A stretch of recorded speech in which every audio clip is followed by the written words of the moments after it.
I think because you're doing it. I was trying to do it. Oh, gotcha. Yeah, no worries. PKMJ. PKMJ to AYPY.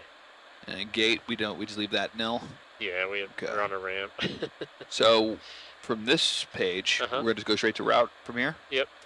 Okay. And then the same thing. See if you can do flight plan requests. It might, yeah, it might populate it based on that. Yellow. Okay. He wants to check. All right, so it's loaded. So if you just hit load button, I think it will populate that. Okay. Go back to FMC. Or go back to the route. See if that. Yeah. So it's in there. It's in there. Cool. And then we can activate it. Activate. And execute. Okay, so we do an execute. And then see if you have everything. Let's see. Yeah, looks like you have a lot of the stuff there already. Yep, and then same thing in the legs page. Yep. So that's nice. The only thing that's going to be missing is a departure runway. Yep. And the arrival and the arrival runway. And that's obviously dependent on wind direction and stuff. So we'll have to just put that in there as we go. All right, wonderful. I'm going to go ahead and search. Oh, what I was looking for. I was looking for the elevation in AYPY. It's 129, round up. And altitude we're going up to is 32. Charts for this guy. Taxi for you. Okay, so it was correct. So also we're taking off on runway 7, I believe. Yeah, if it's we landed on 7 earlier. I mean, I wouldn't doubt that the winds are that much different. Not gonna be too much different from where we were. See, now it's gonna start getting warmer. The moment they close that door, it gets warm, which is good. I just don't want to overheat early on. Alrighty. That's good. Check this. That's good. Yeah, that's. Check the fat warnings. Has anybody ever showed you what the rhyme is to remember this one? Every time. 5, 11, and 7. So if you clear everything out, you should have 5 lights here. 1, 2, 3, 4, 5. Yep. And then you should have 11 lights here. So you got 5 up here, 6 down here, 11. And then you check these, you check that, and then here's your 7. Okay. So 1, 2, 3, 4. Oh, went away for some reason. And then 50. Okay, yep, 2 up there. So 5, 7. So 5, 11, and 7. It's kind of like my mnemonic to remember if you don't know what all lights are. Very cool. And I guess we'll just go with the 2000 squat because we don't have ATC. Yep, I'm standing by on that for right now. I have no idea if we're going to get ATC, so I'll just put 22.8. And we can put 123.45 in case. Here we can put guard frequency. Usually put the VOR 1080, which is a dead frequency up there. Don't know why the area's got changed. There. That way nothing pops up.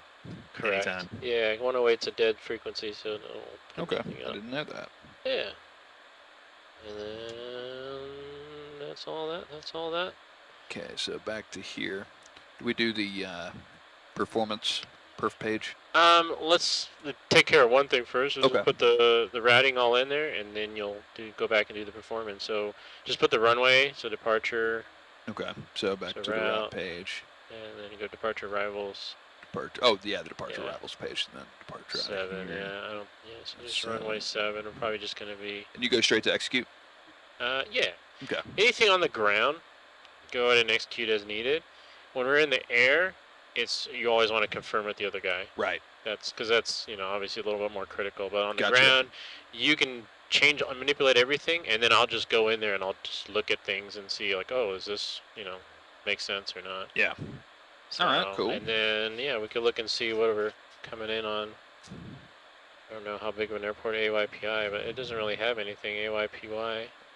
You can always throw a guess in based on what the winds are doing. You know what, I'll just look it up. I don't know what the runway is over there. Yeah, and they don't tell you that any of that information here on the release? No, because it changes with the winds and things, so you just kind of try to throw in a guess. On the sim reef, it has 14 left, and so... Okay. I mean, we could put that for now. We always change that. Exactly. You can put it in for now, and then we have something for more accurate planning. 14 left. What are you feeling? You want to do ILS? You want to do RNAV?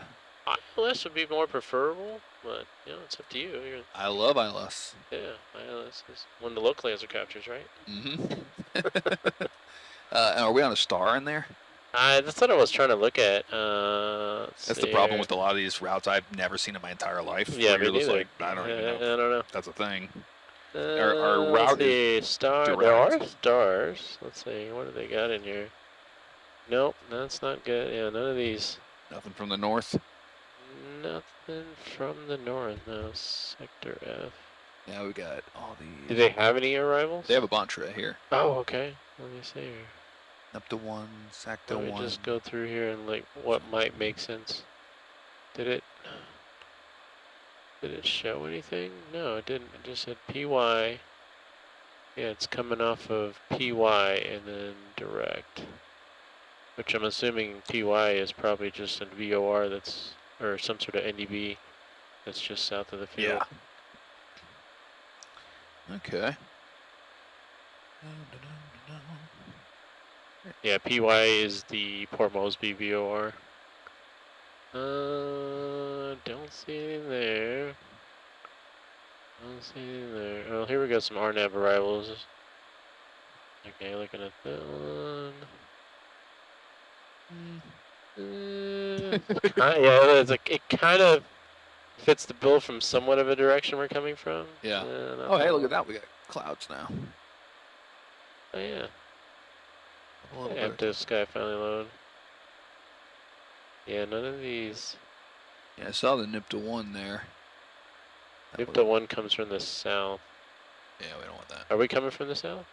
We should be from the northeast. Yeah. The only one that kind of makes sense is that INTOG 1 Bravo RNAV. The INTO 1 Bravo? Yeah, I mean, is this, let's see what, look at this ILS approach. ILS approach coming in there. Let's look at the RNAV. What does RNAV look like?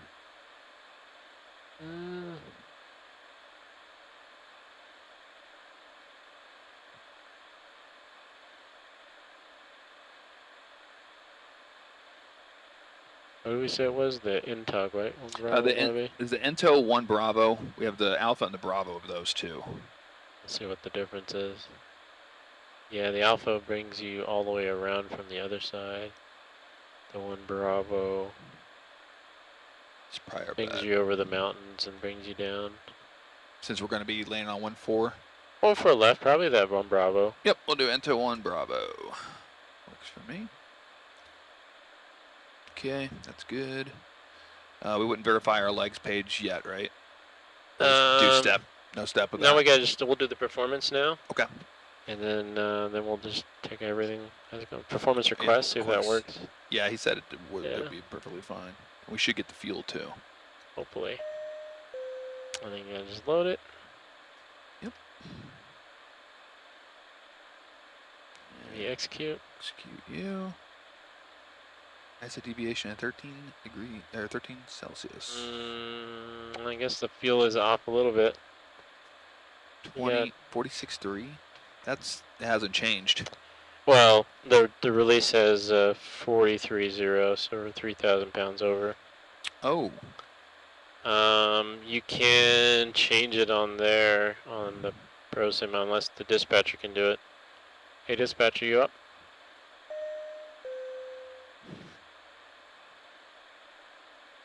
Hello?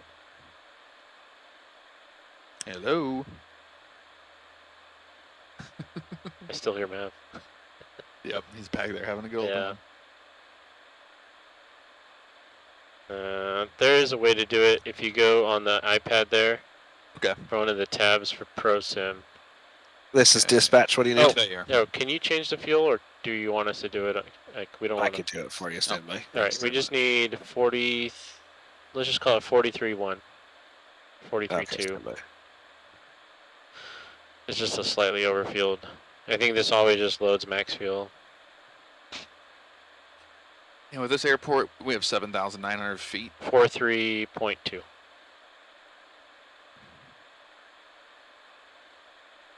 Perfect. Leave it there. Perfect. That's good. Yep. That's all good. 43.3. We'll take it. We'll take And it. it looks like it And updated yep, it. It in real updated time. there. Sweet. Cool. So that's good. Per Yep. minute uplink. You always just clear these out the moment you get them. Yeah. I like to make a habit of that Yep. normally. Okay, that's good. So we can move over reserves of 2.4. So we wouldn't verify any of this stuff with any of the release. It should match. Yeah. But it's. So we can move on to N1 limit. We doing any derated? Nope. We're just gonna go normal. Probably just go full TO out of here, just because it's a fairly shortish runway and we're pretty loaded to the gills. I don't know what our takeoff gross weight's gonna be. Yeah, 173. I mean, it's not super heavy, but it's up there. Yeah, I think that's all done. So then, yeah, you just check the mileage. Make sure the mileage is, if there's any egregious amounts of. Well, oh, and the progress page. Yeah, okay. These are pages I never use in an FMC usually. So 2,000 miles. This 2,087. So that's pretty close. And then I look at these pages. Ooh, 330 might be a little on the fast side. Yeah, that's fast. That's super fast. Yeah, you can probably back that up to about 320. So, yeah, and then probably 7.9 or something is fine. 0. Yeah, that's fine.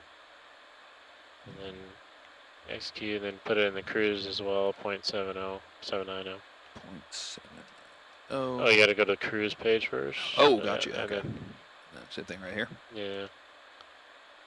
And then the descent page, 330 is a little fast, so we can just probably back that up to 300. I think if you just put slash 300, it should just fix that. Yep, execute. Nice. Wow, that's cool. That's nice. Yeah, so then that's good. And then, yeah, we should have everything from runway 7, and then MAJ is pretty much on the field, so we'll just turn around and go direct to another fix, so. Yeah, so we have MAJ, Alpha 590. Do you want to delete that? You want to go direct to Marty out of here? We could just do it if we go airborne. Okay. We can just keep it in there for now. So we have, just to kind of verify, MAJ, this would be like if you got a clearance, you know. Yeah. MAJ, A Alpha 598 to HN. Yep. And then, actually, all the way to PY. Oh, Bravo 598. Say Alpha 598, and there's a Bravo 598 to PY, and then that just takes us right in. Oh, okay. So that's good. We're going up to 320. Don't have any initial altitudes. Won't have a departure. Going to squawk 2,000. You just want to go straight to 3-2, or you want to go 1-0 first? We can go. We can stay at 10. Okay. And then get out of here. 3-2's up there. You already got it. I got that. Yeah. So I have all this set up. So you can look at it if I made a mistake, which I can definitely make. And then while we're thinking about it, maybe get the APU going. So we'll start the left fuel pump. Yep. Get that going. That should be coming alive here soon. And yeah, if all that looks good up there, and I did all the testing, all the takeoff warning and the fire warning and all that stuff's good. We're aligned. We're good on that. We're aligned. We're good. Maybe a couple of things this is more customized to you, like what you want. I usually at least have airports. Maybe terrain if I'm in a mountainous area. We're in the middle of nowhere right now. Yeah, so weather later on. Yeah, weather after you take off. Yeah. Usually you don't fire the weather radar because apparently you want to fry the nose tug driver. Yeah. So. Supposedly that's not supposed to happen, but I just don't even want to take the chance. So we should get the gen here soon. Oh, you just use off the center pump. Yeah, so when you have fuel in the center, like we do now, if you can run it off the left, the problem is it'll burn off the left and it'll create an imbalance. Whereas if you do a center pump, you can just kind of burn off the center down. That makes sense. And it never imbalances you. But if you have nothing in the center, then yeah, you just darn it. It just has to be something on the left manifold. Yeah. And all it is the backup, because the APU has its own fuel pump, but if the APU fuel pump goes out, it'll just kill itself. So this applies as a backup pressure to just have pressure in the line on that left side. Okay. Just to keep as a backup in case the AP fuel pump. So it's You know, like, will the APU start up without it? Sure, but you know, it has a backup. And we're good on that. They will do it. Yeah, they should be able to turn that off Okay. from the outside. We were good on that, so I went ahead and turned our gens on for that. That's good to go. We're running on that center pump, and got ampers on. Everybody's good. Everything upstairs looks really good to me. Yep. We'll move on to pre-flight checklist would be the next thing to get going. I'll get some air going in here. Okay, pre-flight checklist. Let's go to the perf page. I wanted to see on the next N1 limits takeoff page. So we need to put a flaps in our takeoff CG. We doing flaps 5 departure? Or we doing a probably 5? I think would be fine out of 15. here. So we'll see how big is it. We could do a 15 if you want. We do 15? Yeah, might as well keep it conservative. Yep. And the other day I had to do a flaps 25 bleeds off takeoff out of Boston. Oh, nice. Fun times. That's awesome. Yeah. Okay, so where are we going to get the CG from? The CG, it's not going to be on there. It's going to be in our ProSim. Should have it listed, unless one of our dispatcher guys tells us. So I think it's the internet. It's a Safari page. Oh, okay, yeah, that they have it up here. Yeah, and then go to wait. Is it main? Oh, you can take the ground power off right there too. Oh, okay. Slide that off. Or maybe not. Maybe click it. Okay. I don't want to mess with them. Hey, dispatch. Yes. So if you go into the FMC and you go to the main page, which is FMC, go to maintenance. And then click wait above doors on the right side. Wait. Okay. And then hit the next page. And then you see a CG second one. Okay, 20.6. 20.6. Okay. Right, Thank you very much, sir. And then we can take ground power off. If you could take that off for us.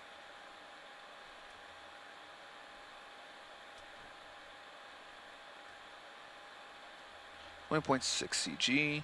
That's 5.56 and then trim. And we just manually get those speeds over. Perfect. 4. Set this up here. Okay, so we're getting 5.56 units of trim. Yep. We're gonna look at the system page for this. Or you go off of off of the tab. Okay. Yeah. So just push it down.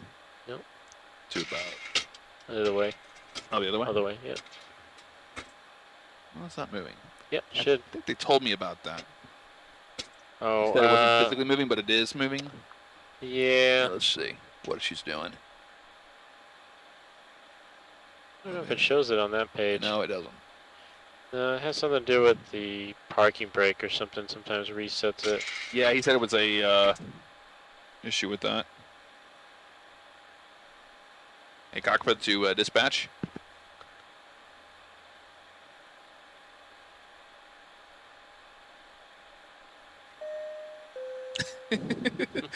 We have another thing we need to ask you. I think it is a bug with the brakes. Yeah, you could try to release the brakes and set it again. Let's try it.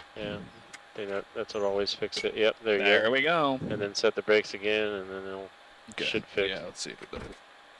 And then, I wasn't even locked into mine. There we go. We are now. Did it go? That's all the way back there at 10 now. Yeah, there it goes. No? It's kind of just stays there, huh? Mm-hmm. It moved there for a minute, but I don't know what we actually have on the airplane right now. Yeah, in the real world we do just go by this, but it's well, maybe it's another. Yours doing it too? Yeah, same. There. No, there was a way. Somebody had it up here before. Yeah, he took it away. Dispatch?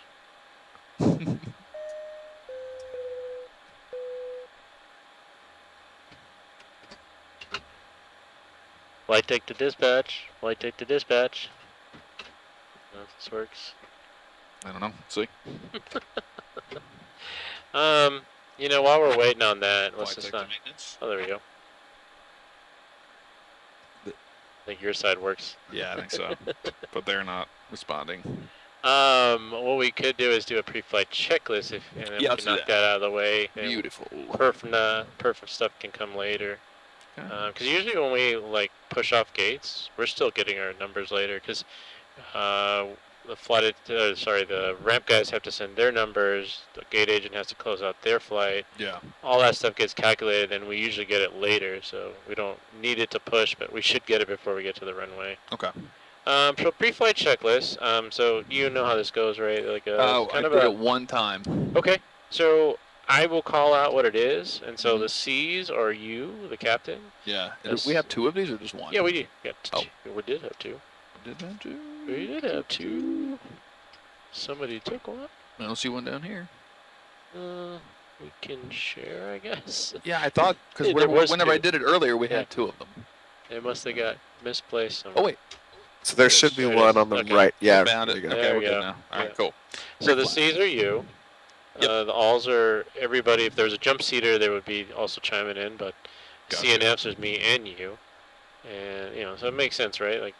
Yes. Okay. So and it's just a call and response. So I call what it is, and then you respond to the thing on the right side. So. You got it. Interior and exterior inspection. Complete. Circuit breakers. Checked. Nav and display switches. It's these Yep, normal. it's right here. Oh, So yeah, normal, auto. Auto. Yeah, it's a good idea that you're looking at it, because so the checklist is also like, you should have it like this as you're doing it, and you're looking at it too. Right. Passenger signs. Passenger signs are on. Window heat. Window heat is on. Engine bleed air switches. Engine bleed air switches are on. Pressurization panel. Is set. Pressurization mode selector. That is set to auto. Mode control panel. Sorry, I don't mean to reach over to Oh, no, it's all good. MCP, okay, yep. Set. And well, wait a minute. We didn't dial all this in yet because we have the final numbers, but that's question. I got the speed in. Okay. We probably should put a heading off the runway at least. 7 something. 068. Perfect. 068. I like it. And then if we need to come back, we can put 068 to do an RNAV approach. So that's already sorting out. So that's my bad on that. No problem. All right. So mode control panel. Mode control panel is set. Oxygen mass. It's mine. I don't know if it works. Well, it was before. Now it's not working. It's like all of a sudden now it's not working. We'll just say that's checked. Yeah. It's checked. Checked. Altimeters. We haven't done that yet. We don't have the altimeters. We need to do that. So we can. I think we can get a weather from here, right? Yes. Hey. Real quick, we need the keys for the cell phone. My car? No. Oh, your cell phone? No. Whose cell phone? Realize. Oh. There you go. Then we needed something from you. We were trying to get a hold of you. Oh. About the trim. Trim. We couldn't get the trim to work. How do we know what the trim is? Because it's like kind of goofy and with the parking brake and stuff. As far as like it's not matching up with that. If I move this, it's not moving. See? Oh, the actual indicator, yeah. Okay. We're still at 5. But if I go down to here and I take the parking brake off, then it moves back to 5. So it's moving now. Can you move it down? Move it down. Yeah, so we can go to 5. The trim up. You see, it won't trim down. That's something that I. Okay. Well, it kind of settled, so that's 6. Push it up a little bit without the parking brake. A little bit. And then back down. And then it kind of it was funny because it kind of settled. Yeah. I don't know if when you press the brakes, it went on down. I don't know. Is there any way we can see what the actual trim on the airplane is? Yeah. Okay. I can pull it up on one of those displays. Yeah, it used to be right here, and I thought we were gonna keep it. All right, thank you. Okay. Nope. Nope, that's it. That's what we're trying to get a hold of you for. Thank you. All right, so we need to get our altimeters. Yes, we do. So let me just pull this up here, since I'm just gonna pull up at ATIS off of the Marshall ads. PK MJ Motorola. It's already red. We're looking at. Wait. Let's include ATIS. What? Doesn't even have. They put ATIS in there. Looking for the ATIS of it. Yeah. Where is the? Got this here. I don't know if this is accurate. What does it say? Because I don't even have it. Trying to get to that. There's showers in the vicinity, but I have no altimeter setting. Flight deck. Yep. If you want to confirm that trim display is now there. It is. Thank you so much. Thank you very much. Yep. Yeah,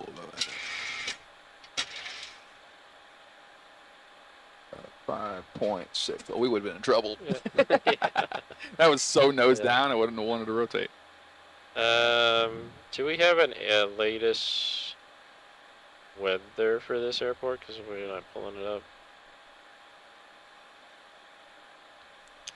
Weather, here we go. Hold on, let's see if I can get it. 2982? Got it. We're going to be pressure of 298.1. 81, okay. So I'm here. It's finicky. Yeah, so the real plane, this is a different one. The real one's a lot sturdier. 2981. 298.1. Cross check. Yep. So 2981 is cross check. Flight nav instruments. Flight nav instruments are. So what you're checking there is, PT. yeah, you're not looking for any. There should be any flags. Okay. You should have the FD. Yep. That's really about it. You should see any kind of yellow flags, red flags. That's essentially what you're looking at there. Okay. Warning and yep, checked. Warning and annunciator lights. Checked. And speed brake. It's down. Takeoff warning. Takeoff warning. Remember I checked it. Remember I checked it. Yeah. Checked and closed. Engine start levers. Cut off. Stab trim cutout switches. Yep, they're up to normal. Fire warning. You saw me checking it. Checked. Radios and transponder. Set. Radar. Is. So the way you would know is you wouldn't see WXR. So, Okay, so it's off. It's off, yep. Rudder and aileron trim. So that is checked. Should say free and zero, I believe. Yeah, free and zero. Free and. Okay, I got you. Free and zero. Parking brake. Set. Windows. Closed and locked. Closed and locked. Flight attendant briefing. Complete. Departure briefing. Complete. Logbook QRHs. Are on board. Fuel required. We got 43. Was it 43 required or on board? So it's 43.0 on board 43.2. Okay, gotcha. Yeah. 43.0, 43.2 on board. Yep. And pre-flight checklist is complete. The only thing we didn't really talk much about the departure briefing, even though we said it was complete. Yeah. And the main things you do, we call it a WARTS briefing, and that's an acronym. Weather, aborts and abnormals, the route of flight, any kind of terrain, transition altitude, and then any special stuff to add. Okay. WARTSS. And since you're kind of new, I could kind of like do one for you if you want. Yeah, sure. Love so yeah, so the weather 2981. The winds are pretty good. I don't think. Let's see what were the last winds reported. What 070 at 5. Winds right here. 070. Yeah, so 070 at 5. We're gonna go to runway 7. Let me put us back to that runway. Let's go here.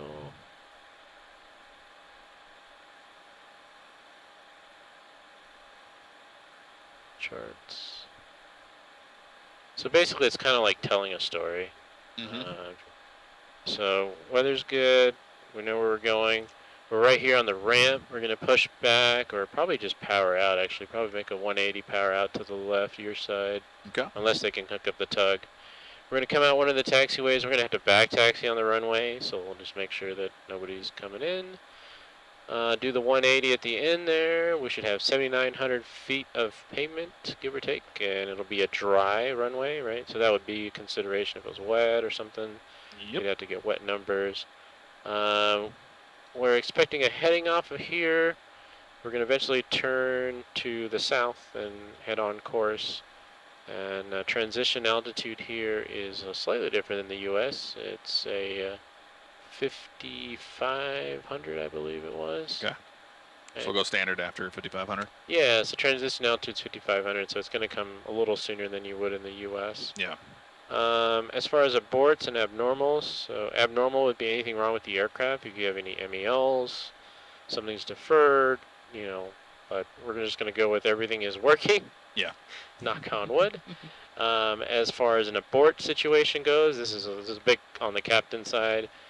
So we talk about the abort criteria, and we'd say, you know, like if you know how the takeoffs are done on a 737, it's kind of like a segmented. So from the takeoff roll to 80 knots, we'll pretty much abort for anything. We see it, we can abort. 80 knots to V1, it's considered the high-speed regime, and there's only 4 things that you would abort for.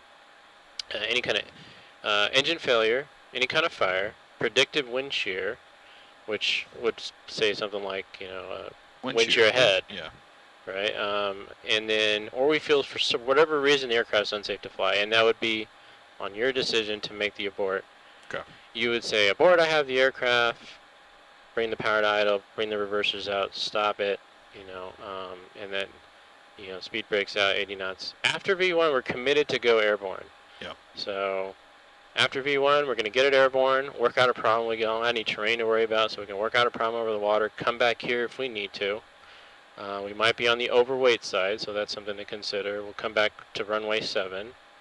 Going back to the abort scenario on the ground, abort, I have the aircraft, speed brakes, 80 knots are your call-outs. Once we get it stopped, tell the tower to roll the fire trucks. We'll make sure nobody's going out the doors. We'll set the flaps to 40, stow the speed brakes, and maybe get the AP going just in case, and then go from there depending on what we aborted for. So that's kind of a generalized one. Okay. You don't want to get too deep in minutia, but you want to just cover the big highlights. So that's your abort criteria. We already went over the route. You looked at the route. I looked at the route, so that's good. No terrain to worry about. Transition out, we already talked about 5500. And then special pages would be if there's, like any procedures we had to do, a noise abatement, anything abnormal, any taxiway hotspots, that kind of stuff like that, which in this case there are none. The only thing that we got to do is we got to back taxi on the runway. So right. That's about it. So does that sound pretty kosher? That sounds good. Cool. I like it. So we got that down out of the way, and then so pre-flight checklist is complete. And then we could just basically get ready for the pushback. Hopefully either they're going to push us back or we're going to have to turn out of here. I just don't know how much area we had. Earlier I just turned out, but I can't remember where we're at. Are you ready for pushback? Yeah. Okay, that was the question we had. So are you able to push us back if we need to? Yes, I can push you back. Okay, well, first can we disconnect the ground power? Absolutely. I'll get this going. And then we can knock out the pushback checklist. So the pushback checklist is all me. Okay. The FSAR. So you would just call for it, say pushback checklist. And this is usually like, we're ready to push out of here. Gotcha. Pushback checklist. Alright, pushback checklist. Doors are closed. Hydraulic panel set. Fuel panel set. Flight deck doors closed and locked. And transponder is on. Transponder is on transponder. Pushback checklist complete. And dispatcher, sir, we're ready to push. So only thing you have to do is set the beacon on and release the parking brake when you're ready to go. All right. Brake. So you want the nose left or nose right? Nose left, please. Yes, nose left. If we have room, it's really tight over here on the right. Yeah. I don't think we have any room to do that. I think probably just a straight back for us, yeah. So we can just do a 180 and power out of here. Roger, go straight back. Okay. Okay.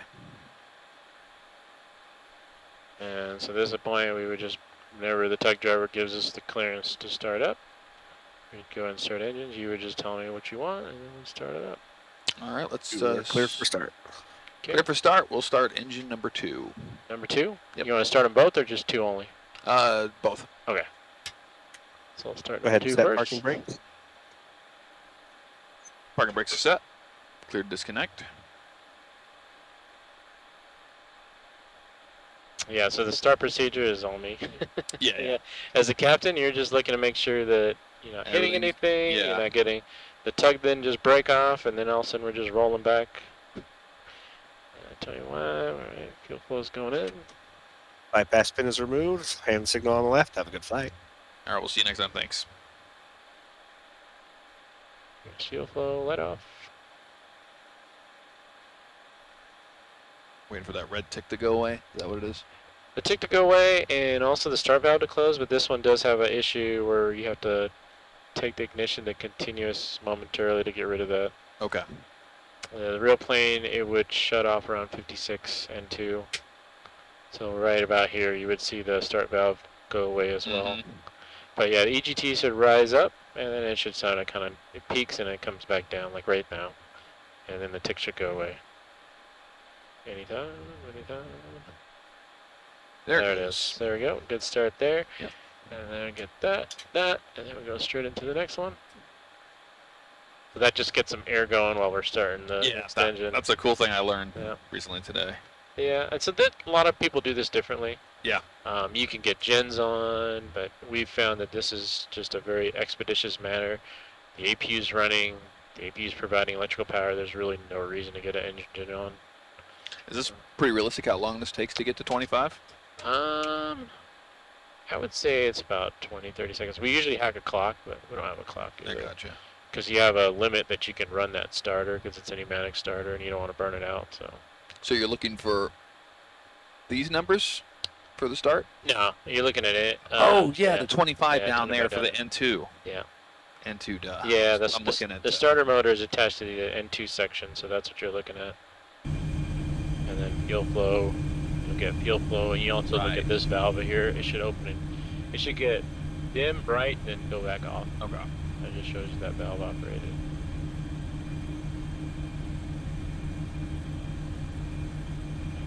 And there's a drop.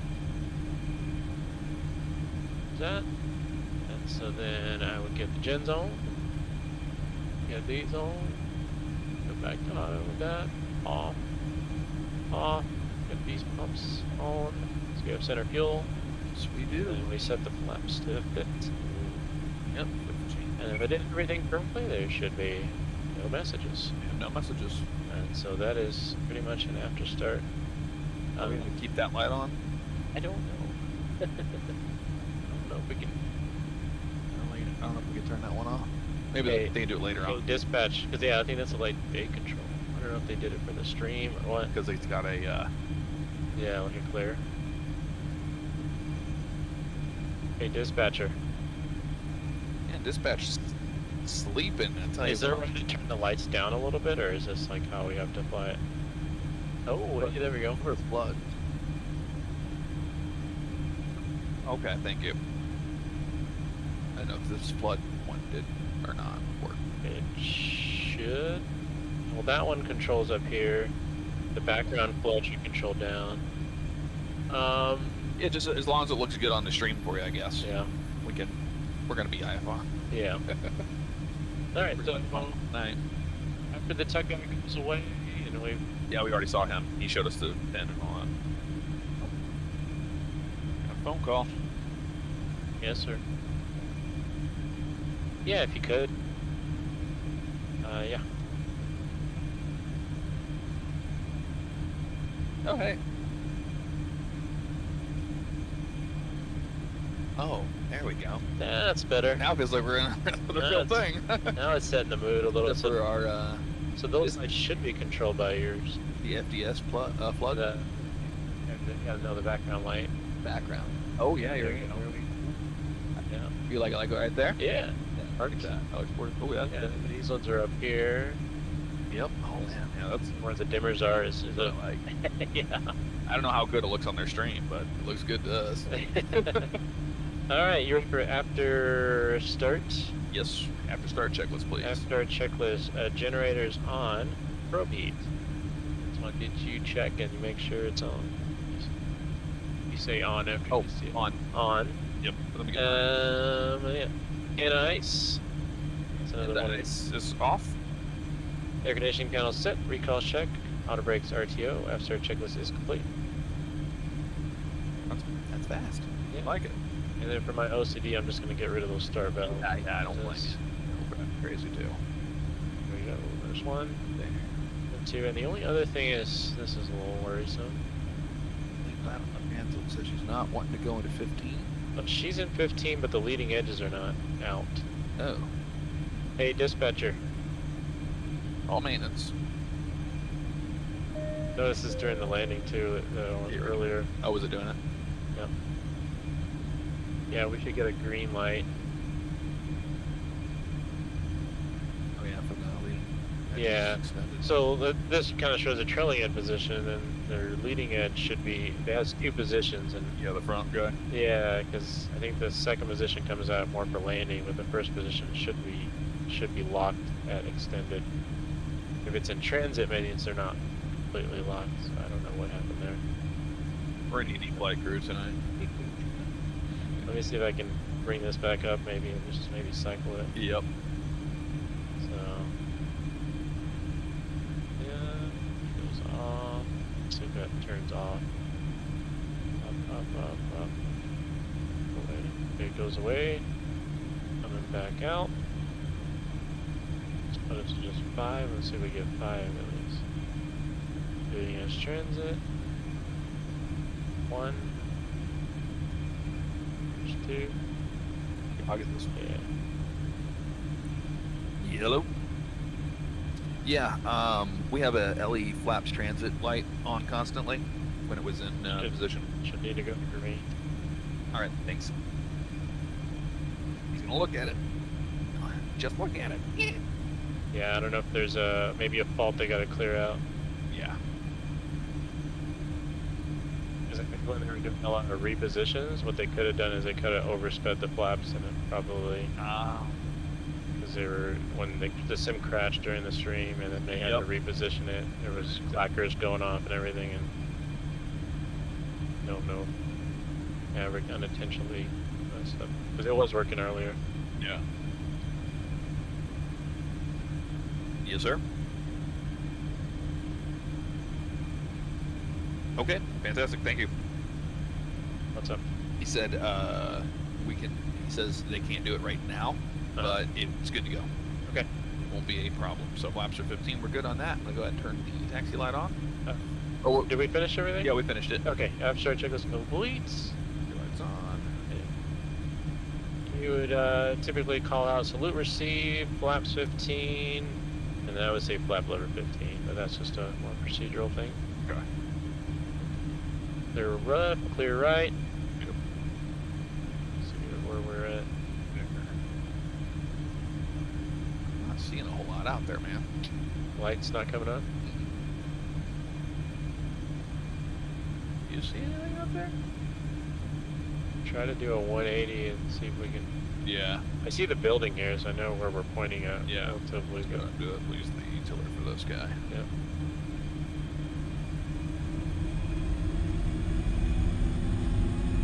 And try to come left. That's all the way left. Uh oh. Yeah. I want to turn. Yeah, tiller should work if it was. Yeah, to the left. Yeah, nothing left. They know about it. I'm gonna hold the brakes. Flight deck. Oh, it's working.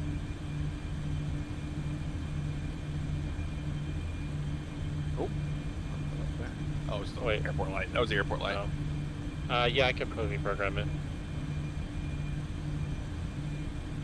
Okay. Leave the engines running. Is that gonna fix the flaps too?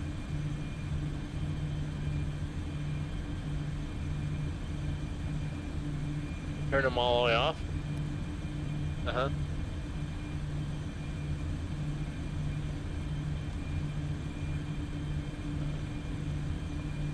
Where does it say that? Letter maintenance? Yeah. Is it on page 2? No. Pause, position setup, freeze. Bottom left. Oh, reset. Okay, yeah. Yes.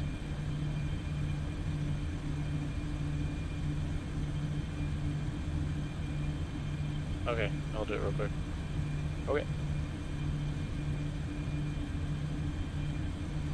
Technical difficulty? Yeah, so he's gonna reset person. Hopefully it should also fix the flap issue. Okay. But it'll remember all our stuff. It's not gonna dump it all. I think we'll just have to hit load, and then probably just put in the approach and arrival again in. Okay. And then make sure that the fuel's good, because fuel change too.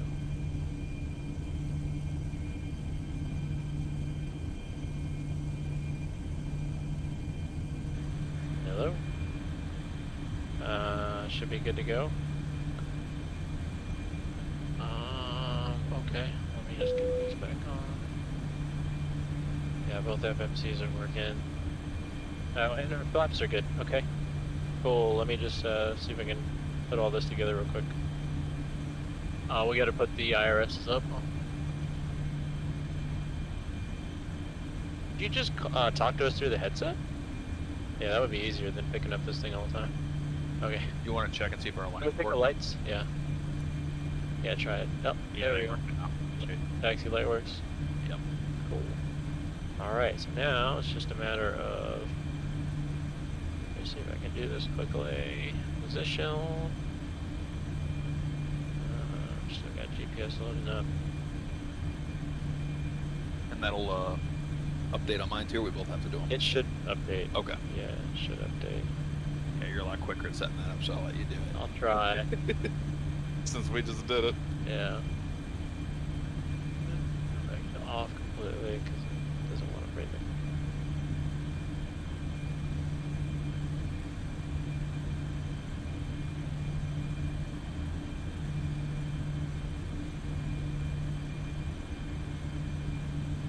Get a line. Should get a line. There it is. GPS. Yeah, one for you. You need it? Oh, that's where it wanted it. No. Well, it remembered for some reason. It filled it in. Oh, The boxes went away all of a sudden. I was like, oh. was all of our stuff there still? No. Just, it remembered its position. Gotcha. Pipeline request. Marker shelter. Load. Activate. Execute. I'll just put departure. 7. Execute. Right, departure arrivals. And then it was the IMTO 1B. Yep. LS 14. Execute. And go into performance. Performance requests. Get rid of that. Execute. That looks good. LTO, flaps 15. 20.6. 5. Everything went away there, but that's good, that's good. Let's see here. Speeds, we'll back it off.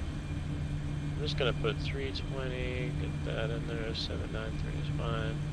And then on the descent, we'll put 300. That should all work. Mileage is good. That's good. That's good. Route is all in there.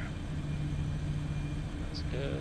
Yeah, so those of you that are watching live right now, what we just spent the whole time doing, walking through the FMC, just did that in that time. That's how fast it actually takes when you are a seasoned pilot. Yeah. 6.8. 6.8. Yeah. Sim instructors, like on the professional sims, they're real fast about it. We 153 on that. 154, I believe it was. So is it V2 plus? No, on this we just go V2. Just V2. Okay. Yeah.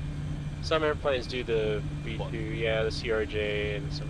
I remember adding a VTFO plus 15 or something like that. Gotcha. But yeah, on this is just the V2 speed. Yeah, We don't arm LNAV before. we're not going to be on LNAV because Okay. we're going to be on heading. At 400 feet, we'll basically call for heading, and then we'll turn over to the south, and then we'll go from there. Okay. So I think we're pretty much back to where we were. Let me just. I'm worried about you know what? the I'll trim. repeat this here.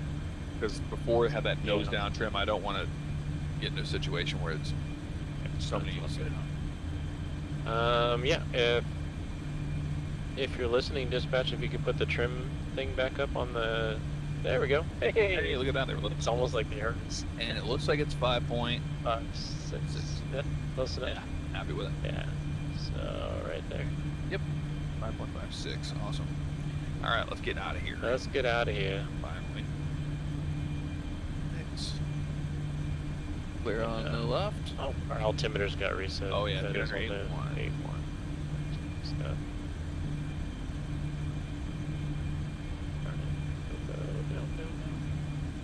We are streaming, right? Like this is Yes. cool. Everybody's seeing everything we're going through.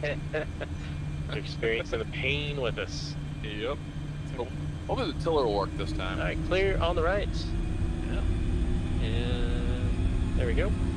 Hey, you're in business. See.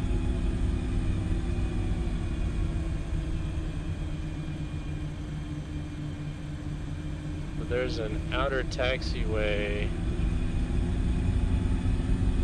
Let's go straight this way. Yeah, kind of. You see those blue lights? You know, if I was in a real airplane, I would be like this left landing light to help see a little bit more. Yeah, you should. I mean, typically you should be able to see it. It's not as apparent, but yeah, if you come off the left here, off this in between the two blue lights, yeah. yeah, it should be fine.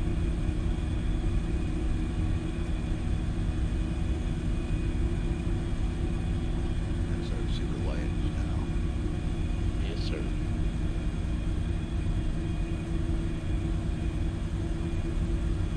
Now, if we're gonna enter an active, well, the runway, we turn all our tropes and everything. Turn everything out. You got my side, you got your side. Yep, we got it. Turn offs, and then we'd say what he says. We're being naked. Traffic.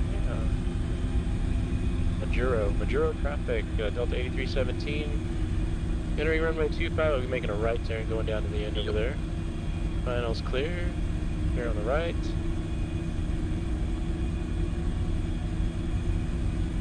And then once you get going on here, we could probably do the taxi checklist. All you gotta do is check your rudder. I will check the tops here.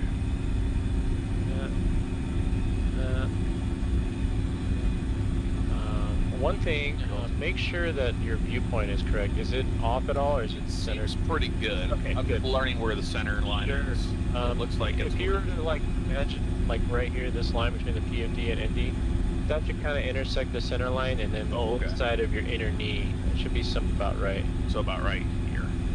Yeah. Yeah. Okay. Yeah, Cool. that looks good. Yeah, because if you're sitting in this seat, it's completely skewed. Yeah. So you're the only one that's going to be able to tell that. And I want to just make sure that's tracking right.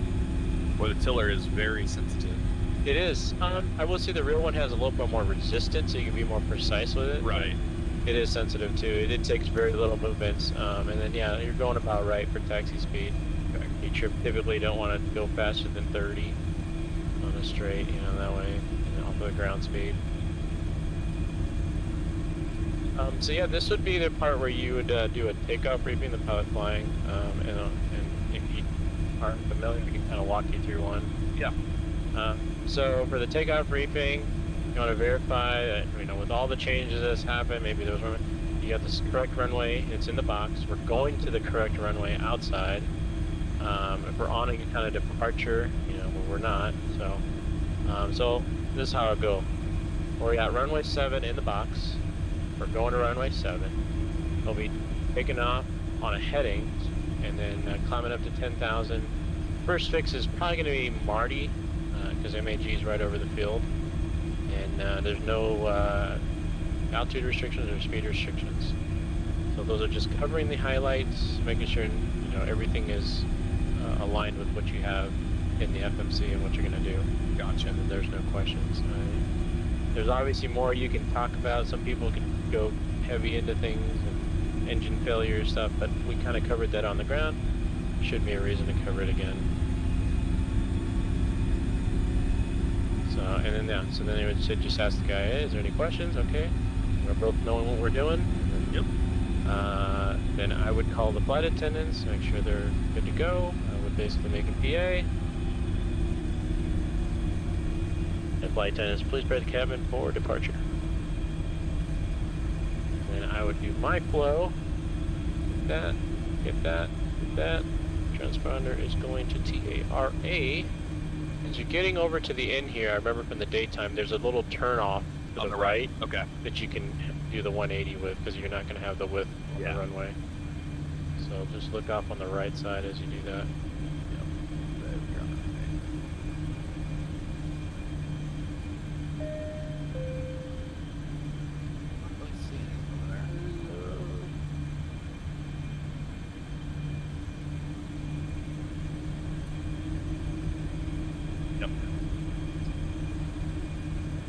Second. Yeah, I guess we'll just try to do a 180 then. Yeah, we'll do the old-fashioned way. Yeah. Touch the corner here and then use all of the runway we can here.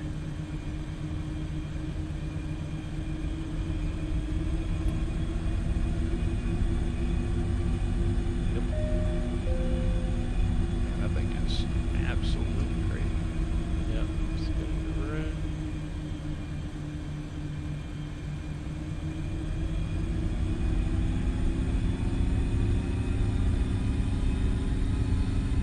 taxi code, please. That's right back to you. You said to stop here. We'll run the checklist. I don't have a flight attendant calling. And we need a great ground power out there, tech support. Big ground support, ground power out. Still got the ground power light. Flight dig to tech support. Dispatcher. Oh, it's gone. Cool. Alright, so we covered the takeoff briefing. We never did the taxi checklist. Did you like the taxi checklist? Yes. Alright, so taxi checklist, flaps. And did he run you to this at all? Yes. Let me grab my taxi checklist. Wait, yeah, we already did the. Wait, yeah, flaps. Okay. It is 15 in the. It's wait, 15 in the box, 15 indicated, and Green. green. Yep. That's why that was important for the green. Yeah. Yep. So 15, 15, 15 green. And we're on. Takeoff speeds. We got 146, 148, 154. 146, 148, 154. Thrust. In this case, is just DO. Deal. Yeah, step trip. Damn trim. All right. Yeah. 5.56. 5.56. Flight controls. Controls. So I checked already the tops. Oh, yeah, you did. If you check the rudders, Yep. when they were good, right? When they were taxiing. Yeah, it was fine. Free. All right. So I would say check. You would say check. Check. Check is complete. The only thing else we got to do is the before takeoff checklist. Okay. So runway position. Right. So we would do runway 7, and I'm not sure what the second part of that is. Yeah. So I do it. So Okay. we typically say the full length because sometimes you have intersections. So runway full length outside, runway full 7 full length inside, and then you would say the same, or I would say it as the FO as well. Okay. And then flaps. Again, we would just kind of looking at flaps is a big thing because a lot of people tend to forget. This one's just 15 and 15. This one's going to be this. Oh, this. Okay. Yeah. This is the method. Yeah. So 15, 15 green. Navigation briefing. Complete. Takeoff warning. So when you were taxiing, you don't have the button clicked on, right? Yeah, I didn't do it. Yeah, so you just kind of shove the power up a little bit just to make sure you don't get that warning. Yep. Yep. So takeoff warning. We probably would have gotten that on the taxi out. It just depends if you're putting enough power, but Yeah. you just kind of give it a good shove and it'll let you know. So takeoff warning. Check. All right, and the rest is all me. Auto throttles arm, engine starts with just continuous. Transponder TARA. Flight attendants are sleeping, but they're notified and they're acknowledged. What? All right, let's go to Port Moresby. We got our lights on. Lights on, checklist done. Drip the logo light on too. Fuel's 42.4, and I think that was the min. Yeah. So I take off with rudder, not with the pillar. Correct. That's what they told me to do. Yeah. All right. Bring them up to 40%. Yep.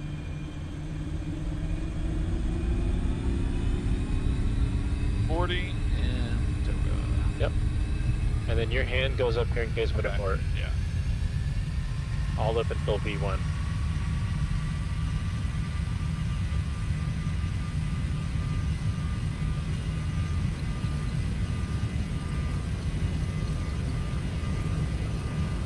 Yeah, those are stiff rudder pedals. 80 knots. Throttle hold. Thrust normal.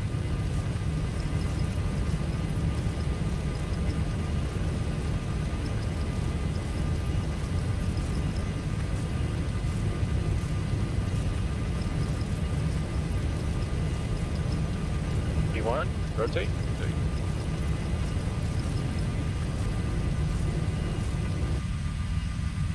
Keep it level. Pause the rate. You're up. Just keep it straight.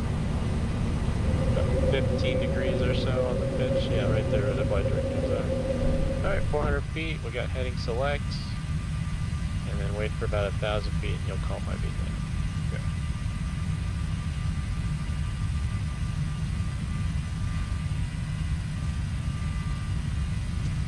Bring my retracts in. No. V now? Well, that's before 10,000. Yeah. You know, V now? Yep. There's V now. And then Flaps. We'll get you get accelerating there. Yep. There's accelerating. Hang on, flaps 5. Yep, flap 5. Flaps 5.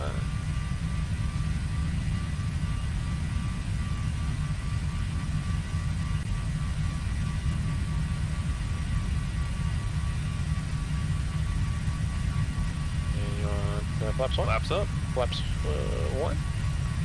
And then you wait till you pass the 1, and then you Oh, okay. yeah, because we're at 5, so then you go to 1. Gotcha. And then the next one's going to be up right here. So this would be flaps up. Flaps up. Flaps up, and then you say after takeoff checklist also. All right. After takeoff checklist. So then I do that. It's a silent checklist. I knock out all this stuff. You just peel that off. I'm going to turn you to the right to the south so we can kind of make a turn the right direction. So we're not flying off. So if you just follow the flight directors. Read this.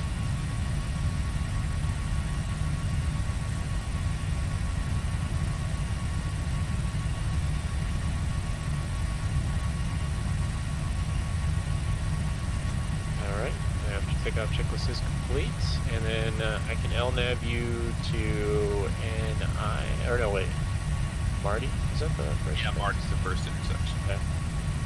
Go drive to Marty. You like Marty? I like Marty, let's go Marty. Alright, executing, and I'll LNAV so that way you get proper FMA. Alright, we're LNAV. I usually try to start my clock too. And the other chrono. Stopwatch starts. And it's about 10 minutes till midnight. So this thing's trying to go crazy. 5,500, standard. Yeah, there's transition altitude. Standard.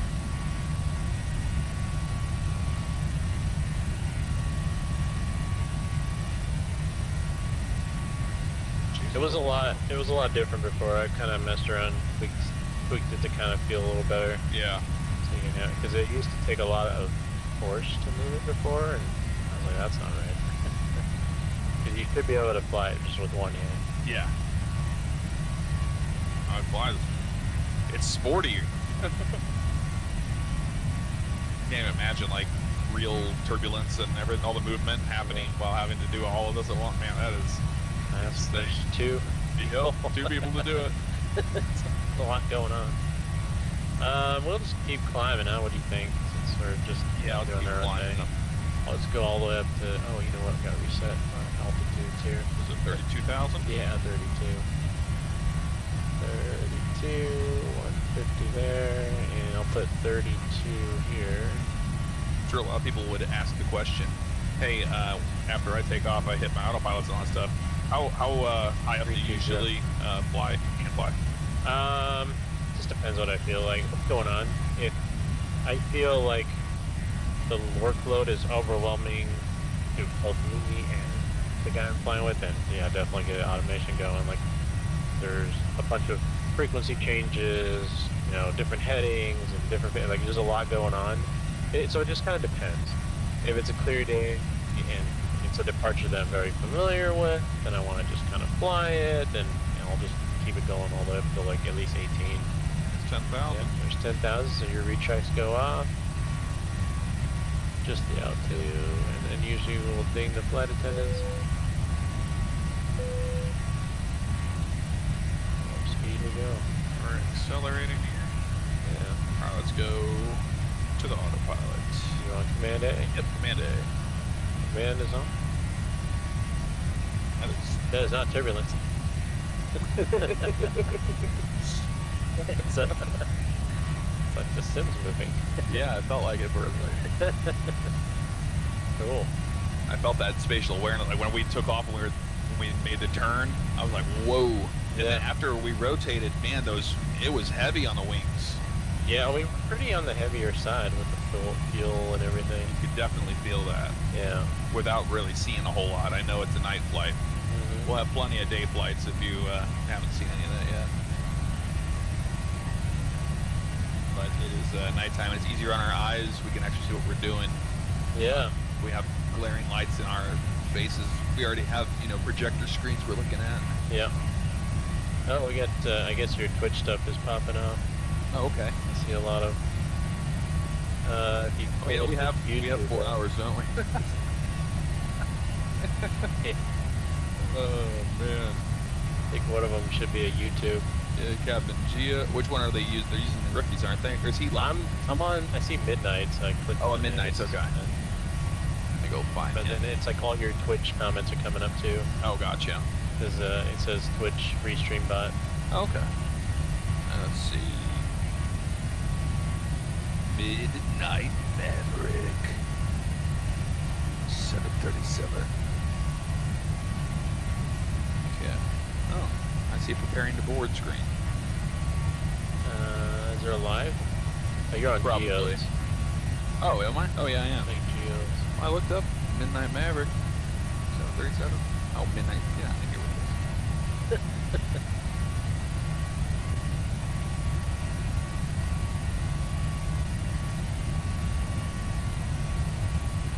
Here's his channel. He's live. Yeah, that should have all the comments on there. Yep. Very cool. Chat should be somewhere. Yep, down here. There we go. Now I can see y'all. Oh, it's the restream bot. I see. Oh, that's cool. Tells you who everybody is. Very nice. Geos here. All right. Well, let's. You want to brief the takeoff? Just give me your thoughts on everything. Oh. Yeah, pretty good. I mean, being that it's like your second time ever doing it. Oh, I've never flown it in this ever. Yeah. Okay. Yeah. So I mean, yeah, you rotated fine.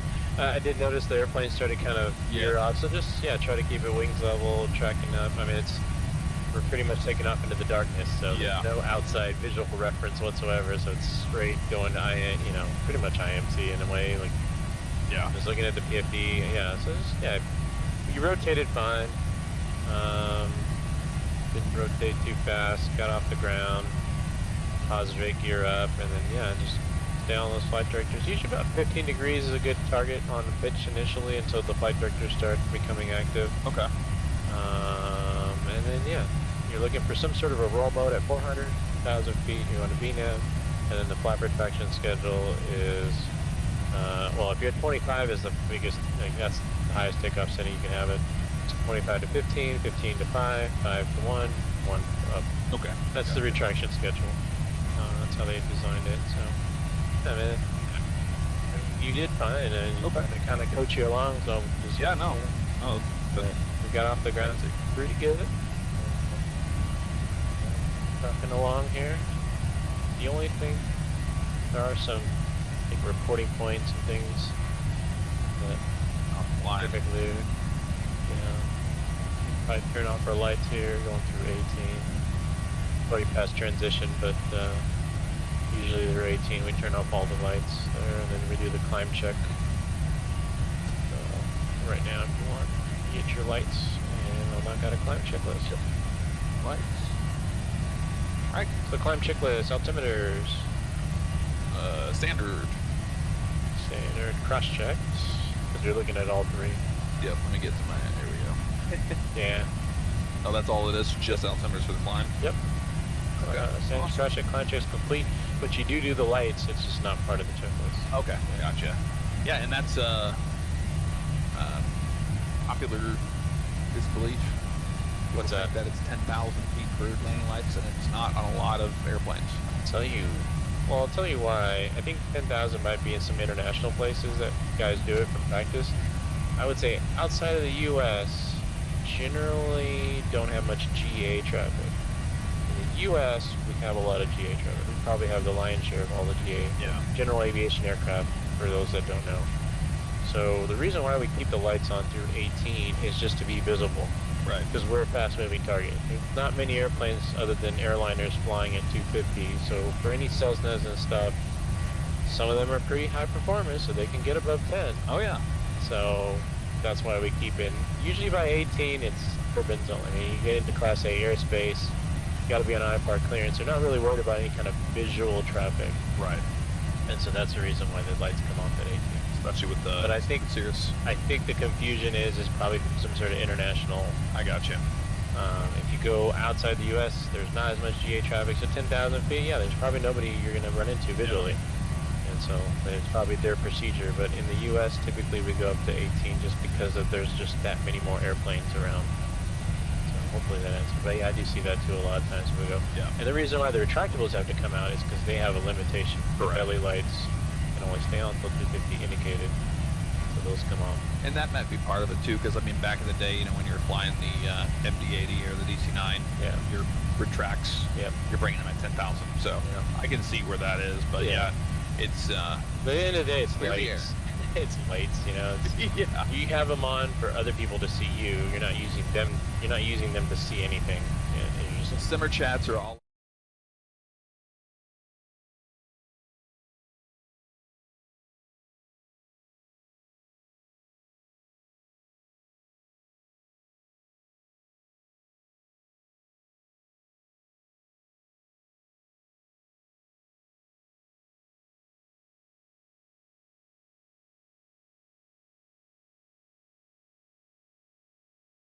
2,000 feet of the runway or first third of the runway, whichever is the shorter one. And you want to be on the center line, and you want to touch down to where you don't break something. Yeah.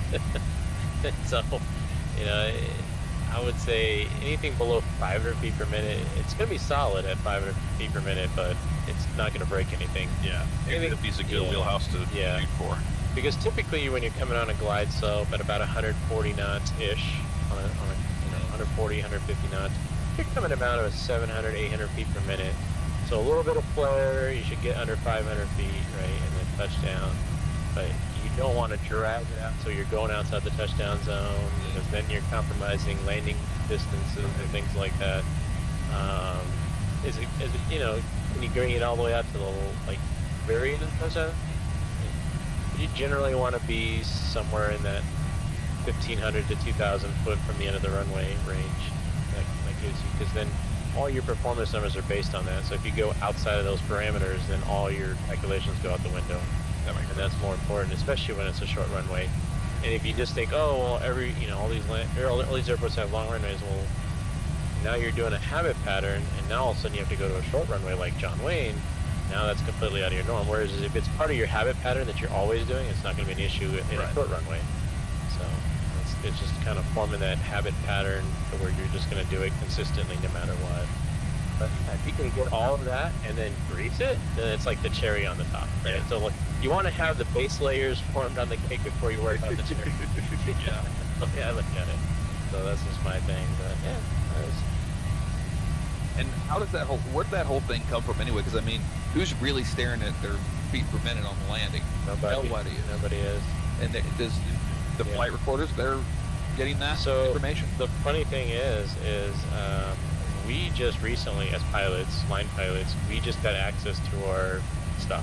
Oh, recently? So before, it would just basically, if you were outside of parameters, it would go to somebody that's like a safety, it's like basically a company designated person that analyzes data, looks for common trends, and then can say, okay, this is a safety problem, we need to fix this in either training or, or more or less give a phone call and see what happened. Blah, blah, blah. But it's not going to happen unless you're egregious. Like, if you're high-speed taxi, if you're doing 50 knots on a taxiway, I might get you a phone call. Yeah. But if you're doing like 31, nobody's going to call you for that. Things like that. If you are unstable, like your bank was weird or something on final, your airspeed was off a little bit, as long as it's within like a plus or minus, plus 10 knots, minus 5 range, you're fine. But if it gets like you landed VREF minus 10 at touchdown, well, that might get you a phone call. Yeah. So things like that. So before all that stuff was just analyzed by somebody, and if you're outside the parameters, you would get a phone call, and or if they see a common trend, they'll try to tailor some training for everybody based on, because we're all just trying to learn off everybody else. Now we have access to our individual flights.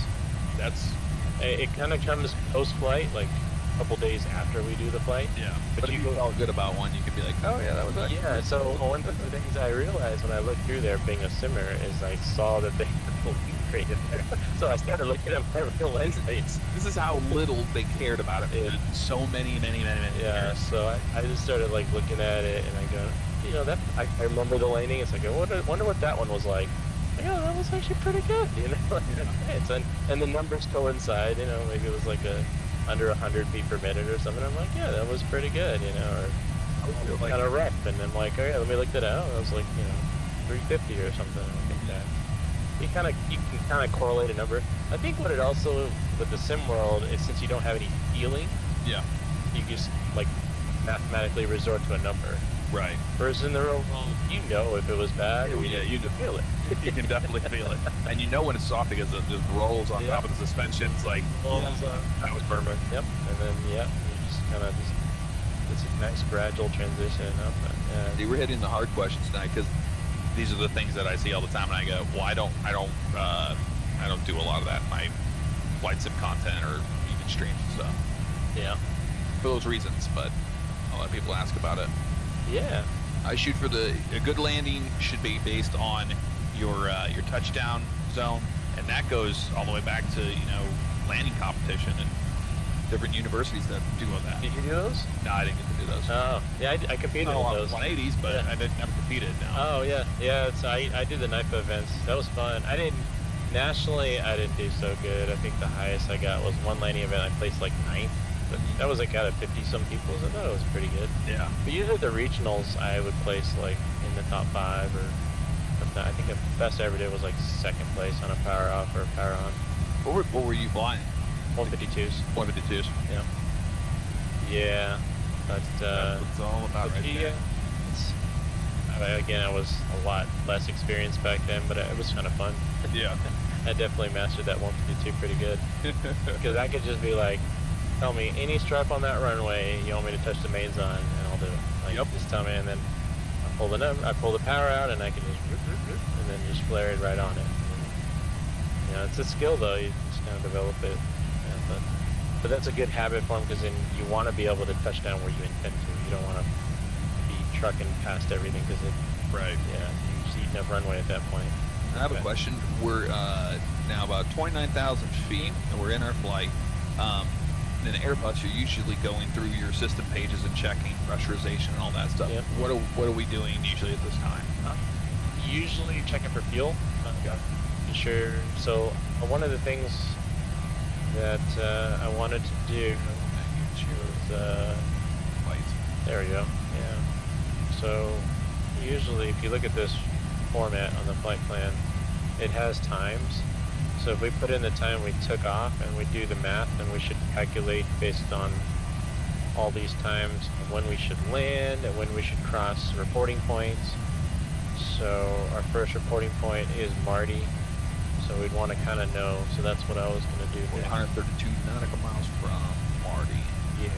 So, but based on when we took off, which I kind of started my timer a little late. We'll just say it was 16 minutes ago. Is this correct? Make sure that this is correct.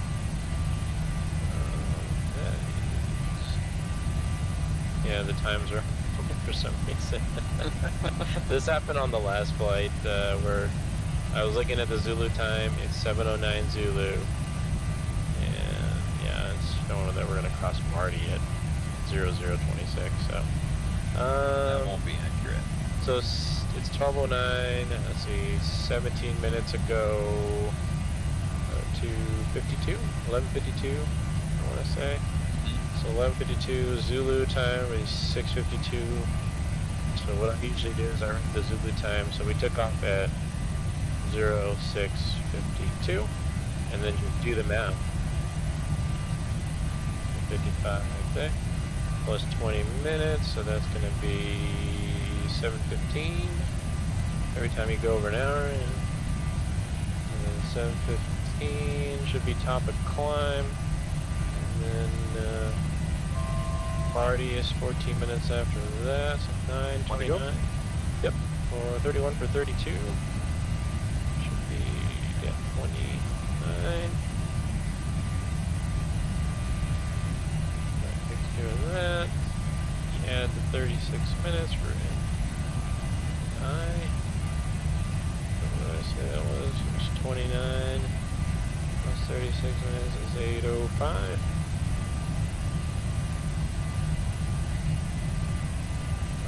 This comes in, right? Yeah. So you can be good at math if you buy, well, this is kind of where it comes in. 906 plus 14 is 20. 25 is 33. As 41 plus 5 is 46. Make sure I got all these in order here. So we got 946. 946 plus 26 is 52 plus 20 is 12, so 10, 12. And that should be 24 plus 8 is 32.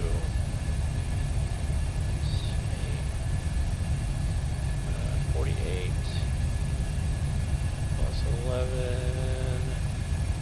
is 59. Plus 7 is 1106. Plus 15 is 21. Plus 8 is 11, 29. So that's what time we should land at AYPY. And typically you would compare it with this. Now the hour is going to be wrong. 11:29 Z. Yeah. Competent sense for 14 Zulu. Well, APY number is what I'm looking at. Oh, that one shows 38, so it's off by a little bit. And then you want to check to see the fuel. Well, that's kind of how we do it. And then that when we cross it, so we'll usually make a fix for Marty, so just to have an idea that that's a 40 points. Ooh. Yellow. Yes, we're at cruise. Yep. I'll sign off. And Buzzman to the menu. Hold that. No, you just press it once. No? Okay. Awesome. Thank you. It's the infamous flight attendant hoodie. Ooh, Sarita's Japanese style peanuts. Spicy peanuts, Doritos spicy nacho, my favorite. We'll get to that in a second.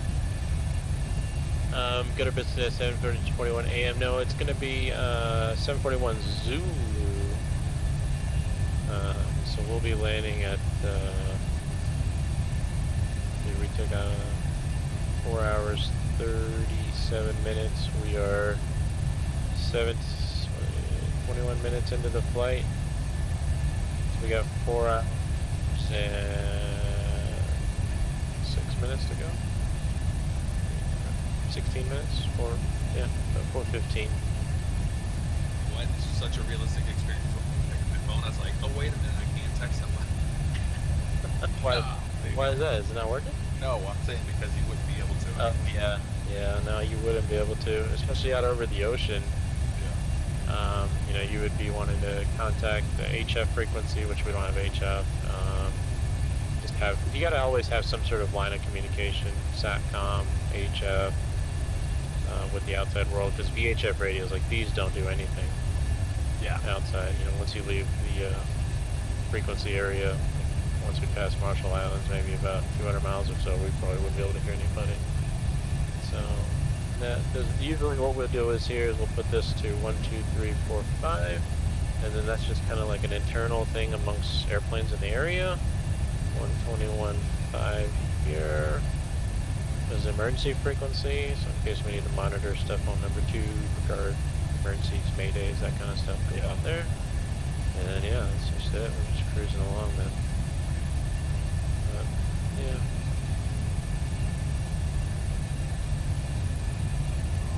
Right.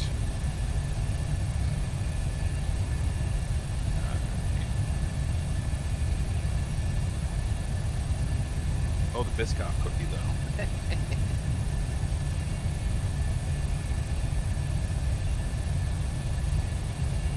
Oh, yeah. Right here. I'm just trying to give everybody in the stream a little bit more lighting so they can see us a little bit. During the critical phases of flight at night, I don't want lights in my face, but during this time, it's not bad.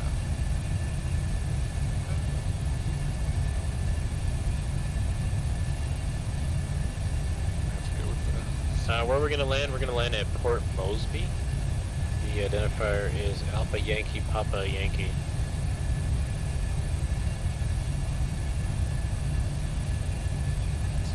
Nacho. Biscoff cookie, please. Oh, Kyle said that. Cool. He actually. Port Moresby, New Guinea, Papua New Guinea. Yep, that's correct. Oh, wow. And what this is just a repositioning flight to get to Sydney for roll flight. Sorry, what was that? They want to know where we're going and like 4 hours. Like, where are we going? So, oh no, I knew that. Yeah. Dispatch was saying something to us. Yeah. Oh well, I don't. Sorry to me. Yeah. Is this bad? I like this. I like this. Yeah. Yeah, this looks good. It's not too much. The other one was way too much. Yeah. It's a lot of brightness going on. Let's do the Doritos spicy nacho. I'm gonna do Biscoff cookie, and I'm gonna do the Canada dry. Ricky's so funny. Did you get yours? Let me see here. I had the spice. I don't think I'm gonna eat anything per se. I will. Yeah, I'll take a coffee, just black. That would be fine for me. I don't need anything fancy. Oh, maybe some Biscoffs. Yeah. Or did you have a pen or something? Yeah, he gave us markers for these. And I just put my name at the top. Where'd it go? Yep, Yeah, I'll just do Biscoff. He has coffee? I didn't see coffee. I didn't see coffee, but he said he had it last time. So. Oh, yeah, no. Put me down for coffee. I told him that. I said he was showing all this stuff off, the snacks and everything. I'm like, where's the coffee machine? You gotta have that. the smell of it alone is that's like pilot juice, man. You need it. Yep. We'll let him know. We have made our decisions. No, we are final. It's definitely gotten warmer in here. Yeah, it feels nice. I know what he wants. I know what you want. Hey, can you get coffee? No. Yeah, toffee black. Black. Both black, yeah. Thanks. Make it simple. Oh man, the seat, I smell it. It smelled like the real airplane for a second. It could be.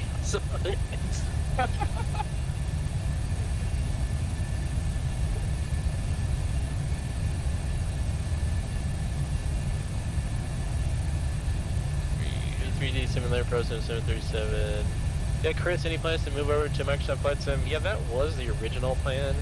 Unfortunately, it's just too much in its infancy to get it all to work right. I mean, it's having a hard time as it is with the P3D, but yeah, just couldn't get it together just for world flight, so we switched to P3D just because there's a lot more information out there in integrating the sim, like a full sim to a simulator. Because if you think about it, each one of these things has to have some sort of USB interface and interactivity, and ProSim has to work and stuff. So that is the plan eventually. There was a lot of weird things that were happening with Microsoft where like localizers won't capture, and you just wouldn't get things to come up. So yeah, but that is the plan eventually.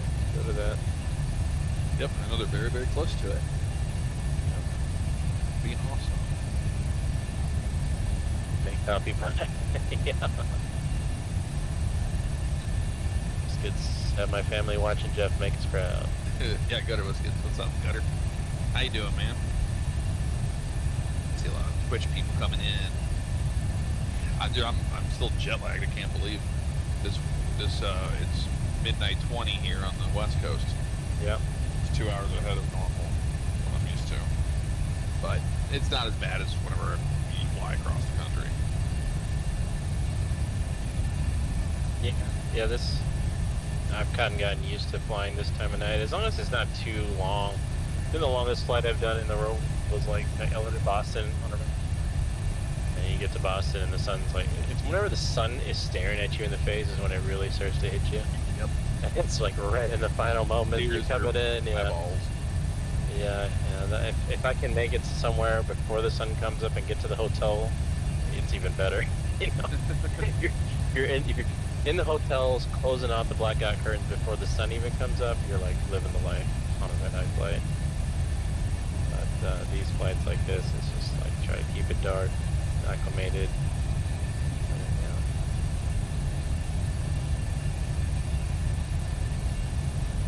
Let's see here. Somebody asked a question with a question mark. Not sure what the question Oh yeah, I got Biscoffs. Don't you worry about that. You came for the Biscoffs, you're gonna get the Biscoffs. Yeah. We both ordered them. They're that good. You guys had a very unruly passenger roaming around in the galley. I saw that earlier on the monitor. It's over here, isn't it? Well, you can see Yeah. up here, but I see something down here, but I swore I saw somebody that had a clown mask on. But we were in critical, well, we're not critical. We were on a climb out during it. I came here for the Biscoffs. But yeah, I saw. Oh, was it in the back? Was it a clown hanging out in the back of the galley?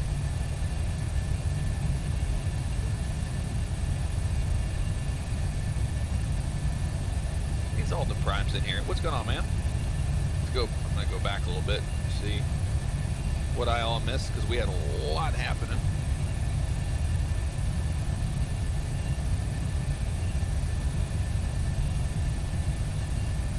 Far away that was.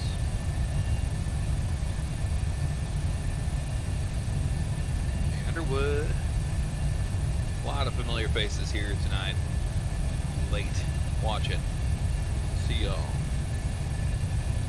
See if my dad had made it into the stream yet. I don't think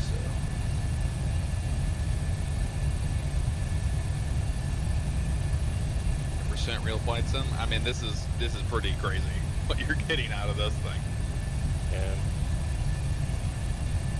I couldn't believe how hard it was to actually hand fly the airplane on takeoff. Eh. I mean, I think I was just overcorrecting. Yeah, I think you were just overcorrecting. And also, it's the whole IMC thing on top of that. Yep. I think you did fine. And you have lack of feel. Well, you know, instrument, you have to learn to ignore that feel. Yep. And just purely go off of your instrument. Yeah, on the initial, because I've got a few hours in IFR. Sure. And that's what we did. Yeah. We went and did it at night. Yeah, no, it's good. I mean, the HUD works, like with the little limiting devices and stuff, but whenever you go into real IMC, you can see who cheated. Yeah. Real quick. Well, I had flown, my buddy, he is a controller from Miami Center, but he used to be a banner tower pilot. So he used to go tow the banners, and he was in Fulton County outside of Atlanta, and went down to go scoop it up, and he picked it up, and he was on his way up, and the elevator cable snapped on the Cub. Oh. And it was done. Like, he was like grabbing the cables and trying to prevent it going into the trees, but it went into the trees. Wow. And he was like terrified to fly again. And he was like, "Hey man, I'll pay for whatever you need. I'm renting a plane. I just don't want to fly by myself. Will you go fly halfway across country?" And I was like, "Yeah, let's do it." And I went down there and did it with him. And that was a awesome trip. But he was instrument rated. I was not. But we were able to fly in IMC, obviously, because he was able to do that. But I flew in IMC in a 172 hand, flying it for hours. So that's where I learned how to actually do IFR. Yeah. And it was Atlanta airspace too, which was crazy. Yeah. In the morning. But yeah, real IMC is a doozy, I mean. Especially throw some turbulence in there and the movement. And actually, what's crazy is the first airplane I ever flew was not a 172 or anything. It was a Metro 4. Wait, is that a flight engine? A Metro liner. Yeah. Twin 2,000 horsepower, because I worked in the airport ramp for so long doing DHL contracts and stuff. And one of the feeders that always came in there, I got to talking to him, and he was was single pilot in the. So you guys say you want to fly? Yeah, you want to go fly a leg for it. So yeah. I got to do some amazing flying on that, and that's that's the launch art. yeah. Did you see that one in Denver? They got hit by another airplane and they still landed it. The Key Lime airline. Oh yeah.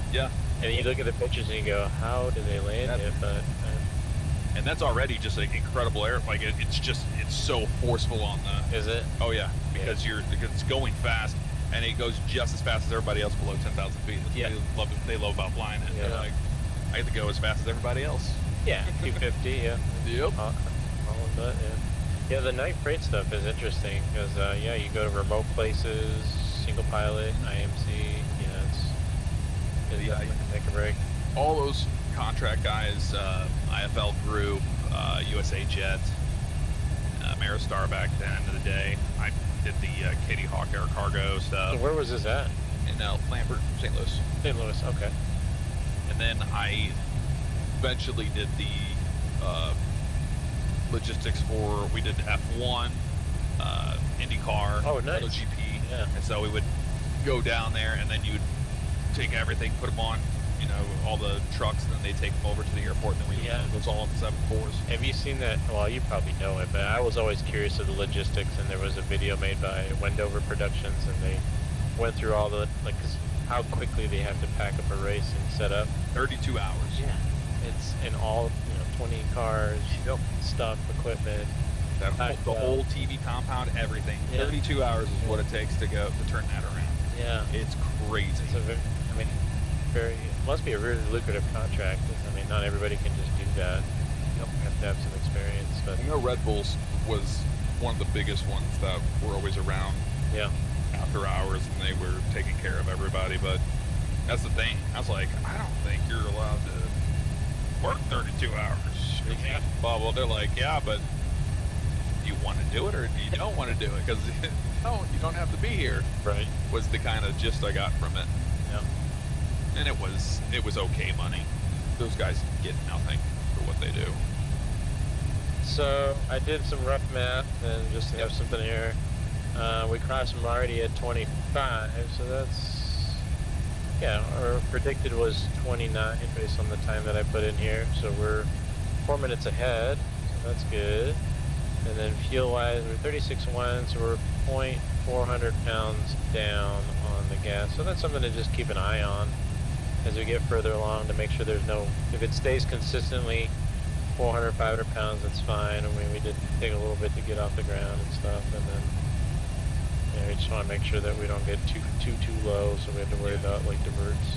Those are things that we look at. So I moved all if you look on here, there's reporting points. It says all these little asterisks and things like that. So position, and there's another one right there. So I kind of put them into fixed pages. So they put the little green thing to kind of give you an idea. Oh, we're coming up on one. Yep. So that way. That's what you used the fixed page for. Yeah. I saw you do the one for Marty, but I haven't done that one for the second. I did, but no. We're going to NI next. I put NI in there. I didn't put NI. So there's that one. Oh, okay. So yeah. And then for Monroe, the reason why I put a distance of 340 just to, because we got to climb up to 340. It's a step climb. Okay. So that's what the flight plan has us going up to.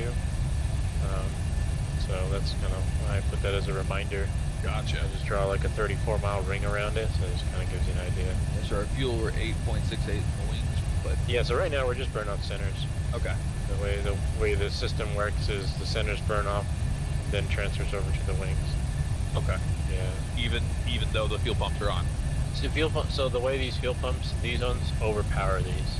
Okay, I didn't know that. Well, that makes sense why you get a warning when those are on when they start getting low. No, the reason why you get a warning is just the fact that you don't have any pressure anymore. It's cavitating basically. There's no fluid flowing, so it just pushes out the low pressure light on. Oh. So that's just indicating that the lines there's no more fuel in it, so that turns it off. One thing we didn't really talk about when we left out of there, we leave these off till the second gen on the 800s because it's a very high draw item, and it's been known to, if you have these on and you switch power sources, like going from APU to main gens, it could throw off other stuff. Oh, okay. Yeah, because these pumps, since they're overpowered, have a higher amperage kind of thing. So they're, so when we start the engine and stuff, when I get the second engine going, I go to the upstart, I turn those on after I swap the gens. We just press the button. I already know what he wants. I'm trying to make his life easy. Trying to help you out here. Oh. Dang. Big stuff. Yes. Thank you. Oh, there you go. Oh, that smells so good.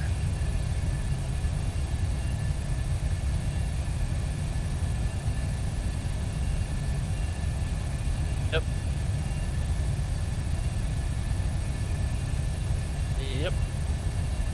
Thank you, sir. Yes, sir. It's working back there. Oh, spicy nacho. Yes, thank you. That's all we needed. So down here. Coffee. Get to catch up with everybody here. Oh, thank you. The what? That's just like a whole thing. Thanks, man. Appreciate you.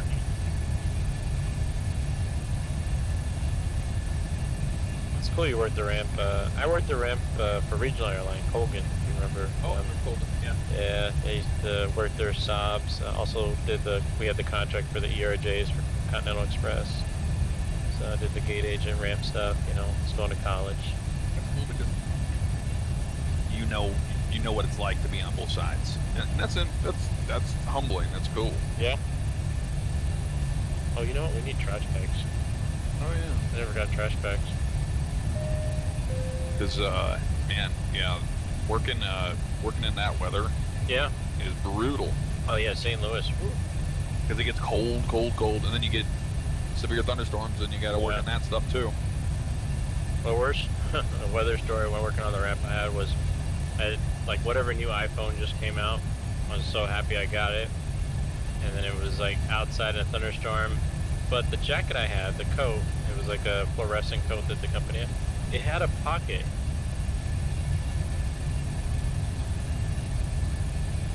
It had a pocket, and I put the phone in there thinking it'll be protected by the water. Can we get trash bags? Yeah. And we'll go out there, work the flight and everything. And as we push the flight away, and I feel like something warm.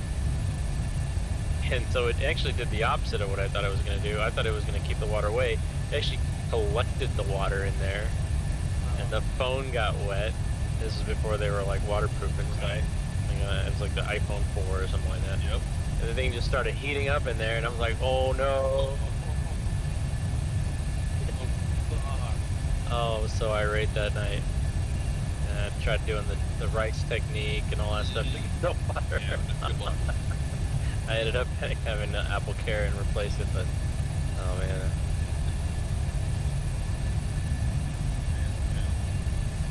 But I wasn't a big fan of the cold. Luckily, I worked in Texas, so it wasn't too bad. I mean, we had a de-ice very little, if any. Not like you guys probably in St. Louis. No, we had a de-ice a lot. Yeah, so I feel for those guys that de-ice. Especially it seems like the places that aren't ready for de-ice are the worst ones, because most of your northern, like Detroit and Minneapolis, they have these, covered trucks, and they're, everybody's heated and kept nice. But like, then there's some places you can tell, like, these guys never de-ice unless somebody calls, and then one person calls, and it's like, okay, what do we do? Yeah, in Lambert, they had it to where on the north side there, the Haith ramp, they have the UPS is there, and they have those grates. They have that whole drainage system for the de-icing, but it stops where FedEx was. But FedEx would just dump it straight onto the ground, and the EPA caught wind of that. I was saying, hold on. After 15 years, finally they did something about it, but now they have to go down to the Juliet pad on the other side of the airport to do the de-icing. But yeah, no, I remember it used to just be a mess because it's peak season. They're trying to do, UPS, FedEx, everybody's trying to get out and de-ice. And then we had Capital Cargo International, Kitty Hawk Airlines, whenever they were around, and Emory, DHL. Then we had the feeders and stuff, and they all needed to be de-iced all in the middle of that whole ball. Yeah. And they're all on the same schedule, pretty much, like close enough. Like a big push at a certain time. Disaster. Yeah, I mean, it was good times, but I didn't want to be around for too long. It was just like, all right, let me get my flight instructor rating done, and flight instructing. It's what got me really into aviation. Oh, really? So yeah. You had no interest in aviation before that ramp job? Huh. I started in 2002 as just a ramper, and I remember we worked with 727s a lot, and it said one of the tail numbers was 727 Delta Hotel for that tail number of the airplane, and I thought that was the type of the airplane because they were calling it a 727. So I knew nothing about it compared to where I'm at today. But there was a time after I had I went and worked at a train company in a stupid cubicle doing shipping, and I quit, and I went back to the airport, and it was garbage, but I was hoping it was going to make me fall back in love with flying again, and it did. It got me wanting to go do it all over again, and then everything changed. YouTube happened. Yeah, that's cool. But you did get your private at least, Yeah, and that's the nice thing. I can get my physical done and get my medical done. Yeah. VFR, and then I'm done. And I have like tons of people in the area of St. Louis that are like, hey, let's go do your VFR, because they just want to go fly. They're like, but they want to see me go fly, and I'm like, I understand. You ever filmed yourself flying a small GA plane or anything? Yeah. You have. Okay. Yeah, not to the level where everybody is today, and now everybody does it. Well, the people that do it really, really well have that infused into their checklists. All their cameras are part of the checklist. That way, it never detracts from anything. Oh, you could argue the fact, but if you're in a 172, it's like, man, your checklist is nothing right now. Anyway, your workloads are going to be okay. Yeah. To make sure GoPro's on or whatever you're doing, audio. Yeah, now everybody, it seems like every student pilot is a vlogger. And I always tell people, more power to you. You find something you really, really love doing, and people want to go down that journey with you and lift you up. That's I looked at it as kind of like a rabbit hole. I just want to kind of keep peeking in, going down further down. Oh, you can go down further. Oh, I know. I did. I went all the way to TP level and just kept on going. And I mean, I'm always learning stuff, even till to this day. Things change too. Like once you kind of have like your thing going, and then all of a sudden procedure change. We're gonna do this because it's more safer. So okay, now you gotta come out of that. Or I'm always just like reading stuff up and changing airplanes. You're always constantly in the books and things like that. So yeah, the rabbit hole is just continuing to go deeper and deeper. Well, that's really cool. The amount of airplanes that you've flown and everything you've done, like it's allowed you to become like where you are today because of all that experience of just doing all of it. Like you can't be like, oh well, I flew this airplane and then I retired flying this plane and whatever. You're like, you went out and you did everything you possibly can do in aviation. Yeah. Have you ever done any helicopter stuff? Well, so I was in the military. I was a helicopter mechanic and a crew chief. Oh, okay. So I rode on the back of Chinooks. Nice. As a crew chief. So I did that for I was in for 6 years, but it was probably like 3 or 4 years of it. I was as a crew chief. So I got to know the mechanical side, picking stuff up, hanging blades. So definitely realmed into the helicopter world, but in the military side of it. But I thought about doing helicopters, and I have a good friend of mine that went on to do that. But I don't know, there was something about just traveling the world in a jet that appealed more to me than, because helicopters are very limited in range. So, they can hover, and that's a really neat thing. But like, typically our endurances are limited. 2-3 hours, we're going to run out of fuel. and they're not very fast. Typically doing 120 knots, maybe 100 knots. So you're in a smaller range. So you're kind of typically in a certain local area. So yeah, I just wanted to. I was envious of the C-17 Air Force guys that were taking off out of Bagram, and then they're going to Germany, and then they go back stateside, and then you'll see them again a couple weeks later. I'm like, I want to be that guy. I want to go around. I want to go places. I don't want to just be in one area. So it's like, yeah, our missions in Iraq and stuff were just up around northern Iraq and back to base kind of thing. So yeah, that's actually cool. I definitely see myself wanting to get the rotorcraft done at some point. It's really expensive though. Yeah, well, I'm kind of like I did my tail wheel recently, like. Oh yeah. I mean, it endorsed rocket champ. Yeah, so I did mine in a Cessna 120. So I just kind of wanted to get that out of the way, and I have a huge appreciation. I think the next thing that logically goes in that order would be like seaplane. Okay. I want to do the seaplane stuff, get a commercial seaplane, and just kind of get that, and maybe do the multi-engine, because you got a single engine, multi-engine. And then maybe probably the helicopter at the end. But the helicopter's just so expensive. I mean, it's double the price. And, I don't see myself using it in any kind of practical way. It would just be kind of getting just to learn about it more, like the aerodynamics and stuff. But I've ridden in helicopters for a lot. Yeah. I had like 1,000 hours in a helicopter in the back of a Chinook. So just flying around. Yeah, guys, people are asking who I am flying with. This is Shane, known as Chemtrails. Captain Chemtrails, yeah. Captain Chemtrails. Yeah. And an extensive aviation background. He's more than welcome to talk about anything he wants to you, but I don't want to talk his ear off about it. Yeah, I mean, I told Ricky. Ricky asked me, like, so who are you? And I go, I'm just a guy that likes airplanes. Well, that is evident. I just kind of, like I said, just went down the rabbit hole. No, I think the one thing that's maybe a little different is I still like flight sim kind of got me in aviation in some ways, like how you said that ramp job did. I immigrated to this country, and that was the initial spark, but what kind of kept me more interested all the time was like a flight sim coming out. Yeah, because like I remember that first flight coming to the U.S., and then I was like, oh, I want to do that, but like, what do I do? And I went to libraries and checked out books and stuff, but then it's like one of my neighbors had an MS-DOS on his computer, the flight sim that was for MS-DOS, and I just thought that was cool. And then not too long after, it sort of in mid-90s, 95, Flight Sim 95 came out. That was like, I was like, and then I needed a computer for school, and because it was just becoming more.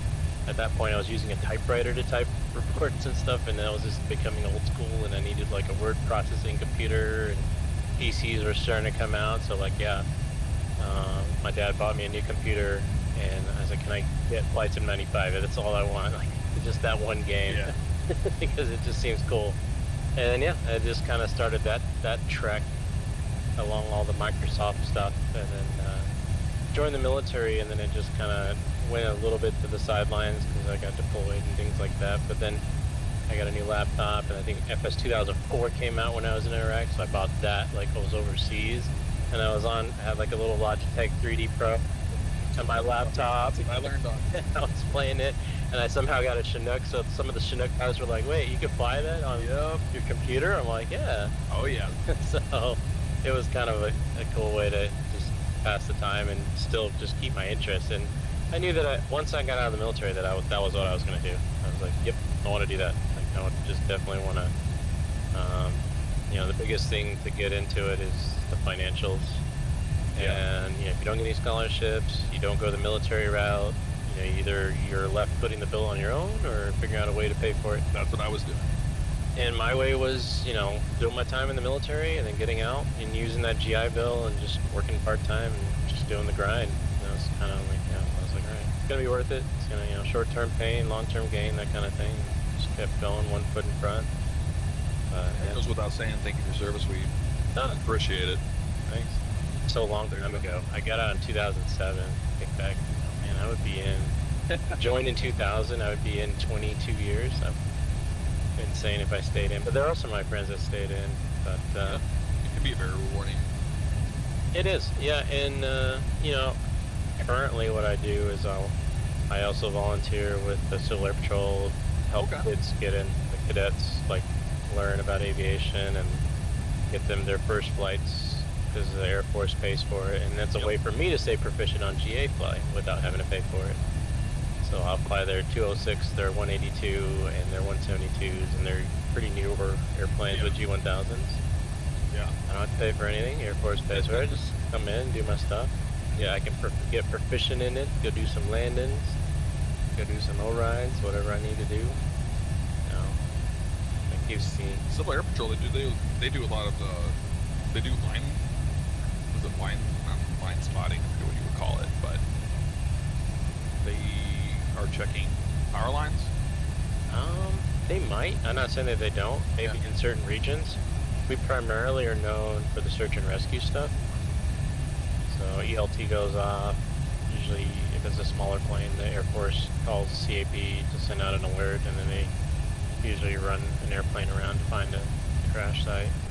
I don't really do that. I mean, I want to probably eventually do that, but it's not originally what I initially did it.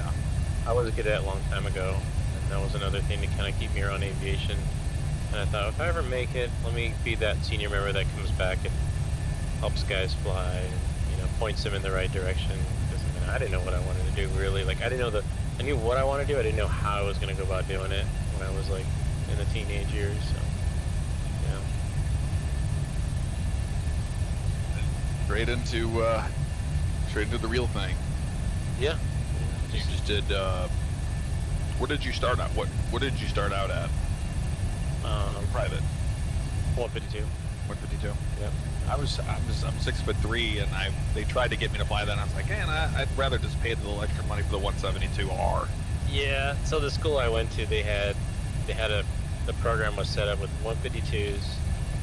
You had a Cherokee Archer, 2 Cherokee Archers for the instrument, 2 Mooney M120s.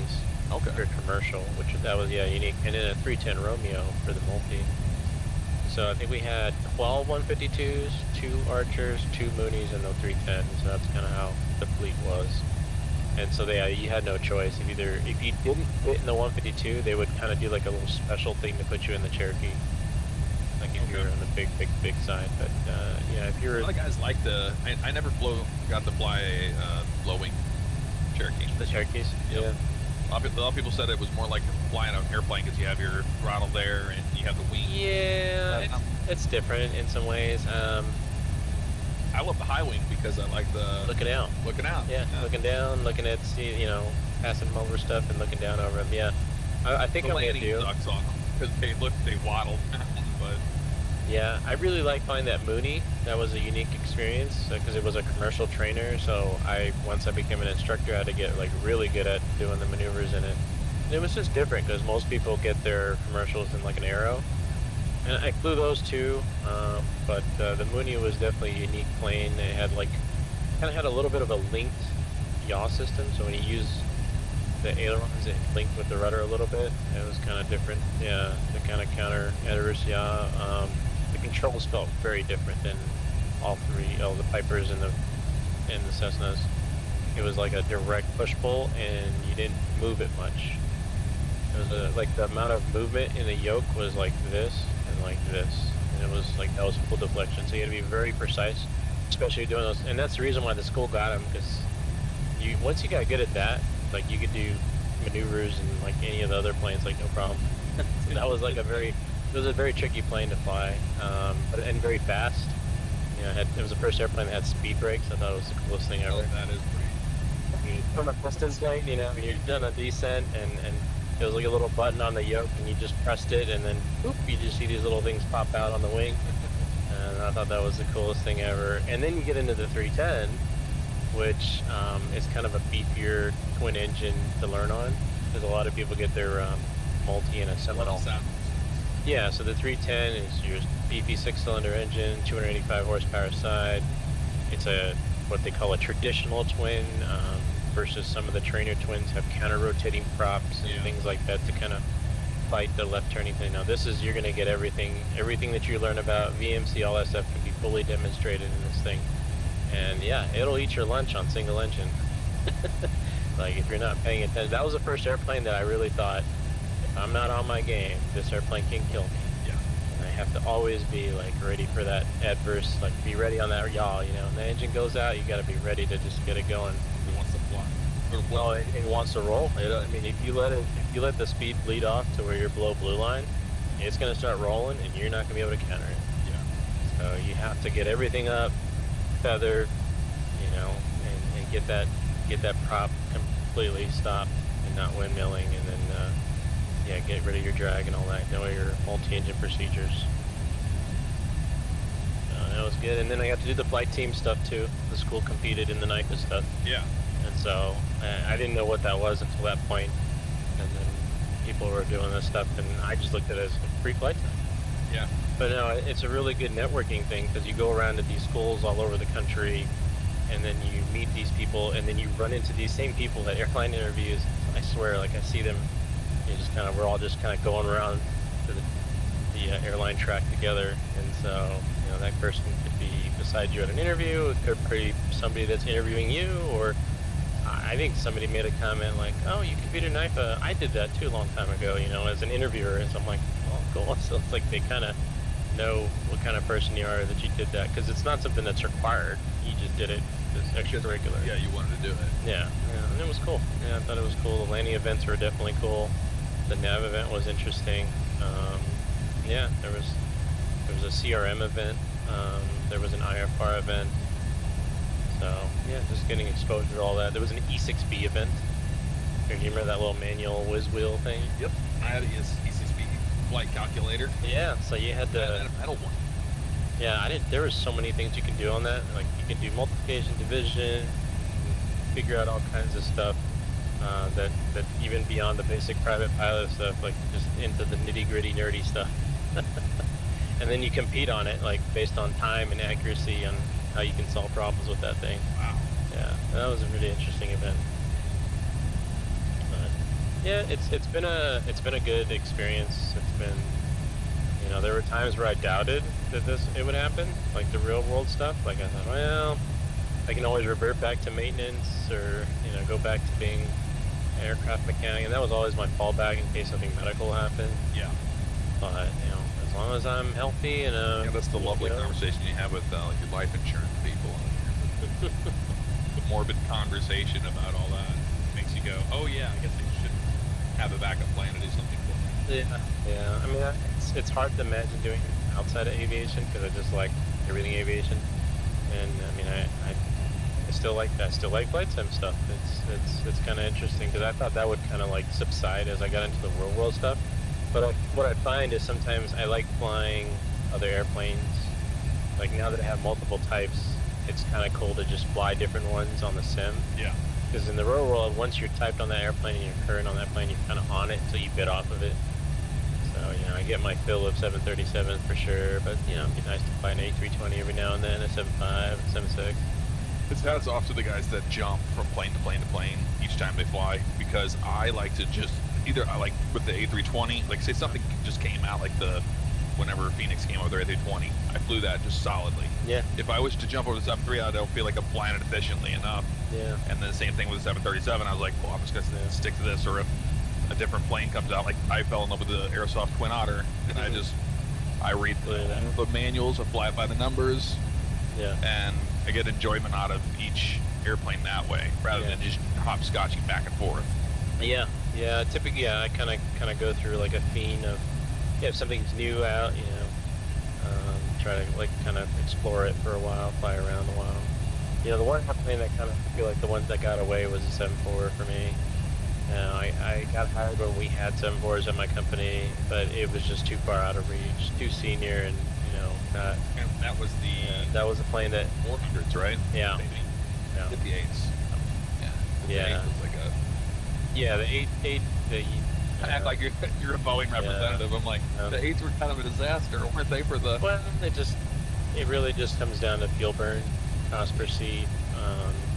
You know, 2-engine planes can do it better, like 90% of it better. And your ETOPS regulations, which allows you to fly twin engines over water as long as you have a ETOPS within a certain amount of distance from you at all times. And all that stuff, the certification process for those things, it was the nail in the coffin for the multi-engine, like 3-engine, 4-engine jets. Because the reason why you had 3 or 4 engines to begin with is because it was a requirement before ETOPS and things like that.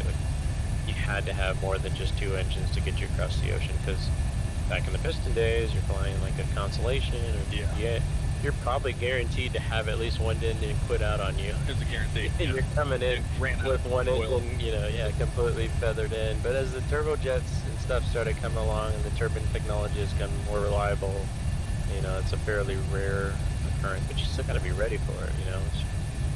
That's why the reason you go to the sim events all the time and just try to be proficient as you can. And flight sim kind of allows you to do that at home too. Like I sometimes will set up engine failure right at V1. Let's see if I can just do the steps while you're doing it. Because it's one thing to just read the checklist or read the procedure at home with nothing going on, and it's another thing to actually try to fly it and do it. You know, get all the memory down in the events. So, and that's what's cool. But yeah, and then through a mutual friend, he just kind of basically said, "Hey, you're a 737 pilot, and this guy just got a 737, and he lives by you. You should go see him." And so that's kind of how I connected with him. I gotcha. Yeah. It's awesome. Yeah, because you've been able to help him a lot with it. Yeah, since I'm... Because this thing is pretty amazing. When I'm not kidding, guys. This thing is just ridiculous when it comes to the realism of it compared to the real flight deck. Yeah. Like, there's small little things, but outside of that, it's pretty crazy. Like, whenever you're going through, you're doing your flows and doing everything, it's just natural. Yeah, so it's a humbling experience is the way I think of it. And I think back to even the first time when I stepped foot in the flight deck of the 7.3, even when you come out of the sims and you go to the real airplane, there's another step of that too. Yeah. But I remember the same thing, like when you get into the full motion sims, like, because the way they train you, they kind of give you all the systems to kind of know, and then you come in, you take a test on the systems, and then you kind of go into the procedures, but you're using like these kind of non-movement sims and stuff, and they don't look quite like the real plane. Yeah, sometimes Paper Tigers is sometimes a thing for them, like to go home and practice your flows on like just on a cardboard cutout of the overhead. Yeah, it's things like that. And then you get into the real plane, you see physical switches, and you just kind of have this moment of like, whoa. Yeah. So there is that, and then there is an extra whoa step when you get into the real plane. You look out and you see people loading bags onto your plane, and you're like, we're gonna actually fly this today. And then the latest thing I could relate to that is I sat right seat, at the regionals, and then I came, and when I first got like captain, sat in the left seat, and it's like, we're leaving out of Newark, and I don't know, I think I've only been to Newark like maybe once before that. Yeah. And like, you're the captain of this flight, and we're going, to wherever out of Newark, and it's like it's like, okay, game on. Like there's that whoa, and then you see the HUD, and you can actually manipulate the HUD in front of you, and it's definitely a cool. But then after a while, you get more natural. You get accustomed to it. Just past a year sitting in the left seat, and it's been a humbling experience. But I feel like I have a system going, and it's going good. Yeah. But I make little tweaks as I see, like little nuggets of information. Either other FOs will point out things that they've seen, or like, oh, that's a good idea. I'm going to borrow that. These are just techniques formed, and then I try to make sure that I know when I was an FO, big thing is like I want to be able to be comfortable talking to the guy. Yeah. And so I try to like create that atmosphere so that you don't want the other guy to see something that you're doing wrong and just be afraid to say something. Right. Yeah, from a safety standpoint, like that's what gets a lot of, you see the aircraft investigations and sometimes like the cultural issues and stuff. They're afraid to go against the captain and say, hey, you're wrong, captain. Right. Yeah, that's kind of a stipulation that is not supposed to. not framed at all. Yeah. Like you're supposed to be like, hey, I think this is wrong. We need to talk about that. Yeah. I always say, like, hey, it's not a mistake till we both make it. So if you see something that I'm doing that's either changed because of regulatory or maybe I missed a bulletin, and you see it, don't be afraid to call it out. You know, the Dreamlifter that landed on the wrong runway in Wichita, that was both of their fault. They both landed at the wrong airport. Yeah, and I don't know. I mean, who knows what was going through the FO's head, or who was I don't know who the pilot flying, who was the pilot monitoring, and because sometimes as a pilot flying, you get so honed into just, especially if you're hand flying, right? Your focus becomes right here, and you kind of zone out of everything else. Yeah. So as a pilot monitoring, my job is to kind of look at that big picture and make sure there's nothing that's gonna, you know, impede you, or if there's something wrong, call it out. You know, that's why, like, as soon as you start rotating, you start going, I say, hey, watch your drift, you know, bring it back level, and then just stay on the flight directors, and then, you know, that way you can keep going. Because, yeah, if I don't say anything, you may not be looking at that. You might be looking at something else, and then the airplane just going, Yep, that'd be bad. So. Yeah, that was crazy on the takeoff, because in the sim, when I rotate and I'm taking off, like, I've never felt weight of the plane. Pro Sim's got the weight there. Yeah. It feels like, and it felt like... Part of that's just, we've been doing a lot of control calibrations. Okay. So, we'll set it up with some fuel and just fly around, and I'll rotate, and then I'll fly it around and say, yep, that's too stiff, or nope, that's not enough, and then the tech team would make adjustments based on that. And this feels pretty close. It's getting closer and closer, obviously, so the real one's linked. So if I go this, you would be this, and also we would have like kind of a hydraulic feel to it, whereas this has kind of more of a spring tension. Yeah. But with the reaction to what you pull and what you get is what I've been trying to work on. And I think Rookie plans on getting low control and hydraulics later and link yokes. But for now, I think it's at a point, like I wanted to be at World Flight where somebody could hand fly it, because it was a lot harder to hand fly before. And then the other thing that was off was the viewpoints. So it was centered on the center of the airplane. So both for you, it would be like we're on a right crab, and then for me, it'd be a right crab. But if you're sitting dead center of the plane, it was dead center. It was perfectly fine. And you know, guys are flying it, like Rookie and stuff, and they were just looking at the nav display and just lining out the runway the best they could. Oh man. I'm like, this is not gonna work. Like, we gotta. So I said, as long as it's okay for the pilot flying, I think I could sit with this parallax fine. Yeah. As long as I know it. So yeah, it's just crossed over November, India. So I'm gonna do Morna. So November, India. So you go to the prog page, and then you would look and see what time we crossed it at. Crossed it at 01020. 0102. Okay. That one fast. It was 32.2. 32.2. Okay. Yep. So we're still tracking 4 minutes ahead, and it's 32.2. Yep. Was 0.100. So better on the fuel actually. Okay. It fills that gap, and we're still 4 minutes ahead. So it's not bad. So on the fixed page, if I want to add Morna, I would press this in. You would just type over it. Oh, just type over it? Yeah.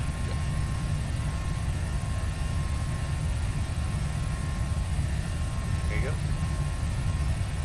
Okay. Simple as that. Yep.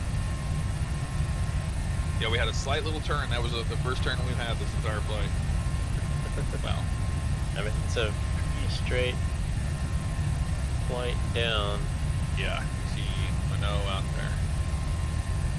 Yeah. And at Big Sioux, looks like it starts to curve to the right a little bit more.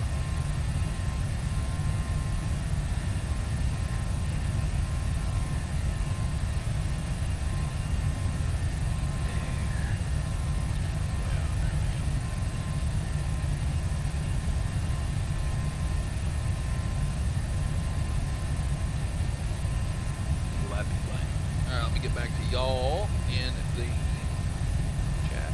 Say hello.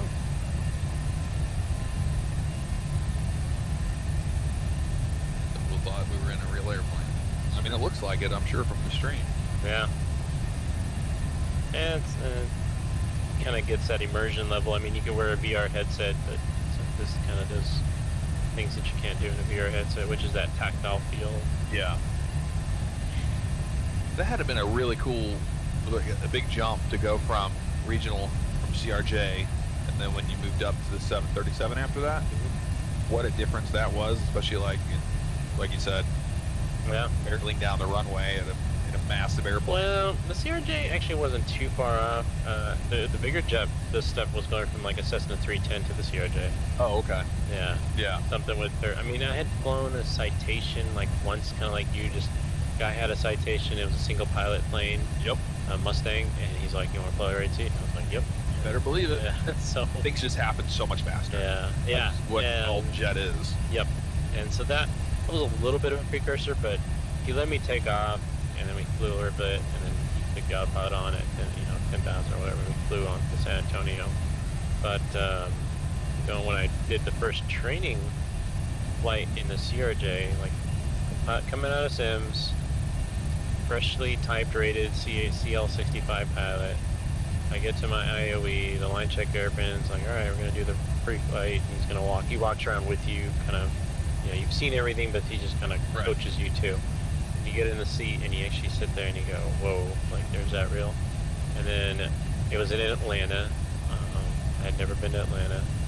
Super busy, taxi instructions, all kinds of stuff going on. And there was a lot of times I was busy doing something and I would miss the ground guy telling us something to, hey, give way to this airplane. And so I would miss all this stuff, and he was having to like chime in and that's his job. But I felt so far behind. Like, it was a short flight because it was regionals. We were like going Atlanta to like Charleston, West Virginia. Yeah, it's just quick. And and it's like I got to Charleston, I was like, wow, like my brain's still back in Atlanta. Yep. It's been a frazzle. Like it was a nonstop ding, ding, ding, ding, ding, ding, and then you get to top of climb and then top of descent, bam, at first briefing, bing, bing, bing, and then. Oh, and the CRJ is it's just an interesting airplane to fly. And how it doesn't have all the auto throttles and all that stuff. No auto throttle. FedEx system. CRJ 200 has the manual bleed system. You have to do it a certain way, or else you could overpower the AP bleed. You never flew the 700 or? I did. Oh, you did. So, what was the change off of not having slats from the 200 to move? So the 200 lands kind of nose down. Just kind of like look like you gotta kind of brief the jump seater, because if they're not looking, they're thinking you're gonna wheelbarrow it. Yeah. But yeah, you pretty much come in on glide slope, just trucking along at 140 knots, and the nose attitude is down. And then they're like last 50 feet, you just kind of quickly round out and touch down. But it had trailing link gears, so it was really easy to get pretty good landing most of the time in it. But the speeds you were coming at were a little faster than even the 700. The 700 had that higher pitch attitude, and even more so than 900. You could feel the extra length. I like the 700 probably the best. Yeah. It was just kind of just right, The 900 is a little too long, underpowered. Yep. 200's underpowered, but too short, and then that 700 was just right. It had enough good power. You get up to the higher altitudes, and because the 200, it would just kind of die out at 30,000 feet. Yeah. It's like cough. 500 feet. Nope, I'm not going to do it. First time I ever flown, I flew on a ROG 145. When he brought up the power, I thought, he was just bringing them up to let them stabilize and then give it takeoff power. I just realized that was just takeoff power the whole time. I was like, oh my, this is a very underpowered airplane. You know why we do that, right? The stabilize and go? Is that for, no, I don't. So it's on the bigger engines, you worry about spool up time. So if you just shove the power to take out power, one engine might come up faster than the other, and the bigger the engine is, the more thrust. You're not gonna be able to counter that yaw. Oh, okay. So yeah, it definitely became. We didn't really do it much on the CRJ. Right. It was just a quick up and then boom. Yeah. Whereas on the 7.3, it was very pronounced, 40%.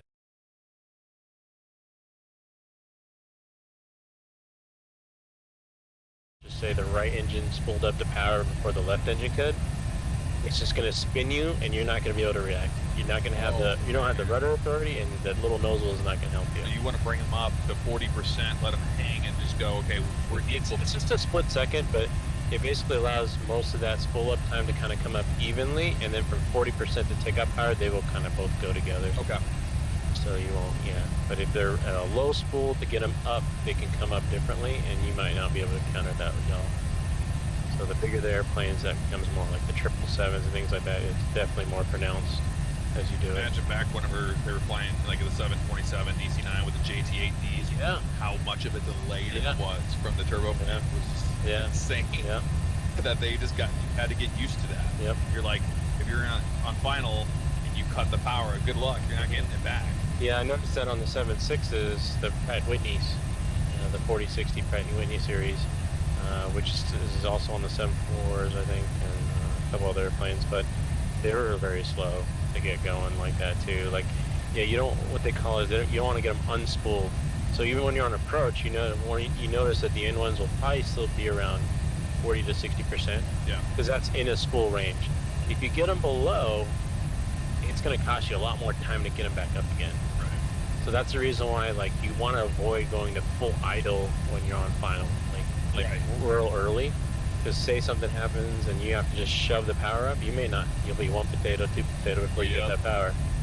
So, and that's literally hundreds of seconds, a few seconds, could be a couple hundred feet that you're going to lose.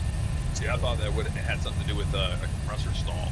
No, no. Compressor stall is more of an issue if you have uneven airflow going in.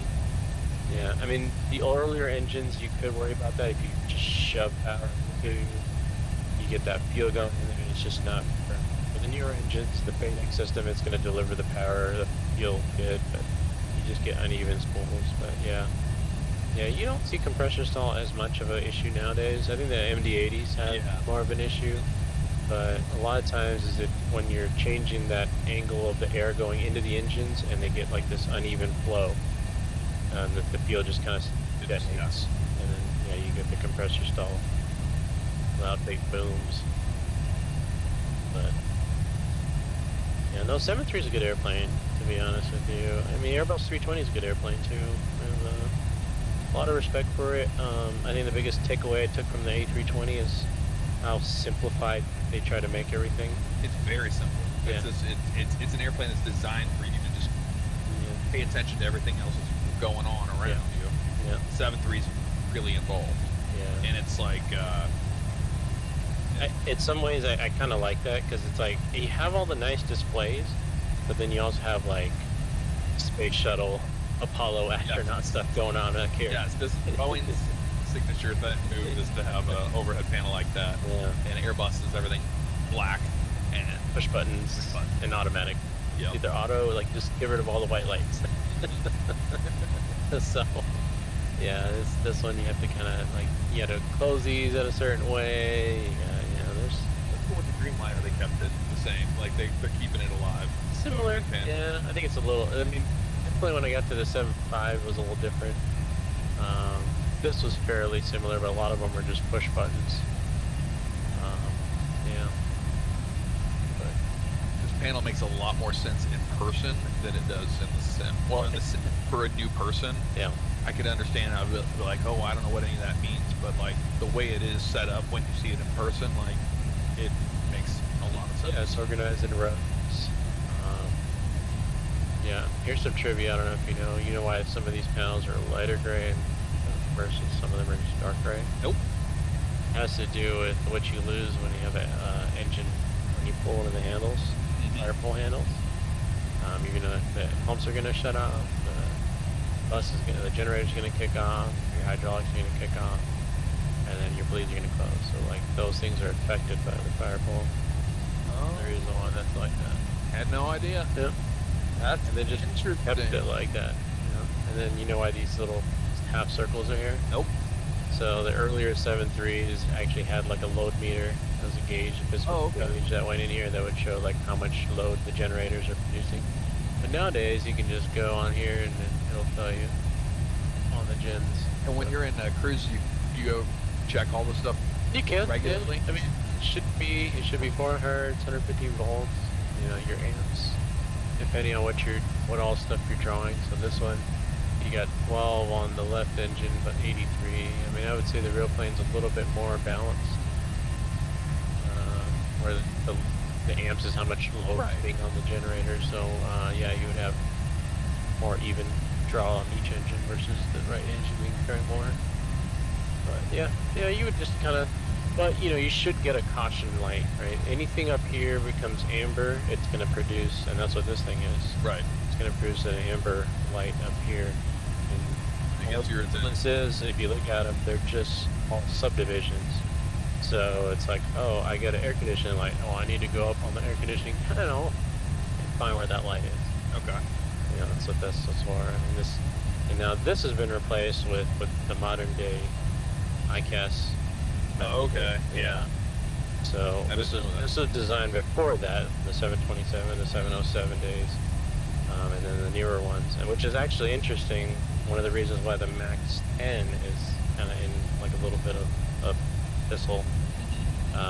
They're trying to certify this airplane by the end of this year, the Max 10, and the reason why they're rushing it to get along is when the end of this year happens, there's a new law going into effect that all airplanes has to have ICAS. Oh, okay. So they will have to essentially re-engineer, get rid of this, and put it in there. It sounds simple, but apparently it's like reinventing the wheel, and it's going to cost a lot of delays and stuff. So they're rushing to try to get it done by the end of this year, but it's not looking good. And that's the reason why the Max 10's been held up. I gotcha. Yeah, and that's another differences that they had to add in there. So. Have you flown the Max? We don't have any Maxes, but we do have the Max 10 on order. Oh, okay. I got so when the Max 10 does come in, I'll get trained up on it. Yeah, I think American Southwest to operate a lot of them. Yeah, no, the Max, I mean, I'm kind of like partial to it. I like the big screens, but I don't know if you ever... You lose a lot of this. I think it's just the nostalgia. Yeah. You're going to lose a lot of that. I have nothing against the cockpit. Yeah. When I look at them on the outside, especially like the Max 8s, they kind of sit squatting down a little bit. Yeah. And it looks kind of weird. Yeah. The engines are just so big and they're pointed, they just look like they don't belong. Yeah. Yeah, but I think as a Max 10, since it's a longer fuselage, it maybe looks more appropriate. Yeah, it might look better. And I believe they also extended the gear on the Max 10. Oh, okay. So the Max 10 has a little longer main gear.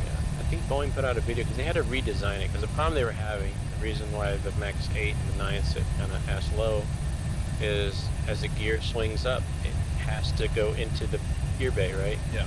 So, and they're on pivot points, you know, all 7.3s. So if you make them longer, they're going to hit each other. Oh, yeah.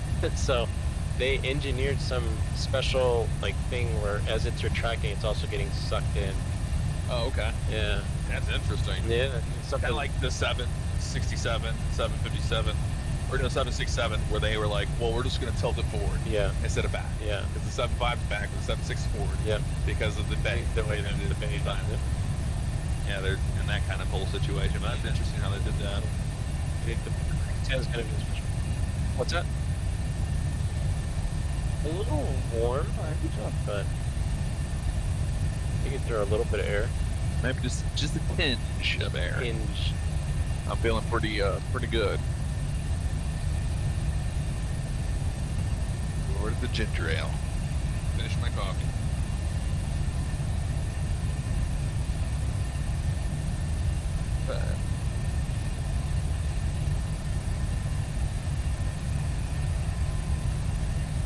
Well, it goes without saying, guys, this is a charity flight we're doing.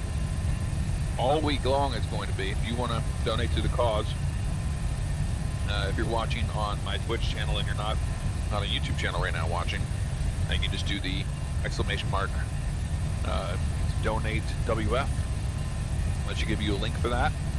And then over here on the YouTube channels, if you did your due diligence and you read through the comment or the description of my recent video explaining what was all going on, then you'll know where to go for that. But all you guys that did it, thank you very much. I have no idea what's going on with that. That's all dispatch. They're keeping tabs on all that stuff. But it goes to a great cause. Royal Flying Doctors out there in Australia, and they provide medical assistance, service, whatever you want to call it, out to remote areas in the outback. Probably a lot more. Priority is the Orbis. There you go. Sheer insane. Yeah, the Orbis flying doctors. What do they call them? The Royal Flying Doctors. RFDS. There you go. Says that you can afford proper medical. And they literally fly. It's a flying eye hospital, a DC-10, I think. Oh, so it's not the RFDS they're doing this year? I think it's the Orbis. Oh, I thought it was both. I think it's both, but yeah. Okay. They also have the flying hospital, flying hospital. Will there be more streams? Yes. For the next 7 days. Yeah. This airplane is going to be flying pretty much 24/7. Yep. And I will be back flying at I think I get here for briefing at 9 a.m. Pacific Standard Time. So we'll land. We're shooting to land around 2:30 a.m. here. And then it's gonna be a little later than that because we took some time getting out of the airport. But I'm going to go straight to the hotel, go to bed, and then get up, come back down here, and then fly that morning flight. And then there's an afternoon flight I think I'm doing and some other stuff. But it's going to be a lot of different crews. We have how many people? I forget. I think perhaps in a total. 10. Yeah, at least 10. At least 10 to get it done. But this airplane is flying around the world, and that starts tomorrow. Tomorrow at 2 p.m. No, 2 p.m. Pacific Standard Time. Yep, that kicks off out of Sydney, Australia, and then it starts the whole trip for the next 7 days. This airplane is going around the world. Yep.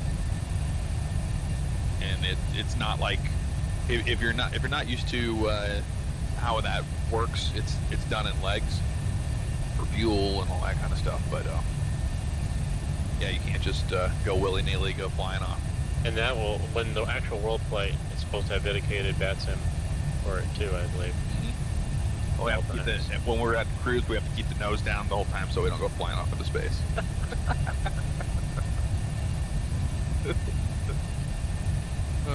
Yeah. This is just a kind of a warm up to kind of get the airplane to Sydney. Yep.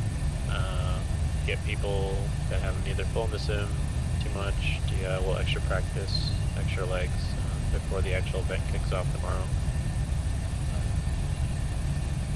Yep, we'll be on Vatsim for the whole event. So whenever it's available to us. So it'll get a little off. Yeah, it's getting a little off. But it's just a rival up there. It is, isn't it? No, I don't know if it's the arrival. I think it's a turn that we got to make. Oh, is it? Yeah, I think. You know what? Here, what am I doing? Yeah. Look. Tomorrow, pack me. I'm gonna make a little. Okay, there. Right. And the last one is Papa Yankee, and then we have our route Disco. Yeah, we fly over the Solomon Islands, then we make a turn, and then we go to Papua New Guinea. Come into Papua New Guinea.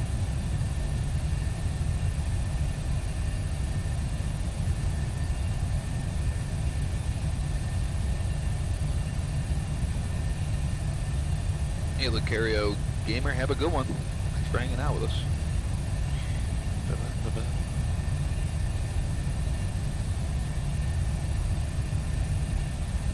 Made our stream into a podcast, which I'm all for. Yeah, it's usually when you're doing these night flights, especially if it's the first time you've flown with the other person, just gotta kind of get to know them, and I know of you, but I don't think I really know you like some people probably do. Yeah, no, I'm the same way. Yeah, you always show up on top, because you're into the same stuff I'm into, airplanes, racing. It's like there's one thing or another always showing up, and it's the same person too. So I'm like, check this out. If the new airplane comes out, usually I see you pop up. So. Yep, I'm missing my sim greatly, but it's gonna be all put together soon. Oh, so it's currently down. Yeah, my whole thing is. I have a picture of it. But you have the racing rig right now currently, or no? The racing rig is eighth of its done. What are you running for the racing rig? Controls, things like that, all Thrustmaster stuff? Yeah, Thrustmaster stuff. I have a what's it called now? The TGT2. Yeah, okay. Is what I had because I had the TSPC Racer and I still have it. It works fine. But I had the TGT2, which I replaced it, which was the successor to it. Yeah. And then it's a direct drive, isn't it? Yeah. Yep. No, it's not direct drive. No, it's not. Nope. It's the old. It's the belt. It's a belt driven. Yeah. It's still smoother than the. Yeah, I haven't gotten a direct drive one yet. I plan to get that eventually, but for what I use it for, I don't really need to go down that road. Yeah. A lot of guys want that for racing. The feel you're getting in a race. Yeah. It's huge. For me, I get the I have a 20, was it 18-inch wooden SCI wheel. For big trucks. Yep. And then I tilt my thing down, and so it has the proper thing for it. That, and then I have the whole 10-inch lift on the shifter. Oh, and then a custom shifter on it with the. So you have like the whole 18-speed shifter. Wow. Yeah. And then I have a button box that has a Jake brake on and all that stuff. But with the new rig is going to have that hard mounted on there, so I don't have to do like a bunch of jank stuff. Yeah. For all of that. It's cool. Yeah, no, it's gonna be nice. I mean, it's done. Yeah. So, I'm looking at getting a small direct drive wheel. Mainly play just like F1 and Gran Turismo 7 and just like Forza and that kind of stuff. I did the iRacing a little bit, but what I don't like is how you have to just buy all these things. Oh yeah. It just starts to become a money grab, and it is right away. I'm not saying it's a bad thing, but it's just kind of like I can get my fun from a more. It's designed to where you have to get the licensed vehicles, but you get what you want to really do. But whenever you're like into, say you're into NASCAR, you want to do the full season that they're doing, or you want to do the NIS series, you have to have every one of those tracks, and those are $12 a piece. Yeah. And that's a lot of tracks. And it gets expensive quick, and when you take the the PC cost and account to all that stuff, it's not attainable for a lot of people that want to play a NASCAR racing game on their console. So I see that all the time. People are like, would you get iRacing? It's like, it's not that easy. And the best I ever did, I did NIS, and we had a full team and everything, and I finished second was in 2016 or 17 for that championship. And I was like, to get to win that championship, it would have taken way more time than I was doing. And they were the person who won. They were doing multiple races a week, and I was only committing to one. And because we were doing the open series, so we had a guy that would build the setups, we test the setups. It was like a whole week to get ready for the race. And I do the race. It was a neat experience, but I stopped driving for the most part. Now we do broadcasting for all of the races for our league. So what got you into the whole car racing stuff? Because NASCAR's just been a thing in my life for NASCAR. Yeah. Okay. Since I was a kid. And not like road racing stuff just now. I love road racing stuff. I'm ready to go to the Rolex 24. Yeah. I've been it once, but I'm going here for the next one down in Daytona for that. I'm excited for that because it's the most manufacturers they've ever had. Wow. Competing. It's supposed to be insane. We went to my wife and I, we went to the Long Beach Grand Prix. That was recent, about a year ago, maybe a few months ago, I can't remember. That was really fun, seeing all those cars, different classes. There was like a Cadillac. There was like a mid-engine class, and then there was a more regular class. So it was just cool to see. Actually seeing race cars run at their full speed is like something totally different from watching it on TV. Yes. And the sound and the pops and everything. It's really cool. I didn't think I would really get the whole restrictor plate racing for like Daytona or Talladega or whatever, but especially the Daytona 500. But to see that in person, it's unbelievable. Yeah. But I had really good contacts, and I was doing promo for all the NASCAR games. So they were like, we're gonna take you in, and I've got to go into the drivers' meetings. I've been into all the garages with everything. I've been up close. I've been up on top of the pit boxes during the races. I've seen the race. I've seen NASCAR from every angle, and it's incredible to see it. You don't get to see that on TV TV, obviously. You get a small glimpse of it. Yep. Yeah, show you. I have it set up. I can find it.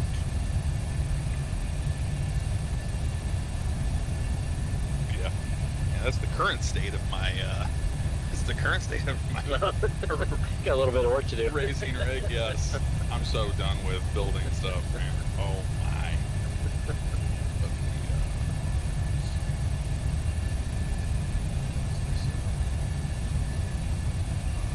All the way back to all the picture. So do you also drive any interesting cars in real life, or Not really. testing for the virtual? I was always into. Oh, well, that's not true. I'm multitasking my brain. No, I was always into like old 70s boat cars. I had a 77 Oldsmobile. Barracudas and the Chevelle. Oh no, I like the Tornado, like the like the late 70s. yes, 77, Okay. 78. The Oldsmobiles Yep. and the. Well, the coolest thing I ever did was the Rusty Wallace racing experience and raced a stock car. It was 50 laps in Gateway in St. Louis. And that's the first time I ever got to feel G-forces, and then like getting used to the car and like being like, okay, iRacing to this and seeing what it was actually like. That was amazing. My dad got that for me for my birthday one time, and I was like, I cannot believe I get to do this. One, and they're like, yep, show up early because you have 50 laps around this track. Yeah.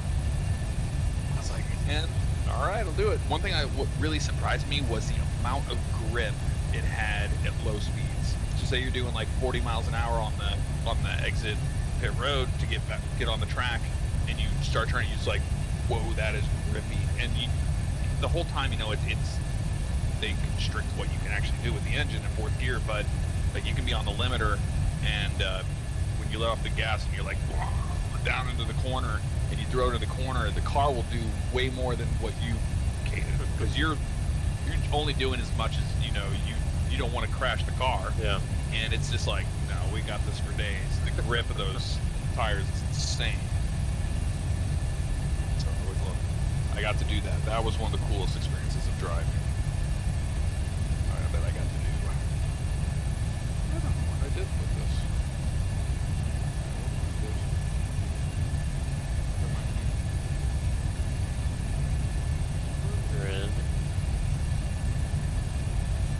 Kind of doing a little dog leg over. We can just cut the corner. Yeah, we could Victor Vector ourselves. Yeah, I mean, just going direct to one of the fixes later on down the road would probably cut down a lot of time. So that way you can get the bed. Yeah, there it is, right there. Right there. What I got? Oh, nice. So far. Nice. And then yeah, so 48-inch. those rudder pedals. That's what I have. I love those. Yeah. Those Thrustmaster TPRs. A lot of people go, oh, they're expensive. And I'm like, These things are stiff. yeah, they're not 100% accurate. They don't have the full amount of motion that you should have. I will say that. They seem to just kind of have a very narrow band. So because of that, they're just a little tougher too. I like the stiffness of it though, because then you're not over. Yeah, I mean the physical dimensions are right, but like the feel of it, they shouldn't be that stiff. There just isn't much of a throw on them. Yeah. The real one has definitely a more of a throw. Your feet move a lot more Before it actually. that you hit the stop. Yeah. But you don't. What's right? Our lovely flight attendant will be stepping away for 5 minutes. All right, so what you want to talk about the route? Hold on. Yeah, so like, I'm just trying to think here. What's this looking before PI? Yeah, maybe we could just go direct one of the fixes on the arrival. Oh, I don't even have the map. Oh, you know why? I think I think these two fight each other. Is that what it is? Yeah. Oh, okay. Which is fine. I can see it over there. Just trying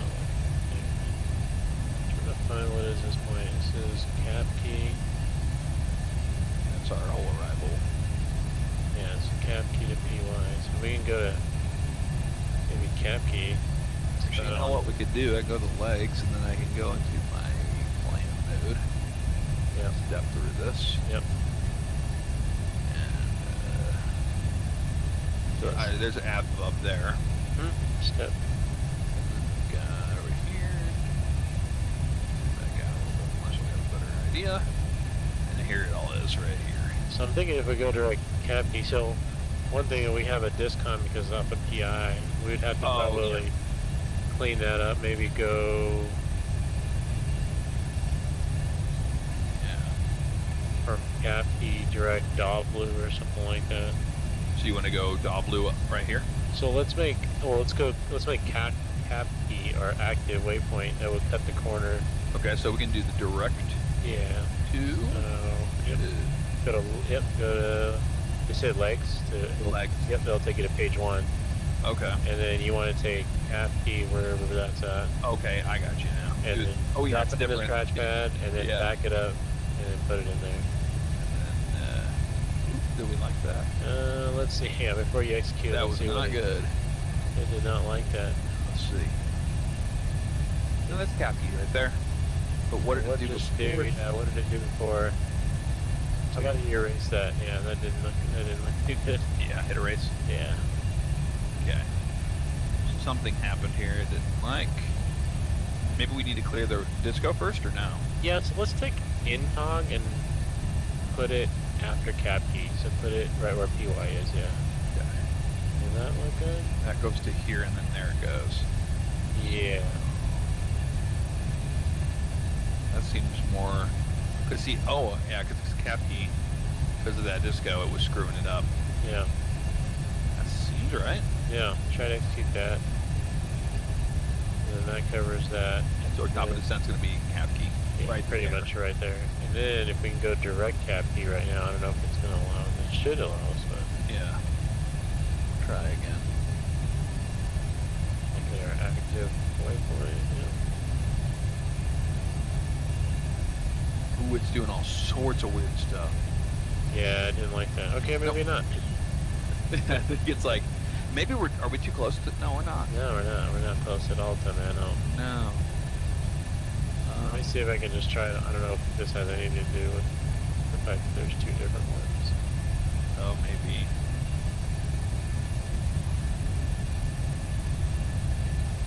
That looks correct. Yeah, that looks... Like it wants to go direct there now. Yeah. Now we can put our beams. Yeah, Yep. that looks better, huh? I like that. Execute that. We're in LNAV. Yep. So that should go direct to CAPI now. CAPI, There's yeah. our turn. And we should still have our waypoint a beam Mano, so we can still figure out our time. And yeah, that's much better. It calls it Mano 2 now. Yeah, because it's not going over Mano, it's just off to the side of it. So all the waypoints are going to be, because I did a beam fixes, so that keeps all the waypoints, but they're just a beam fixes to them. Yeah. So they're just laterally offset from the original spot. So that should cut down our time a little bit to landing at a more doable time. Yeah, otherwise you're just flying over the ocean burning fuel for no reason. I mean, in real world, the way you ask for this, you would just request it, ATC, and you would say, hey, I'd like to get direct cap key, and then they're going to either give it to you, or they're going to say, no, unable due to traffic, or something like that, or airspace, but since we're just kind of flying uninhibited, Yeah. just kind of doing our own thing out here in the ocean, okay. Save a little bit of fuel, save a little bit of time, get to where we're going. I didn't notice that there was such a big cut before. Yeah, this should save a little bit more time. That's cool. Get back to here. You know, after flying these sims, the number one question every single sim gets, that's the same one. It's like, you know, if the pilots are incapacitated, could you fly the real airplane? And I'll tell you this, if I had never flown a 737 in my life, only in a sim, and I got up in here, when we were doing our flow checks and all that, it's so disorienting and out of place that no, you were, and then to throw the elements to everything and the craziness of the real world, no, it's not as easy as it is in sim. I can guarantee you that. I'm glad you're saying that, because if I said I come off as condescending. No, I'm telling you the truth. It is not as. I think that honestly, you would probably get so disoriented with everything. I mean, I'm sure you could get you'd have a better shot than somebody who doesn't know anything, of course.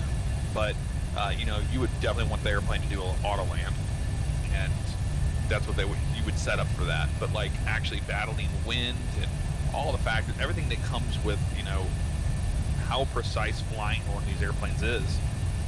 No, it's not something you can just jump into and go, oh yeah, I got this, because I can do it on my sim at home. Yeah. No. I mean, I haven't had anybody come up and say that directly, but I've seen that bit thrown around. One day, you'll get it. I did have one guy, normally it's kids that are coming up to the cockpit and say hello, but they say, hey, there's a special visitor to the cockpit, and I said, oh, okay, send him in. And it's this grown-ass guy. Mm-hmm. He goes, first-time flyer. He just looked around and he said, oh, I could never do y'all's job. No. I think we might have screwed up a little here. And then he goes back to his seat. He's like, oh, God, you guys look like you know what you're doing. Yep. I was like, thanks, appreciate it. I was like, you want to come and have a seat? And he's like, oh no, I'm already like my brains. Yeah. So, yeah, I think a lot of like professional pilots sometimes get a little numb to things and think like, oh, it's easy, but it's because you've been doing it so long, and you have that habit form. Yeah, you have a habit form. You know what to do. You know how to deal with the contingencies. When you have good flight training, it really, really helps, and you're constantly like in that mode. Mm-hmm.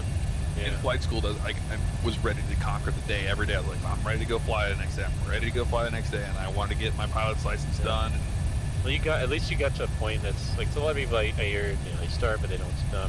Yep. The private pilot weeds out so many people, and if you can just through that hurdle, you're like literally almost halfway, because not by certificates, because yeah, you have a lot of certificates, but like from like a base fundamental learning, the only thing that you learn a lot more is going to be the instrument, and then after that, it's like you're just kind of layering everything else on. Yeah, and then once you get into the ATC or when you get into IFR, it's easier to file an IFR than it is a VFR flight plan and go flying like that. And I mean, that's something that you should continue to do. But a lot of guys get to the IFR point and they go, well, I'm just going to fly IFR every time because, it's safer. It is. The only thing I would say is you have VFR weather to just go VFR just because when you do an IFR, you have to fly to VORs and waypoints, and you have to go around things that can kind of be inefficient. Yeah. Especially in the small GA planes. Yeah. Like a 50-mile leg off to somewhere else just to avoid this busy airspace or whatever, then you kind of defeats the purpose of getting somewhere fast. Yep.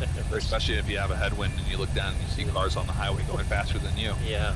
I had the same exact thought when I got my IFR rating. I thought, IFR, like you feel so much more protected because he's kind of guiding, telling you things, and that was the scariest part of private and like in doing cross country flying was I had a couple scares with Canadian geese and things like that, and encountered that, and that was like it was like an evening time, and I was finishing my last leg before I went back on my round robin, and it was the final one I needed for the check ride. Yeah. And did you hit one? Nope, didn't hit one. It came really, really close and it scared the hell out of me, and I was like, oh man. I landed at it was in Vandalia, Illinois, and then I got out.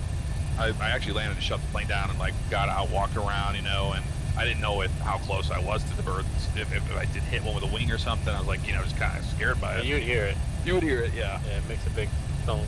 But I was like, needed a mental reset, and then I got back in the plane, was good, flew back, and then got chewed out by the, flight services, because I was like 5 minutes. 7 minutes late. Was that your flight plan? I think, I could have closed it out, because the instructors were like, hey, if you're below 2,000 feet, you close out your flight plan on your phone. I was like, I'll be all right.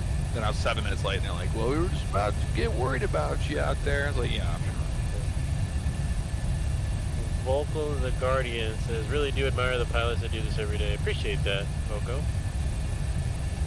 Yeah, make it look easy. And you're back there just looking out the window and complaining about a 10-minute delay on your push. That was today. Oh yeah, it was out of Denver, Southwest. They delayed it 10 minutes, and one lady was like, I need to get on that plane. And it was like, that's the plane that caused the delay. They were still sitting at the gate. They couldn't leave. And the other plane had already landed, and I love that one. They always say, oh, it's in range. And no, it's been sitting there. You can see it. It's in range at the gate. Yep. It's right at their visual range. Yep. So they pushed it out, and then they brought it in. And then obviously the people have to get off of it before we can get on it. The people there was a guy like screaming cuss words, and it's like, it's 10 minutes of your life. Like, you'll be okay. You'll be okay. And it's aviation. Don't fly. You never know what you're gonna get. The weather, whatever. You're flying through the atmosphere in a pressurized tube. Yeah. 500 miles an hour. And the freezing cold elements. I mean, that's what I say. I go, you don't deserve aviation. You don't deserve to fly. The wonder of flight. You don't deserve it. It just shows people get accustomed to that. I got to be there now. I got to be there here. Yep. I get it. Yeah. I mean, when things are late, I say, look, plane's coming in, and we're waiting on that. They got to get off. It usually takes about 30 minutes, and the cabin cleaners got to get on. Mm-hmm. They got to clean the aircraft so it's clean for when you guys get on, and then we got to start the boarding process. So optimistically we're looking at this, but I can't guarantee you it. I'm just being honest with you. I think a lot of people appreciate honesty. I hate over promising something. That happens a lot. Yeah, I'm like, it's gonna be safe. That's the best way to put it. But I'm not gonna try to rush things. I'm not trying to, cut corners or do anything. So what's up? Yeah, no. Inbound message. Inbound message on what? Oh. On what? Cell phone. Oh, cell phone. Okay. Inbound message. That's it. Oh, okay. That's just okay. Wife said she's gonna go to the car and just crash.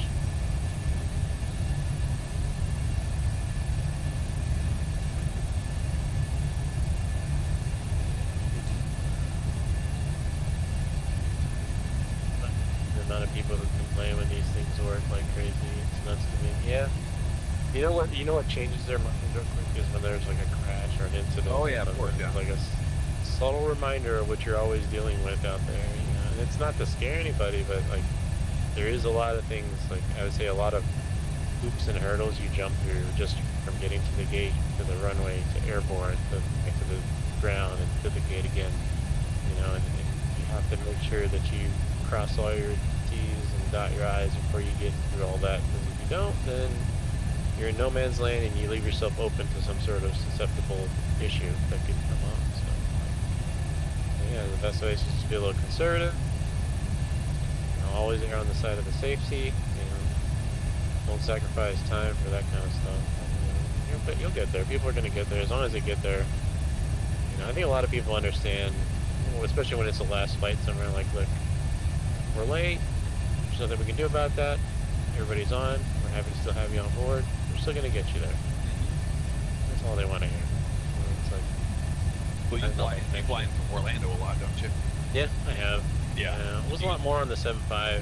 Take a lot more 7.5s in there, but get those storms that come through, and they have a severe storm right on top of the airport, and then they have to shut down. The good thing about Florida storms is they're typically in the afternoon and they're fast and they move out of the way pretty quick. So even if you take off out of LA and there's a storm in Orlando, like chances are it's going to be dissipated and gone by the time you get there. It's the ones that, as you're coming over the Gulf, you see it forming up.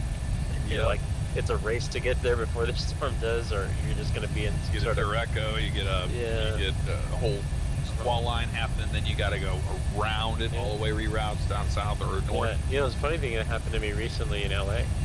Out of all places, you would think thunderstorms in LA, and it caught me off guard because we flew from JFK to Salt Lake, and we were going to fly from Salt Lake to LAX. So that's a long day, and I didn't really think much about the weather in LA because I typically think, oh, LA's pretty good. It's Typical LAX. 70 degrees, partly cloudy skies, no issues. As I got to Salt Lake, I started seeing, like, in the weather report about thunderstorms and things like that. I go, really? And I look at the radar and I go, okay, there was some, like, stuff, but it wasn't, like, really strong. But as we got airborne, that stuff solidified. It created a solid line. And then it shut down all the arrivals into LAX. And so then air traffic control wanted to route us further south over San Diego to basically come around the back end of it. Well, we had to make sure we had the fuel to do that, which we had a good dispatcher who I think had the foresight to think, okay, I'm going to give you a lot of fuel.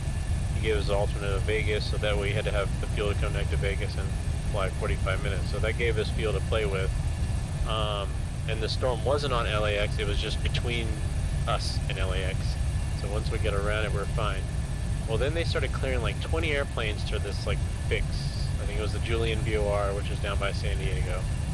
And I'm like, oh, it's about to be a party at Julian here soon because everybody's getting direct Julian. Yep. I'm like, how's this going to work out? And then I think the controllers realized that they're sending so many people that people are not getting into LX and they're doing holding and slowing people down, and it was just getting backed up. So then they asked us. Well, the good thing was they vectored us around. They gave us some cuts. Like usually what HC does to get the spacing down is they'll give you like these 90-degree heading turns.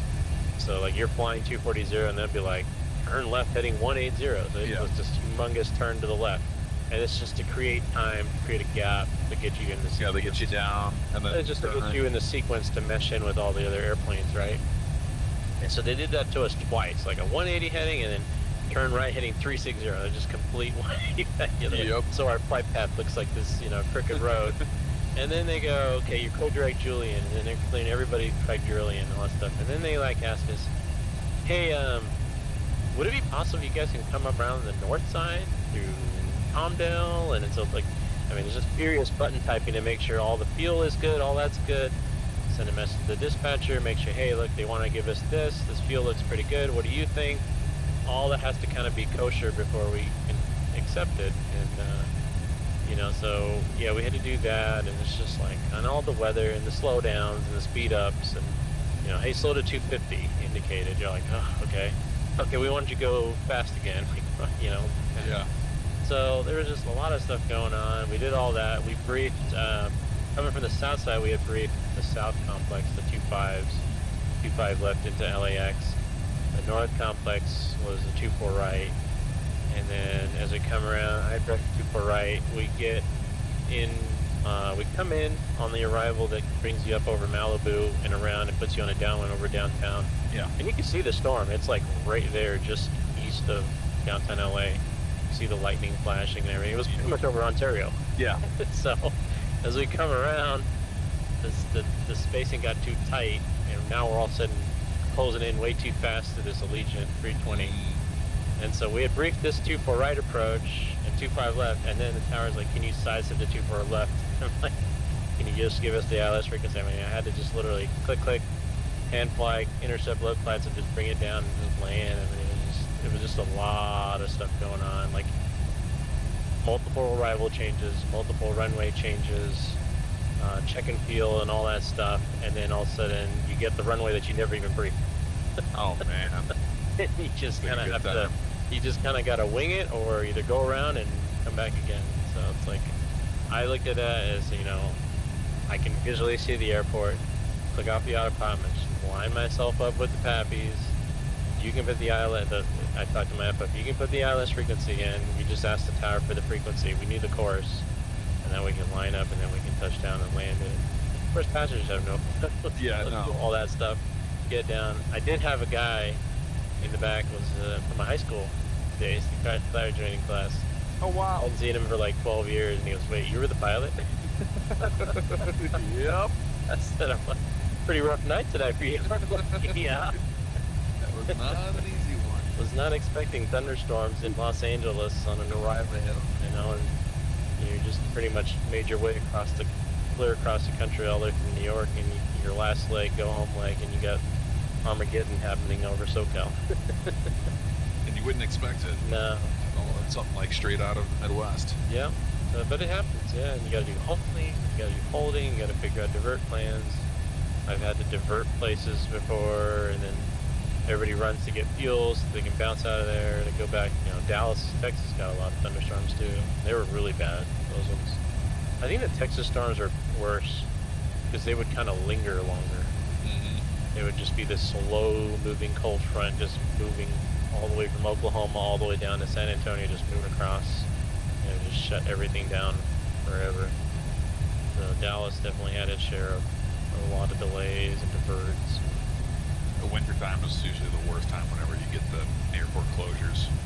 Yeah, I mean, I've landed in Boston in a snowstorm-ish. I mean, I never saw the runway itself. Like, it was just like I could see the edge lights, somewhat of a runway, and we landed. And as soon as I went to kick, you know, the auto brakes off, it was just like slipping and sliding. And we're like, we're just gonna keep it coasting to the end because I mean, we're not gonna take any of these high speeds because you could just feel that back end starting to kind of skid around. And yeah, I was gonna ask you that. Like, I've landed on snow and ice in a GA airplane, but what is it like to land one of these in snow? On snow? You don't want to slide it. You don't want to get that back down out because you're not going to be able to took your drift right out of it. Yeah. No. So keep it straight. You know, that's one of those where you want to kind of just touch down. Firm. Not firm, but you want to be at your point that you want to touch on. You don't want to float it much. You don't want to, you know, try to get greases and yeah, typically probably get off the runway at a slower speed. It's absolutely incredible to watch these airplanes land in that kind of weather. Yeah. It's nuts. Yeah, I mean, we were Even coming in, windshield wiper was on high the whole time, the whole time, and then when we got to the gate, I mean, it was consistently falling down still, like it just looked like ice chunks falling down from the sky, and we got to the gate, and I looked back at the plane, and you could just see where our windshield wipers covered, but the whole airplane was like a popsicle. Oh, man. Yeah, just from... I think we have weather off to our left. Oh, we do. I think that's the second time I've seen a flash of lights, man, with the weather radar on. So, you should weather radar, and then if you do... Oh, I see it. You should get it there. Control it with here. Gain. I think it's on your side only as it's what's simulated, yes. There's your tilt, and then the gain should be... So this is awesome. I've never been instructed how to actually properly use the weather radar. I don't know if it's going to work correctly, but what you typically do obviously is get it on, and right now you're in manual mode. That's where the M on the TDM is, and then you should be able to control the tilt. Yeah, so there's your tilt. Yeah, there is some. So usually what you try to do is you try to tilt it down until you get some what's called ground clutter. Paint the ground. Yeah. Oh, yeah, that's big storms out there. Yeah, so you paint the ground so you get something, but I haven't been able to get it to work correctly. So usually you should get it right here, and you're 4 to 5 degrees down. Yeah. You get something. You're pretty far out, but typically it's good for within 80 miles. So if you're in like the 160 scale and you look right here, you should get the ground cutter starting to show up. I'm sure chat can probably see it on the stream, the bottom right. Right, we're not the only. Yeah, they thought they saw that too. Yeah, we're not crazy. It popped up because what happens is the weather stations get updated, and we get a METAR. Get that data from the it's weather funny. station. It's on the left side, so maybe they can just kind of help this out with the weather. Yep. Yeah. Well, I saw some off our nose. Yeah. As well. But yeah, so typically you get it to where you get the ground clutter, and then you kind of just work your way up with the tilt. You want to get good blobs. You want to kind of see what the stuff is marching from, like what's coming out of the ground clutter. Yeah. And that's going to be your solid returns that you're probably going to want to avoid. This one has WX plus T, which is for turbulence. And how does it figure out where the turbulence is? Is that it's kind of, it looks at it's called multi-scan radar, but what it looks at is not just the intensity of the water moisture, but also like directions that it's moving. So in a thunderstorm, you're going to have downdrafts and updrafts. Yep. So that's kind of painted, like it looks for that, and then it kind of figures out, okay, this is a bad area. Gotcha. And it paints like a kind of a dotted area, and that's turbulence. You want to avoid that. But I have not seen it work in this sim. I don't know if maybe it does, maybe it doesn't, but I haven't been able to work it. Told that they had weather radar. Yeah, I've seen Ricky do it, but the previous flight I was in here, I could not get it to show anything, but I would see flashes like this the same way. Yeah. But yeah, that would be cool if it worked. It should work. So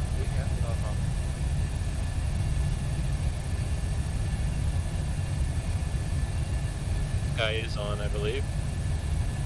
Yeah. I don't know. I mean, without messing anything up, I don't know if there's a way that you can check, because I think I heard it. It makes like that thunder sound, right, when it comes on.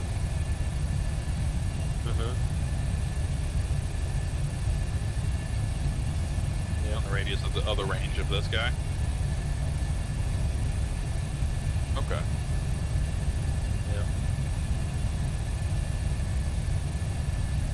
Yeah, I mean, the other thing you could do is you can turn up the gain, and the gain basically, so it went to variable, so you see how every VAR. Yeah. So that's basically, I'm taking it off the calibrated gain, and I'm going on my own, so I'm increasing the energy of that radar coming out. Okay. I want to be able to paint things further away, or, right. You know, and yeah, it should work that way, but I haven't seen anything.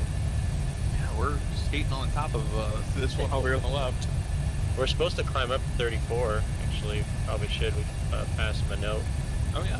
So we can do our step climb. So, yeah. This is for you, right? No, it's for you. Over me? So you're pilot flying. So 34 and then... So you would go 34, and then you want to verify the other guy sees 34 on the moment. So okay, 34. 34. Double change? No. Try altitude intervene. Oh. That little button right there. Oh, okay. I never used that. Click that one. So that changes that to cruise. Yep. And then the only thing we got to do is move this thing up to 34 now. Okay. That's our pressurization panel. So we're looking for 334s. 340 here in your climb, 34 there, 34 up there. So by hitting the altitude intervene, it recruises it automatically here. Oh. Yeah, a lot of people don't see this button because when you're in a like a desktop sim, very often, yeah. it's hard to see that button. But yeah, that's typically what I've seen it there, but I've never seen anybody use it. Everybody always hits level change. What do you use level change for? Think of level change. Oh, I saw that right there. That was right underneath us. So level change is kind of like your deeper cuts. Like if you need to get down fast, you need to climb up fast at a seed. But if you're just like this is just going to give us max climb power, and the airplane's going to pitch on speed, which is 0.79, and you're going to get up there. So that's typically why we do it. And the other reason to use altitude intervene is it also interacts with the cruise page and the climb page, and basically recruises it for the higher altitude. That is way more efficient.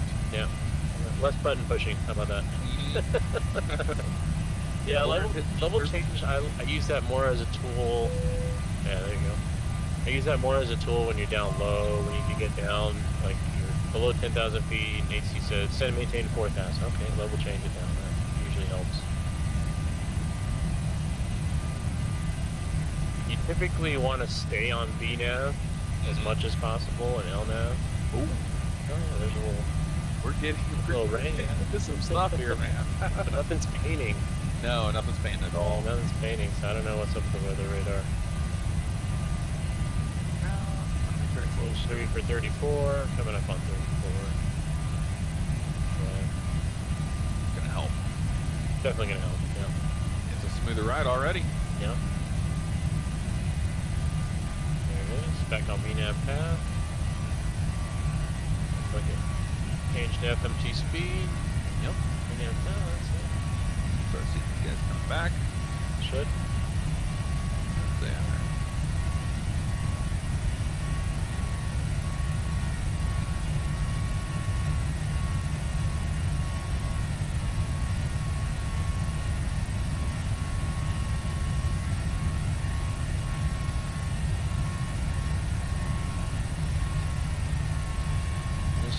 I'm surprised it's not on your radar. Yeah, it could be just either active sky is not talking to the radar. Not sure. That's all I can believe. Yeah. I think we're getting into some stuff here. Oh, we're fine right now. Yeah. If it gets too bumpy, the only thing you can do is kind of slow down. That's about it. Yep.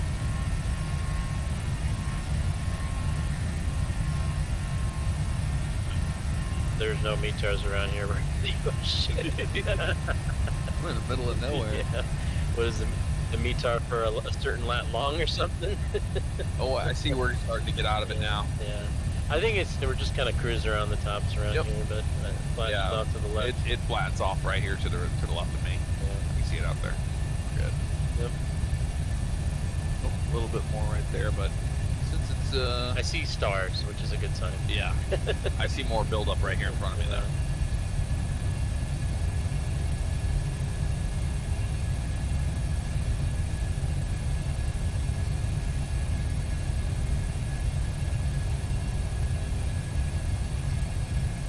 Hey, Paul's in the chat. Paul, why is the A320 for JetBlue? JetBlue, Paul F. How you doing tonight, Paul?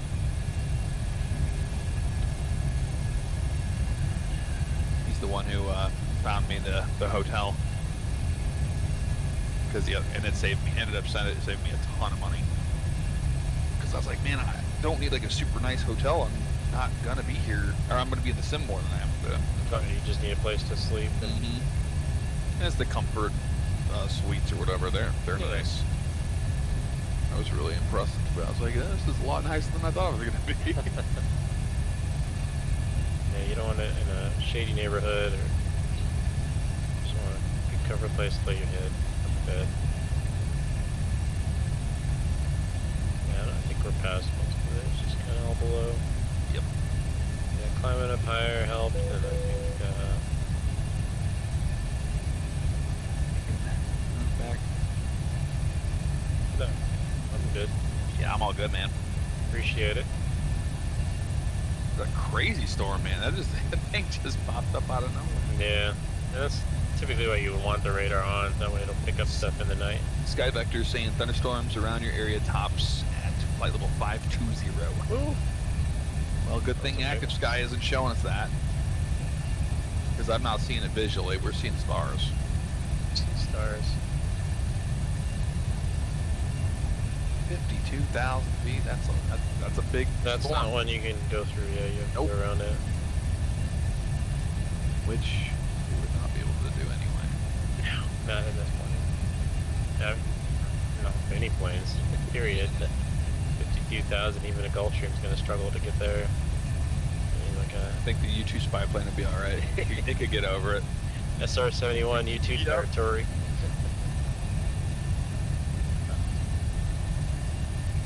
Some lights, flashing lights down there. But... Yeah, it's the storm right here on the left. Yeah. But I'm not seeing anything that's at our level. Nope. I gotta say, the butt kickers give it a nice feel. A little rumble. It feels like you're like sitting in a plane. I don't know how accurate it is, but you'll feel rumbles of the engine and going down the runway. You know if you hit the reflectors or the center line lights. I try to usually offset just a little bit off to the left, just to avoid hitting them. And then I'll be like the whole time.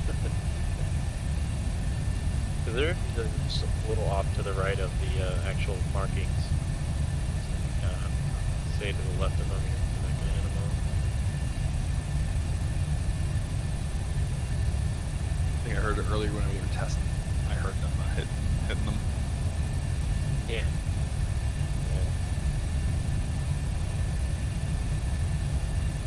I think we're good on thunderstorms. I just don't know why. Yeah, we have it in auto. I tried it in auto, tried it in manual. It's something's just not talking to each other. Yeah. Yeah, no problem. Yeah. Yeah, I wouldn't touch it. Well, we're going visual, and we're fine. We're just gonna have to write that up in Port Moresby. Yep. Weather radar in off. For an interesting arrival. Yeah. Hopefully, yeah, Moresby weather is not bad. Sometimes I like to have we have this feature called auto updates.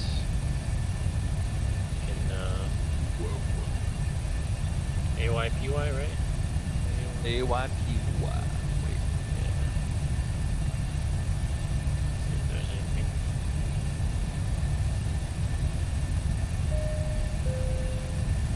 Cards up, like? AYPY variable at 3, 5,000 meters visibility, view at 2,000, broken at 3,500, and 24 degrees. It'll be QNH. Yeah, QNH 1009. Thunderstorm rain in the area. Oh. Okay. It's gonna be spicy. I like it. I like the challenge.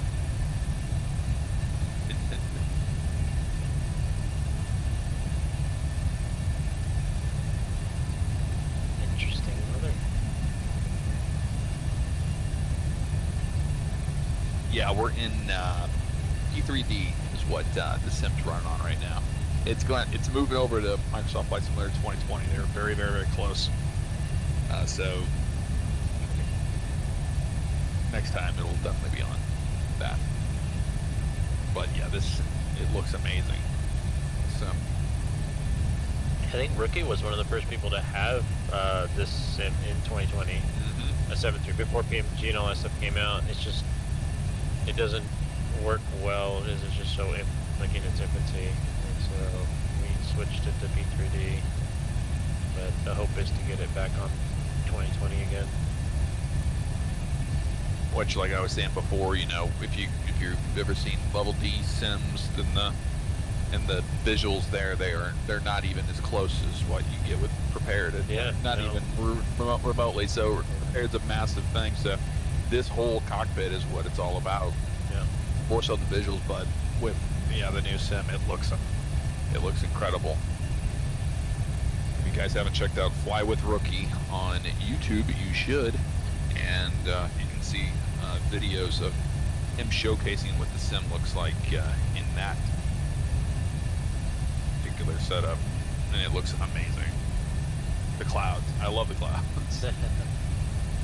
Yeah, that's been the nicest thing about 2020 is just kind of has a nice base world to start off with, and the photogrammetry, scenery, and stuff. It's only gonna get better in one time.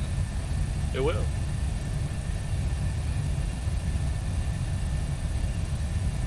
And then it'll turn into a subscription service. Yup. You can have the regular base version of 2020, but if you want the I said that premium HD, it's gonna be straight. From the beginning, they said that was gonna happen. Are you guys on Vatsim? We're not right now, no. No, I don't think so, yeah. Every one of the flights starting tomorrow.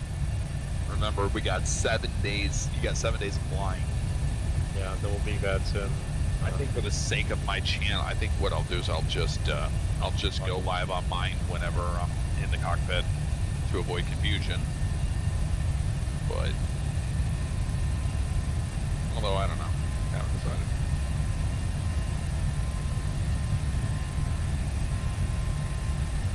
I can imagine coming home to 50 VODs on my channel that I gotta go through.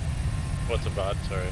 Video on demand. So like whenever you are done with your stream, it becomes a VOD, and it's on the channel. But it'll break it up into how many hours, and if it's doing it for as long as we're flying, oh yeah, it would be a nightmare.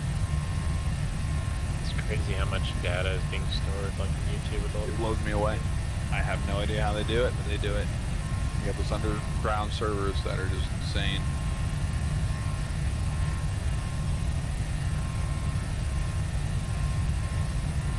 So what were you doing before YouTube? Ramp. Really? So I was working there. I did. Even in Florida? You were already with YouTube at Oh no, I was already in there. So I started full-time YouTube in 2014. Okay. In St. Louis, and I just basically was like, the moment I made, if I could make as much money as I could at the airport consecutively in a couple months, I was going to give it a real shot, and I'm glad I did, because was there a certain video or something that you felt like, okay, this like made or break, went viral or whatever? Or? I have quite a few that did, and unfortunately, some were flight sim stuff, and which was awesome. And one thing that was really, really cool, and I ran into him again, he's not a kid anymore, but it's Scott. He had seen my videos on flight sim and stuff, and he was like, I really think aviation's cool. And I just ran into him at a restaurant the other day, and he now flies the Citation jet. Oh wow! It's like, it's so weird to see people. It actually reminds me, one of my friends who knows you more. he asked me what I was doing. I said I was having dinner with Jeff Fabiano. He's like, "Get out of here!" Yeah, I'm serious. And he says that he watched you. His name's Nathan. He said, tell him that you sparked his aviation career. He used to watch his FSX and X-Plane 10 videos all day as a kid when he was 6 or 8 years old. And now he's like 16, I think, and he's looking at colleges and going to fly and stuff. And he kind of latched on to me through like social media and mutual friends, but he plays flight sim a lot, and so he's always like talking to me and stuff, asking me questions. And, but yeah, he's like this young guy. He's like a little caged tiger. He's ready to just go out and get his private and just keep going. Like that's good. Yeah. And there's still a lot of people that want to do that. But yeah, he told me to tell you. Yeah, absolutely. Very cool. Yeah, it blows me away every time if I go to like PAX or something, or when I go to Flight Sim Expo, the amount of people that I'm like, it is crazy. And my whole approach to, doing content creation was, I do all sorts of different stuff, but with Flight Sim in general is I wanted to make sure that I wanted to make Flight Sim not boring, because it can be very boring. It can be very dry. Or then I was like, you know what? I can't not play it without instructing. Yeah. And it may not always, and I always give a disclaimer, hey, I'm not type rated in this airplane. This is how I get from point A to point B, and make it a fun experience. And then I learned over time that I just cut it to like, hey, we're pushing back. Hey, we did this. If you want to see full, pre-flight, it's all done on like live streams and long videos. But this is like ready to go out of the gate, push. People get excited about it. I do a lot of outside view stuff, so it keeps it all cinematically together, but also gives you a little feel of the flight deck as well. But it's one of the hardest things to produce, because so much can go wrong at any moment, and then you lose that entire flight, and then you have to do it again. Yep. Or you say you have, it's usually something with Flight Sim. It wouldn't go through, no matter what you did, it wasn't working right, or it was something, and then you're just like, oh, I just spent 4 hours trying to get a video done for this, and it's a moot point. I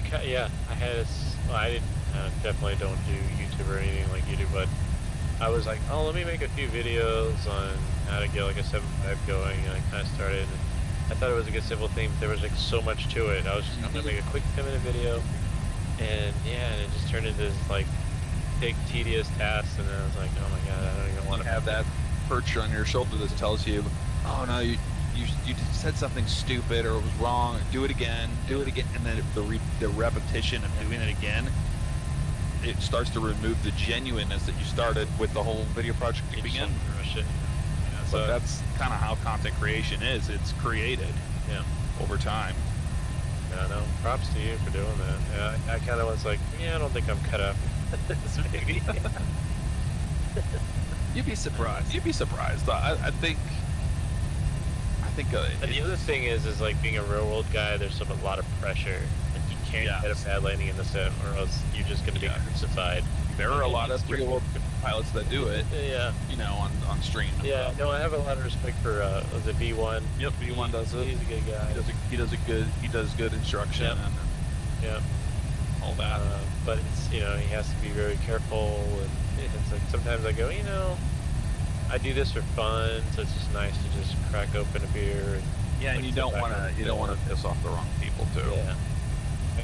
I'd love to give instruction. I'd love to do everything perfect, but nobody's 100% perfect. And in the real world, you have two people, so your fallacy, making mistakes, should be caught by the other guy. So.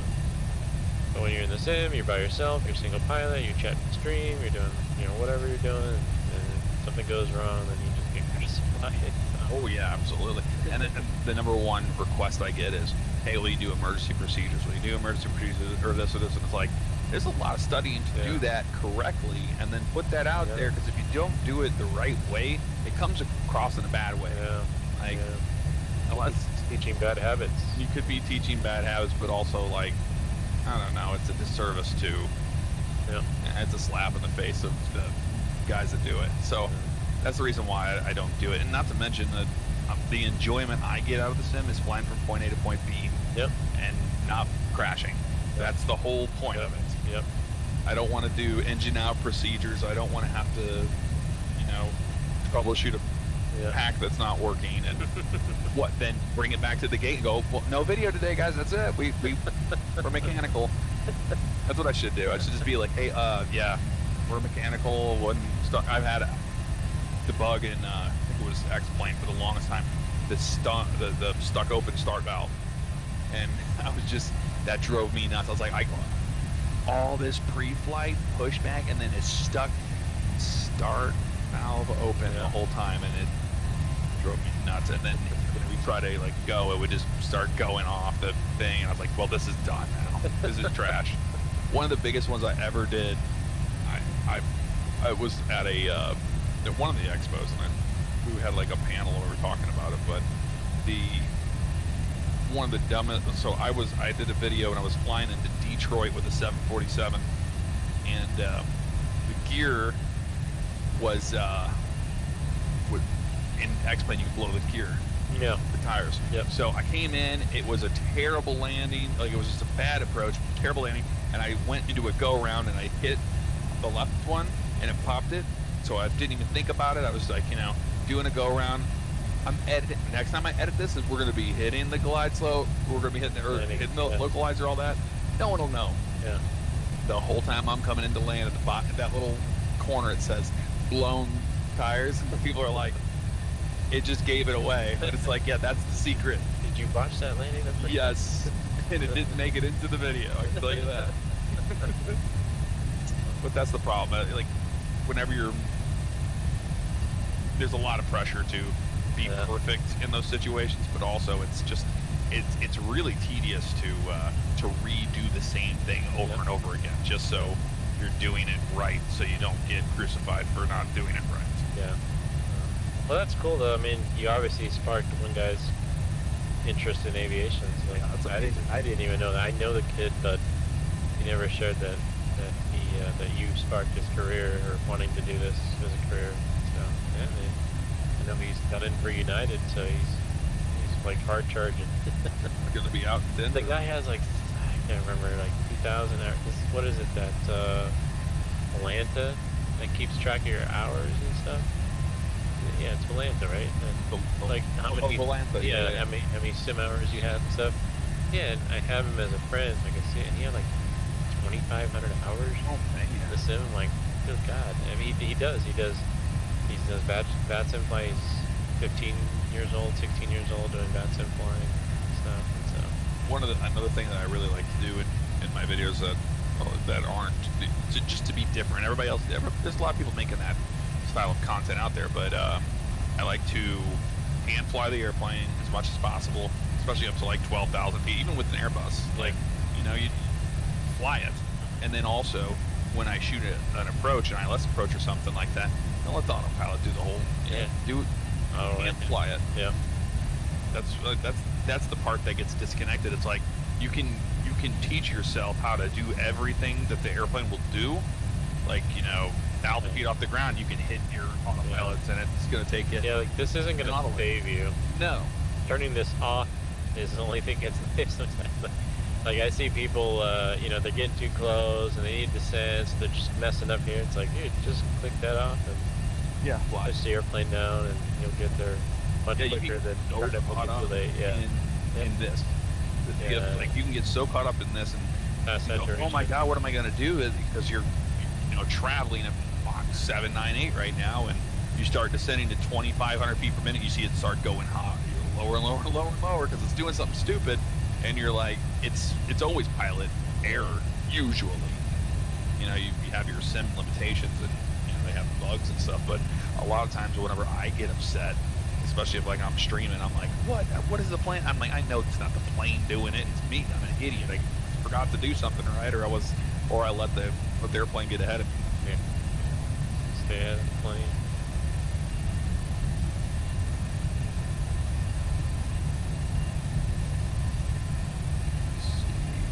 Cookie Monster. We left the Marshall Islands, and we're on our way to Port Moresby In Papua New Guinea. Papua New Guinea.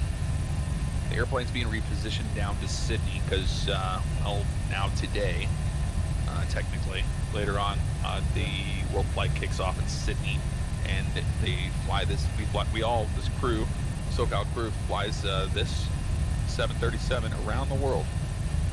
We'll be helping with it. But right now, we're on a reposition flight. Yeah, I think there was a discussion about world flight and starting and stuff, and somebody came up with the idea of, well, what if we virtually fly the plane from where this is based in Ontario to Sydney? Huh? It's an interesting idea. That's how Maverick put this together. He put a lot of legs.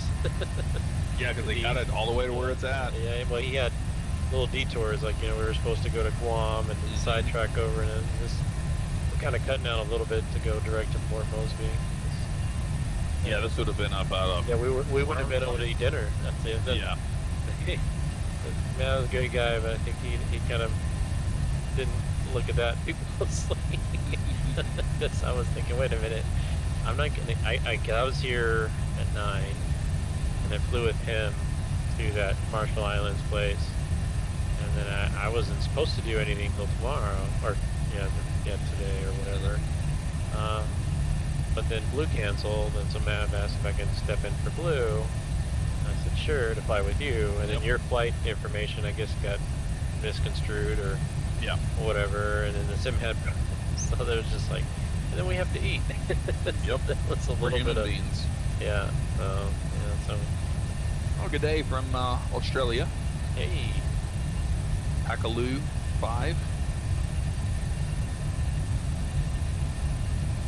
Shortest flight takes 24 hours via Brisbane. What is? IRL, there is no direct flight. Yeah. Yeah, we know. It is. Yeah, we're doing this island hopping. I mean, we went to I think the route of flight's been so far Ontario to Honolulu, Honolulu to Marshall Islands, which is the one I flew with Maverick, and then we're doing Marshall Islands to Port Moresby, and then from there, I believe they go down the Gold Coast. Somewhere down the Gold Coast. Yeah, they basically come down the coast of Australia. But I can't remember if it's 2 stops or 3. I think it's 2 stops or 3 flights maybe. 2 different crews are doing. And if everything should go correctly, it should end up in Sydney with a little room to spare. I think Mav said like an hour and a half before world flight actually kicks off with Vatsim ATC, and it'll be out of Sydney. Yep. And then all of you that fly on Vatsim and all that stuff, you'll see our airplane out there flying around. You'll hear us. Yeah.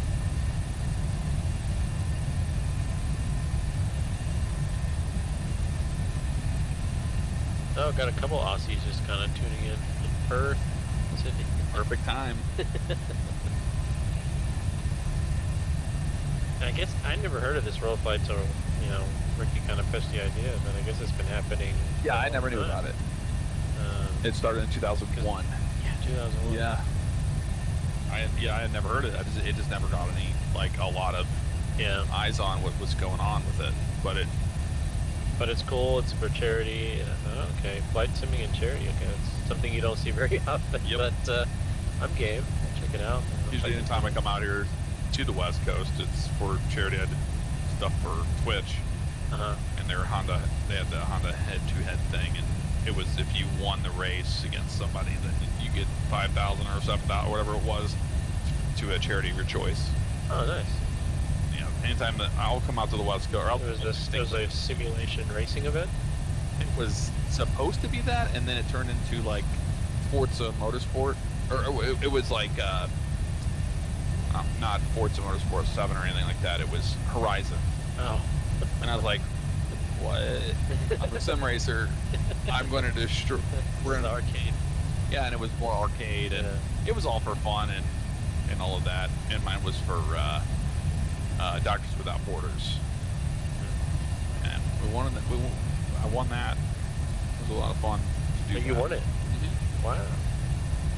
That was a neat experience to do that and see the inner workings of Twitch headquarters in San Francisco, and Amazon owns them, and they have a cafeteria that's like Michelin star chefs. That it's crazy. Wow. But it makes sense because it's Amazon. Yeah. But it was neat. I got to see how all that works, and Twitch seemed to be time they were all happy with me. I was like, oh, I didn't ask anything else of them. How many people competed in that? It was just 4 of us. There's 4 of us. Oh, cool.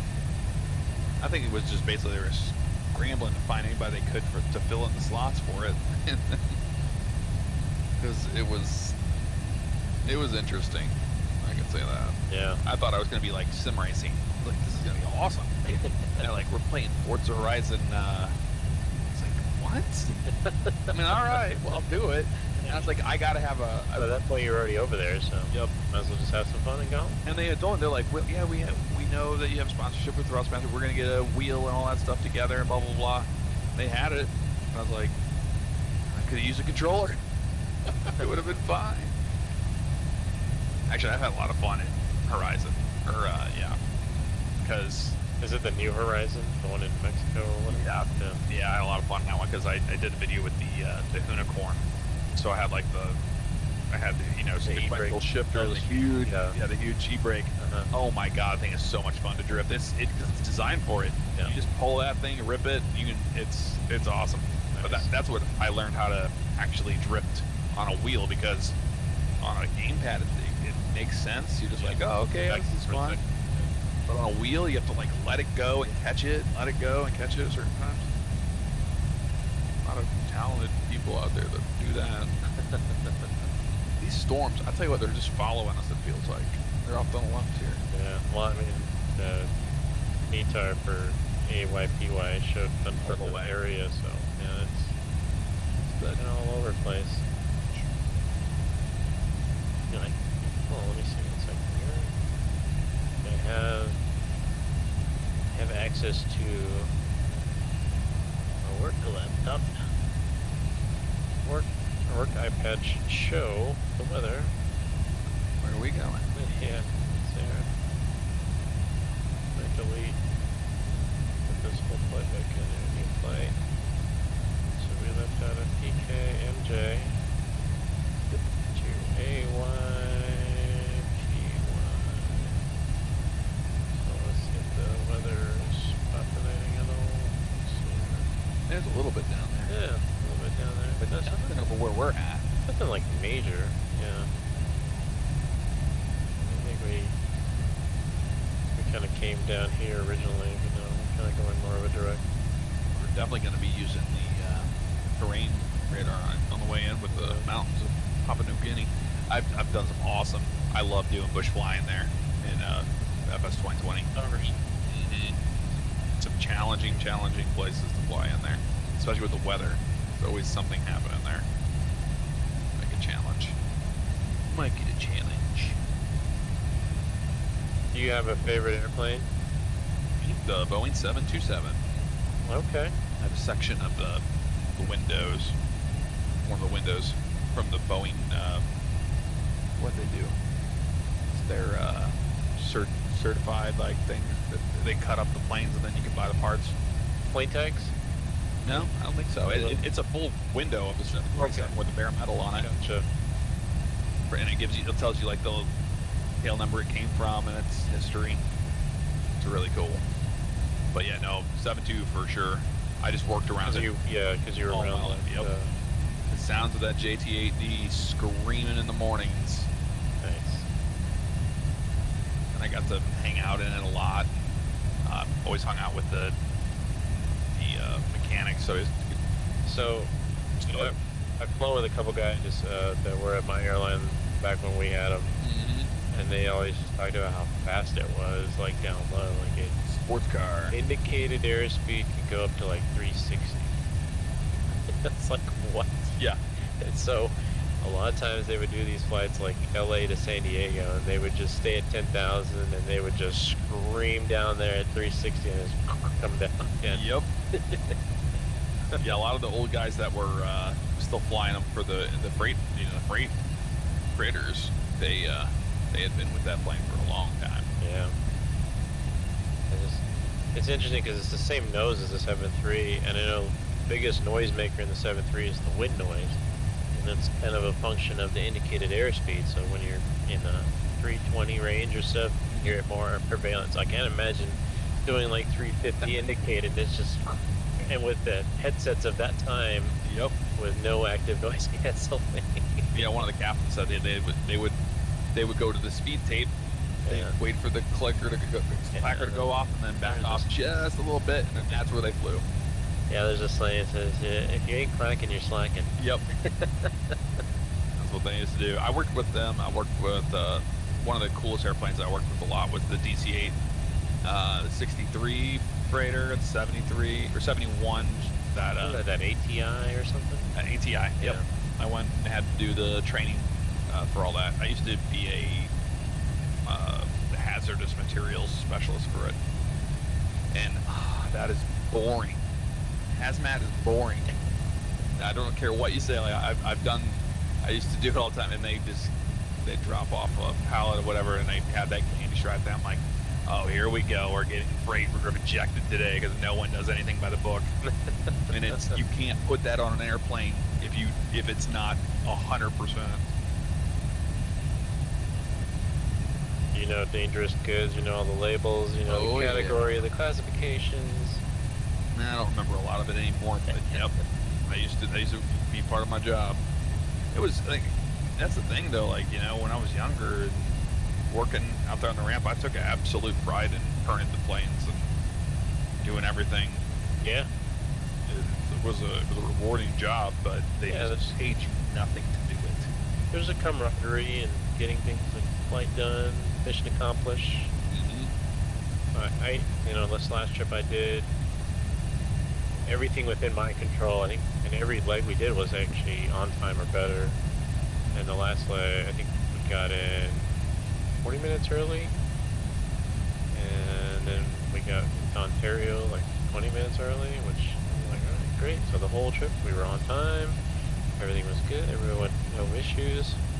I had a great FO too, and I think I told you, leaving out of Boston, we had a flaps 25 leads off takeoff, that's everything this thing does. Yeah. And that's it. There's no leeway because we were taking off runway 27 in Boston, which is like a little over 7,000 feet, but we got to go all the way to South Salt Lake. So, 5-hour flight. So we got a lot of gas. We're heavy. And they said we could do it at flaps 25, so with the bleeds off. So that's a whole procedure you got to do, and then you got to undo it when you get off the ground. That bleeds off, and that's packs off as well. Yeah, yeah. Well, everything it has. No, the packs are on. It's on the APU. The engine bleeds itself. Oh, okay. That makes sense. Yeah, so that way the thrust from the engine, it's all just going to forward thrust. Because typically, when you have the engine, like right now, the engine bleeds are tapped into to run the AC and the pressurization, so it's taking a little bit of thrust to do that. But for like a full power takeoff, TO, no D-rate, and the bleeds off, you're just getting every bit of that thrust to getting you going down the runway. So it's not something we do very often, but no, it was uneventful, but I could definitely see, that's the first time I've done it as a captain, basically taking all the responsibility, and I say, if I had a new hire FO, I'd probably rethink this a little bit, maybe, and ask for a different runway, or... Which one is Shadow Dark? Yeah. Oh, okay. Sheer Insane is the weather set to live or historic, because if it's following them, then maybe not live. And then Sheer went ahead and threw Hadley under the bus. Wait, rookie, is that you? And then Sheer, team viewer may end horribly, so I didn't want to take that gamble. Yes, it's me after a short nap. Shadow, no worries. Could you ask Shane to compare the flight plan weather with the weather in the sim and see if they match? That's another way to check to see this rating. Make me awake. Just message me. There you go. Got the whole courtroom. I still don't understand the question. He wants me to compare the weather in the sim to the weather on the flight plan? Well, you just looked at it live. It wasn't the same. No. So I think he thinks that we're on historical weather. Yeah, possibly. It's following us. But there is definitely storms in the area at Port Moresby, so I'll probably be there. But now that's 208 at 15. Is that 150 knots? No, 15. Literally 15 knots wind aloft? Yeah. Wow. Yeah, and you got your ground speed and your true air speed, so you can see the difference. Yeah. It's really not much of a difference there. Yeah, that makes sense. Oh, wow. Used to flying up in the jet stream. So 8 knots. Yeah, I mean, we're pretty down south too, so I'm not sure what the winds typically do down here, but yeah. Normally in the wintertime, or in the hemisphere, you're going to run into the jet stream, and that was the reason why like our flight from Boston to Salt Lake was pretty long. We slowed down low to try to avoid it, so that was another reason we took out more fuel, because we were going to be at 30,000 feet for a good portion of the flight. So we're burning more gas at that altitude, and then we were going to step climb up as we got light enough to do so. But I did get to see a good view of Niagara Falls on my side. Oh, nice. Yeah. Normally it's kind of cloudy, or you never know where it's at, but I was like, wait. And the guy I was flying with, he used to fly freight or something up there, so he knew exactly, like, based on the geography. Maybe, I don't know. Yeah, he just said he knew the lakes and everything, and he's like, yep, it's right there between those lakes, and then boom, you can see like the little kind of cloudiness from the waterfalls, and then as we got closer, I'm like, hey, that is Niagara. I didn't make an announcement. I don't know if anybody cared. For those that are sitting on the left side. I'm sure they enjoyed that. Yeah, some people do, I think. But I was like, you're disturbing my movie. Oh, Shadow's Anthony. I got you. Yeah. Okay. So, I didn't know his pseudonym. Sorry. No. Excuse me.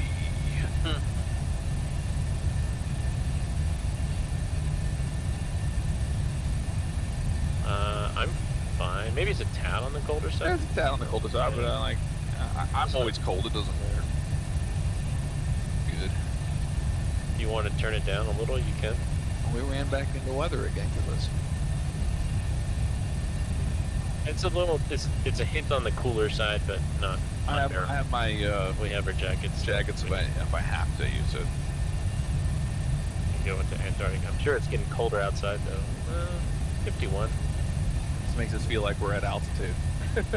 Yeah, exactly. Nice and cold. Actually, this is about the temperature that it usually feels. Yeah. On flight. Yeah, I'll tell you, this isn't it. For some reason, the total air temperature at this altitude should not be that high. It's, I don't know what it's reading something off. It should be negative something. Yeah, not plus 20. Yeah. That's kind of crazy. Yeah.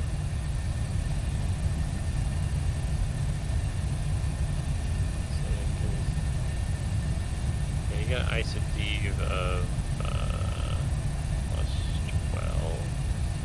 This is negative 40 Celsius outside, which I'll buy that. And it's 20 C's TAT. So ISA deviation. Can you explain what that is? Because that's one thing I never understood what sure. it is. They wanted to come up with a standardized way for an atmosphere and how it goes, basically a baseline to base off what's warmer or cooler than this baseline, right? So they had to do something, and so what they decided one was at sea level it's 15 Celsius. Okay. And every 1,000 feet it goes down 2 degrees Celsius, right? So they look at that chart, and then based on if you're plus and minus that, your deviation, so they call that ISO, International Standard Atmosphere. Okay. And so your deviation from that will give you an idea, is this colder than standard or warmer than standard? And why that's important is the airplane is all the performance calculations are based on its ISA. And so if you're deviating, then it's going to be less. You know, if it's like right now, it's plus 12, so it's hotter than standard. So the airplane's not going to have as much performance. Okay, that makes a lot more sense. Yeah, it's kind of weighted for you to judge. Is it warm? Is it warmer than what it should be, or is it colder than what it should be? So in this case, it's 12 degrees warmer than what it should be.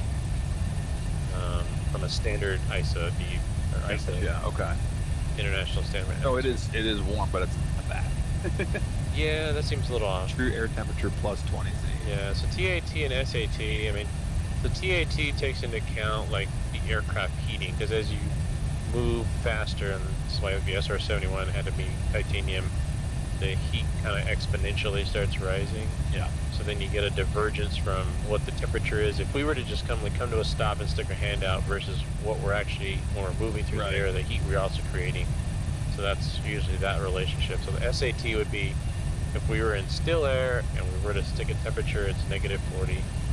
TAT is because we're moving through the air at our speed that we're currently doing, we're creating enough heat to be... So what's that normally? Like 10 degrees difference or more than that? It should be a closer difference between the two. It's kind of off for whatever reason. But, yeah. Interesting. So yeah, Yeah, headwind 13 knots, it says. Well, it says 16 on our... Yeah, and the reason why TAT is right there is because that's kind of how your engine calculates its limitations for power. Ah, okay. Yeah, because it's looking at, okay, I can give you more thrust if you give me cooler air. Right. Kind of thing. If you give me hotter air, I have to limit your thrust further. So that's why, as you climb up, you get more thrust available as it gets cooler. What's that questions about vibration? So... Is that just actual vibration? Yeah, there was an issue earlier where this was in the red and then it went back down, so I'm not sure why it was doing that, but yeah, it's just supposed to be the engines and how they're vibrating against the fuselage. If that gets past the tick marks and it gets red, it could be a cause of concern. You might have to reduce your thrust. Could be something coming undone. That's the giveaway, you're getting into turbulence without feeling it. Oh, the airspeed kind of modulating and that. Yeah, oh yeah, it's moving around quite a bit. Getting beat up a little bit here.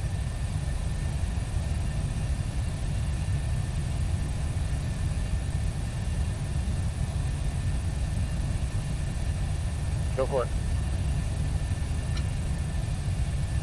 What's he doing? He's stepping away for 5 minutes. Oh. What we could do. So we're not supposed to climb to 36 according to flight plan. It doesn't limit us in any way. It's just based purely on... Go on up to 36? Yeah. Why not? We'll get a smoother ride. Because we can do it. 36.0. And you happy with it? Yep. There's that. And I'll get you this. Why not? As you burn more fuel, you get light enough. You want to get a little bit above this weather. Why not? The vibration went back to 3.4. So what is that scale? The 10? No, it's I think above 4 or something like that. Oh, okay. So that's a high vibration we're getting? Yeah, that's definitely not normal. Normally they sit like 0.4, Oh, 0.3. okay. Yeah, it's definitely not normal. I don't know why it's being triggered that high in this sim. In the real plane, yeah, you don't see them very much. You barely see over 1 sometimes. I was wondering how they calculated vibration. I'm not sure what the scale is based on. I just know that if it goes past that yellow, it'll show up an amber. Oh, like okay. it'll highlight the box in red. What could that be? Is that something to do with the fan, or? It's just the airplane is, it's spinning super fast, turbine. Maybe something's just not jiving right. So maybe you'd have to get into the QRH, which would kind of probably guide you to bring the power back a little bit, kind of reduce the vibration. I mean, worst case scenario would mean you'd have to shut down an engine, maybe and go down. But the fact that they're both at the same rate is kind of suspicious. 35 to 36. There we go. It's already smoother up here. Tell. Yeah, we have our virtual passengers to care about, guys. We know. it doesn't matter that much with a closed setup. But or are you guys talking about something else? Motion platform. That's what it is. Yeah, no, this doesn't have a motion platform. Could you imagine? We would have gotten beat up pretty good. Yeah. That's a lot. I mean, that takes a lot. I've been in it. I've been in those the full motion ones. Like you can get motion sick real bad just because it's not real. I don't know. It's hard to explain. I didn't. It's. I mean, it's like I don't know if you know. It's like they simulate acceleration by tilting the sim back. Yes. But then they don't change the visuals, so you just get this sense of getting pushed in your seat and accelerating. Even if you look at it on the outside, the sim is completely full tilted back. Right. And the same thing for the landings. You'll see the actual cab tilt forward, but when you're in the sim, it just looks like you're flat on the runway, just slowing down. Yeah. Yeah. I sometimes, because when I go to sim training, you can see people getting those hard landings, and they're like, "Could you do this?" Yep.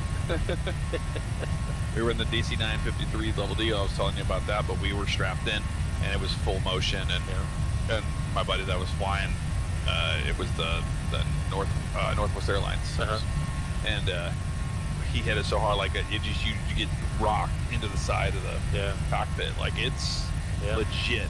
Well, you got to wear the shoulder harnesses, everything. Everything. The full motion. Is it 15 degrees? Nose up, nose down. How much it can do? Yeah, I'm not sure. I think I can't do more than that, actually. I don't think so. But it's enough for you to feel it. Yeah. Well, the ones that we have in the motion bay, the simulators we train on, they're in these humongous bays. I mean, they're at least 2 to 3 stories high. You know, area. Bridge. And he has a drawbridge that drops down, and then once you get in there, you fire it all up. It kind of lifts up into its position, and then it has all these different arms that can simulate various things. And that's $multi-million for the sims. It's an extra level of complexity. Anthony saying, "I'll leave this choice to you. We can check on the weather by having Rookie go in Petso and just alt tab to bring the weather up and see. It shouldn't crash. But if it does crash, I say note the airport you're near and take off from there just in case. Or wait. I would just see what we got. Just keep going the way we're going. I'm all about it. If it's challenging conditions, it is what it is. We have an alternate. We have to do that, but I don't think we're going to run into that. But and then we'll be okay. Well, we're going to fly through a thunderstorm. I'll help you out. You'll be fine. Yep.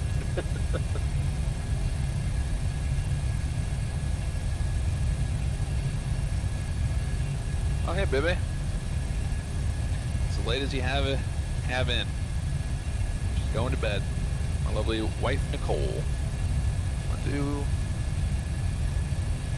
We will have an amazing remainder of our flight. Get some sleep.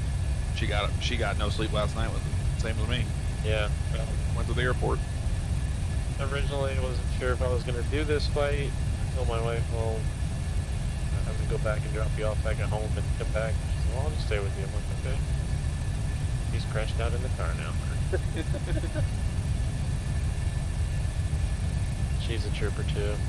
She was on here earlier when I was on the stream with Mav, and he goes, I've seen that name before. Yeah, you probably have.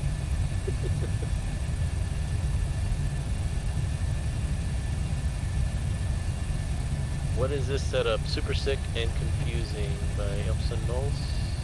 Morales 187. What is this setup? Well, there's a whole so much. We have a paper. We have a paper we were given. Yeah. So first off, it's not our sim. It's Fly with Rookie's sim. There is a lot of parts by a company called FPS, which is Flight Deck Solutions, which is the MIP, the CDUs, the shell, the liners, the windows, the grab handles, the map lights, the oxygen mask, the overhead, the aft overhead, circuit breakers, seatbelts, headrests, and circuit breaker lights. Then there's a company called CP Flight for parts for the mode control panel, the 2 E-piece, and the pedestal. The throttles itself are from a real 737. They've been interfaced. And then the iPad holders, I guess, are from a real 737. Galley bins, flight attendant jump seat, which is in the back. Maybe you can see it. Yeah, maybe you can see it. The yokes are by a company called Ace. Rudder pedals are by Open Cockpit Parts, which Ricky says he's not a fan in parentheses. Are you kidding me? Not a fan. He wants you to know he's not a fan of it. So he probably wants to. Is he talking about these parts here? Was it a sliding around? Then there's some custom 3D parts that he made, cup holders. Yep, The they're document great. holder, the stick shakers, the window hooks, the window handle, the wipers. Yeah, I do remember him making Yeah, the wipers. the window rail light, the mic panel, the dome light, the printer panel, Gasper vents, the wet compass up here, I guess something he made. Some acrylic panels, a complete aft jump seat, printer box, cockpit door. The galley section he did by just wood, vinyl flooring, and speaker box. Yeah, so he, not only is the cockpit simulated, but you can kind of see it in that one one part of the stream there. But he also has like a little mini galley with a viewing area behind the sim. With galley, yeah, it's pretty much covers the entire garage of his house. So yeah, it's quite a bit. But yeah, there's a whole list of parts. But yeah, feel free to peruse those companies if you want to build one yourself. I think I've talked to another guy, Orange County 737 Sim. I don't know if you know him. I think for him it's just like a labor of love. He just likes sourcing all these parts, and Yeah. he gets giddy when he finds an OEM part that, you know, hey, bonus, I got this panel with it or something, and it's kind of cool. It's like a scavenger hunt, so I can see the appeal. But he got the whole front section of 7.3.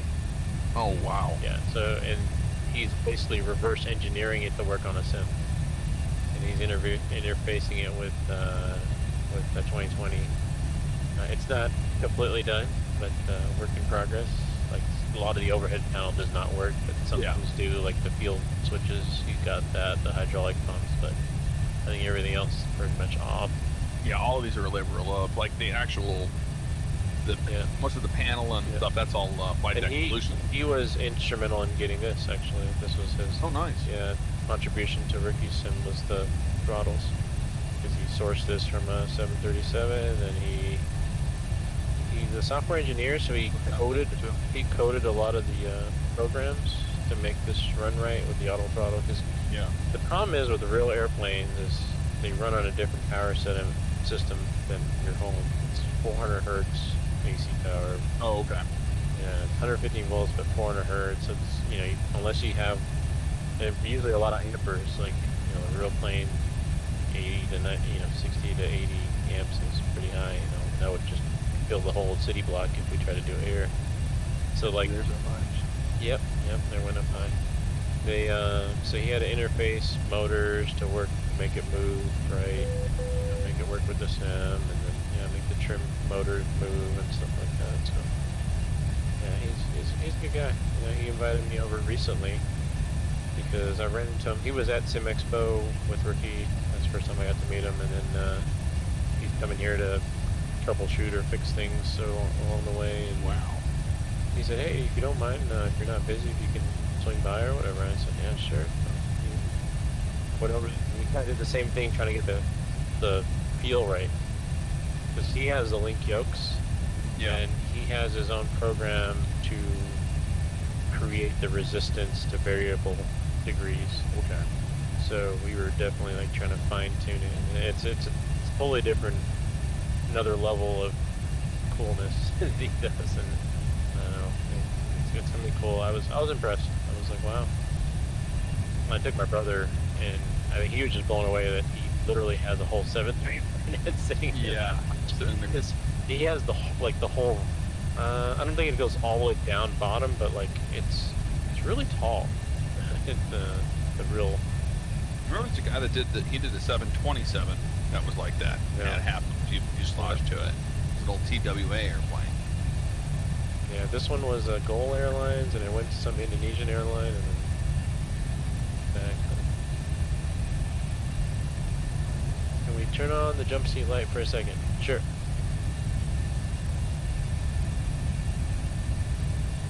Or they want the big light. I think they control the big light. Yeah, they control the big light. Show chat. Show off this. Yeah, there's going to be daytime lights and stuff, and more lights in here. We're just basically the red-eye pilot tonight, and we're doing it for the sake of our own eyeballs. I think. So hold on. Turning that light on kind of makes you dark because it's backlit. We need just more lights. Yeah. You got those lights on. Up a little bit more. There we go. That better? Yeah, now we're lit up better from the back. Yeah. Well, they don't have the front camera on right now anyway. Yeah, they do. Oh, they do? Yeah. Yeah, it's on the right side there. Oh, you can barely see it. Yeah. That's the thing, there's no lights to kind of... I mean, I guess you could put the AFD lights a little brighter. No, doesn't really do. Yeah, I went all the way up. All that stuff. No, I don't see the face cam at all. The front one. Let's see, right here, is it?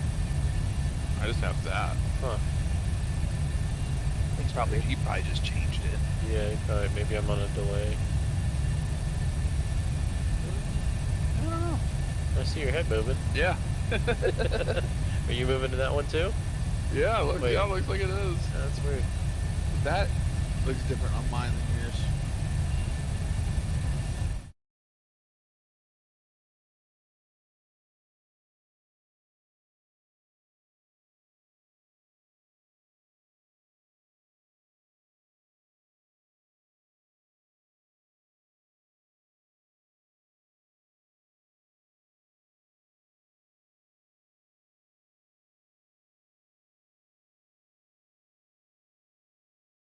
Weird because we were doing stuff and it was like, all right, well, that was close enough. Yeah. Uh-oh. What happened is there's no sound now. What happened, guys? Uh-oh. I got you. Okay.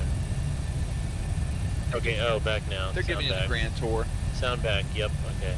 Cool. You guys, I'm going to, tomorrow I'll be vlogging a little bit of this. I just didn't have, I don't want to do it today. But you have to see the dispatch station, what they've got going on there. It's crazy.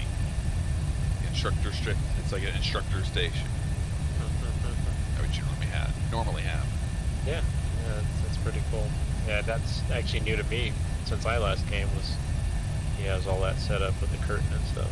It's all set up for dispatching, and they can control the pushback and all that, and then... Yeah, because before it was really hard, because you would literally have to yell, hey! Yeah, everything you needed. Having somebody just sitting at a desk right outside, they could just control things in the sim is really nice. Yeah, which is pretty darn awesome. But on top of that, all the other equipment to run the live stream. Yeah. It's a lot. It is, yeah. And then they're supposed to kind of watch the chat if there's any questions, or moderate. The audio in here is actually pretty darn good. Yeah, it's toned down. Aren't bad. Yeah, it's toned down. The telex is... They get the... Also depends how much you keep the mic close to your face. Yeah, that too. They were tracking to get... I think we cut about 10 minutes off doing that shortcut. Yeah, which is good. We just passed NEPOC, which a beam NEPOC fix. Yep. We were supposed to cross it at 12, and we just crossed it at 01. So that's it's about 11 minutes ahead of the game. 11 minutes ahead. We were 19.8 on the gas. So 1,000 pounds up. Shoot, it's good time. That helped a lot, then. Yep, it did.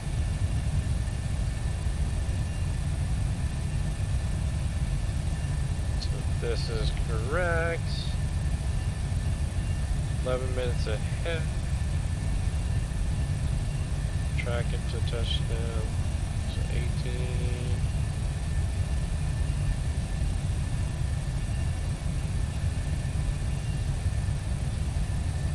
like a little over an hour. Yeah. A little over an hour, so close to an hour out. That's like the home stretch. Mm-hmm. It's gonna start getting busy for us. Yeah.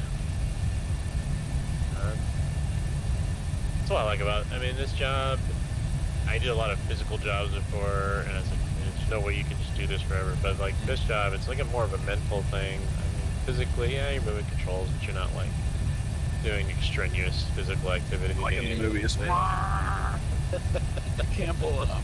Yeah, no, it's just a mental game, trying to stay out of the airplane, trying to predict any kind of threats that might come along your way, you know. Just kind of... Which we're going to keep an eye on the weather and the terrain. Biggest stress can probably be the weather, unfamiliar airport, the terrain in the area, because I think there is some rising terrain just to the east. Yep, coming in at night. Mm-hmm. Yeah. It's like, flew into Papiet on the Dreamliner, and it was their first flight they had done there on the Dreamliner, and they said that after we landed, they were like, yeah, it's the first time this flight crew's ever been here, and they smashed that straight into the ground, and because it was just, you're landing into the ocean, it looks like, at night, and they just slammed it. That was one of the hardest landings. It was on the Dreamliner. The Dreamliner is amazing. That is a nice airplane to ride on. Who was this on? That was United. And going into some small islands? Yeah, from San Francisco direct to Papiet out in Tahiti. Okay. Because we went to Bora Bora for our honeymoon. Nice. And we went into Papiet, stayed the night there, and then flew into Bora Bora via Air Tahiti in their ATR 72. That was a fun experience. But man, yeah, that's the worst part about doing those flights as a passenger and all that stuff. Is like, if you're gonna do that, do it like do it how Emirates style, where you get your own apartment suite. The long flights, you mean, like sitting in the back of the economy for 10+ hours? Yes, because when we flew back, it was Air France 777-200, and it was coach can be, and it was direct out of Papiet to LA. And that was no fun. Yeah. Yeah, for me, I like the adventure of going places, and I don't like sitting in the back. We have what's called deadheading, typically it's domestically, and I'm just like, I'd rather just work it.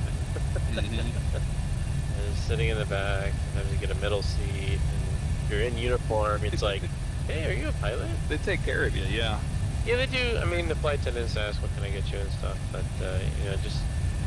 I prefer being up front and then just kind of knowing what's going on, and, I don't know.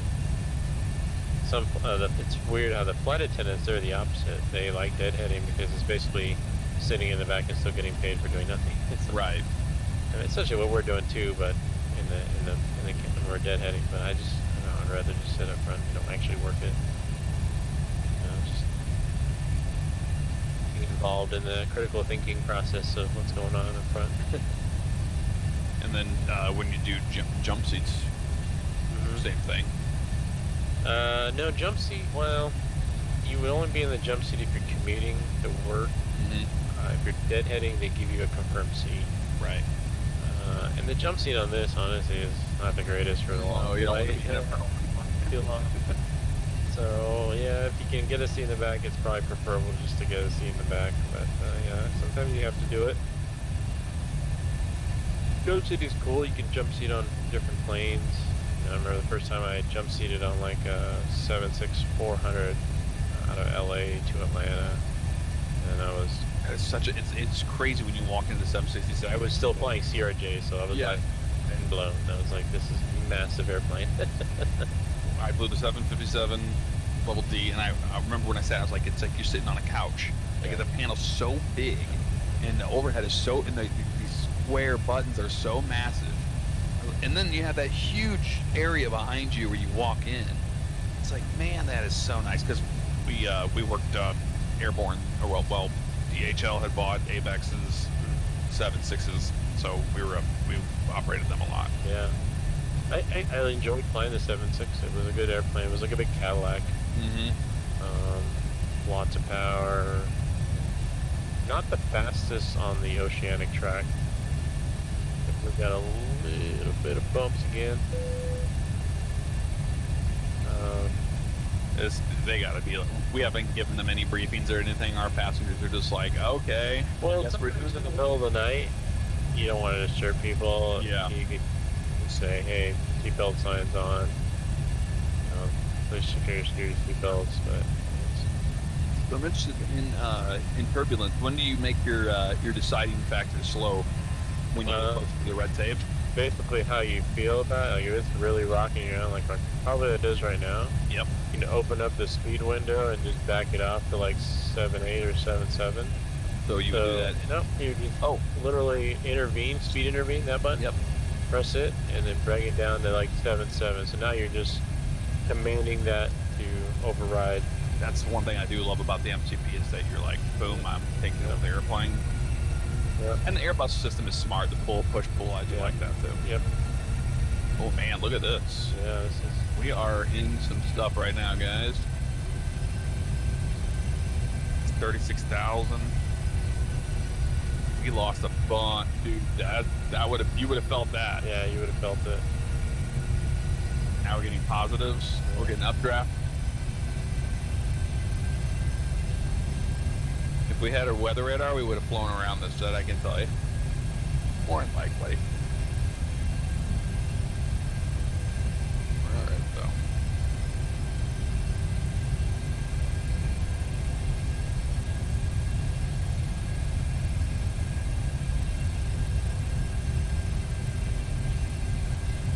You should role play and make a distress call like you're low on fuel. They're in the middle of the Pacific. It's a bad idea, yeah. Where is this happening at? Over the South Atlantic on the way to Papua New Guinea. Airplane's doing a lot better job of maintaining this now. If you're low on fuel, you're pretty, well, you shouldn't get low on fuel. The only reason you can get low on fuel, you have a leak. That'd be the worst case scenario. But one of the ways we're tracking that is, as you know, as I'm making these checks and I'm looking, okay, this is what we planned, this is where we actually made it at. And if you see like huge negative trend vectors where, okay, we're getting egregiously off fuel, then let's start thinking about fuel, like divert options to just kind of get ahead of it and just go somewhere now before we get all the way down to the low light kind of thing. Yeah, she's rocking and rolling. Yep, we're getting the experience right now for y'all.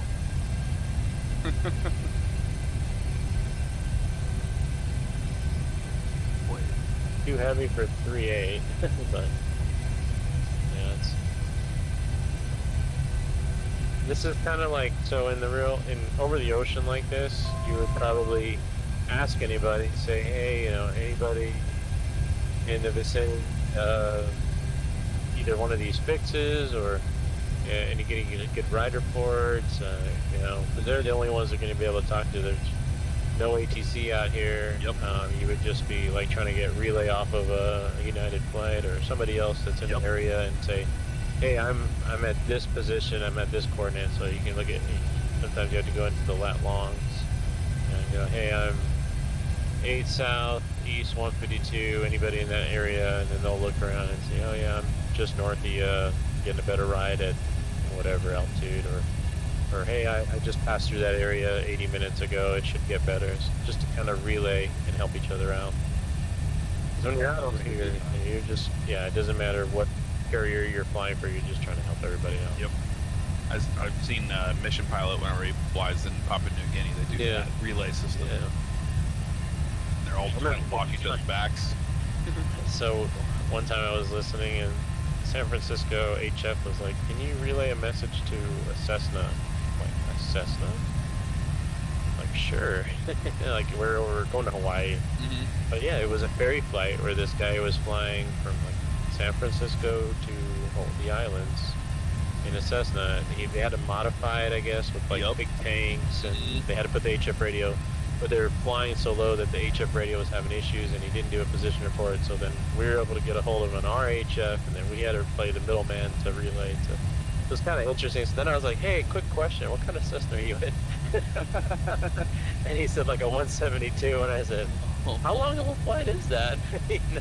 That has to be a long flight. That's 12 hours of flying. Yeah, I think it was 13. Oh man. Yeah, it was something really long. I felt bad for the feeder pilots to fly the Caravan. They would fly out of like Phoenix to St. Louis, the freighter guys. And it's like, dude, that is so long in a 208. Yeah. They're at 10,000 feet. They're just having, and a lot of the guys were like, oh, they were enjoying it. I was like, that's a long time sitting at a small airplane. Yeah. Well, it looks for the turbulence, so yeah, we've been out of it. So you can go back, just hit his speed intervene. And then go back. Close the window, and it'll go back to 79. Oh, wow. Yeah. That is cool. Okay, these intervenes are nice. Yeah, it's basically saying, I want to intervene from what is programmed. Okay. That makes a lot of sense. Something. It's a lot straightforward. Good morning to you there, Ciba Gamer. Yeah, we're preparing for world play, yeah. You know, 172 over 3 hours. Yeah, so apparently, like, if you buy a 172 from Cessna, they obviously make it in Wichita, they have to get it to the island, and so typically it involves what's called a ferry pilot. It's like a company that specializes in this, and they put basically extra fuel tanks in the back and all kinds of stuff to modify the airplane. They have to put a portable high-frequency radio because you can't talk on VHF frequency, and then they get all the permits to fly across.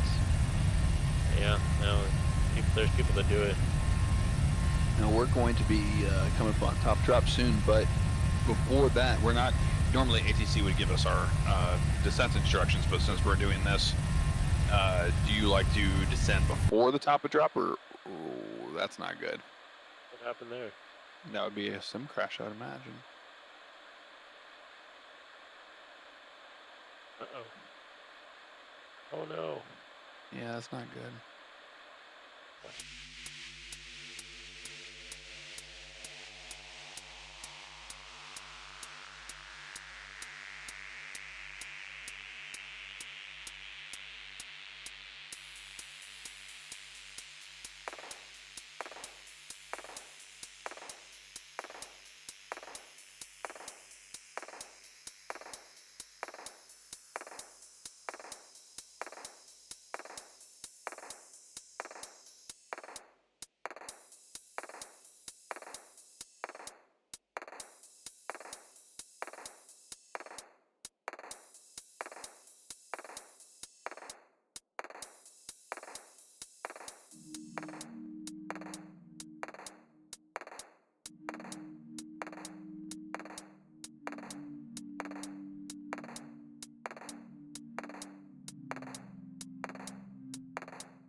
Yep, gens. That was it. CPU's off.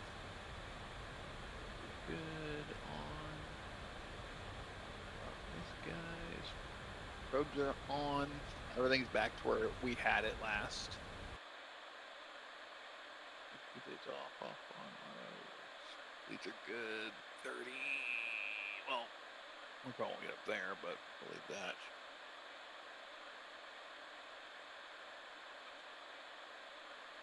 $360.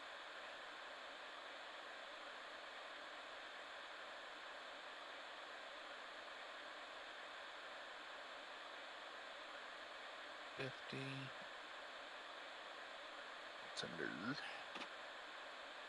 Shoot out of here, same thing, 10,000 feet. Fine with that. We're going to be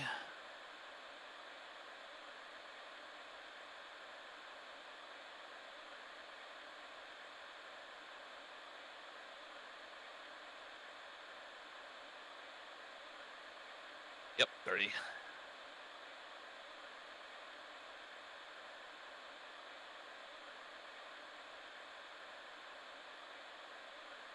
See if I can get this weather radar working.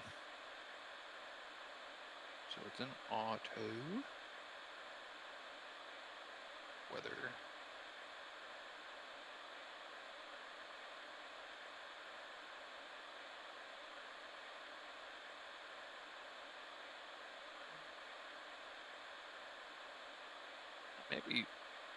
Maybe it's weather plus turbulence doesn't work, but it's just weather.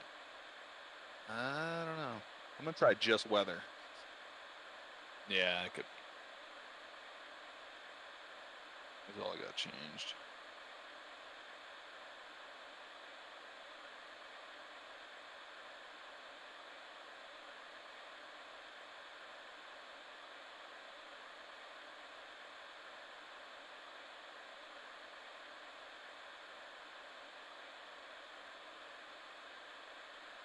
All of 118s across. Did you want a 121.5? 1.28.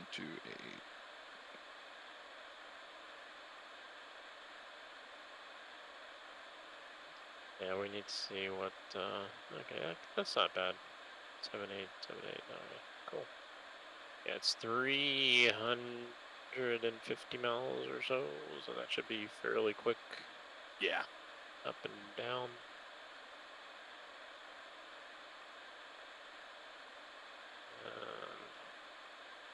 Yeah, we'll take off, head to the southeast or southwest, and then go direct.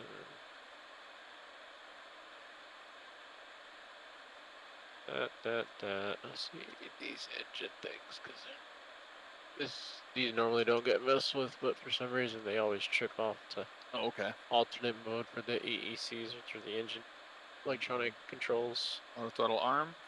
Yep. Auto throttle arm. Engine start switch is good. US. Transponders TARA. Parking brakes released.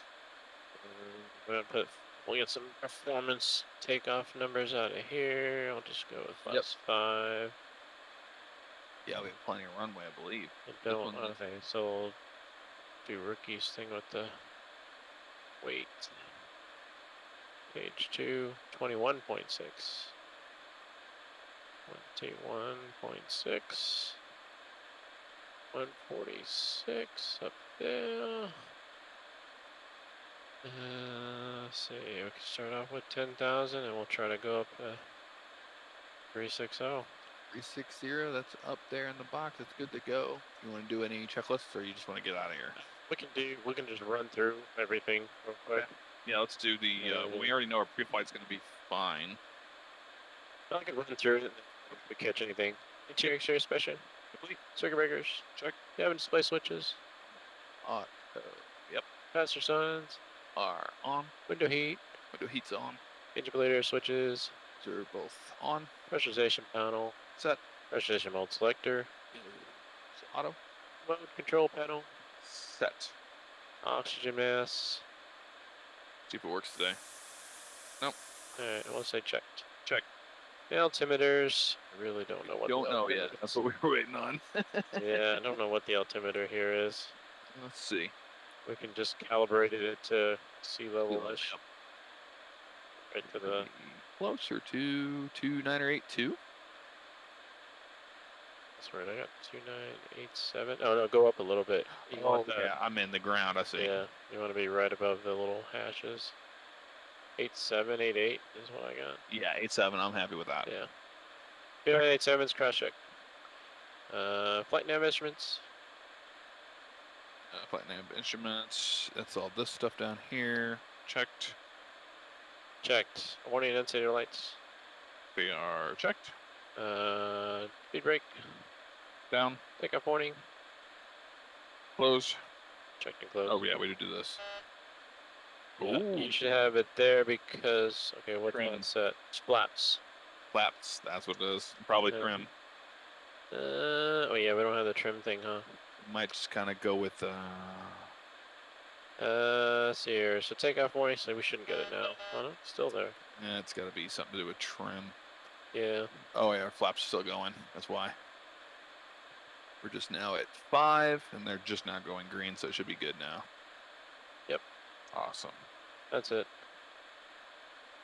Engine start levers.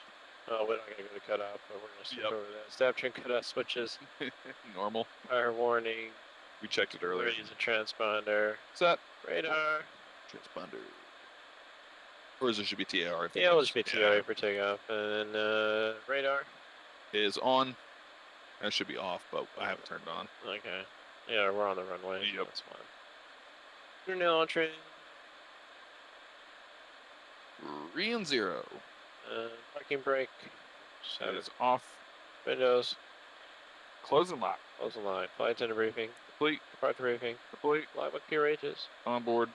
Fuel required. I believe this one now is 19. I thought it was 19, but 19 on board, or sorry, 18.7 on board. yeah, 19.0, 18.7 on board. I think Okay. We'll say pushback checklist, doors closed, the drug panel set, fuel panel set, flight deck doors closed and locked, transponders on transponder, pushback checks complete. The aft start checklist, let's see, generators on, probe heats on, ice. It's required, it's off. It's on. Air conditioning panel set, recalls checked. Yep. Auto brakes, RTO, aft start complete. Taxi checklist, so flat. Takeoff page. Yep. So we have 5 in the box, 5 and green. And green. 5 and green. Okay. Let's take off speeds. Takeoff speeds. 133, 135, 146. 33, 135, 146 thrust. Just be Did I miss this? TO on the taxi check. Oh, we're on taxi. That's yeah. Yeah. Yeah, TO. TO. Step trim. Step trim. Unknown. Yeah, it's gonna be. Let's. Yeah, it's not moving. Well, remember last time it was there. Yeah, it was pretty close. Yep. I'll just extra rotate it. Flight controls. Flight controls. We'll do our quick one here.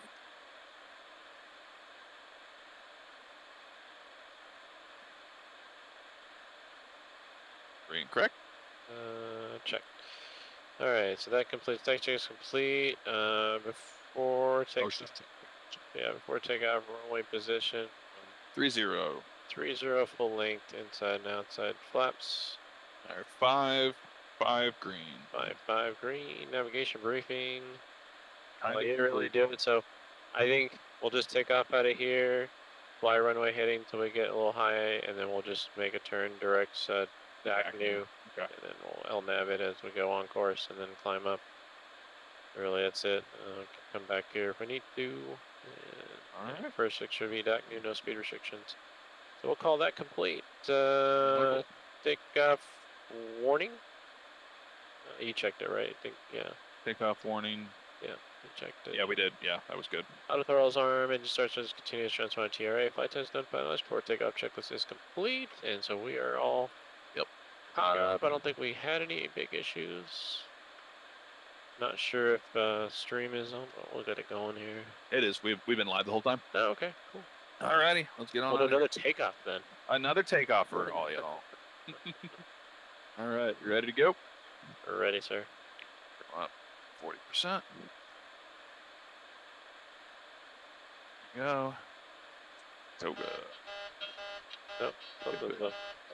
How do you stop it? Click it off. Oh yeah. So Gotta be this trim. yeah. Cockpit to ground. Yeah. And no sounds. Yeah, sounds are not working. Dude. Nope. Chimes and stuff. Hello?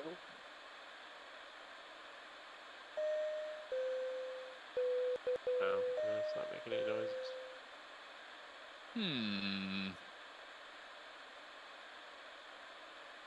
Let me see if when we can get away with it. Yeah. Oh. There, yep. Oh. Nope.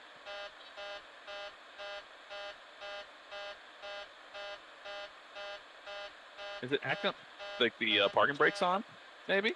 The parking brake is off, right? Yeah, it's off, but maybe it's acting like it is. Oh, let me try cycling it. They do have the ground power on. There he goes. Oh, maybe that's the problem. Hey. Uh-huh.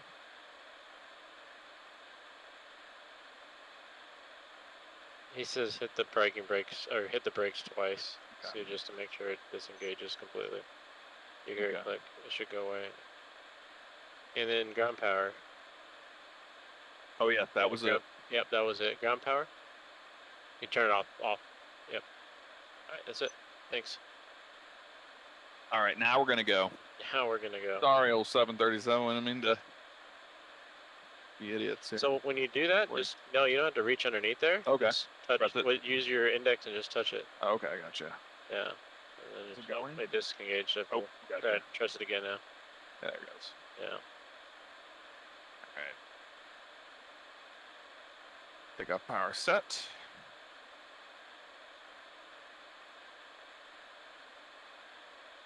$80 knots. Cross check. Throttle hold. Press normal.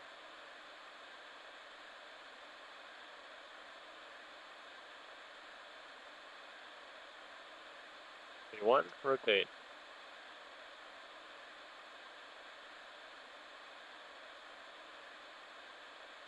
Positive right. Gear up.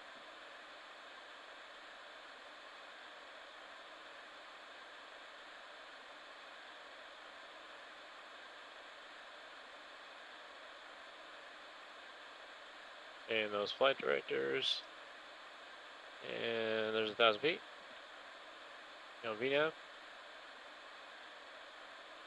VNAV. VNAV. And 1 VNAV speed. Get a good acceleration going. Yep. Use that trim a little bit. Oh yeah, I always forget. And on a home sim, I wouldn't even think twice, but this. Yeah. And you want flaps to 1? Yep, flaps 1. Flaps 1. All right, I'm gonna go direct to DAC now. So hopefully that look good to you? Yep. Direct DAC. Executing, and you want LNAV? LNAV. All right, LNAV's active, turning. Flaps up. Flaps up. I'll knock out the after takeoff.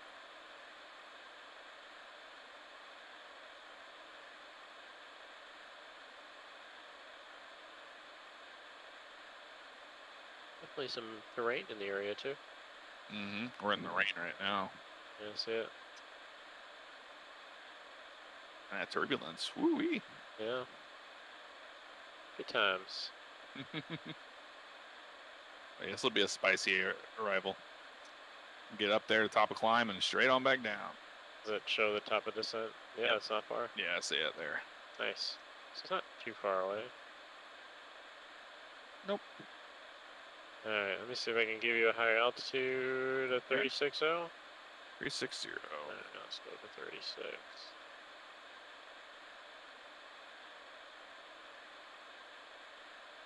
360. 5500 standard. Yep. I think no, this is a different play. This one's different. Oh, is it? Okay. Yeah. 360. I set it up there, so just so you know. Okay. Yep. 360. Yeah. Whenever you're hand flying, if I make any changes, I'll have to. I always try to confirm. I gotcha. Yeah. So that way we're both sync. Start doing here. Yeah, it's slowly intercepting that path and kind of going to guide you to the right. It's our turn.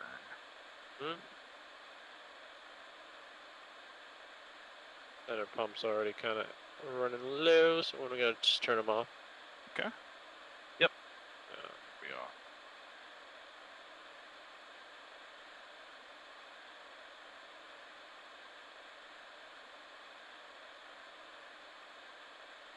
We're using real time?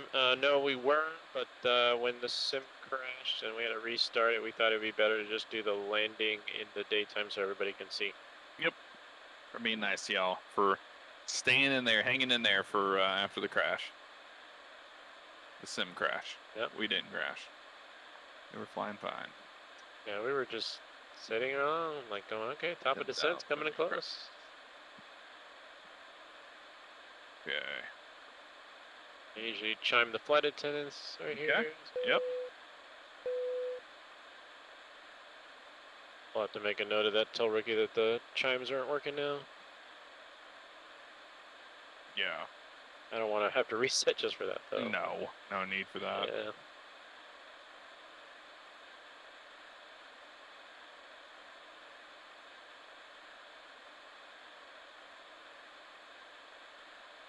All right. Autopilot command A. Command A. All right, after takeoff checklist. I did it, but... Oh, yeah, you already did that one. I think I'm pretty sure I called it, but... Yeah, you did. It's a silent one, so I just verify all the stuff has been done. And the after takeoff checklist is complete, if it is. I'm going to keep mine down here. I like it down there. Yeah. Yeah, we take these and we fold them. That's why these lines. Ah, I got you. And then we put them in like that. Yeah, I've seen that. Yeah. Folded like that. But he wanted these laminated, so.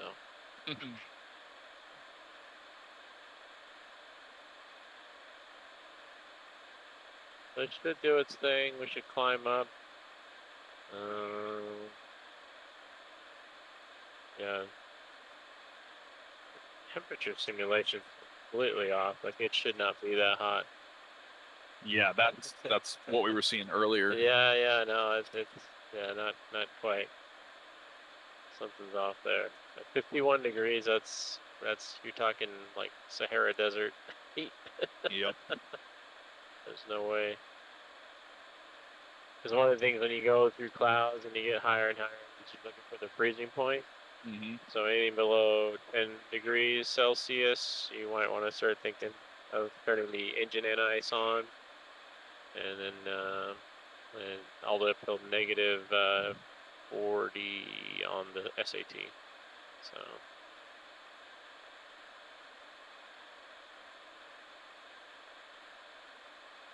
But the temperatures is quite not right, so I don't know what to do with that.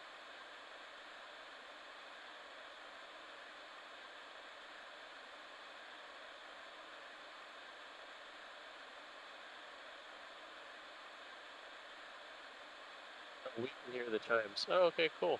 Okay, cool. Cool.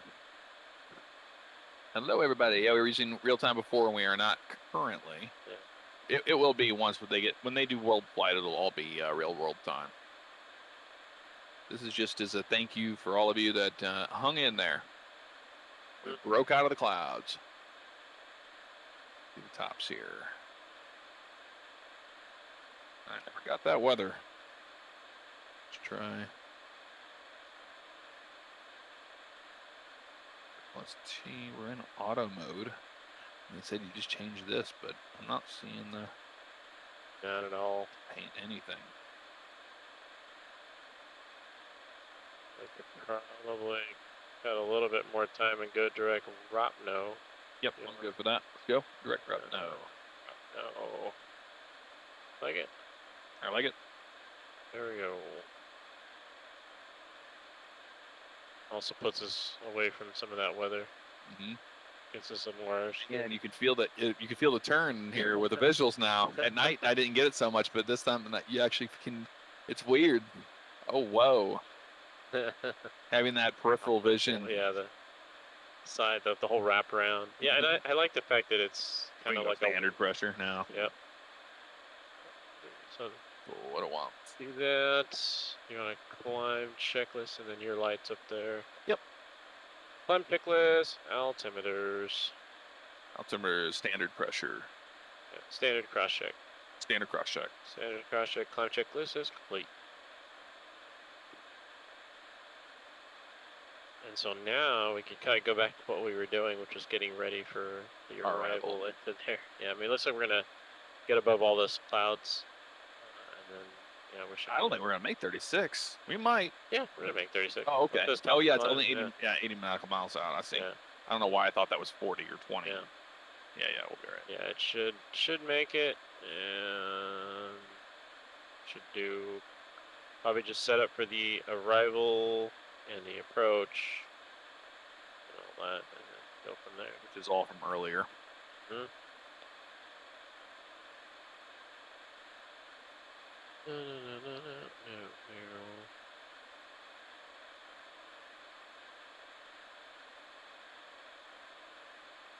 Yeah, that the projector on the far, the one that's projecting to the right, that one, the reason why that looks a little bit dimmer is because it needs a bulb.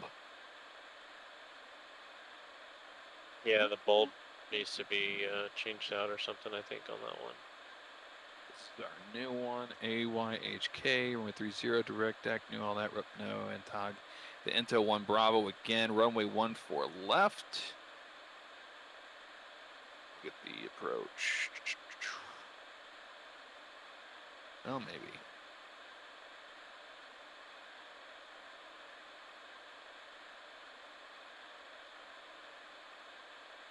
AYPY. Oh, Port Moresby is Jackson's. It's the same thing. Yeah, I think the name of the airport's Jackson's. Yeah. Port Moresby. And we'll do approach. We're doing ILS 14 left approach. Wait, yeah, 14 left? Yes. Yeah. All right, cool. ILS minimums. Interesting, there's no way exit. If you miss Mike, you're kind of just going down to the end and making a 180 and coming back. Yep. That's interesting. And then where would you park here? So our decision height would be, is it 450? You go with the big number, not the small one. Let me look at what you're looking at. Over ILS 14 left. Yeah. Yeah. 450 on that. See on the Faro, 450. Faro, 450.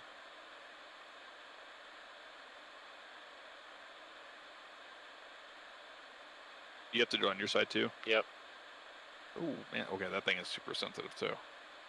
Yeah, so in the real one you kind of hold it and then it'll like increase fast. This one you just kind of got to keep twisting. Yeah, it goes crazy.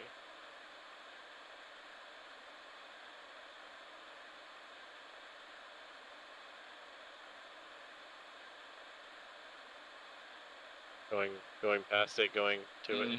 Yeah. Good there. Have to go with the increments now. Oh. 450 there. There we go. And then the final course is a 142. Whoa. Did it go past again? Yeah, it went back to 0. Oh no. I was so close to it.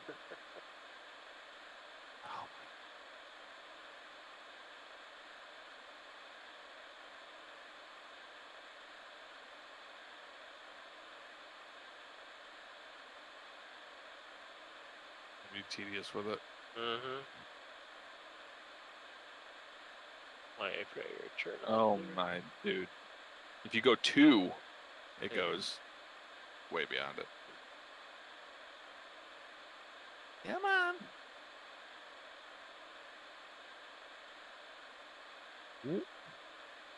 Got lucky on that one. Get within a certain range and just go one click at a time.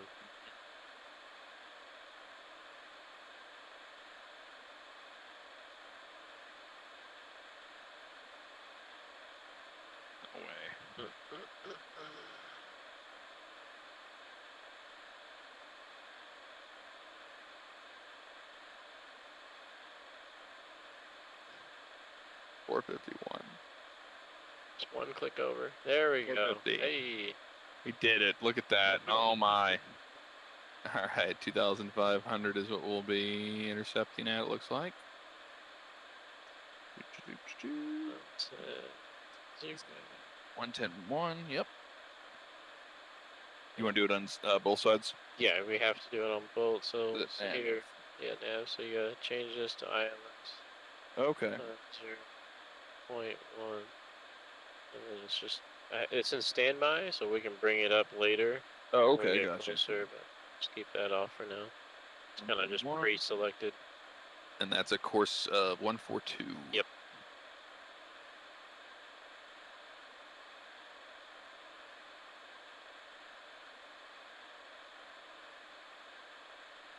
Or two, both sides.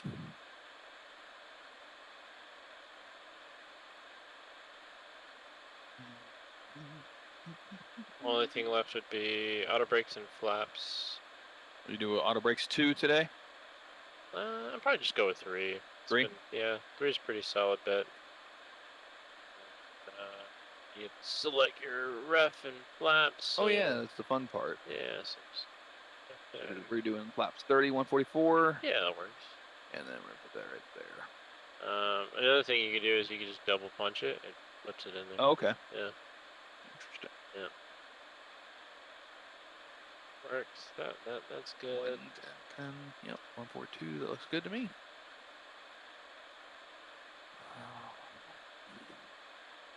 So yeah, 2 bugs, 2 courses, 2 frequencies, auto brakes and flaps. You're pretty much all set up for briefing, and as far as the brief go, we have an acronym for that too. We call it NATS, N-A-T-S. So N is NOTAMs. We check your NOTAMs, make sure you can make note of all the X-way closures. If the ILS is out, for example, okay, well now we got to do an RNAV. Yeah, so it's important to check those NOTAMs. Then the arrival and approach. You would talk about the arrival, look and see if there's any speeds, any altitudes we have to go to. What are you going to select in the mode control panel to meet those restrictions? And then the approach, we basically brief the approach chart that we have for the ILS 14 left. And then missed approach to procedures, you talk about that too? Yeah. Yeah, so you kind of just run through it like a story, from where you're coming from, the arrival, the approach. In case we got to go miss, this is what we're going to do. Where we're going to plan on exiting off of, and any kind of threat contingency. So, yeah, so NOTAMs, arrival, approach, terrain, and transition altitude would be the T, and then the S is any kind of special things that just don't fit in that model. Okay. So, again, just something that could be a threat. You'd want a 35 for 36. We're gonna get there. There we go. A little bit more turbulent up here. But yep. It's been the nature of this entire trip. Yeah. It's been just turbulent. Just going back. And there we go. Yep. We're already at top of drop, I believe. 80 miles out. Oh, 80 miles out? Yeah. Oh, I see top it now. Descent, yeah. Oh, yeah, I was looking at the top climb, that's why. Yeah. I was thinking we were just going to be like, boop, boop. That makes a lot more sense. A little bit, yeah. It has a little bit of straight line. And then, oh, that's good. Yeah. It's not the... have to keep us busy.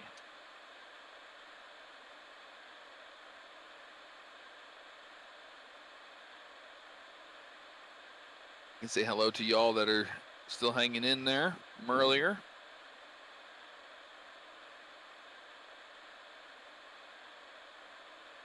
What is this? So let me see this. This arrival's kind of weird because it kind of hooks up. What does it do at the very end there?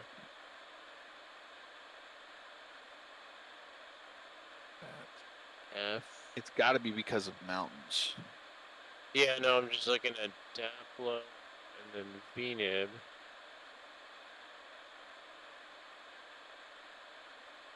Okay. Is VNib a fix on the approach as well?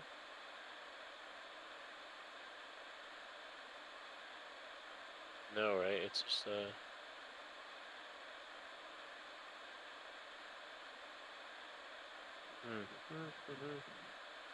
Yeah, there's definitely mountains. The MSA's 8,000 feet to the northeast. Coming off over some terrain.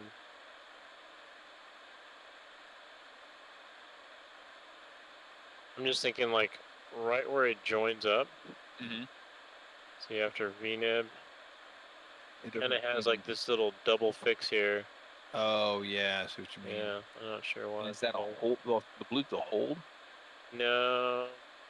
Well, yeah, the blue would be a hold, but that's kind of a weird hold. Yellow.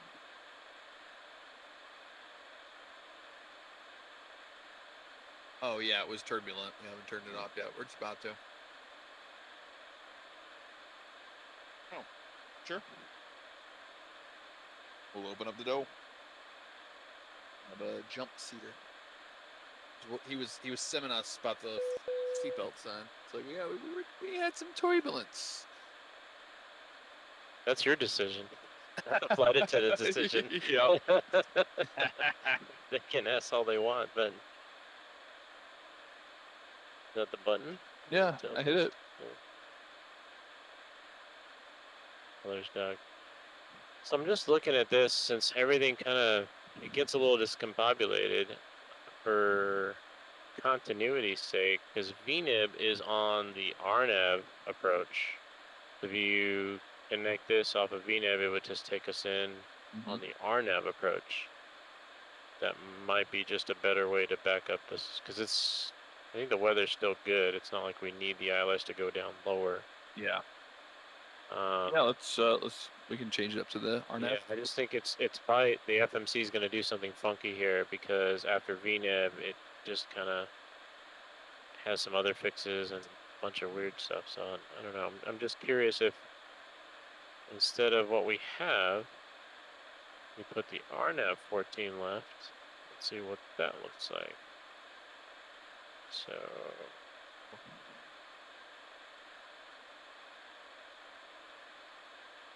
that VNib, yeah, it has those fixes.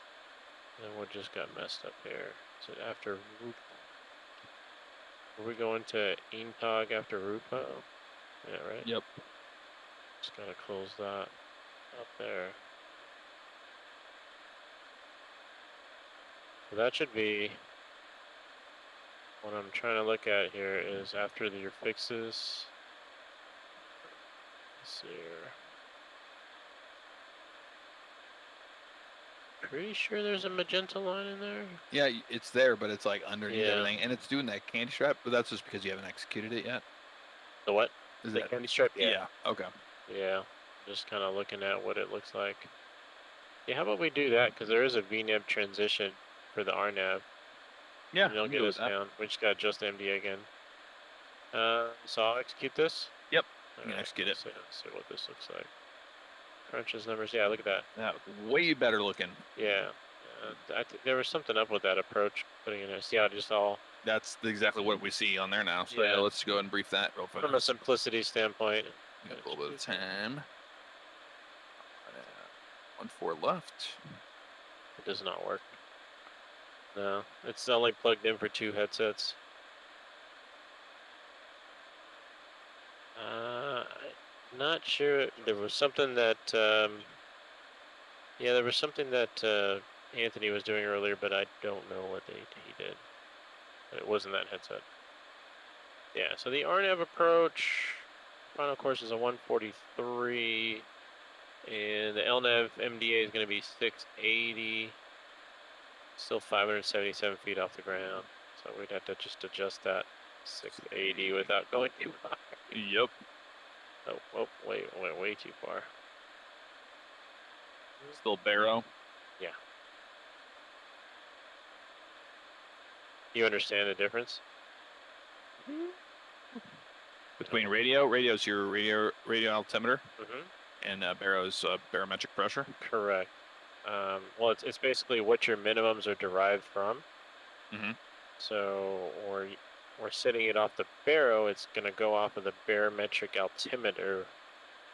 And when we're setting it off radio, it's going off the radar altimeter.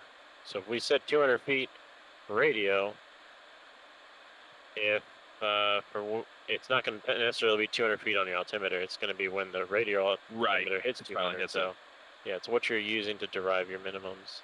That's why RNAVs are so precise. No, so the RNAV, I mean, we're doing a higher minimum. This RNAV is 680. We had 450. Oh yeah, you're right. Yeah, duh. We just moved. Oh, 680. I had it set to 580 on that. Yeah. So now in future, yeah, they're working on getting the LPVs and stuff. Yeah. It just takes a lot more GPS integrity. They call it RAIM, or Random Autonomous Integrity Monitoring System, and you gotta have just more reliability for it to get you lower, because you don't have much room to mess around when you're down low. But typical GPS approaches nowadays, they don't get you. That is a fly. That's not a airplane in front of us. I saw that for a second. I'm like, what is it? It's a UFO. How did a fly get in here?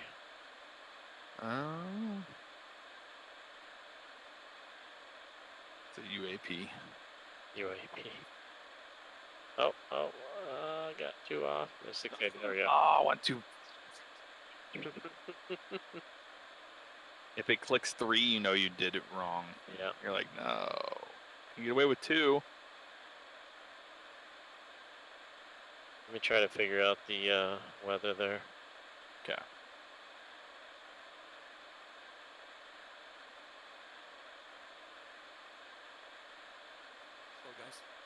Hey. Hey, you are talking. There you are. Yeah, that's what my Anthony did. We need weather for. Many people we got on the screen right now, but I just want to say hello and introduce myself. My name is Doug Vatsim, and I'm chair of the committee that was formed through RFET 22 and for Socal crew.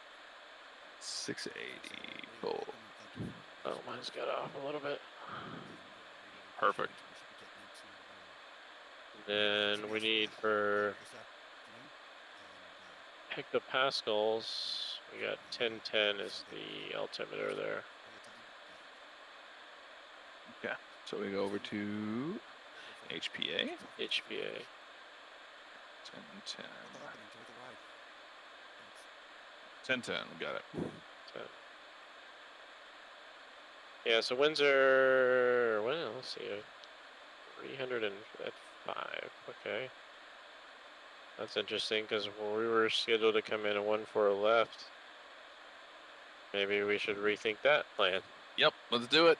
Because the winds are going to give us a tailwind there. Yeah, we don't want that. I mean, if we can avoid it, let's see here. What approaches do they got into? We don't have anything on that end. 3-2 right's what we would be coming in on. Yeah, we have an right. I'll ask procedure A and procedure B. Not sure what. And then an RNAV. I think we should go with RNAV because of the success we had on the opposite end. It's going to shave off a lot of time. And honestly, that's going to put us in a better predicament to get off the runway too with the taxi. Mm-hmm. Yeah, I'd say, yeah, that sounds like a better plan. Let's do it. 1-5? Okay. Yeah. No problem. We'll do it. Yeah, let us set up our approach here, and then, yeah, it'll be, yeah, because we don't have a whole lot of time either till we go down. Hey, 2. No, we're not in critical phase. We're just trying to set up the arrival. I'm wondering if there was another Antigua. Yeah, there was the Ento 1 Bravo, and there's the Ento 1 Alpha. I bet you one goes to the north. No, that one. Hold on here.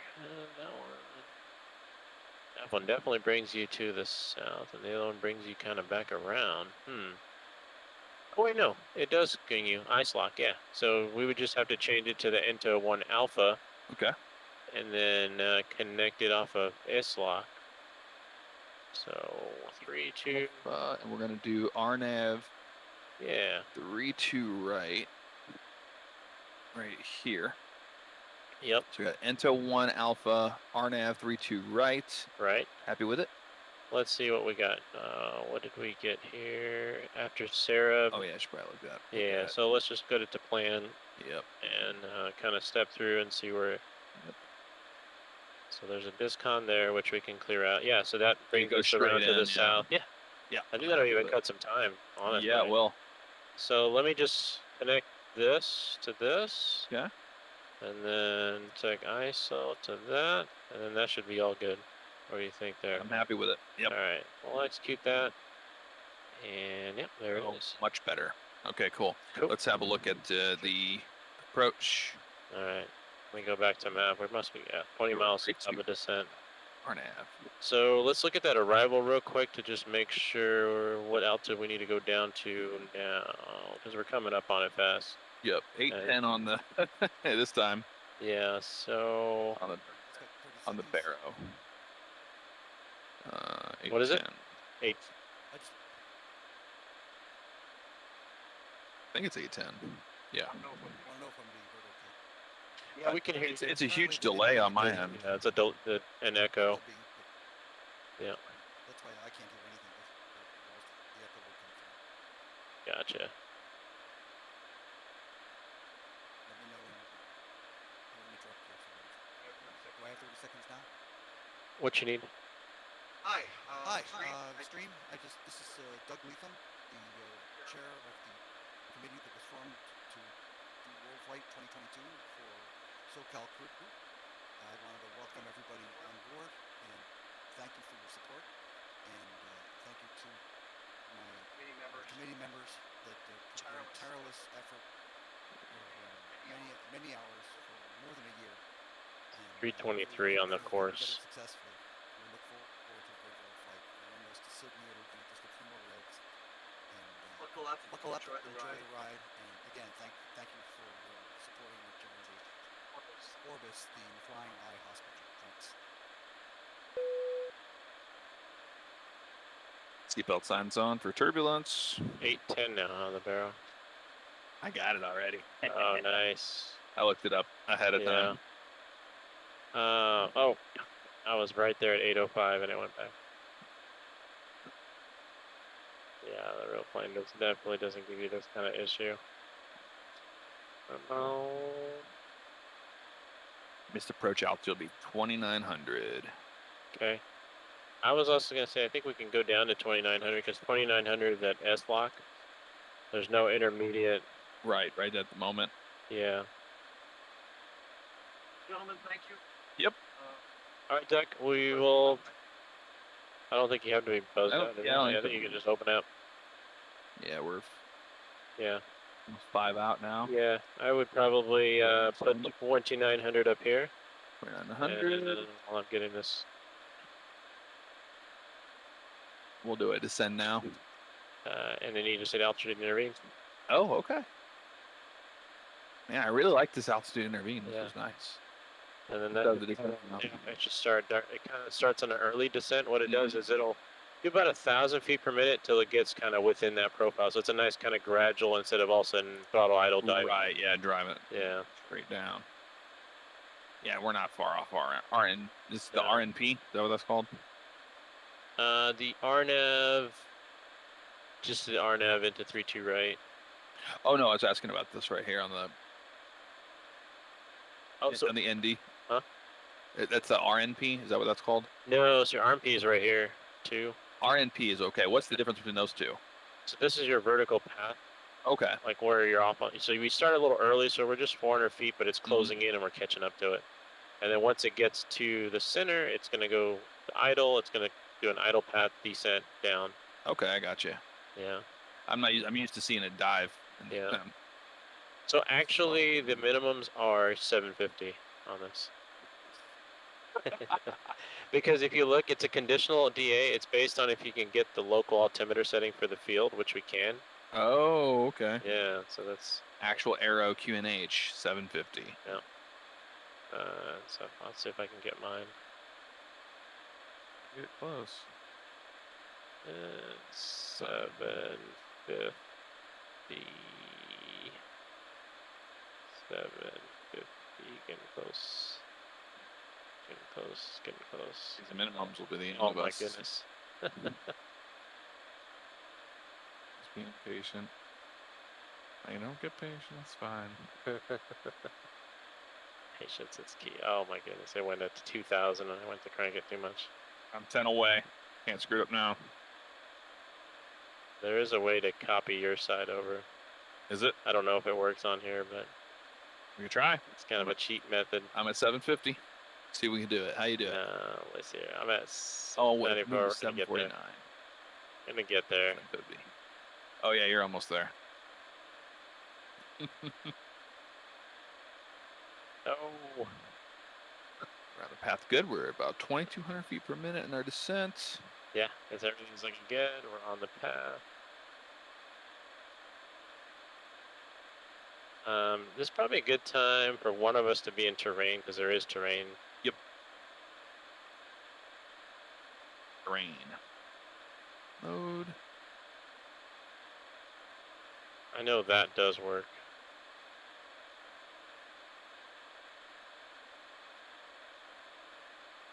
Yeah, we've seen that paint. 2 on 750. Oh, 749. There we go. There we go. 750 both sides. Yeah, so we knock out the briefing here. So this would, I'll just kind of run through what I would tell. We've looked at the NOTAMs. There's nothing out. The arrival, we've changed it to the Intel 1 Alpha. And that coincides going northbound. We're already descending to 2,900, which is ISLUG, which is the lowest altitude depicted. There's no speeds. It just says max 250 below 10, which we're going to do anyway. The transition level here is 21, I think I saw. It's hard to see that. Where would that be at? It's on the Intog 1 Alpha. It says, yeah, transition level 210. Alpha arrival.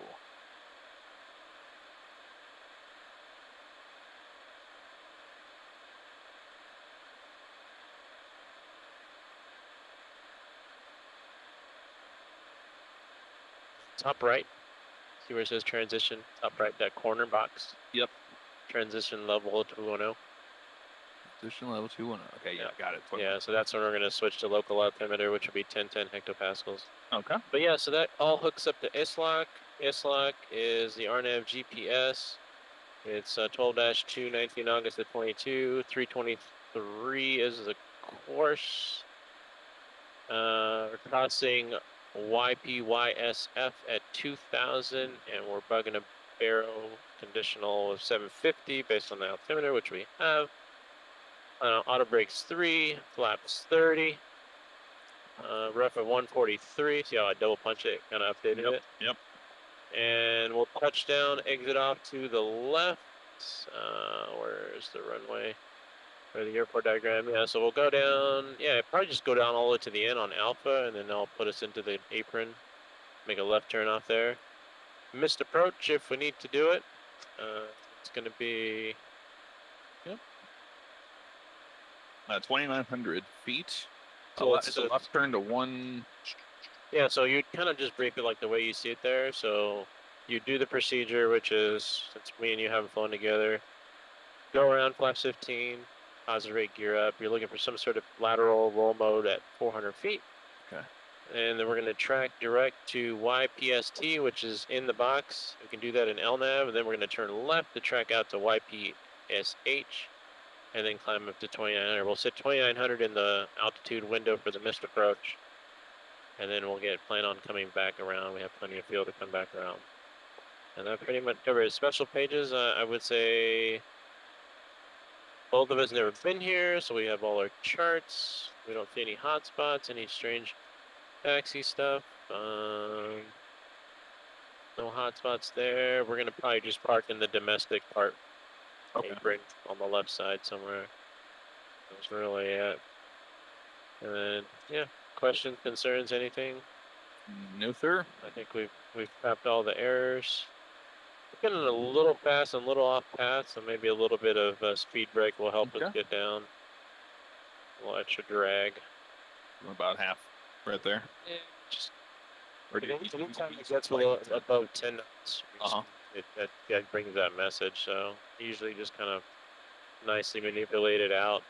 If I need to go all the way to full, I full, but then I kind of just watch on what it's doing with the profile. Okay. If it gets too slow, then I kind of just retract it back in.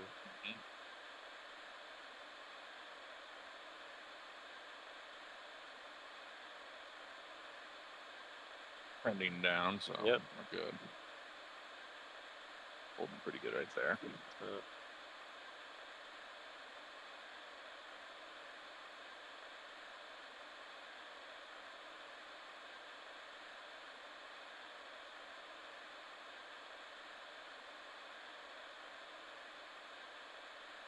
How is this chat doing? Hanging in there, I hope.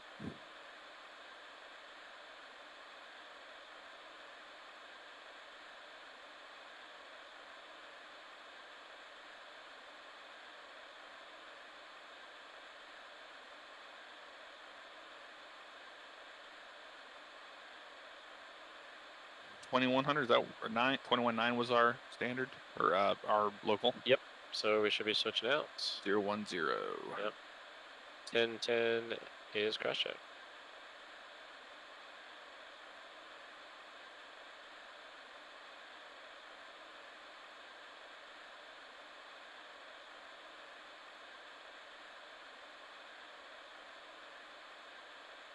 And that's why briefing it, it obviously jived in your head to realize, oh, 210. Yep. Passing the transition.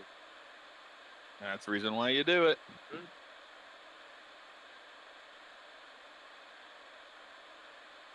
Yeah, it's all coming together.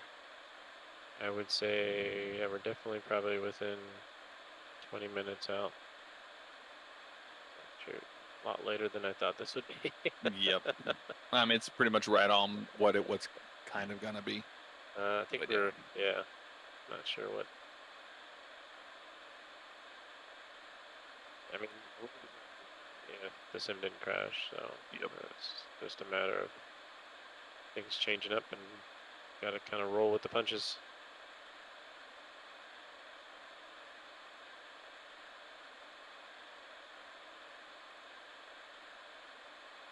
That fly. Yeah. That'll be interesting.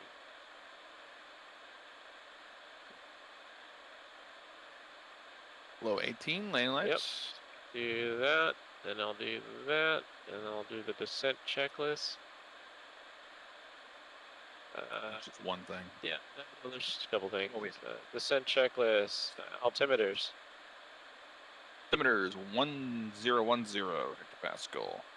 And then you want to make sure they're all cross-checked. So 1010 or 1010 cross-check. Okay.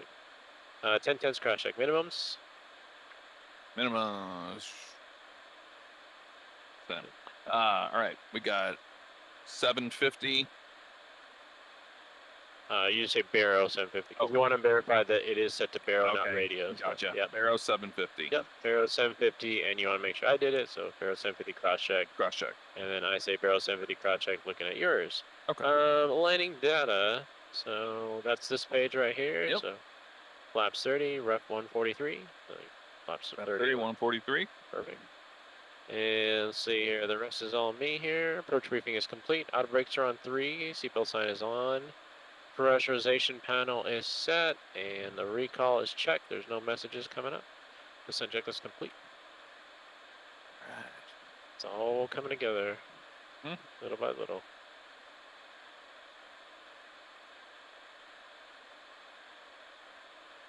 All right, it went to 250 on its own. Yep. Part of the arrival, I think.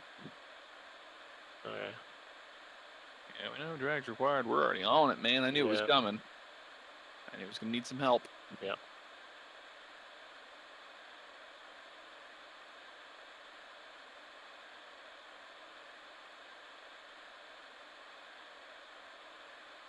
Now, yeah, RNAV capture is a lot easier than localizer, right? Yeah, yeah. It's just LNAV, VNAV, and do you do command A and B, or are you just only one? Just one. Yeah, the only reason you do command A and B is if you're doing auto land. You can't do auto lands with the RNAV approach. I gotcha. Not yet.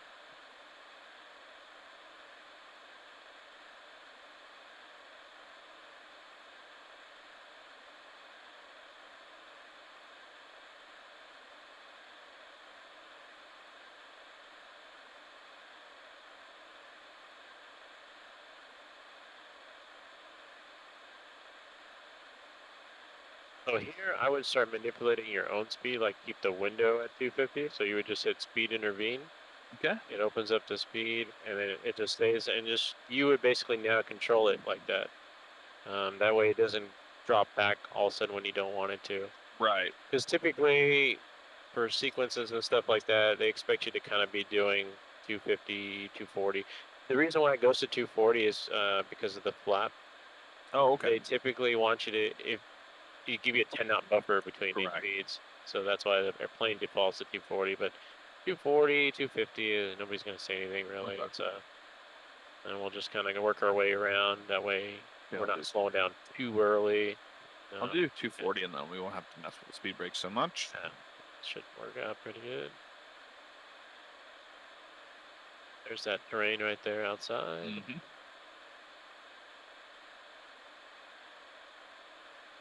Don't seem to be painting it though. Yeah, it's weird. Let's see, our terrain's not working. That one was working earlier? Mm-hmm. Remember that.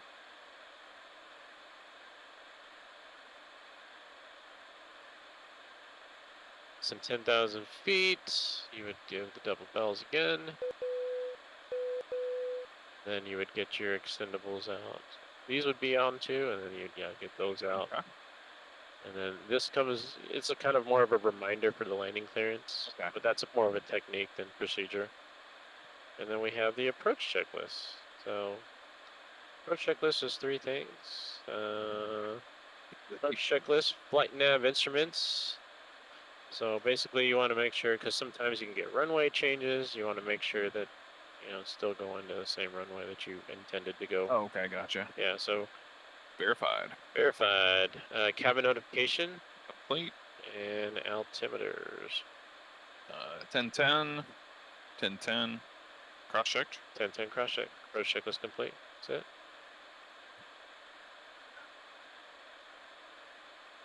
Sometimes a new weather could come out. They could adjust the altimeter settings. Kind of like another fresh. So we're gonna keep 240 best speed, and then 210. Yeah. So then if you look on the approach, you try to figure out when's probably a good time to slow. In this case, we'll see. 2900. Yeah, ISLOC would probably be the time I would start thinking about really slowing more than what we have. Like, we could, before ISLOC, maybe we could dial it back to 180 and let it kind of slow down and then start configuring. Okay. And then as we get closer to YPYSF, gear down, flaps 15, 25, all that. Yep. Because that's 5.7 miles. If you look on the side profile, so ISLOC's 12.7. 5.7 is YPSF, so yeah, generally that'll get you, if you're 5 miles putting gear down, should nail all your approach criteria, no problem. Okay.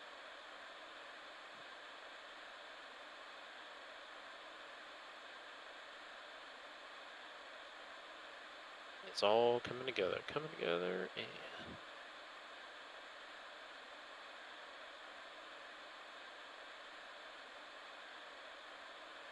we are going to have to go lower than 2,900 though for the approach, so we'll have to. 2,000. So typically you would actually wait till you get cleared for this approach, but since there's no ATC, we can just say, hey, Delta 8317, you're clear the RNAV 32 right, and so then you can set actually all the way down to 800, so it's a barrow round. Oh, okay. So that way it keeps going. So you just round up to the nearest 100. L9 VNAV, and then that way because if you put it at 2, it's going to kind of level off. Okay, yeah. Go through it. It won't consider going down. This is fine to do a full 90-degree turn from Sarab? Yeah, so it's actually going to lead it. If you look. Oh, yeah, it should, yeah. There's a curve. So it should predict that turn being that sharp, and it should lead it kind of to turn in. It's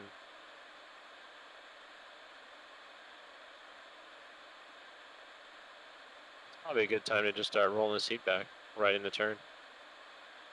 Okay. So I just start dialing 180 on the speed right now. And let the airplane just kind of naturally slow it around. And we could probably start putting flaps to 1. Flaps 1. Flaps 1. And then that extra drag and the turn is going to give you this nice gradual, slow down. That's that just finesse of flying it, not being too erratic with the stuff. Mm-hmm.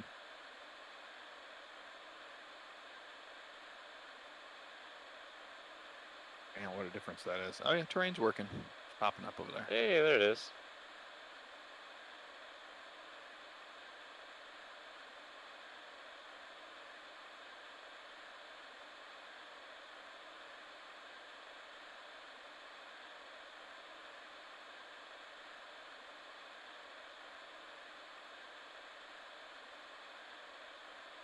Runway in sight. Yeah, and then flaps 5 would be a good time now. All right, flaps 5.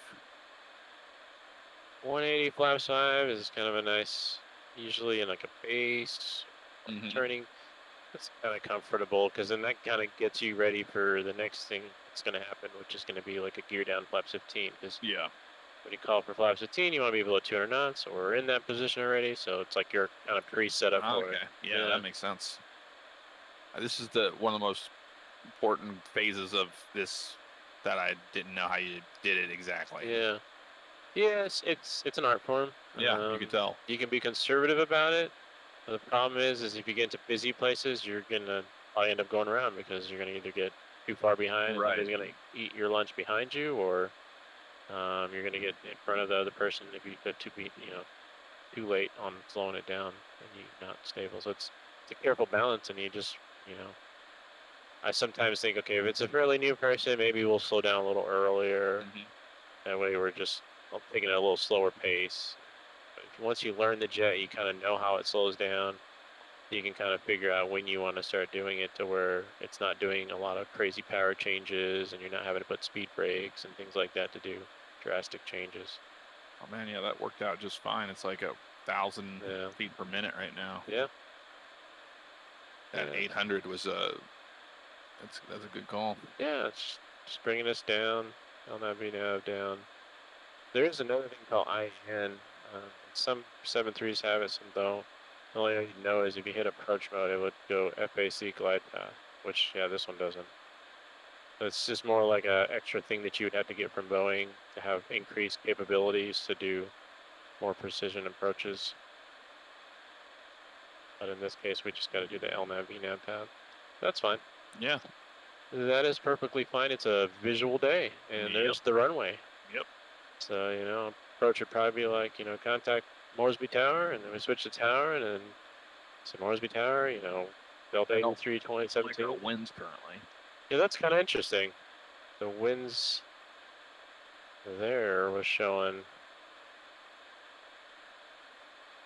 It's interesting. Hopefully it dies out or switches around. It's a good catch, though. It's dropping. Yeah, it might. So as long as it drops below 10, we should be fine. Just keep an eye on it. Just check AP. 1 mile to the final approach fix. All right. You want to probably just go gear down, flaps 15. Gear down, flaps 15. And then we're going to be shooting for VREF 1. VREF plus 5. Spawn. 7.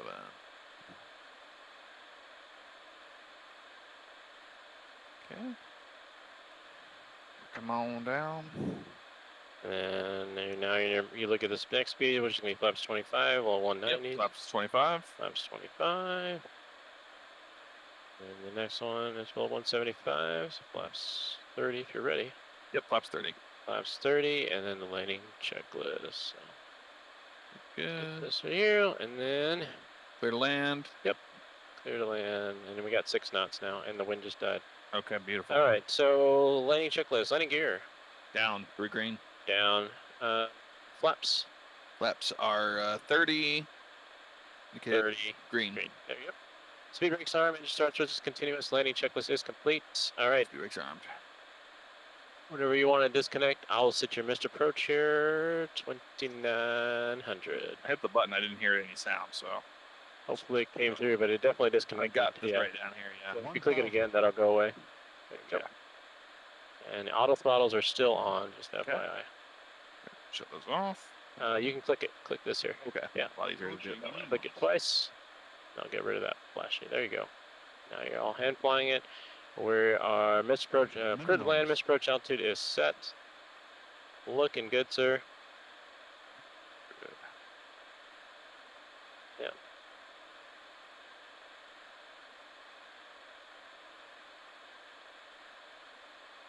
$500.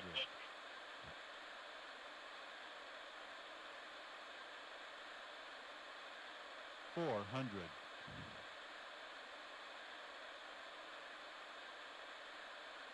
300.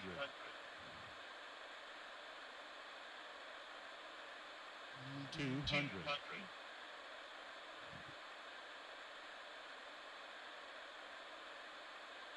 Just 100. slight high, but you're fine. You just keep it coming down. 50.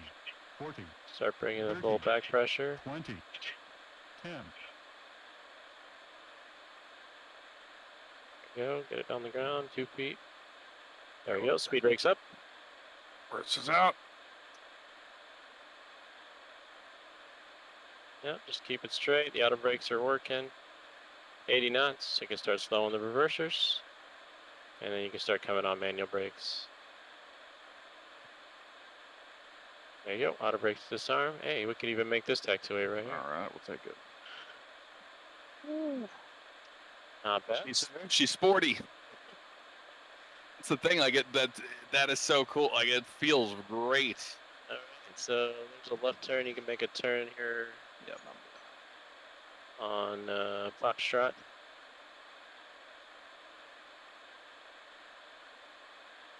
I wasn't expecting that much float. It was hard to really kind of gauge where it was. Where the ground was. It kind of gets a little harder. I think it very slow. Yep. Yeah, you did good though. Really good.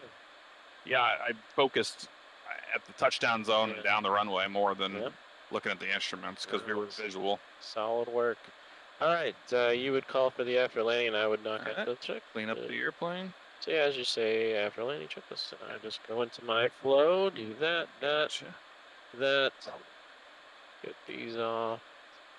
And we'll keep the lights on. We're crossing the runway. Clear on the right, clear to cross. And I'll probably just get the AP going now.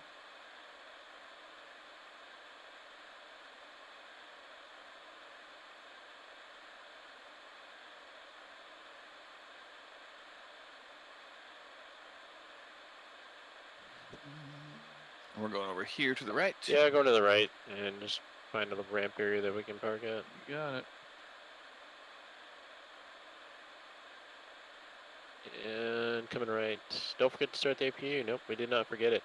And honestly, the APU is one of those things like you don't want to really get it started as soon as you get off the runway because if you got a long taxiway, it's just going to burn fuel. Yep. Fuel costs money. So we try to time it to where we can get the APU on and the Gen Avails on right before we shut them down. That's like perfect fuel economy. And lights are good. Yep. All right, I got that fine. There we go. Lights are good there. Let me go ahead and start the APU. APU is already started. Wonderful. Yeah, and there's the gen light. We could probably just turn into this place right here. Will do.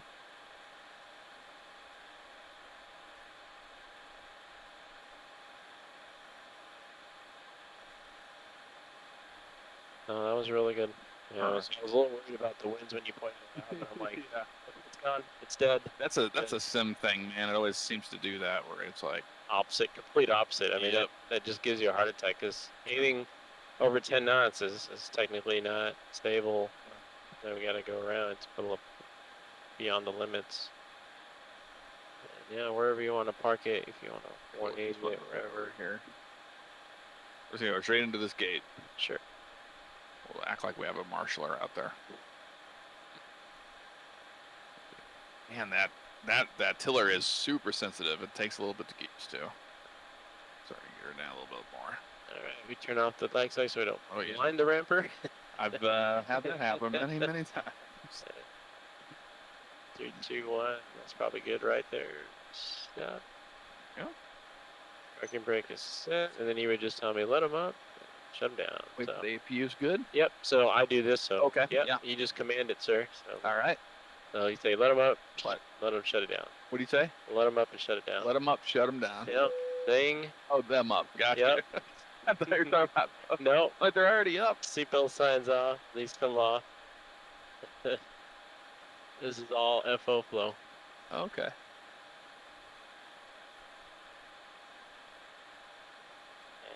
Transponder. Boop. That should cover everything. All right. And then shutdown checklist. All right, shutdown checklist. Hold on, let's do this checklist. Parking brake. Parking brake is set. Fuel pump switches. As required, one on. One on. Seatbelt sign. Off. Window heat. Window heat is off. Probe heat. Off. It's auto. But Oh, auto. Okay. and ice. Is off. Electric hydraulic pumps. Those are off. Air conditioning panel.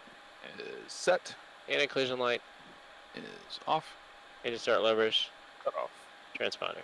And goes to standby. Standby. You were already on. Look at Shutdown that. checklist complete. See? Good job, sir. Hey, thank you. It's a pleasure, man. Yeah. Learned a lot. Well, It was not hectic. I didn't feel like I was like under pressure, and it was good. Yeah. It was awesome. Really enjoyed that one. Thank you guys for the love. Yeah. Everybody in the stream that stuck it out with the crash. Major kudos. Yep. I was like, we can't go out like that. Yeah. Come on. And I needed a little bit of time. I needed one landing in this thing before I was doing my next leg. I was like, I gotta feel it. You're solid. I mean, But now I know what I. Yep. I think I flared a little too much. yeah, and it's easy to do. It's fine. But you came off the power and he kind of just hung up right at 4. Yep. Yeah.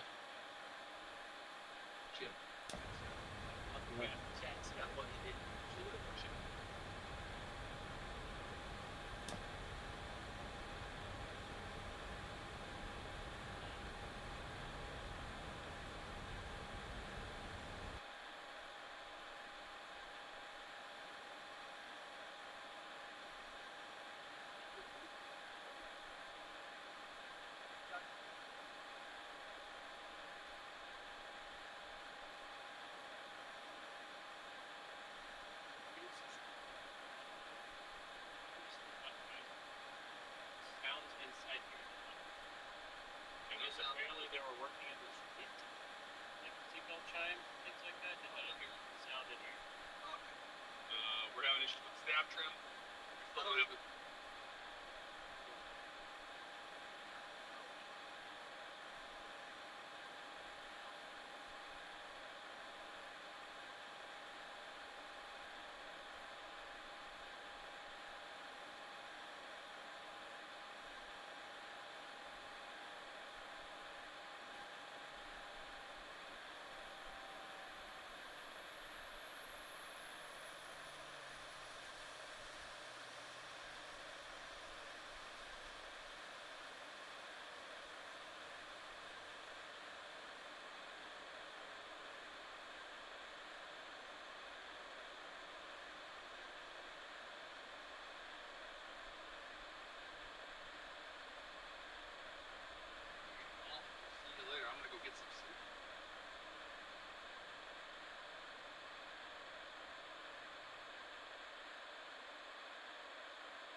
You guys are daytime, so don't worry about it. Yeah, that's all that matters. Yeah, don't worry about it. For flight, everything will be correct.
Oh, I was just using my feet. I thought that was a great move. No.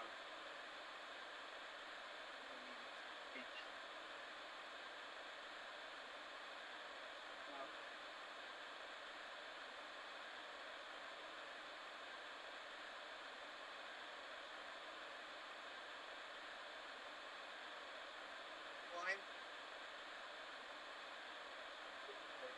Over your it grabs the edge. That's it. So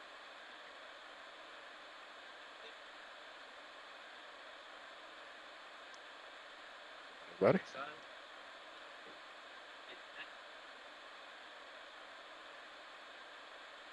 Put browser Safari.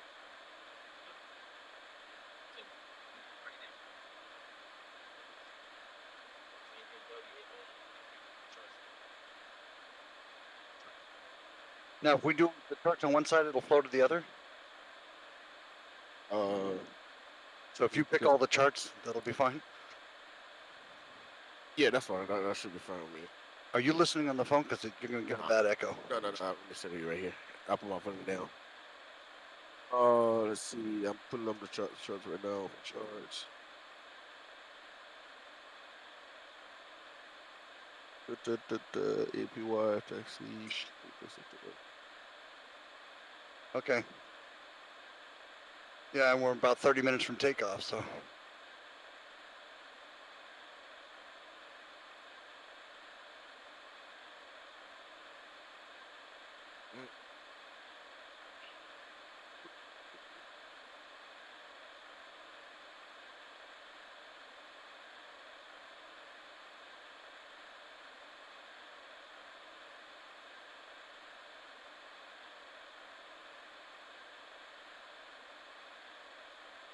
You're going to get the position and all that? Yeah, I'm getting I that. usually get that for you, but since you're here.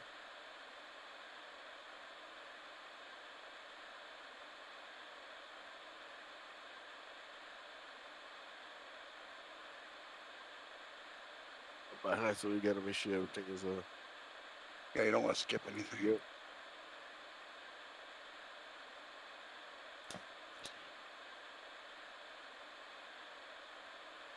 The exit lights are on. It's off.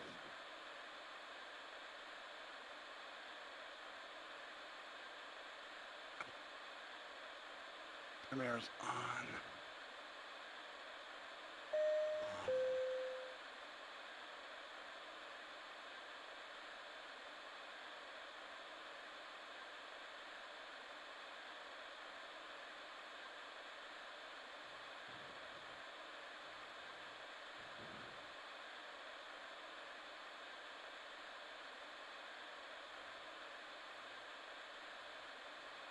Auto. Turn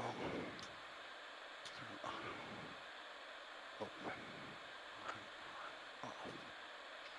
All right, what is our cruise altitude? Is it 360? 360.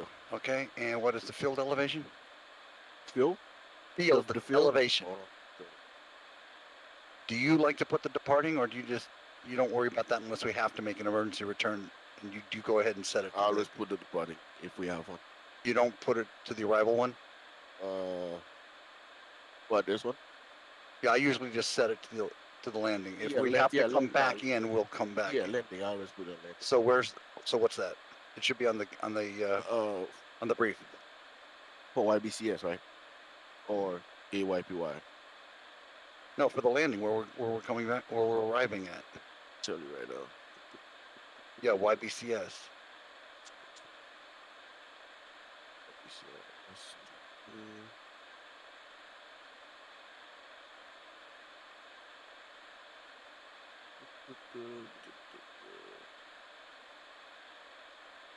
Which one were we doing on YBCS? I don't understand what you're asking. No, I got you. Right, I thought it was fairly near the top. I don't see it. It should be on the airport charts. Yeah, that's true too, but it's on this paper, usually near the top. Yeah, I don't see it on there. Usually a field elevation of the two places. I got you. Elevation is gonna be 10, so 50. Oh, not 0? Yeah, I saw them do that. You could put 0, you could put 50. It don't matter. All right, let's go 0.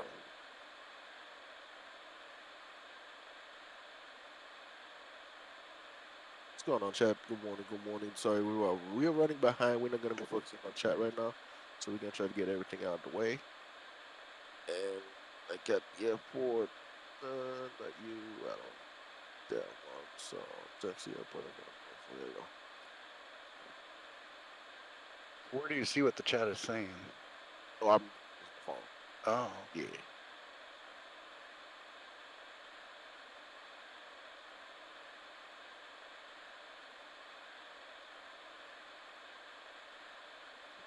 I can't see back up there with that light in my eyes. Okay. Overspeed. Huh. Is that what they're saying? They don't hear any of the sounds? Because I don't hear the...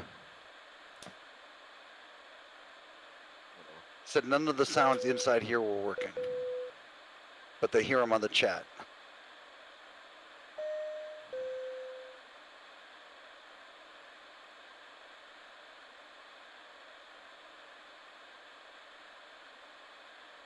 Flatted ground.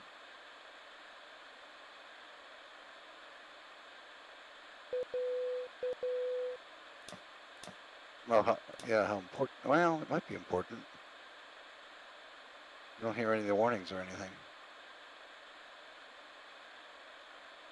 But getting the APU started. Okay, good. It's going to be hard for me to run through checks if I can't. I'm doing Hold on, let me focus on doing this real quick and we'll come back. Well, see if there's anybody on your chat that can tell me if they hear that Hold on, sound. let me think so. Can you guys hear any sounds at all? You guys hear everything? Well, I don't hear it in here. Did they say it? Is there anybody answering? I want to do the test if we can't hear the result. I gotcha. I was just about to take you right now. So should we skip all the safety checks then?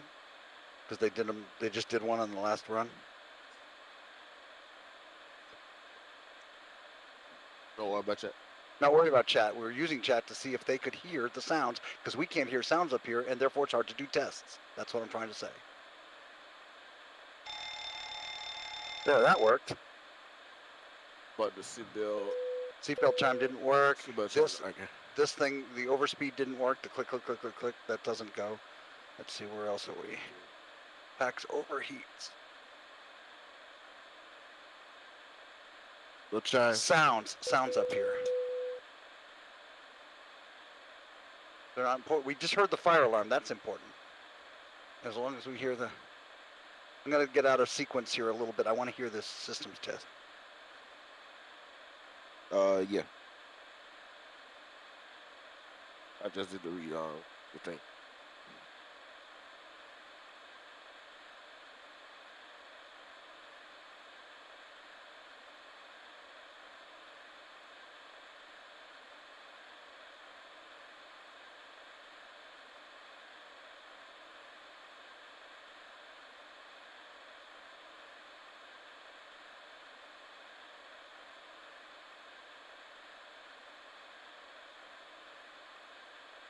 Yep.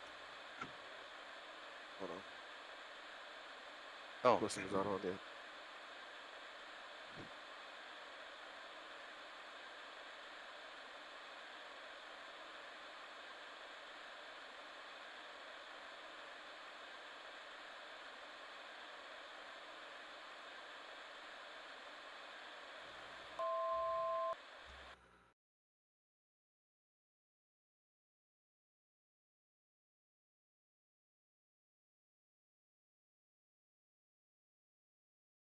Do we need to start from the top with the new IRS alignment? What do we need to do?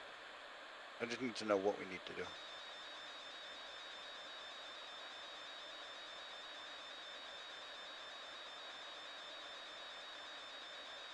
Fortunately, we have an hour to play with, but we're going to be tight if we don't. Yeah. If this keeps happening every stop. Hopefully next landing we can pretty much do a quick turn.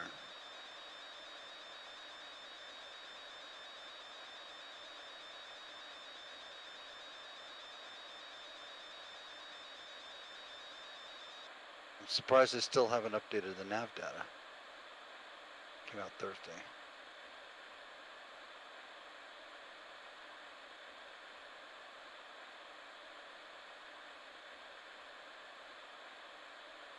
Sorry guys, we have a little technical difficulties. What's going on, Blue Games? Welcome aboard. Blue Games in the house. Who? Blue Games. Oh, hey. Yeah, he's in chat.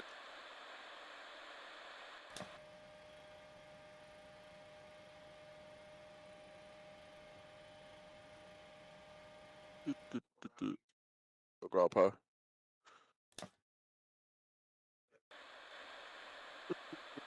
Yep, might work.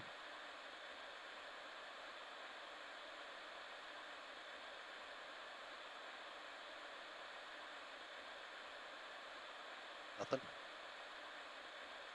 Works on the left. All right, let me go ahead and grab these. This side doesn't work. Take it out.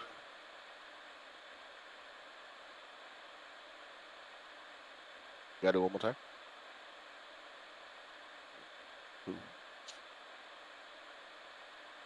And whatever you get this time, that's what we got to go with. Because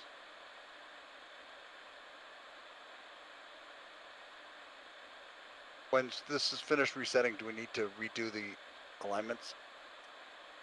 Oh, you already turned it on. Okay, good.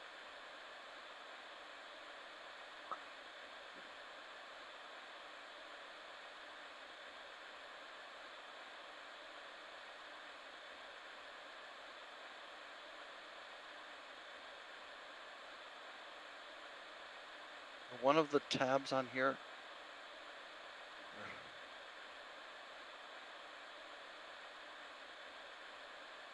There's not a YouTube button. Hmm? Oh, okay.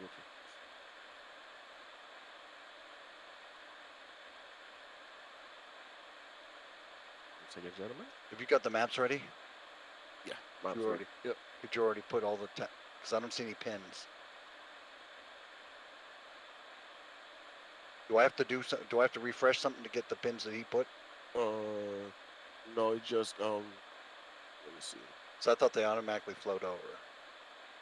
I already got the airport charts right here. All you gotta do is go look for the airport. Airport info.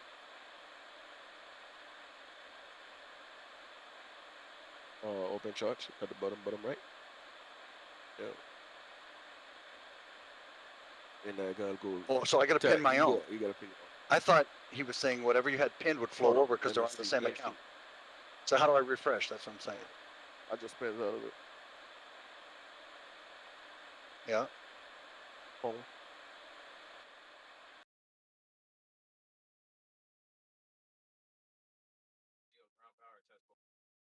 No, that still doesn't do it. Do I have to close this first?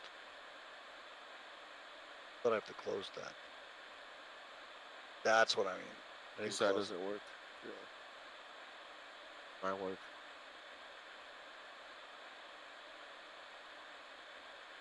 No, I still don't have the pins. Oh well. I thought you pinned some.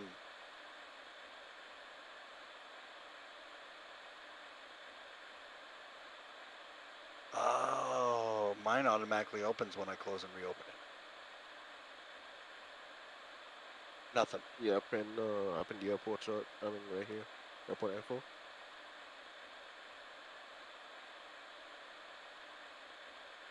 Huh. It's alright. I'll get it set. Alright, so let me try another one. Get out again and go up there flight. Hold on, let me make sure I pin everything here. Home. Go back. Navigator charts. At the top, where the little airplane logo. Top left. Oh. Yeah, click that. Click over the airport charts. No. Nothing. Sweet. I'm not gonna worry about it. So taxi. Yo, Sac Pacific just turned water. What's going on, Mr. Short Final? Welcome aboard. Oh, it's pinned. Okay, I see the pin mark, but I don't see. You know what it is? Okay, where's the ping mark? You just gotta click that. Right, but what I'm saying is that usually there's actual pins on the bottom that you can click. So how's that work, Rookie? Oh, Rookie's not here. Oh. It's me. I turn around, it's not. I thought he was here. Usually there's little things along the bottom for you to click each chart that you need. No, it's at the top. You see where it says star? I mean, on the top left, on the side. You see where it's star, approach, taxi. Yeah, but what I'm saying is that normally once you pin them and you see the little pin mark there, like you have for the airport info, there should be a thing along the bottom. So I just have to hit one thing and then poof, that comes up. Because it is pinned. Now there it is. I see what it is. Okay, I got you. It's not pinned on my side. So Sid. You don't have any SIDs pinned. Yep. There is no SID, right?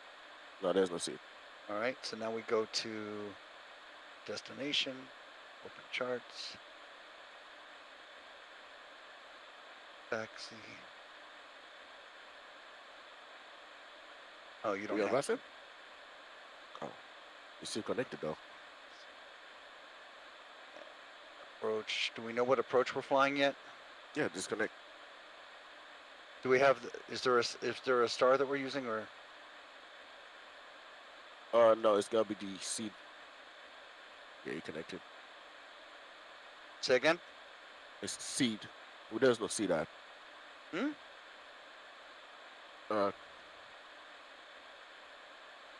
Wait, I can't see the whole thing. I want to see. Uncheck that. There you go. Yeah, I can click connect. Yep, you're good. Wait. All I have for error connecting to voice server. Odie, is that what you're 4 billion. You're still bad.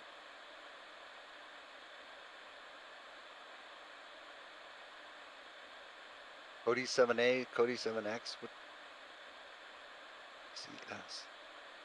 I don't know what our arrival is. We'll worry about that when we get there, I guess.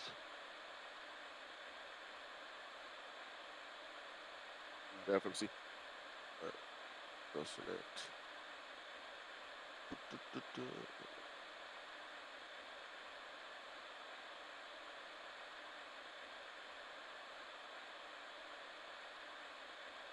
All right, the little airplane logo is blinking. It doesn't show our location.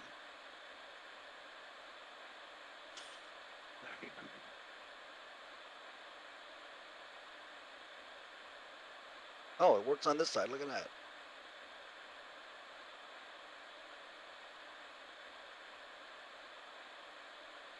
Right. ECS. Wait, is this already? Did Yeah, you already turn on yeah, the? yeah, I already did it. Oh, okay. Trying to get everything going quick.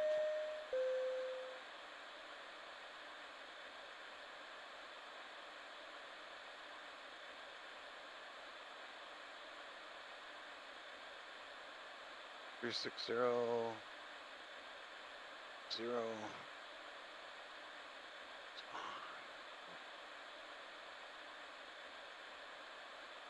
Oh, that's behind.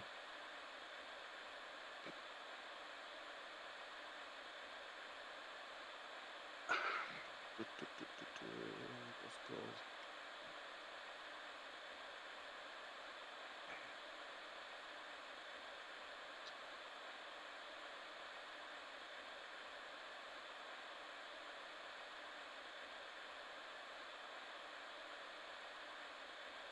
Fast.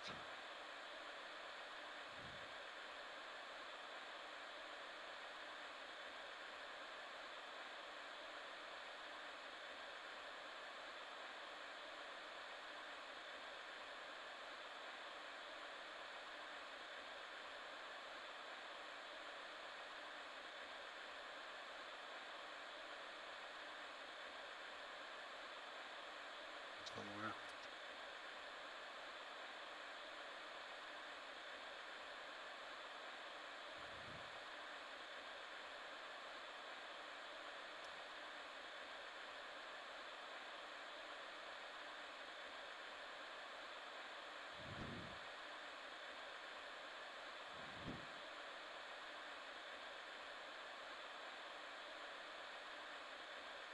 Slide slow. Pull up. Wind shear. Wind shear. Wind shear. Sink rate. Don't sink. Too low. Terrain. Too low. Gear. Too low. Flaps. Bank angle.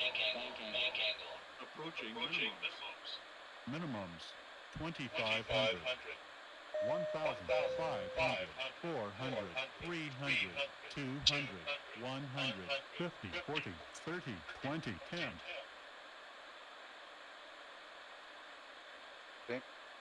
System test.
The Monitor radar display. Go around. Wind shear ahead. Wind shear ahead. Wind shear ahead.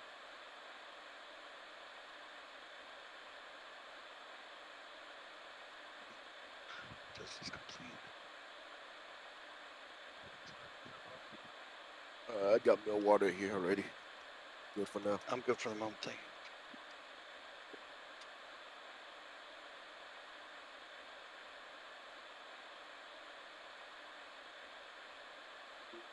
you. I think I'll wait till we hit cruise. So don't go too far, rookie.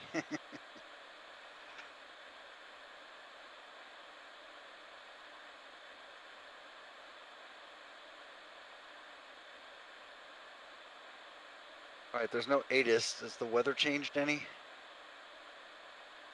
The ATIS is right here. So we have wind variable at 3 knots, fuel at 5,000, temperature 25, dew points 23, QNH 1011. Okay, so we got to put this on QNH. 10 what? 1011. 1011 right. Yep. And cross check. Yep, 101. We're gonna do that when we do the checklist. Yeah. Just make sure it's set right. Yeah, we'll catch it again on a checklist. Yeah. All right, altitude setting.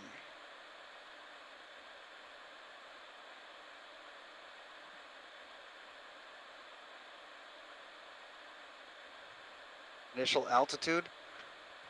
360. Huh? Oh, we're going all the way up to. Yeah, no ATC. We're going to 36.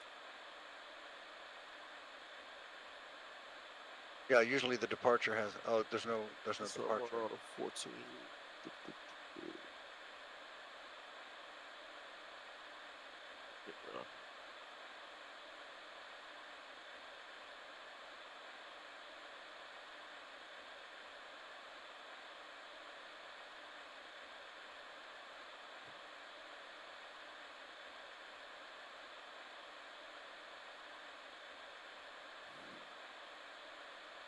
So I guess our frequency would be 122.8, right?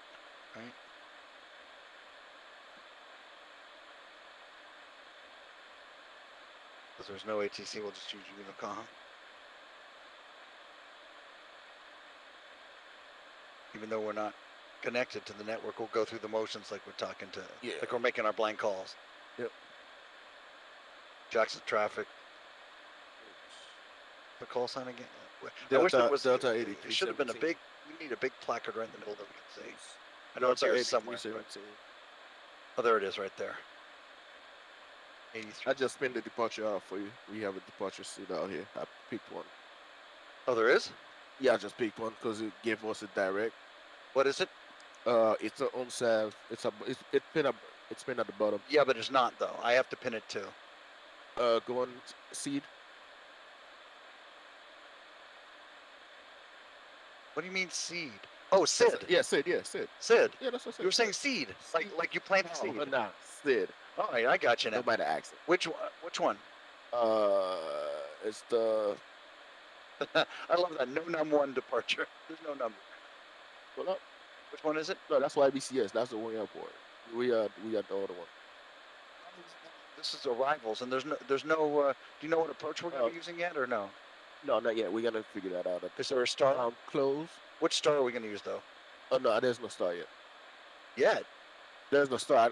It's gonna give us a direct YBCS. Oh, okay. Yeah, we got a direct. All right, so. So what you can do? Click that airplane. No. What was this? Oh, so we're gonna be on the network? We're gonna try. Even if I'm transmitting in the blind, that'll be fine. And this is the push to talk here? Yes. Blue, leave my accent alone, Blue. I speak French here. Je parle français. Vraiment? Ouais, ouais, c'est. Ah, je ne le sais pas. Ouais, je parle français. Ah ouais? Yeah. Ma langue préférée. Ok. C'est le français. Quand je voudrais avoir quelque chose comme le stream ne comprend pas. Yeah, je peux traduire. Non, oui. Ça me fait rien. Yeah, pas de problème. Bah ouais. Mon français c'est bien parce que j'ai étudié à l'école pour 5 ans Et après ça, je suis stationné en Las Vegas, Nellis Air Force Base, dans l'armée de l'air américain. Yeah. Et chaque année, well, I'll tell you on cruise. We got too much stuff to do. Let's go and figure this out. All right, so let's go. And don't worry, stream. I will tell you what I said. I'm not leaving anybody out.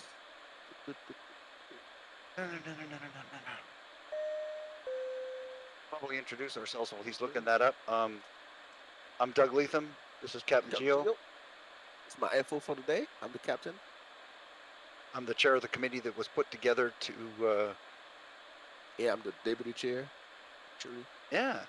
And so, you got top dogs here today. Yes, you guys got two top dogs. We got the owner of the sim. We got the owner of the sim on our dispatch. He's doing handling all our ground duties for us. And I'm the chairman of the committee that was put together by him to form a team, and based on some experience I had about 20 years ago. So, and Gio is my number 2, and we're good to go. This is going to be awesome. We'll tell you more about ourselves later. In the meantime, you were going to tell me about what that departure was. Let me see. Go back to AYPY, SIDS. Which one is it? The easy you said? Which one was it? Grants 2? You're still in the same. You're still in the same airport. So go back. AYPY. There you go. SIDS. Go all the way at the bottom. Is the unrive? The unsam? Oh yeah, unsam 1. Unsam 1 RNAV departure. Yep. All right, that's pretty easy. And you said you don't have a star picked yet. Nah, we gotta pick that in cruise. All right. So my FMC is all good, ready to go. All right. And where was I on my? Okay. So I finished all the safety checks. So now it's time. Oh, initial altitude and heading on autopilot. We got the initial altitude. What's the runway heading? Runway heading. Which runway you picked? We're departing out of 14 left. So, because wind is variable at 3 knots, so 14 left is the closest to us, so we got to take 14 left. So we'd have to do a whole taxi, back taxi. 142. Yep, 142.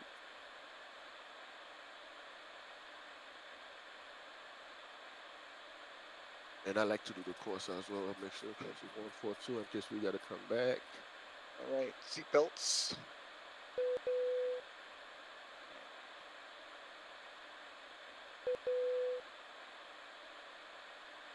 The APU's already started? No, not yet. Oh, I thought we did.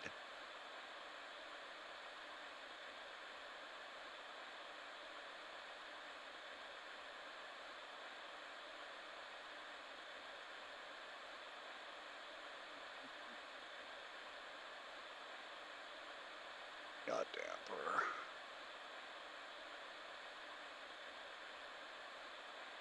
What?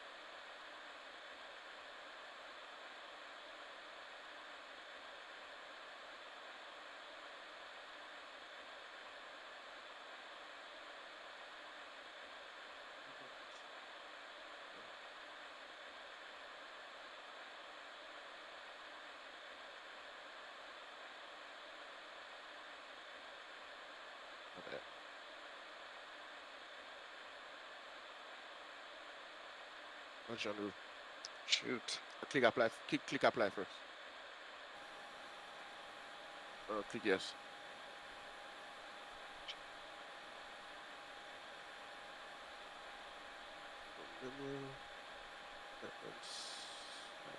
Wait. Now you just gotta click connect and see what happens. 1, 2, 3.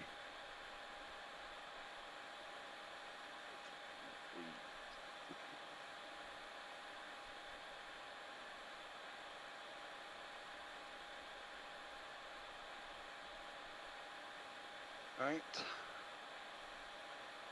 You can disconnect ground power.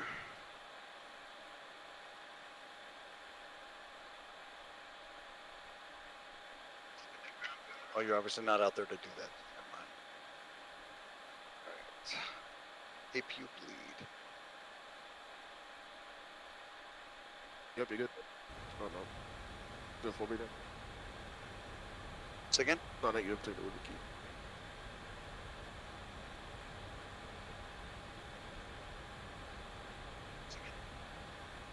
Got input course 142, please.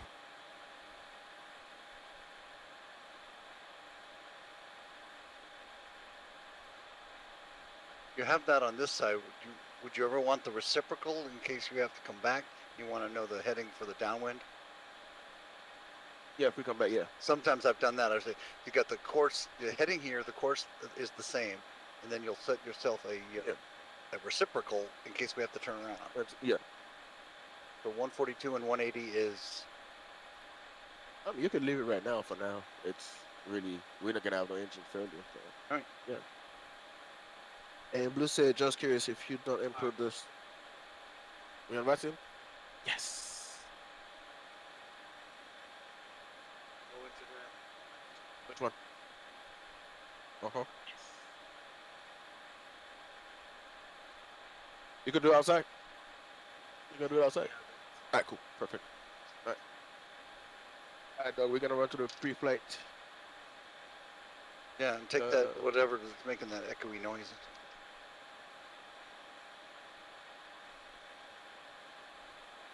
Gotta get out of here on time.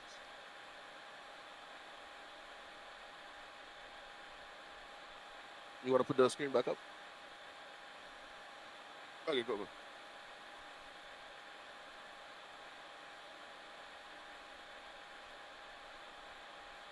Interior and exterior inspection complete. Circuit breakers checked.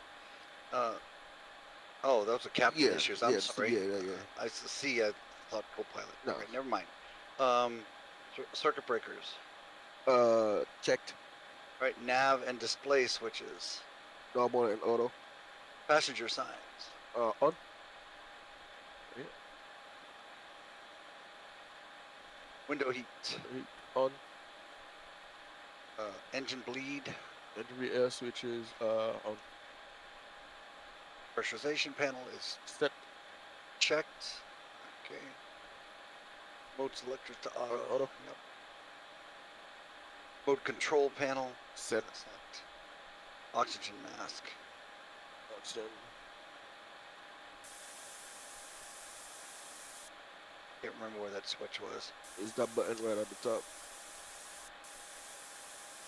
Yeah, it's working. We just don't hear the sounds. Okay. Yeah, it's 100 and set. Altimeters. Altimeter is 1011 cross checked. 101. Well, I can't cross check yours yet, but I do see it on there. I put it on mine. So. Yeah, and I see it on the third one, and those are slave. Flight nav instruments. Checked. Okay. Warning and annunciator lights. Checked. Speed brake. Down. Checked. Takeoff warning. Already checked it. Checked. Engine start levers. Down.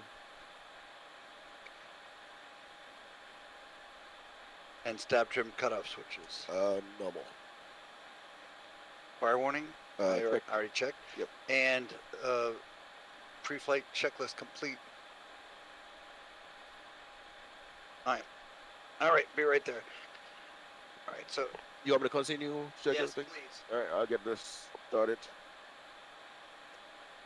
Brief me real quick. I mean, pretty much we're ready for push. Radios is gonna be Vatsim, so we're gonna be on Vatsim when we come back. So. I've got it on 1, 2, 2. Yeah, that'll be on your side because you're gonna be the one handling radios on both sides. So yeah. Okay, so. It doesn't necessarily work. It's just like this is the one that they just monitor. So listen, they'll talk on this. So come on, all right, cool. So I will set frequencies. All right, cool. Trying to find that number. It's on the back. Push back. There we go. All right. All right, fellas. We're here. Zato, what's going on? Good morning, Zato. Blue, to answer your question, Takeoff, you still get the current perf data? No, not really. As long as you have the weight. This one, it does it automatically for you. So as long as you have the weight of, your weight and balance correct, so you get the correct data. Right now, our rotation speed is rotate is at 139, V2 is at 149. So we're going up to 36,000 feet. We're gonna be cruising out. You guys know me. I love to do my .80, so we're taking off out of 14 left. Wind is variable at 3 knots. So I did not want to back taxis with 3-2 right. So you guys know me. I'm gonna take the easiest way, especially if we don't have Vatsim. So, Lord. Welcome aboard, gentlemen. Guys, don't forget, as you're coming in, don't forget to hit the like and the sub button. That'll be greatly appreciated. And in the meantime, let me go ahead and connect my phone because I'm at 10%, which is not cool. Let me get some juice here from the tablet.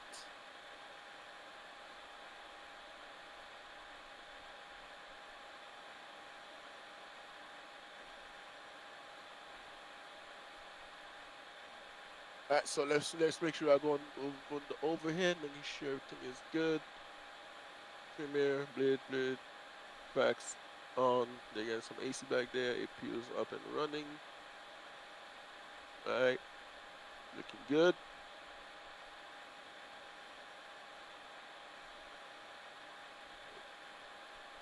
And, all right, looking good.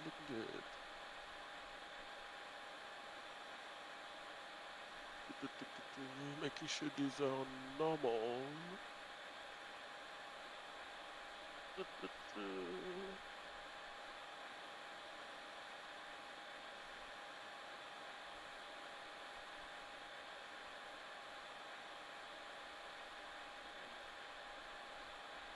Should they on? Alright, they are on. Perfect.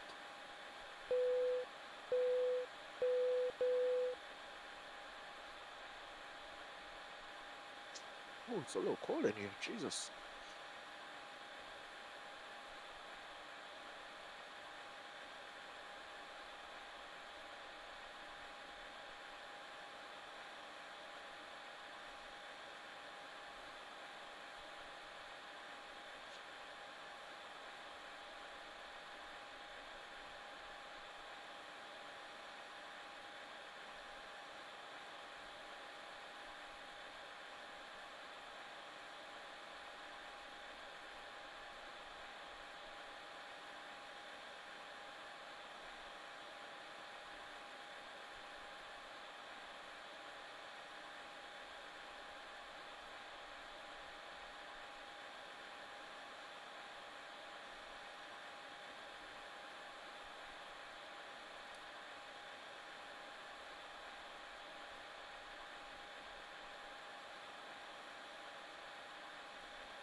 Strap it right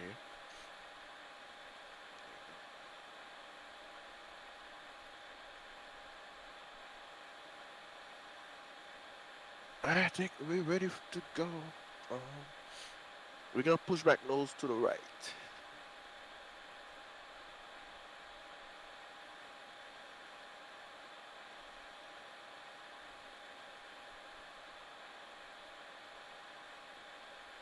We got 15.9 on board.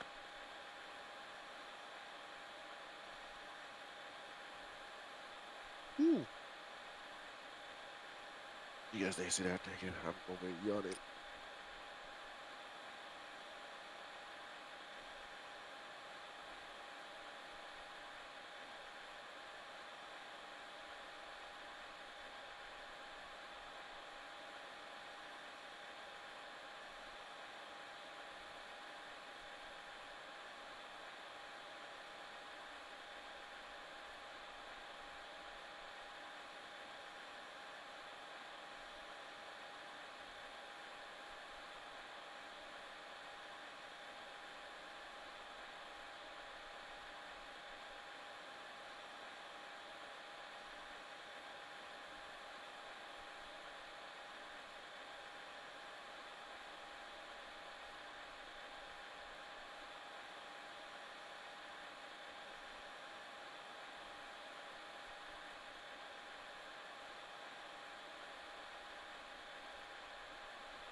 Bear with us, ladies and gentlemen. Bear with us, ladies and gentlemen.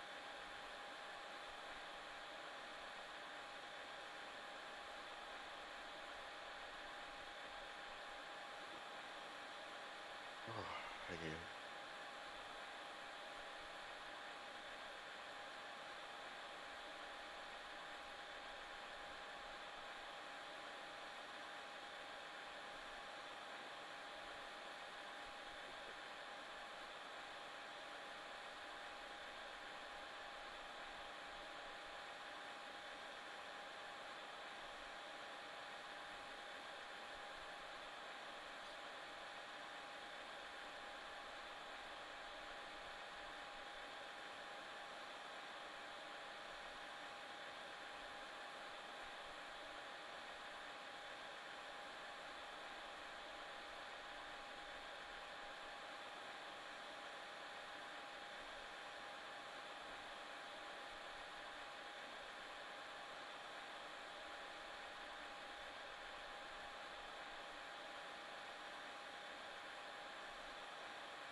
Ricky, we gotta go. Ricky.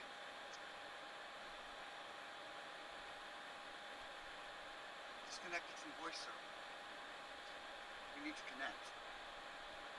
Man, I was gonna hit the Hey, Ricky. Hey, put. We don't hear no chimes, okay? No chimes.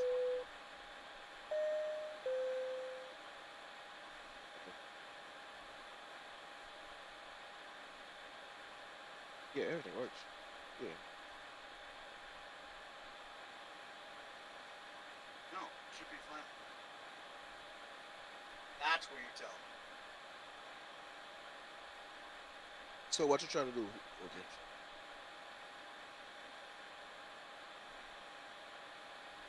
It says here your name is not correct. Hold on, I'm gonna tell you right now. No,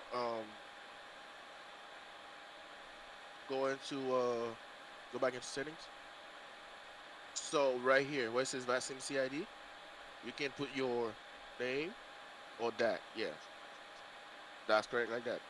No, that's not where you, that just, you always log in with Vatsim CID, name is set as something else. So I have my name set as Douglas.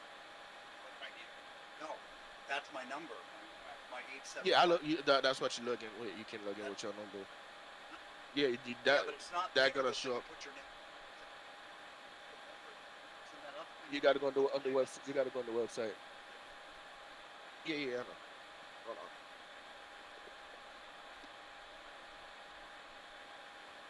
I know. We didn't really need it until we hit the.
I was gonna. So we don't know if there's ATC or not unless we can see that client. That's why it would be nice if ground had that client available. Yeah, ground would tell us exactly if there's ATC. He says he can't see that. You can't see that client. You can only see it here. Yeah, I think there's a way you can do it. If he's looking on Seamaware, wherever we at, he's getting. That's not what I'm saying. Well, that's a roundabout way to do it. I'm saying, if you can look at the client, you can see exactly what ATC there is and who you have to call and what frequency. No, we won't see it in here unless we would have another iPad to look up. Yeah. But anyway, let's focus on getting out of here because we're way behind right now. Radios and transporters. That's what I'm saying. Don't know. Yeah. Transporters stand by. I mean, I can make a radio call just assuming that we're blind, but I don't know if anybody's out there or not. I don't know what frequencies to pull up. Check. Yeah, I don't think nobody would hear us unless we want to log in. Hey, good morning, Nicolin. Good morning, good morning. Welcome. All right, God, you can read off and let's get out of here. Okay, radar. Rudder and aileron trim. 3 and 0. Parking brake. Park brake set. Windows. Closed. Locked. Flight attendants are complete. Departure briefings complete. Departure briefing complete. Actually, you didn't brief that departure real quick. All right, departure. We taking off out of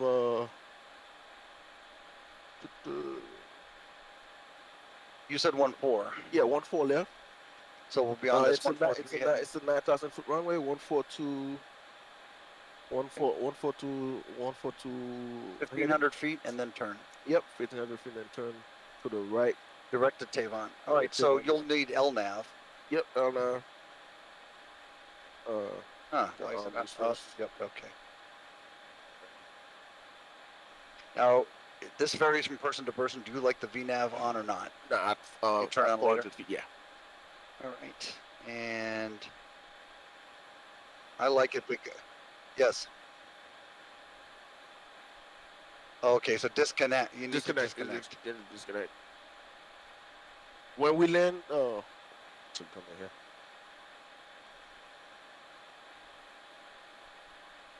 When we land, we're gonna, I'm gonna fix that when we land. At cruise. When you're at cruise, you can go in, because you do it in your account, so. Yeah, it should be on the website. You gotta go on the website, yeah. There's a way to do it. So let's not worry about it now. Let's just get out of here and then.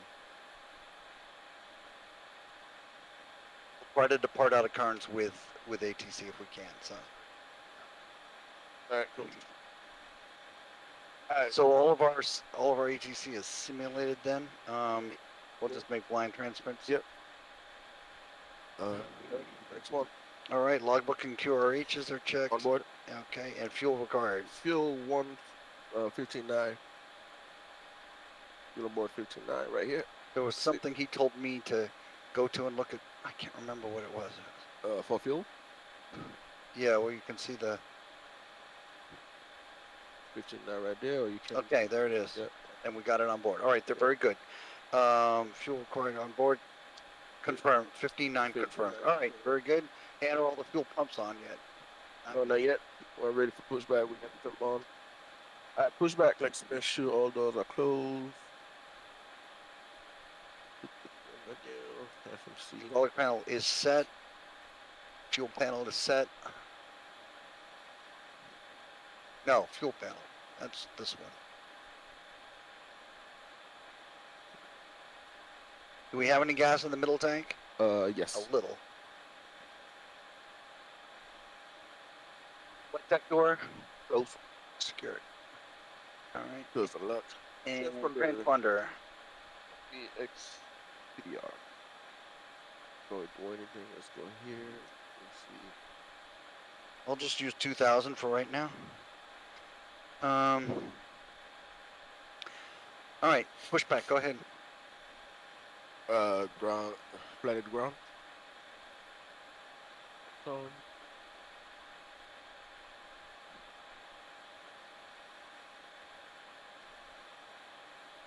Windshield ready to start. Flight at the ground. Ricky, we cannot hear you. Ready for push and start.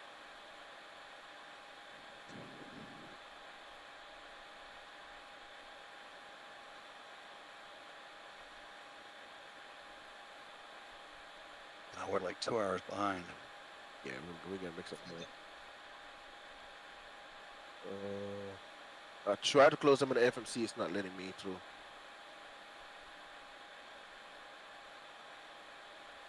I went on his FMC as well. And it's coming up blank when I click maintenance. Yes. Oh, you close it on the FMC? This door is perfect. All right. That'll be nose to the right, please. No, you don't. Perfect release. You do it with your feet, or else you're going to damage this. No. Push pedal and push. No, not in the sim because this is delicate, and Mav told me do not touch this. Use your toe things, and this will drop. I mean, okay.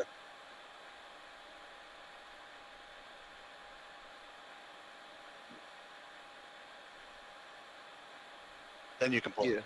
So you do set it this way, but you have to release it just with your toes. Yeah. You have to press it so we can set it. Exactly. Yeah, we got it. All right. Nose right, please. What I meant was you don't touch this for releasing the brakes. Oh, Yeah. that's a release brake. So let me get the time. It's 6:11 local. Let us know when we're cleared for engine start. Shoot, I lost a pen.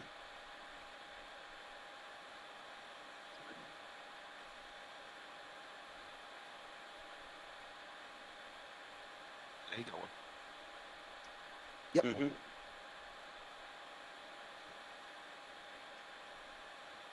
All right, engine number 2. And what's the Zulu 9 hours? So it should be 15:11. Should have been the time. 15:11 push. All right.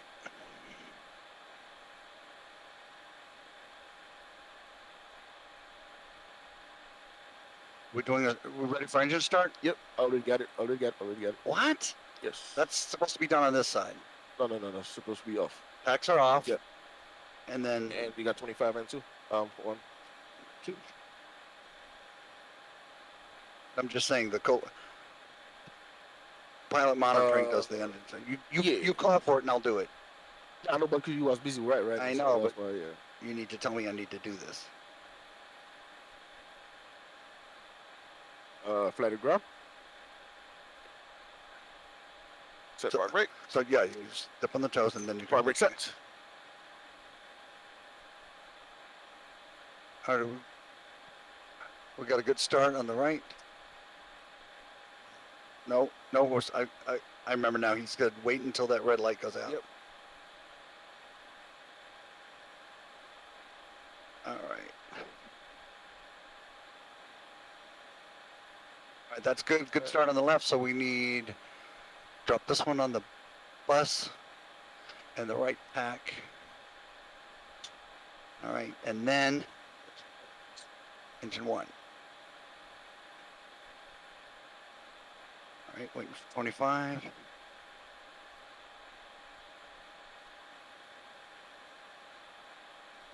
All I have to go by is my training. So if it conflicts with what you normally do, let me know. But that's the way Mav taught me. So, all right, 25. Gas coming in.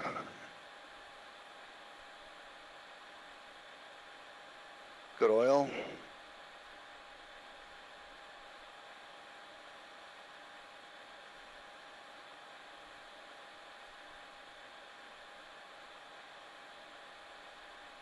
Interesting. We don't have a red light on that side. Go right there. Oh, yeah. I'm looking in the wrong spot. Okay, yeah.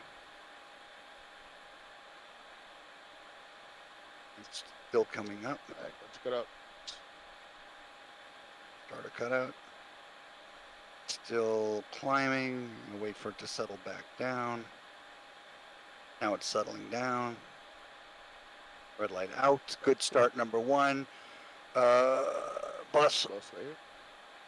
Number 1. Pack on, bleed off, APU off. All right.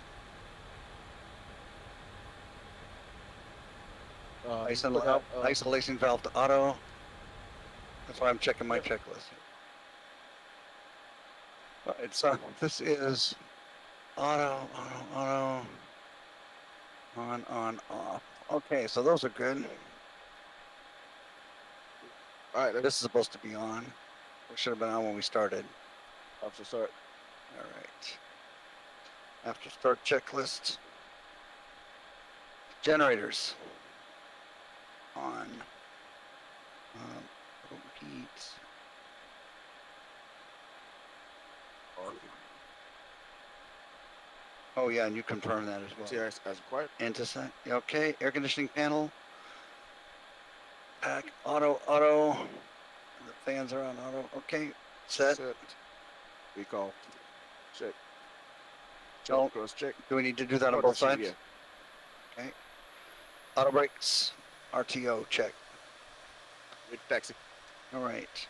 Flaps. 5 fees. All right. Do you have the? Flat control. Do you have this one set? Yes, I did. Oh. What was? It was 5.3. Okay. Takeoff speeds. That's the taxi check. We're gonna do that as we roll. Coming on. Go. So we're not on the network. doing Can I taxi still check. transmit in the blind like we were? Yeah. I would push this. I'm not going to actually do it, but I'm doing my Moresby traffic. Delta 8317. Taxi runway 14 left via Alpha. That's what is incorrect. That's what's incorrect, Wiki. You got cap locks on.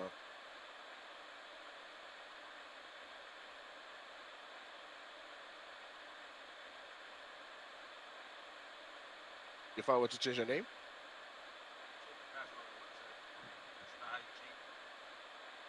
Oh, did you change your name in the on the website? I got changing your password isn't enough. You have to change your name associated with that number. It is? Hey, let's get and get into your person. Yeah.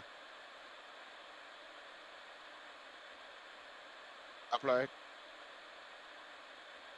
You gotta apply it, okay?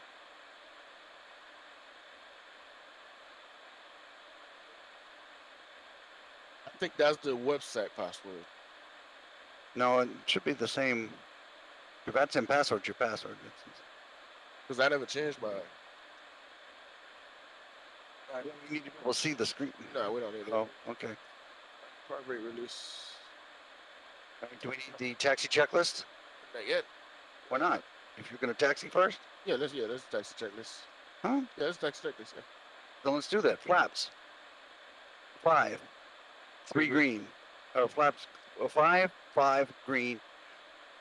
And you and cross check. Okay. Takeoff speeds. Yeah. Where do you get to that screen? I need to have that up here. That'll be init ref. All right. Yeah. And one limit. Right. Takeoff. I know. Yep. There we go. So V2 is going to be 149, which means okay. You like setting V2 or do you like V2 plus 15? Nah, I like setting V2. Okay. And that's your call. And then stab trim. 5.33. All right. Flight controls check. Pull up. Let go. Pull down. Neutral. Pull left. Pull right. Go. Okay, mine. Go to the left. Left. Right. Back. Okay. We don't use the right, but we still test it. Since they're independent of each other. All right, taxi checklist complete.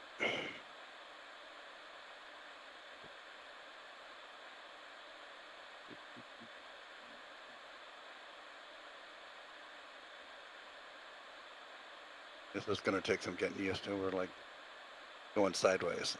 Yeah. But it's straight for you, that's what Yeah, matters. sure.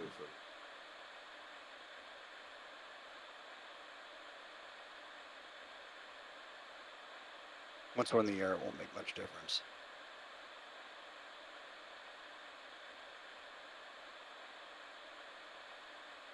Color's working good though, that's the important thing.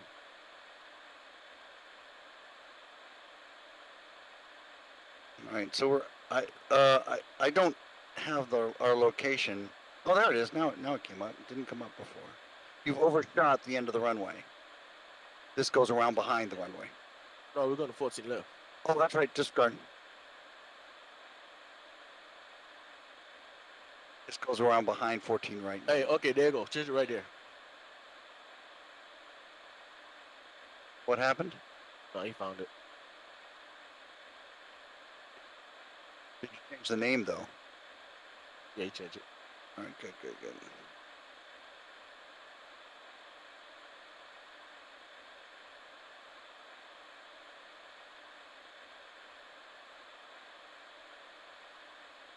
Put the old password with you. You got cap locks on though.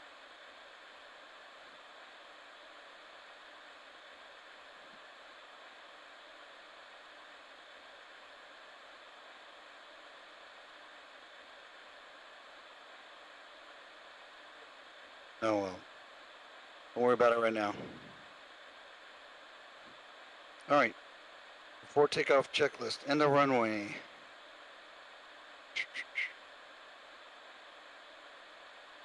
At runway position, runway 14 left. 14 left confirmed. That's you. You did the checklist. Yeah, I will. I'm getting to where I have to see my. Okay, there's some things I do first. Flow. Okay. Engine switches to continuous.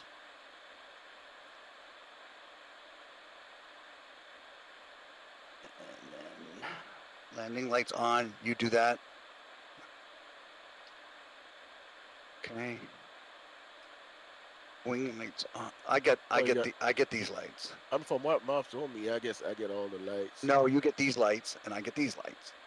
I don't know. That's what he told me. He told me something different yesterday. Well, maybe you missed them. Yeah. Generally, the rule is we don't reach across each other. Okay. Position light and strobe, auto throttle armed. Okay, we got a flicker on this side.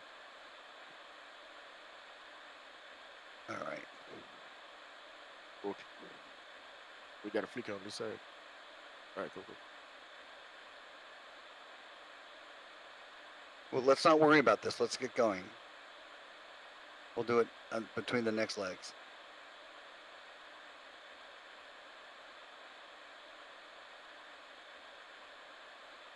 All right. For takeoff checklist, runway position confirmed. Yes, both confirmed. Flaps. 5. 3 green. Green. 5. 5 green. Navigation briefing. Complete. Takeoff warning. Almost. Okay. And auto throttle. On. Okay. Engine start switches. Continuous, yes. And transponder GARA.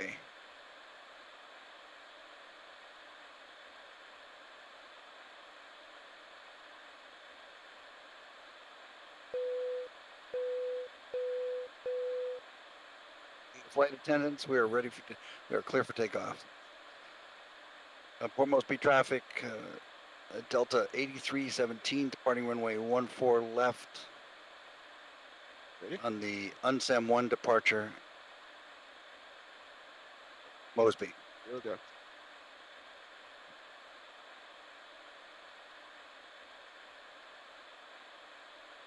Okay.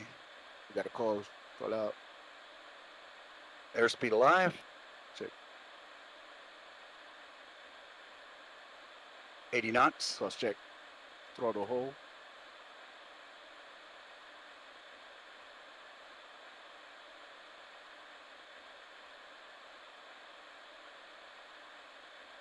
B1.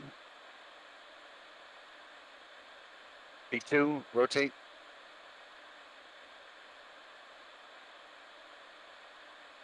Plasma ready to climb. You're up.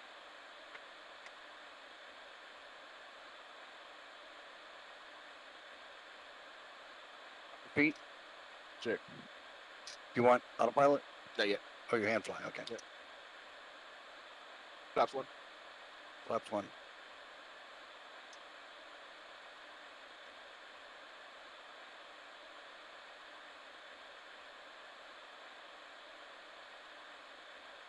And flaps up, please. Yep. Flaps up. And flaps up. Confirmed. Okay. Flaps up. After takeoff. Okay. Engines to off.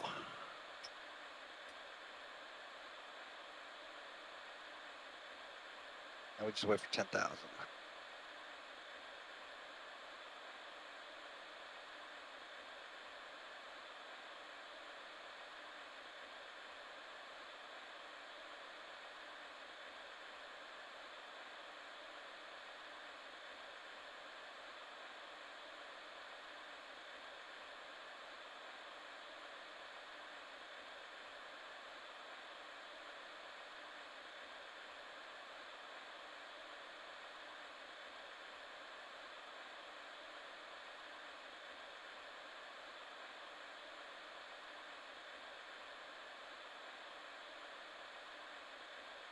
Autopilot.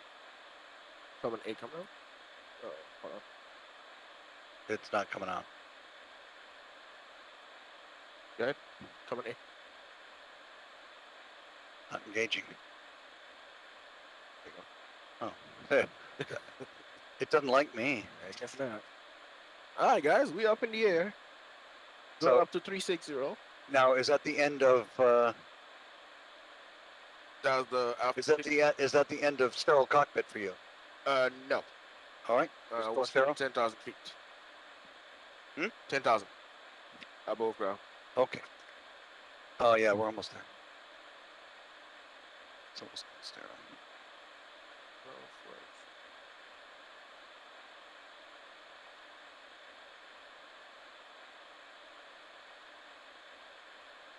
Good. Landing you off. Oh, it's going to do that at 10,000. 10,000.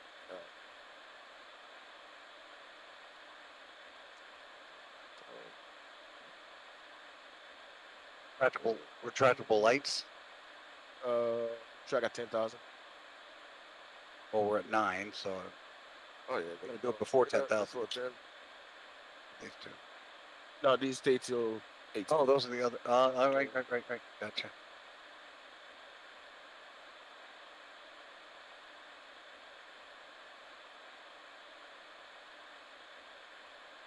Good. 10,000.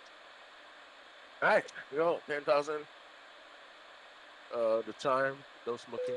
That's the off. Now, normally you wouldn't put seatbelts off until cruise, but cruise. we're using this as a sterile cockpit. Yeah, sterile cockpit, yeah. Yeah, so we sterile cockpit off. Hi, chat. Doug Leatham here. Good to talk to everybody.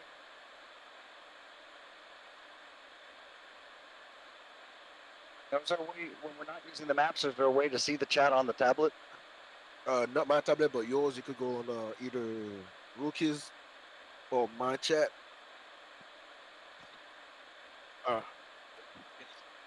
No, Doug wanted to see the chat on the tablet, but I only. Because the captain's is set to. Mine is set to the maps and stuff. Yeah, so on the maps, yeah. That's why I'm asking if I can see the chat on a tablet, or do I have to have my phone or something?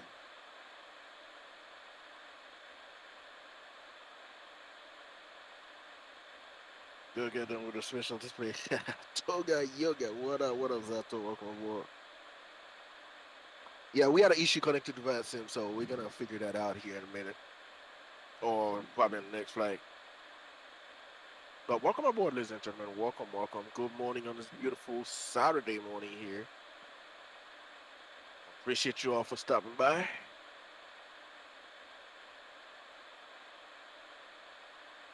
When we land, we'll be in Australia, so we will have finally at least made it to the right country.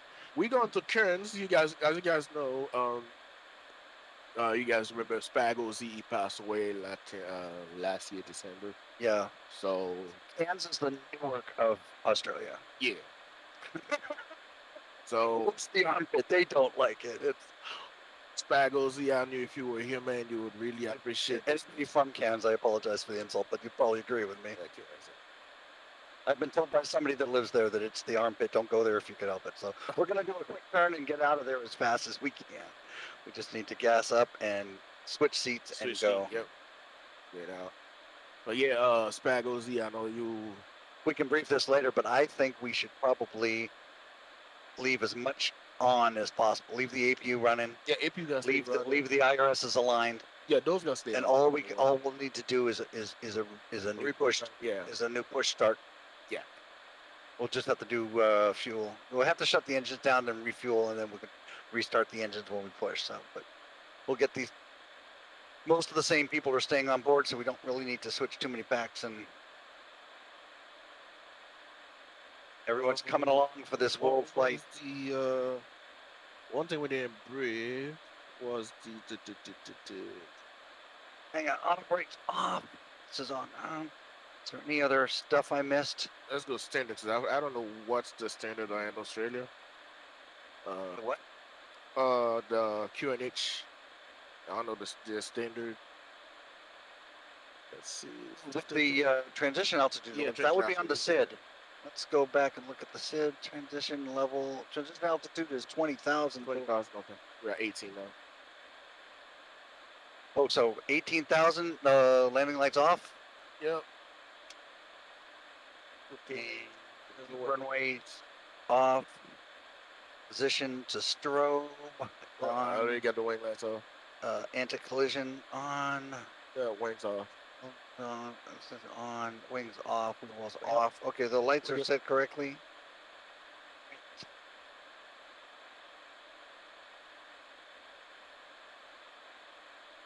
Is there a checklist for that? After takeoff climb. Altimeters we're gonna set now. We're over 8. We're at 20,000. Yep, there it is. 20,000. Standard cross check. Standard cross check. All right, and so we're now at flight level 200 on climb. We're going up climbing 360. 360. Yep. And we got a nice 7-knot cross/tailwind. Oh. Quartering tailwind is actually helpful when you're flying, not so much when you land, but it's helpful. All right.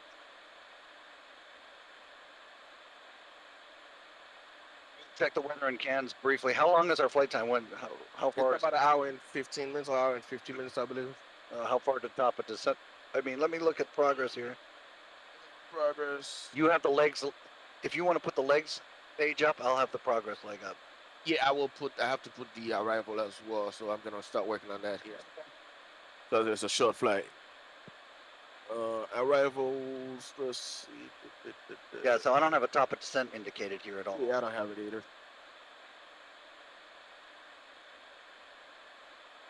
Sure. Who knows if we're even going to make it to 360 before we have to start back again? Oh, we will. Oh, all right.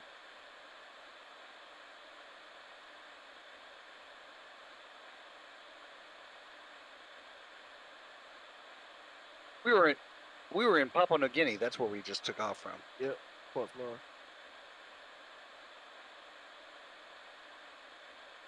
Relatively pretty day. I mean, there's a few clouds, but.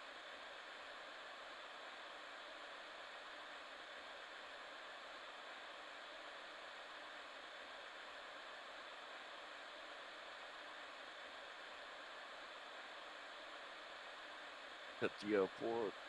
Taxi, airport info. So we got to runway 15.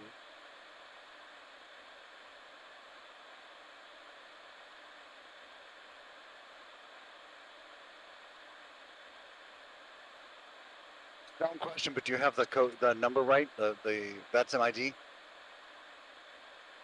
17477. Okay. Should be. I never changed mine, so I don't know. So arrival gonna be queue with 2 arrival. I do remember it was a problem. It took me a long time to get back into Vatsim again. Queue with 2 alpha. Localizer 15. Oh, there's your V pilot over there too. You don't have to mess with this if it's over there.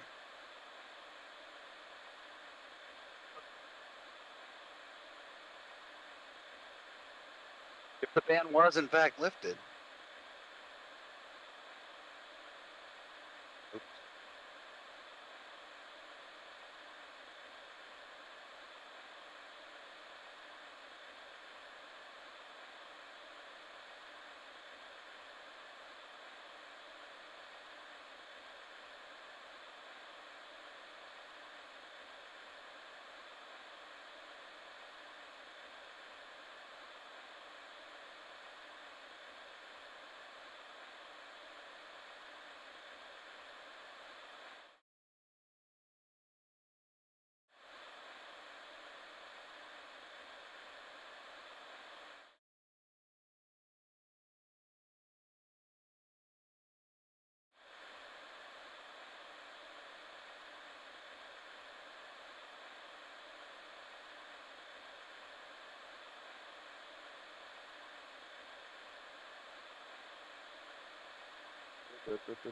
YBCS.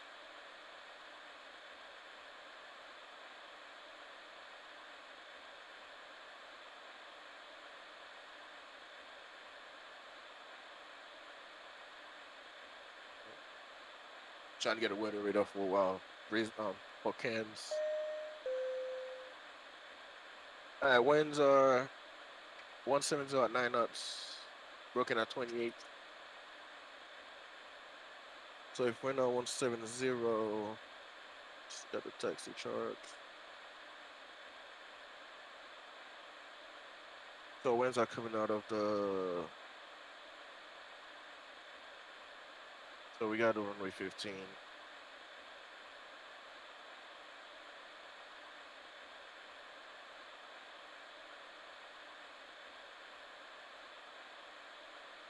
Gotta be 115. Let's go star approach. So which star are you gonna use? Yeah, that's what I'm working on right now. Runway 15.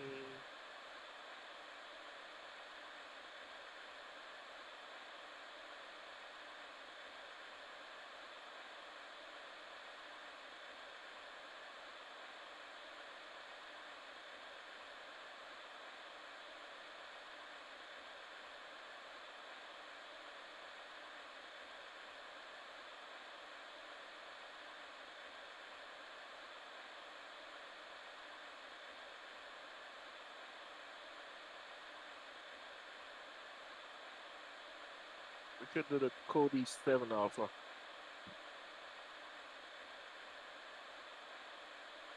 Turn that. So departure, arrival, Cody 7. From which transition? That'll be from the Zani. Not Loca? Okay. Yep, Zani. Loca gonna be okay for the Zani. That'll be localizer 15. Oh no, is it 15 X-ray? Isla Zulu. Localizer 15, there you go. Right at gun roll. From Cody should be. Nope. Execute. Alright, let's go back on your FMC. Sorry, I gotta cross on your FMC. I gotta do this here. Gun roll. This time. Okay. Alright, right now it should go back on progress. So under arrivals, what was the arrival you said? Cody 7 Alpha. Cody 7 Alpha with what what transition? Zani transition. Zani, got it. All right. And approaches. That'll be gun roll. Oh, localizer 15 Zulu. Yeah, the wind shift, yeah. From what point? Gun roll. That's not one of the options. What do you have? Localizer Zulu, runway 15, Okay. CS, rainy, sunny, and final. Go all the way down. But that's it. Those are the choices. You have because on my tab, on my end here, It might not be the right. I might not have the right one. Pulled. yeah, it's localizer Zulu 15. Yeah, that's what I have. CS, rainy, sunny, final.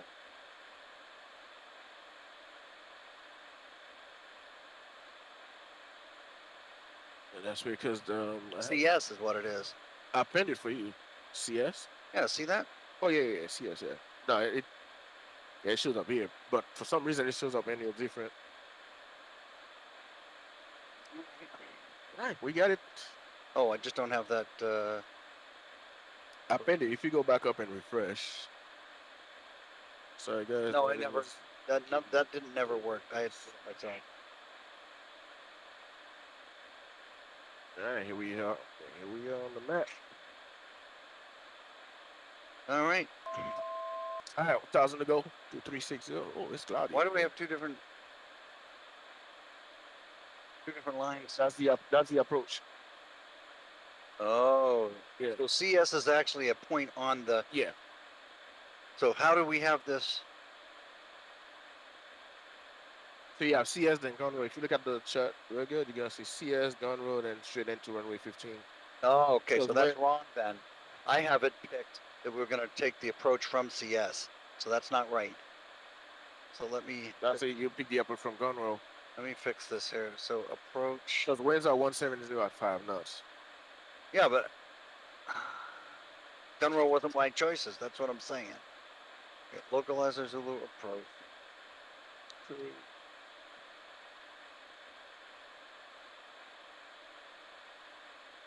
Ah, there it is. Localizer Zulu 15 gun roll. Now it has it. All right. Yeah, I'm speeding up to 0.80 so we can get some times. Mach 0.80. Yeah, you shouldn't have to adjust it. Yeah, no, I put it. I already did it here. Cruise 0.80. You can go 0.805. This one go 805. This go to 8.1. 82 you'd be right there at the tip. Yeah, you don't want that. So you don't want that. So I usually do 80 is fine. Okay, and the Zebo that's 3 digits. So I go 0.805 and it rounds up to 0.81, but it's not really 0.81, not quite. At the top of the stand, we are 248 nautical miles to the top of the stand. Oh, we got. You guys, that's a fast fly. You guys didn't see that. All right, you guys don't pay attention. That's a very, very fast fly. Right. He's holding them tight right now. He's holding them tight. No, he's not on the windscreen. He's down out. It's like, yeah, it's out over that cloud. Yeah. Oh, there you go.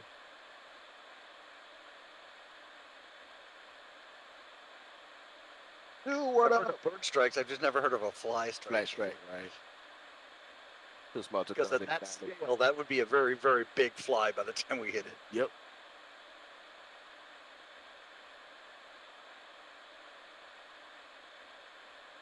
All right, so, I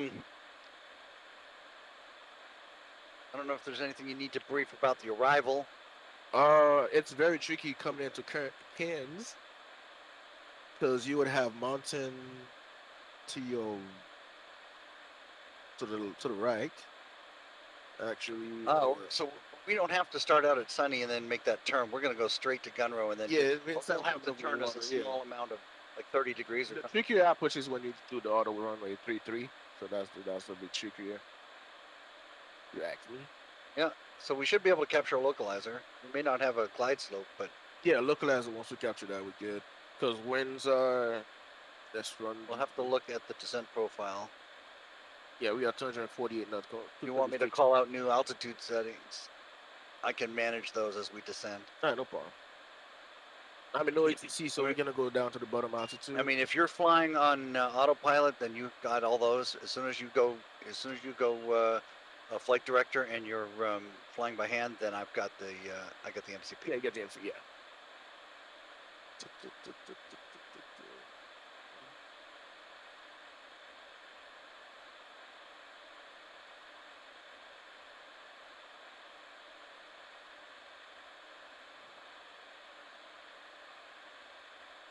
He's back.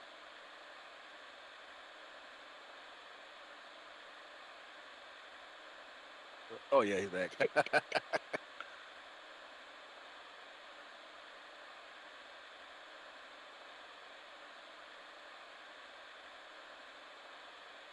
That'll scare him away. Good job, rookie.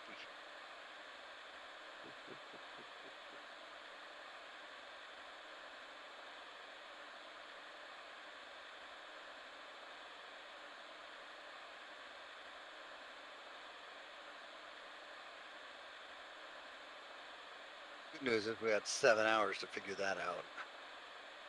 Yeah, we got plenty of time. There you go. Oh, we're in. Yep, we in. Holy cow. Let's see if there's a... You change your name on there, drag right? that screen just a little to the left?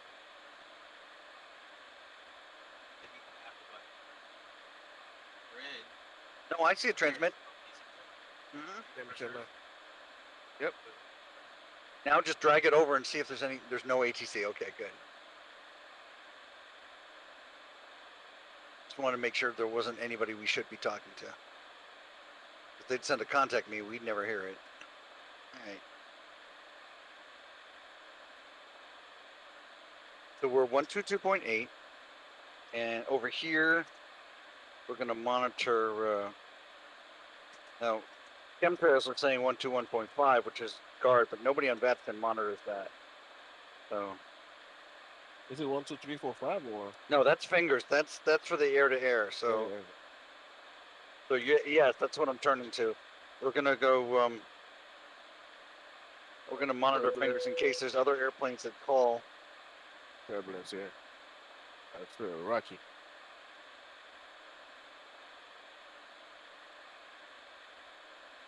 Hey, can anybody in chat see if we can... Oh, you turned the seatbelt sign on?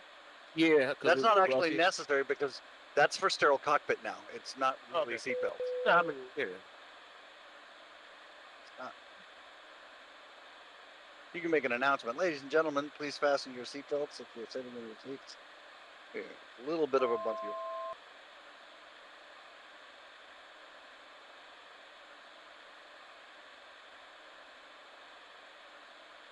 Zato, we on Vatsim. Can you try to see if we Zato, we are on Vatsim. We are flying from AYPY to YBCS. Can you see if you see us in the air, please? That would be greatly appreciated.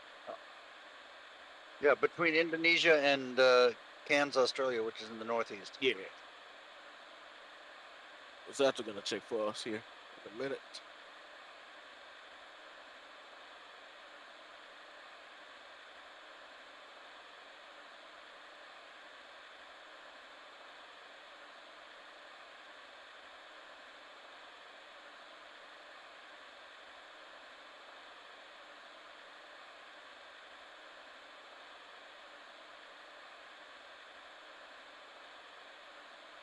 You know, this gives you a good idea. You got it? What happened? Say again? Yeah, he got it. It's working. All right, cool. Oh, SimAware? Okay, cool.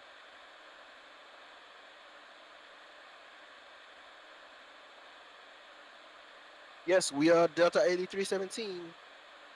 Yes, sir. We are live up in the air. So now, if we're not going to be able to see the client, how do we know when there's ATC? I mean, we know when we do world flight. When we do world flight, we'll have it, but I guess we really need to figure out how dispatch can pull up an incident.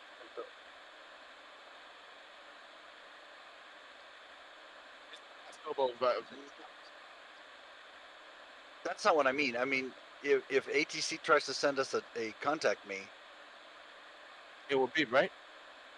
Yeah, it will be.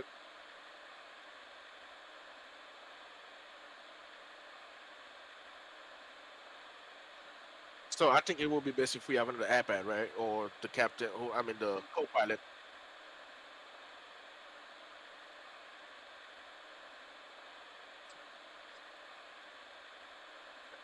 Similar, all right.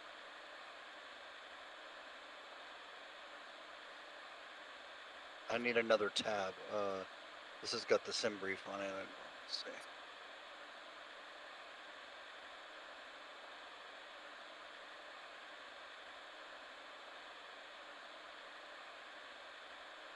What'd you say to use? I think it said Vatsim. I don't know what's. Hang on. Go home.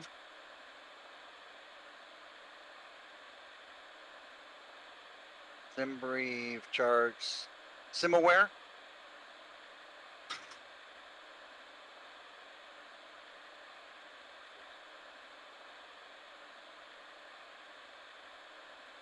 All right, there we are. Now, well, SimAware talks about the plane. There's Delta 8317. There we are, folks. And now the question is, we're almost halfway, Gio. I don't know where our top of descent is. But 184 miles. Okay. The question then would be, do we see ATC when it pops up? Yeah, you will see it. What time is it? Let's see. It's 6:51 local. No, I mean, what time is it there? The 16 hours ahead. Yeah, because where's Z -9 and there's Z plus what? 7? So yeah. 16. No, that would be 22:51. It would be dark.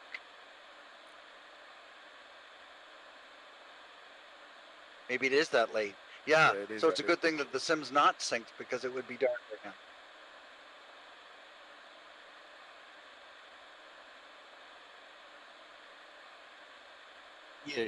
Yeah, Zato gonna load up. Oh, he's just gonna park and cancel when we arrive? Yeah, Zato load up and YBCS. And just be like a Unicom when we be on Unicom when we call traffic. I'll call Cam's traffic radio check, but it's too far away now. We're not quite there yet. Yeah, we're not quite.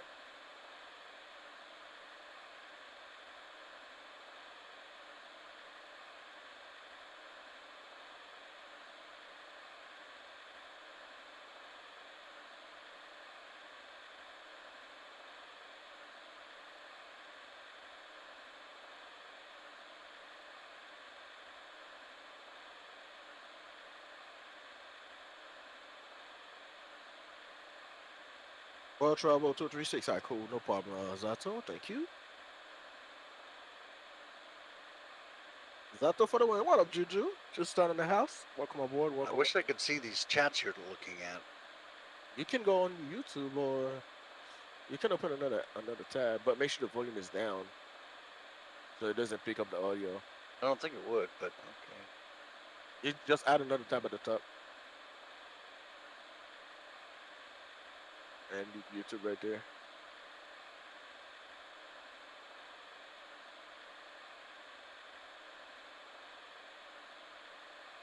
Welcome back on Vatsim, Zato. Oh, my man, Sheeran said, Sheeran, what's going on? Welcome aboard, Sheeran. You're finally awake, man. Yeah. No, actually. That's my cancel. X out on top left. Yeah, this is live right now. Oh, that was yesterday. That was yesterday. Minimize it. Let me see your tablet. Let me get it for you. I don't know what you mean. Yeah, take it out. Let me see. Take it out of what? It's mounted. That's not. You can take it out. Let's plug it in. Put it out. Unplug. Yeah, just unplug it.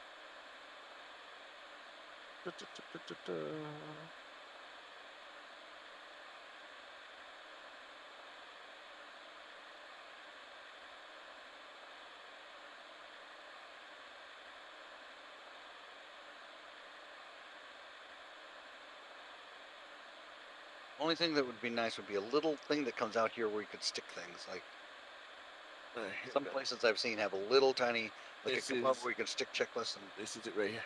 What? I guess I could put it here. I think there should be a something on the side here.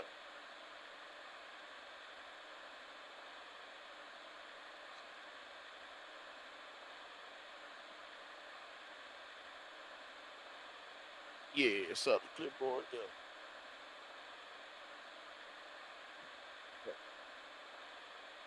Yeah, I had it earlier. Go back. Yeah, I saw it. This is the right stream. No. To press. This is not the right stream. Go back up. Top left. The arrow. Back arrow. Yep, that. That's weird. Okay, click on his name. Down, bottom, to your left. You see where it says Midnight Maverick? No. Right there. That little circle. There you go. So now, Live. East West is live. Yeah, click that.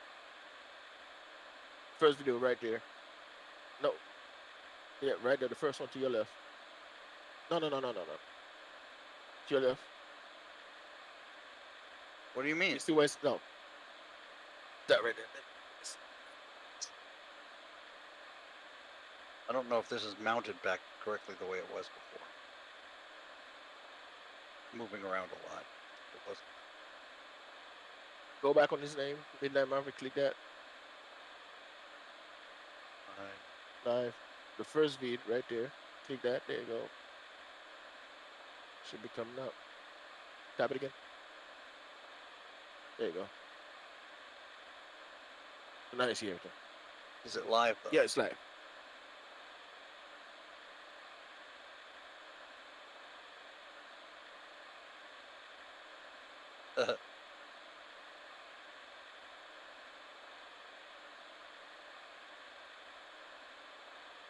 When's Jeff facing? They're saying when's Jeff flying? Oh, when's Jeff flying? The official answer to that question is follow our stream and you will see him when he's on. Exactly. Like my man said. We are not announcing anybody. We're not announcing anybody's schedules. Yep. Follow our stream and you'll see when he's gonna be on.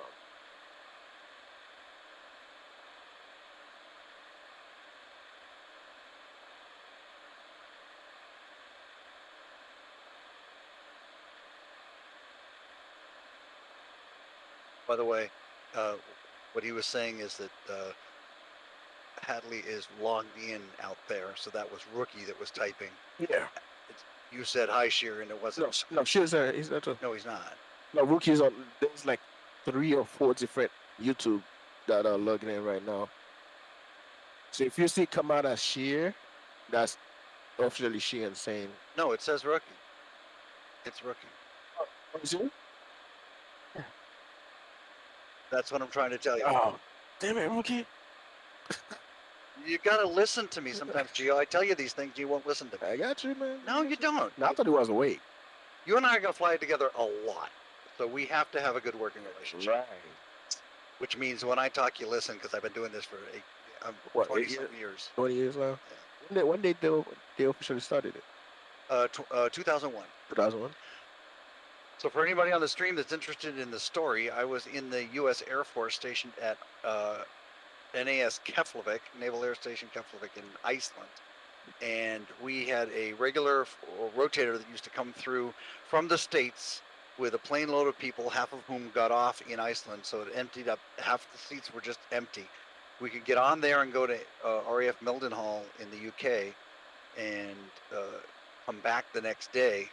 Again, half the plane was empty, saved seats for the people going back to the States from Iceland. So going to England was easy. I just had to get leave. And Saturday I jumped on the plane, went down to Mildenhall. Somebody gave me a ride to Cambridge, took a train to London, took the tube to Surrey. And the guy Darren, who owned the sim, picked me up and took me to his house where his sim was located in his garage in Surrey, which is southwest London over near Heathrow. He had a job where he worked for a caterer at Heathrow. So his boss sponsored the world flight, at least for that team, and provided enough in-flight meals for everybody that was going to crew. And so every leg had 2 meals, and the captain got first choice, and I got whatever he didn't pick, because each leg was was designed to have two different choices. So they simulated where you don't eat the same food. Yeah. We don't both get the chicken. Nope. I had to have the fish, or vice versa, whatever. So, the pilot of the first leg that I ever flew was a guy by the name of Gary Oliver, who's now big in the SimFest. You can see the 747. They'll be, I can't remember their call sign, Speedbird something, and they'll be involved with this as well. In fact, it was Gary that kind of did the routing and a lot of the flight planning for the whole World Flight Organization. And when our flight was over, the funny story about that is it got so realistic. So we're flying along over the middle of Australia. I always seem to fly the Melbourne to Sydney legs. And if you guys stay tuned to the very, very end next weekend, I will be flying the Melbourne to Sydney leg for the third time. And I will probably finally get a chance to land, because the first time I was flying, I was pilot monitoring. The second time I flew, we got a blue screen of death on 5 mile final. And so that was it. We were too close to try to reset a flight like these guys did before from another airport. So we just said, that's it. We'll reboot. We'll restart in Sydney. We'll continue. That was back when the thing started and ended in London. So Australia was the middle of the whole thing. Okay. And so they went from like a Wednesday to a Wednesday. So the middle of it was over the weekend. And so it was a Saturday night. We're over the middle of Australia. And Gary pulls out this can of Foster's Lager and he goes, Foster's, Australian for beer. So hearing a British guy put on an Australian accent was really, which I can't do very well, but it was hilarious. And I'm like, wait a minute, you can't, oh yeah, we're just in a sim. Just don't spill it. So, and that was it. So I got so into it that I forgot I wasn't actually an airline pilot flying across Australia. But okay, anyways, back to reality. The next year I was stationed in Mildenhall and I drove my own car down there and I flew left seat. But like I said, again, Melbourne to Sydney, 2 o'clock in the morning, London time, middle of the afternoon, Australia time. Yeah. And that's why I love these late night flights. A, because I get the ones I want, nobody else wants them. And then B, it's just always I always pick it so that if I'm pilot, this is supposed to be dark, but yeah, it's supposed to be dark, yeah. But which is fine for pilot monitoring. But when I'm pilot flying, it's always going to be. I always had it planned to be daytime. Okay. So that'd be cool. We're so far behind schedule. I don't know if that's the case, but we will see. No, we should be catching up. We coming up on top of the city in about 93 miles. So who's up these time of the days? It's 7 Pacific, so we got all the East Coast right now awake. It's 10 a.m. East Coast time. Good luck. We're all counting on you. Thanks, Galen. And Drax. Appreciate you. Drax, good morning. Drax. Good morning, good morning. I'm glad we have people following. This isn't even the official world flight yet. This is a Team Socal event, pre-positioning our aircraft to be ready for a world flight. There's another Team Socal event immediately, well, not immediately, but it'll be a little bit after, a couple hours after world flight lands next Saturday and Pacific time. And we will be, or actually, I think we land just like 00:45 Sunday or something like that. It's late Saturday night. Yeah, early morning Sunday. Yeah. That's why I said we all wanted to go out to dinner. The only place we could be able to go is Denny's. There's not much else open. I don't mind. Yeah. Oh yeah, Denny's great. I love it. Denny's got some good T-bone steak. I'll tell you what I miss. When I say it, you're gonna fist bump me because we just don't have it out here. That's Waffle House. Yep, that Waffle House comes. Shout out to all our East Coast and Southeast guys, because you missed that piece of the little yellow sign in the waffle. Hey, just thanks for the weatherman. My weatherman in chat. Thank you so much, Juju. When 160 at 7 knots, visibility 10 kilometers or more. Clouds scattered at 4,200 feet, overcast at 62. Temperature 25 degrees. Dew point 20. QNH 1015. Oh, hey Drax, you're in IVAO. That's cool. We're in Vatsim. QNH 1015. Said that. Cam, I am glad you're following me. I was hoping you'd catch up with us. I assume I know you. Where do I know you from, Cam? Is it Portland? Is that Cam A321? Jacksonville? Or do I know you from? Is that Cam A321? I'm not sure. It just says his call sign on here is short final. I don't know. Oh, short final. Oh. What's going on, He short said it final? was Cam from Discord. I'm not sure I remember where I know you from. Good morning. I see you at Waffle House, man. I'm telling you, Waffle House will be the best, man. Oh, Cam made our overlay. Oh, okay. Yeah. We controlled in ZTL together. Okay, so probably on Charlotte Tower, huh? That's cool. So you knew about this team already. I didn't have to tell you, but there are other people that I met either in on Atlantis TeamSpeak or in Seattle or Jacksonville's Discord that I told about this, and they're certainly, hopefully, going to follow along. And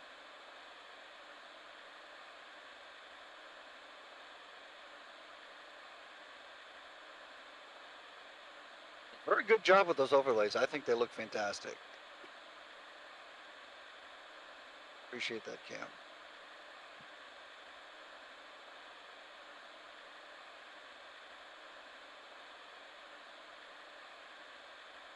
And Cam, when you see what looks like sheer insane typing, that's really fly with rookie. So. Oh, we're picking up something. Do we have anybody that's on Vatsim that's going to be in the vicinity of Cam's?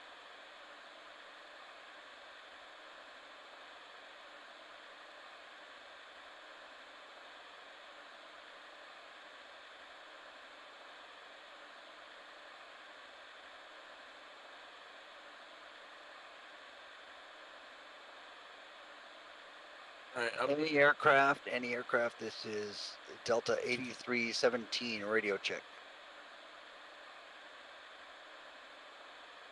Cam said he can chat. No problem, Cam. Thank you. Appreciate you. I'm going to get it set bottom altitude to 5,000 feet. 75,000. Roger that. Say again your call sign, sir. 236. Travel 236, Delta 8317. I have you loud and clear as well. We are inbound to Cairns.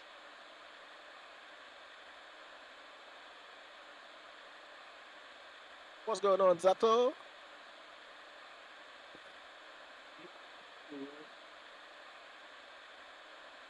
We appreciate you. Thanks for coming along, man. Thanks. Oh, look at this, Joe. Scattered, chunked, diced, peppered, and topped. No thanks. I like my well scattered, but that's it for my hash browns. I like them crunchy. I hate that white gooey stuff in the middle. Let's go ahead and start briefing the descent. Yes, sir. Back to business, ladies and gentlemen. All right. Do we need sterile cockpit yet or not yet? No, not yet. Okay. Last chance to get up and stretch the legs, though. How long until we land? It's going to be about another 35, 40 minutes. Okay, so then... all right, the descent checklist. Let me see here. Rookie, if you're in chat, my man here want to get a relief real quick. It won't take long. Let's brief the descent first, and then we'll go use the rest. No problem. Altimeters. It's 1015. 1015 preset. All right, cross-checked. Wait. You want to read it? Yeah, go ahead and read it. 1015 right. Cross-check. Left, cross-check. Minimums. Oh, you're actually reading the checklist? Yeah, I can read it. That's fine. Where are we at? We at minimums. Shutdown. Oh, descent checklist? Descent checklist. Okay. I don't have anything done here, so let me get this paper out of the way real quick. I don't need any of that for that. All right. Minimums 390. All right. Does that have to be programmed on both sides? Yes. All right. It can't be on one side, but. So do you want me to put that in? Barrel. Or do you want me to do radar? Sometimes I've seen them do both. Yeah, the barrel. Oh, you want both on barrel, or I'm saying, do you want me to have radar on my radio on my side? I mean, we both could be on barrel. That's fine. Oh. What is it? 390. How does this? I don't think I have the right thing then. Why does it just say? Okay. It's doing some weird stuff. Yeah, it's too fast.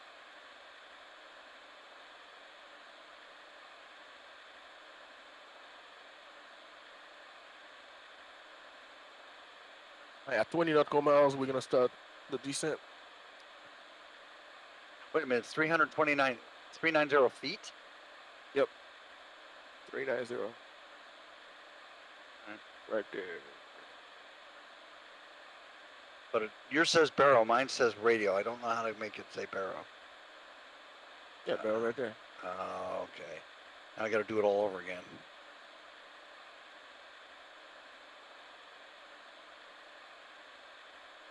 That's good. I got the 400 and now I can just drop down. All right, 390 set right, cross check left. Check, you got 389. Ah, sensitive. There you go. All right, 390 right, left cross check. Landing data.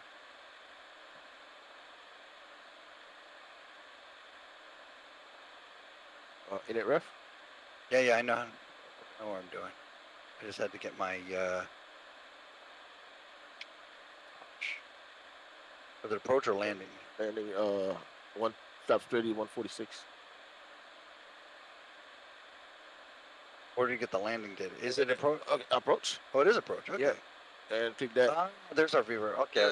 Click the second one to your right. There you go. It's already answered. All right, 153. 30, 145. Yeah, you gonna go flaps 40 on the landing? It's runways. Let's look at the runway here real quick. It's a 10,000 foot runway, so 30 flaps 30 should be good. Shouldn't be easy. Oh, flaps 30. All right. Yeah, flaps 30, 145. So we're looking at about 150 knots. Oh, it's set. All right. Yep. All right, top of descent. I'm gonna initiate the descent right now. 20 miles out. There you go. You're descending. Execute. All right. We're going down to 5,000 feet. So how long? If we're starting our descent, I need to. I'm not gonna make it to. Well, maybe I will. You got time. Auto brake 2, please. Seatbelt sign on. Everything's good. I don't know if we're gonna need any drag, but if not, you might want to set the. I always get this set armed. I don't set that till after you're close to approach. Yeah, close to landing. All right.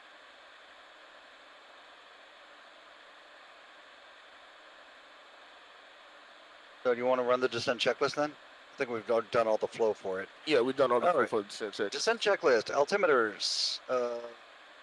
1015. And what? Here's an important one we need to brief when we're overseas. What is the transition level? Transition.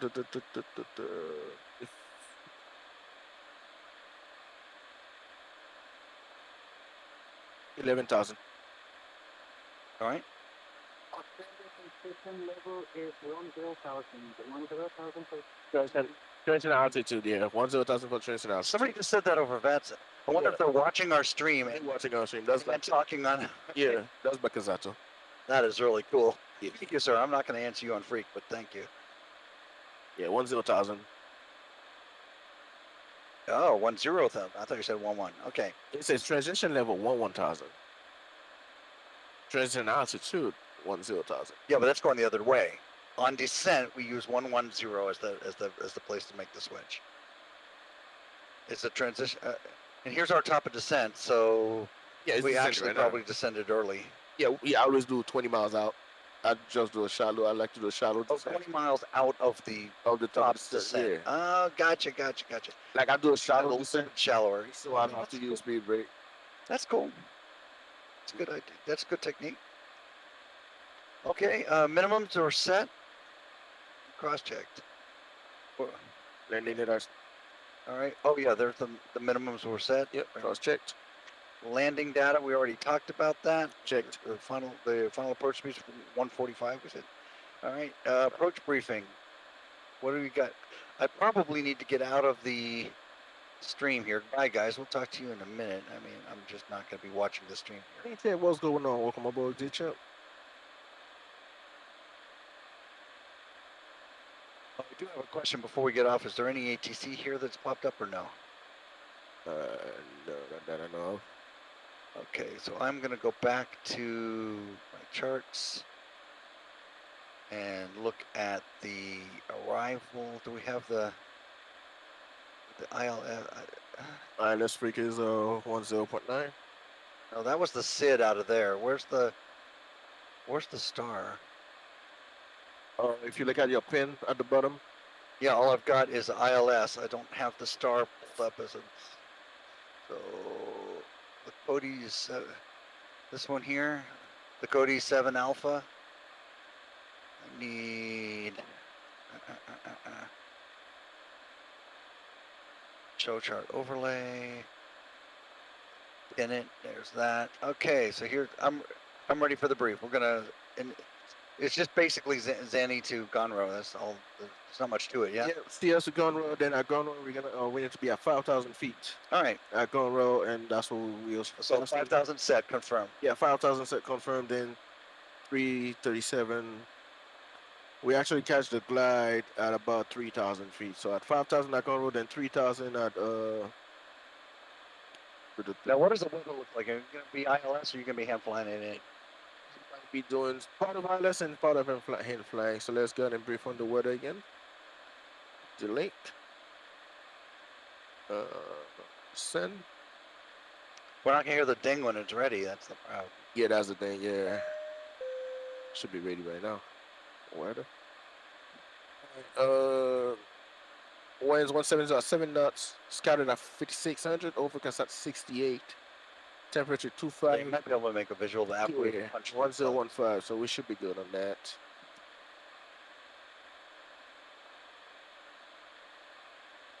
There. Descent checklist complete. Recall. Check.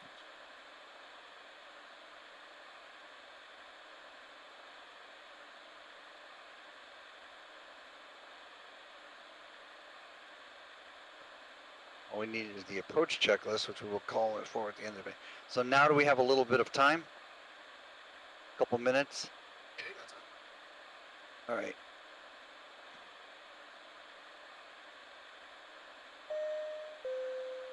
I don't know if he hears the beeping, but if Rookie's listening, I'm calling for the flight attendant. And we never did get our water or nuts or any of those nothing. things. I am gonna go direct Gonro here. Yeah, because I can't do it on my side. Really? Yeah, if I. There you go.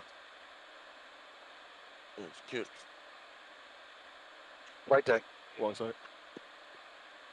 Oh, well, you got it upside down. That might explain why I can't hear anything. Flight deck.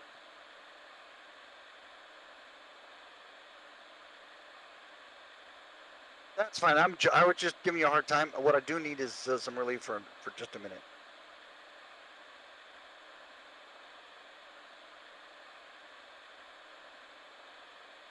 Right. I'm gonna stick this up here, and I will be right back.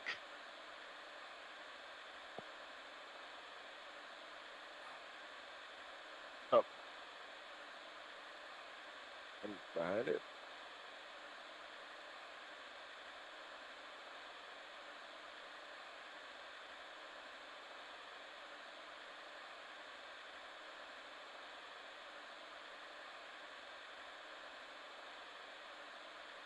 Captain speaking. We are currently on our way to Brisbane. We will shortly in about 30 minutes. Temperature currently is 77 degrees. Very warm temperature for you guys. Very warm temperature for you guys. We will be on the ground in 30 minutes. After the fasten seatbelt sign on. Sit back, relax, and we'll be on the ground shortly.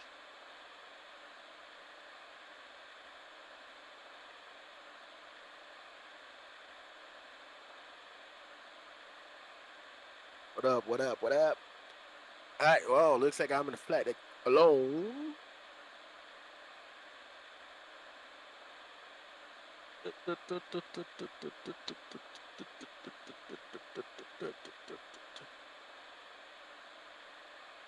All right, we can restore the speed brake. There you go.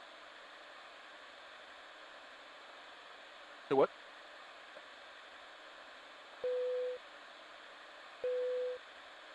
Yep. Can you guys hit the chimes?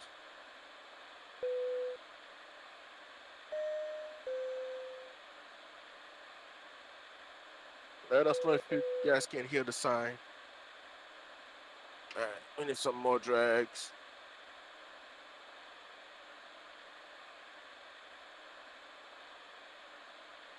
Yep, they heard. All right, I'm here, ladies and gentlemen. How you doing? We got Mr. Rookie on the flag. Fly Rookie here, the AK, the dispatcher, the mechanic. The mechanic, the man, the myth, the legend. I hope everybody's doing good this morning as we prepare for World Flight. Sorry about all the trouble. It's been a very long time since I've flown this sim. Actually, a year. It's been a year, over a year. Last time I flown here was with Geo, and Yeah, that was back in September 2021. 2020? Yeah, So I'm a bit rusty on everything. Can't even figure out Vatsim. I couldn't figure out a lot of stuff, but I'm getting it together. Slowly but surely. So that's why I'm in like disarray. As you can see, back in my work uniform, I'm doing a lot of crawling underneath the sim. Every time something goes wrong. Not very fun, but you know, you can do what we gotta do. Hey, but hey, thanks for having us over, man. Nah, man, thank you guys for being a part of the Socal crew. Appreciate it. Definitely ready for World Flight. Yeah. This is just repositioning stuff, so definitely looking forward for World Flight. Hair's a mess. Need a barber. Hurting the camera, hurting your views. But I'm here. Do I have any legs? I don't think I have any legs. You have a leg with me. I have a leg with you. I think I have a leg with. I don't think I have many. Yeah, one leg with me. Yeah, one leg with me and one with Jeff. I might end up calling in sick. Nah, you fly with me so I can mess up your landing. So oh, really? Oh, so we doing that? You better hope that you're not the pilot flying, cause I'm gonna sabotage you. You guys said that. Yeah, I didn't hear that. I didn't hear that. 18,000. And then coming on. Wait. Let's transition altitude over here. 10,000.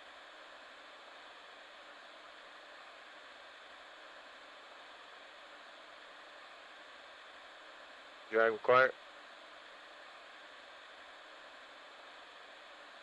Well travel, how do you hear?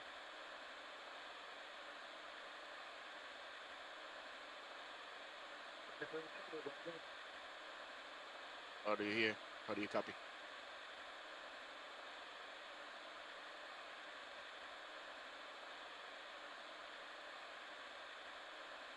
Private radio check.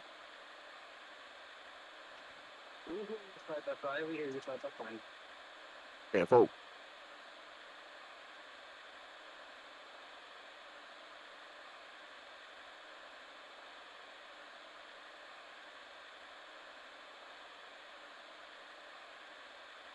Flight deck for us to hear it. You had it backwards. That's fun.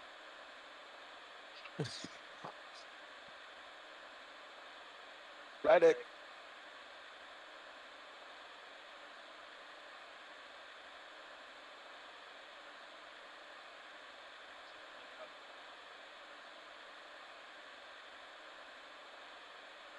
Right.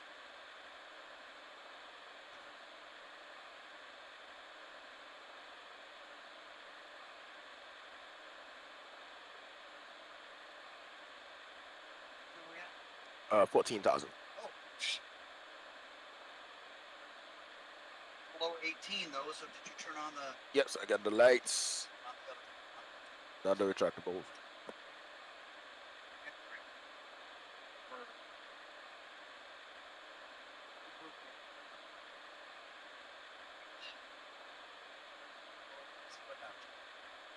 And got some more drags.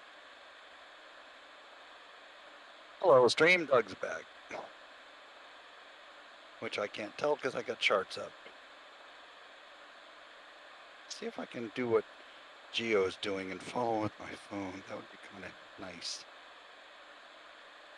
Have all the sound turned down.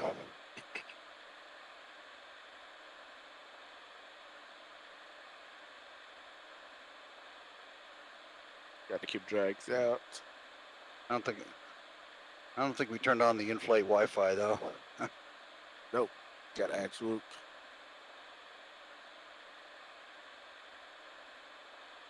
There's a bunch of them here. I don't know which one it is. Oh, guest maybe. Yeah, yeah. Obviously, I don't want you to. Yeah. You don't want to say that over.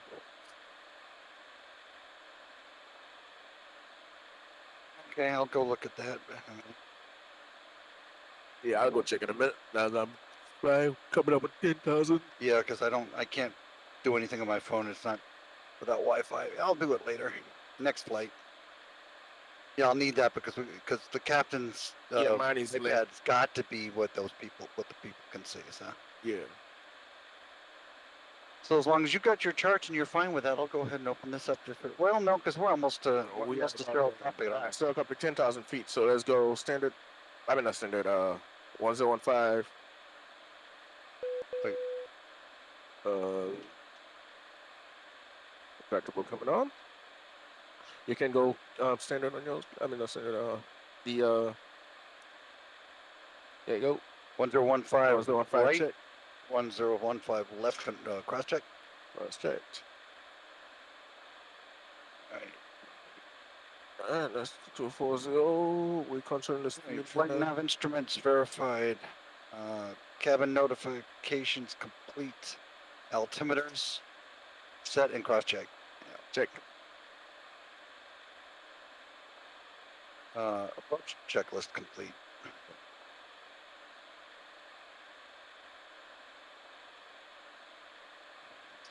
You got the SID still or the star still up? I will go ahead and pull up the localizer Z and have that ready.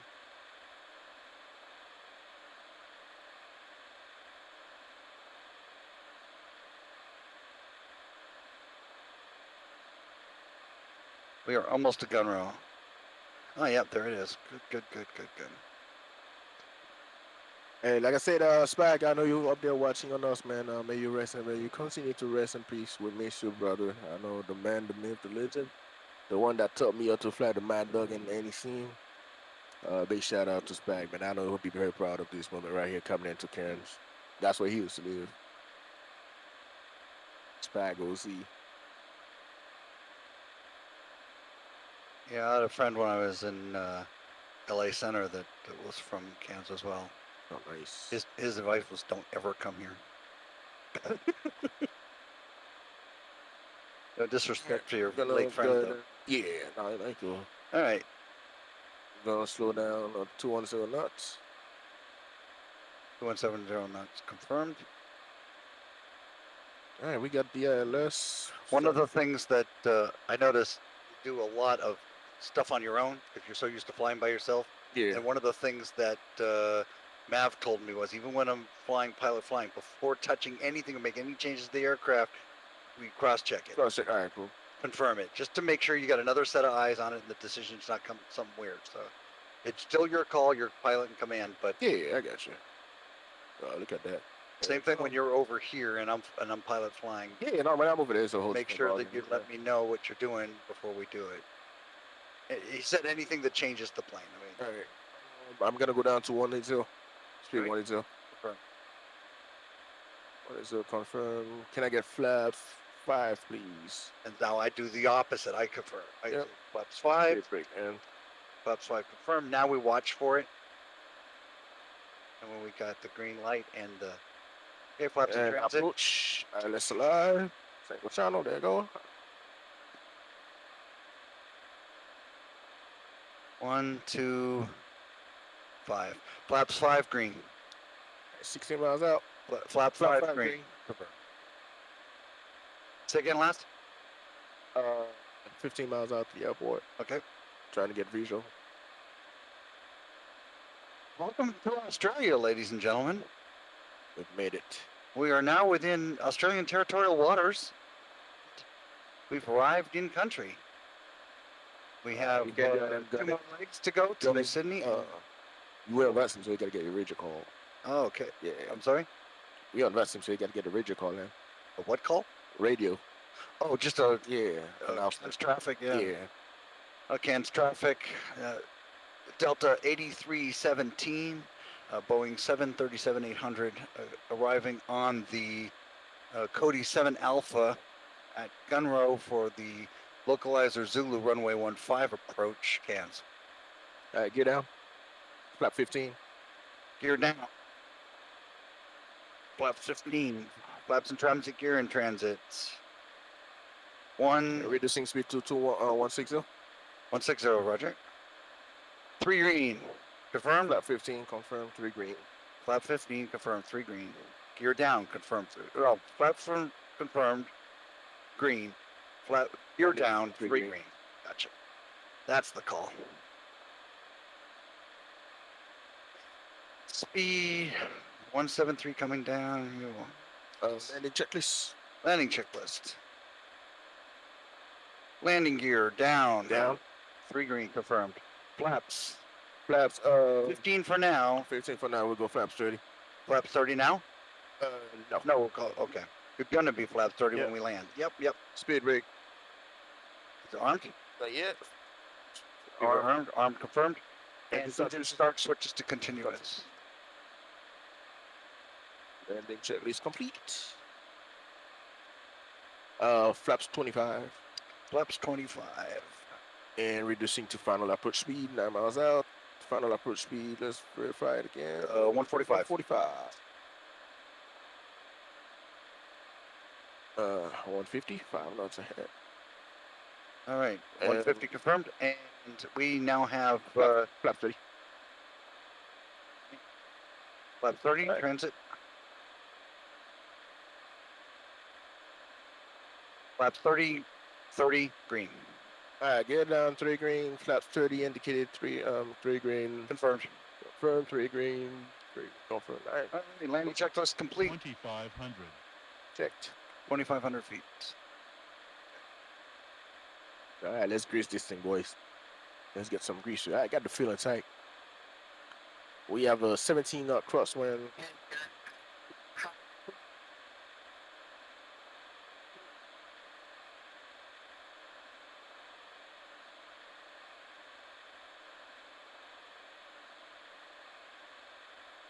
Last aircraft, what runway are you using? East Bark.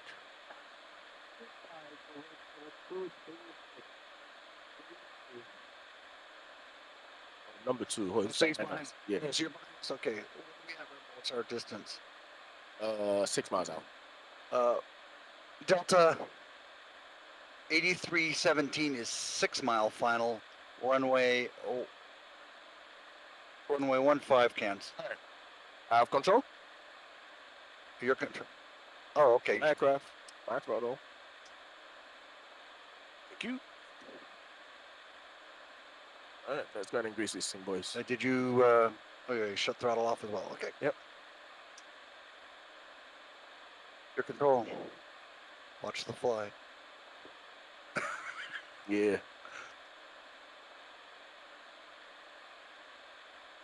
We got a crosswind.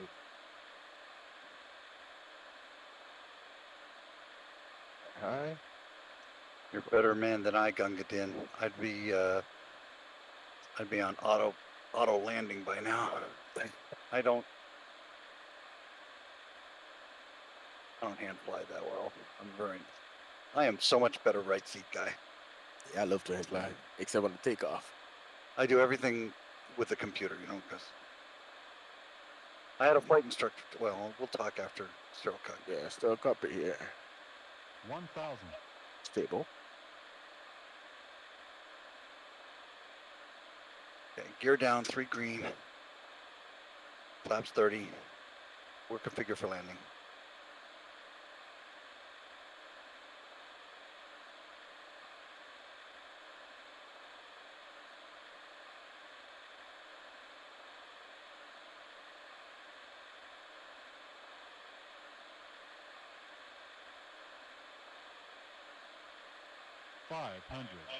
Check. All right, stable approach. Go around altitude set. Continue. 400. Minimums. Landing. 300.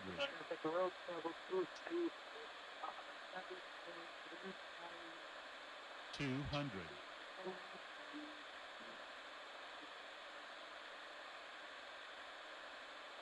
100. Just got 50.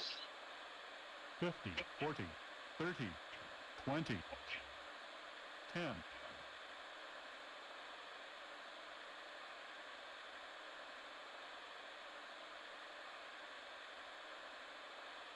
Oops.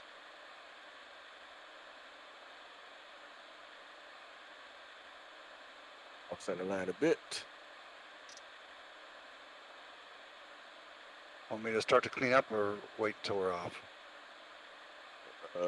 I got it as an aircraft behind me, so we gotta get that out.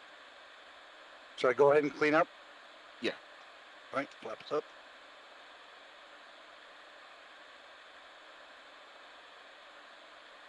Be brake retracted. Engine start switches.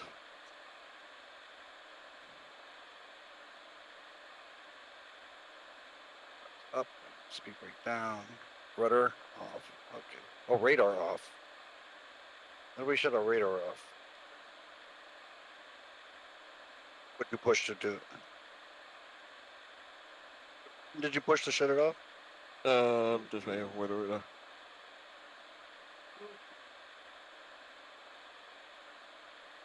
All right, let's get off the runway. Yeah, we get it right here.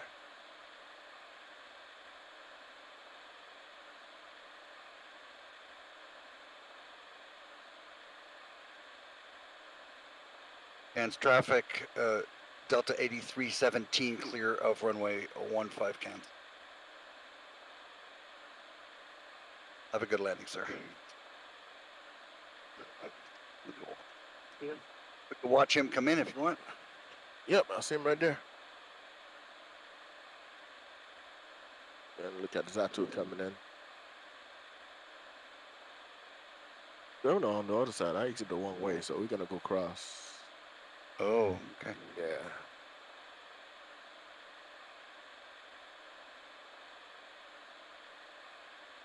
Oh yeah, we're on a ramp. We're not by the gates. Unless you want to just park over here right by the there. hangar and use air stairs. No, let's go on the ramp. Still want to waste a lot of time. We gotta turn quick. You want to put right here? All right, let's wait for him to land. In fact, that's the runway we're gonna take off, so it's gonna be a real quick taxi out. Yeah, it's gonna be a back taxi. Huh? It's gonna be a back taxi. Yeah, a little bit, but Yeah. not a whole ton. All right. I'm just saying, the taxiway's right there. Oh, but we can't use that one, it's too small. So this one here and then a back taxi. We probably won't even need no pushback. Just started. Yeah, exactly. So just, all right, shutdown checklists. You Wait, set. no time. What is it? It's, Nice landing there, Zato.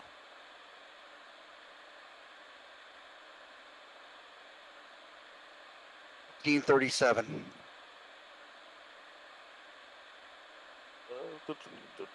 Know where my notes went.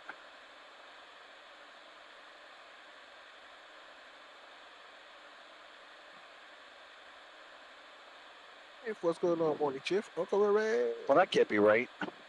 If it's 14:38 now, we did not take off at 15:11. 14:37. We must have taken off at. So how long did we fly? Do you know? No.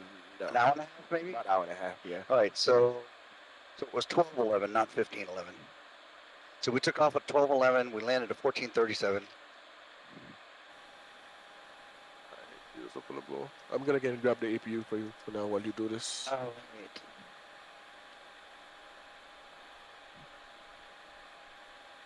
Fuel pump switches as required. So everything but descent. Oh, those are already off. Okay. Oh, you shut those off when we went low fuel on that one. Okay, good. Seatbelt signs. Off. Now we have phone.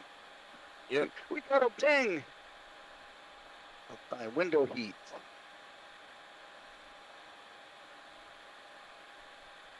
Do you want to leave it on because we're going to turn so fast? No, it's fine. Huh? It's fine. I got it. That's fine. Oh, thank you, man. Welcome, welcome. That's in geospeed, right? Now, do you hear that? Do you hear the some calls, or is that only for me? I heard it too. Oh, you hear it too? Okay, Yeah. awesome. Hey, it's not a great landing though.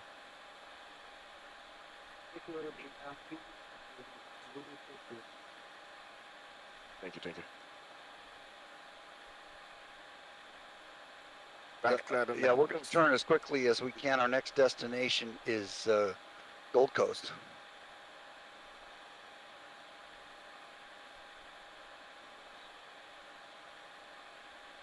Very cool.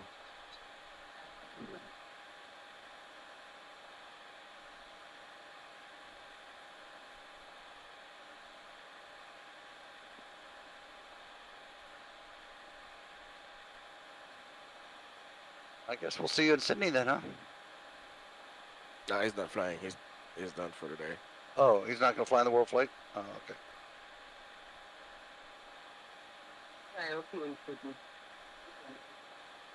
Yeah, he's going to fly world flight. He's just taking a few hours off and not flying the next 2 legs. All right. So, all right, let's switch. I'm sorry, Rookie. There was ATC going off when you tried to talk. So, oh, he said just refresh. But on the tablets? Same brief, yeah. Which on your tablet or mine or both or what? I think both of them should be good. All right, so I go to. Yeah, YBCS to YBCG. Yes, already refreshed. Sim brief.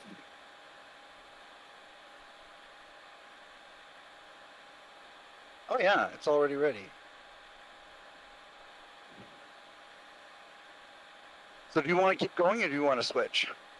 I'll switch. Okay. I'm not going to have the pretty landing you had, that's for sure.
nervous about it, but we'll see how it goes. I'll do my best.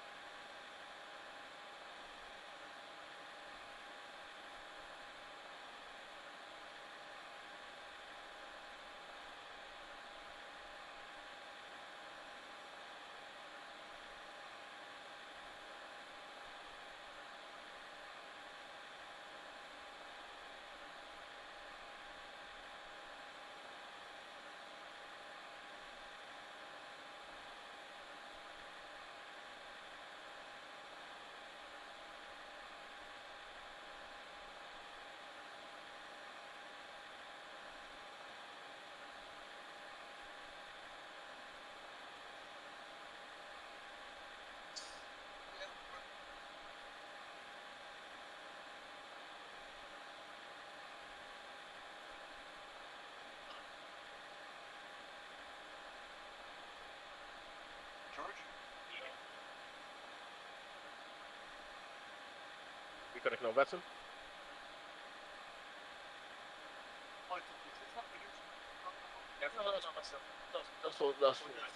Yeah, that's stay there. It's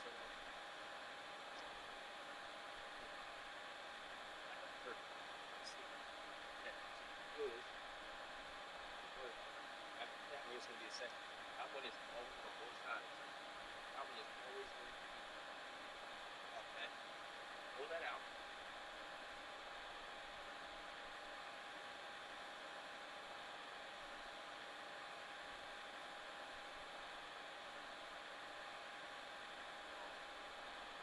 The bottom one, that's that one. Hit that one. Oh, okay. And I'm going to give you one. We're going to have to put it on. Yeah, it's in my car. Oh, great. We got range. Not bad.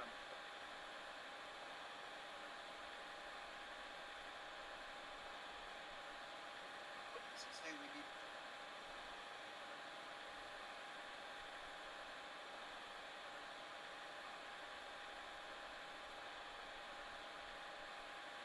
What do you? Oh, I closed that. Yeah, that's. Yep. This one.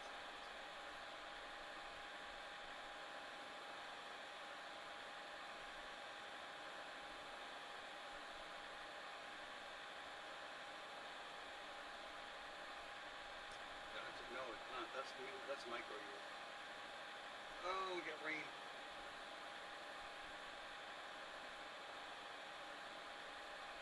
Said there were some things I needed. So it's already ping.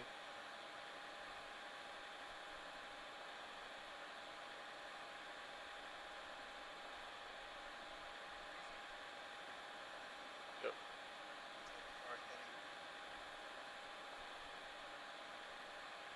Charts. Slide. There you go, right there. No. You got to get up and get out of it.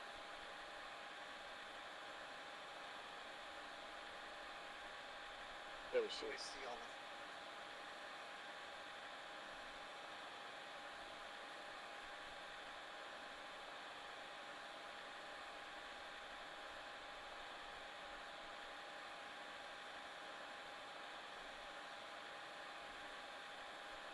Call it the new flight.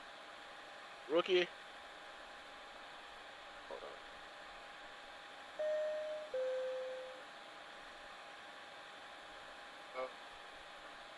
Any plans on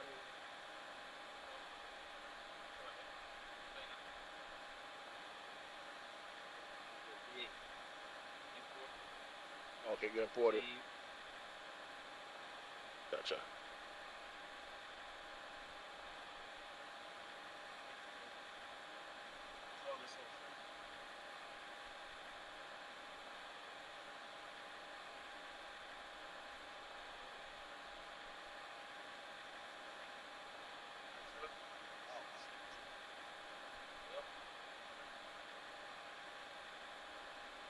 Can I get it?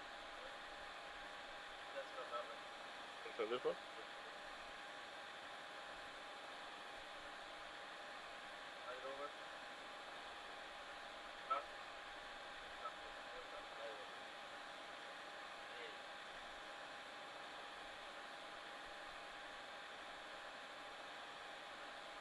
I have an iPhone. I'm good. Yeah.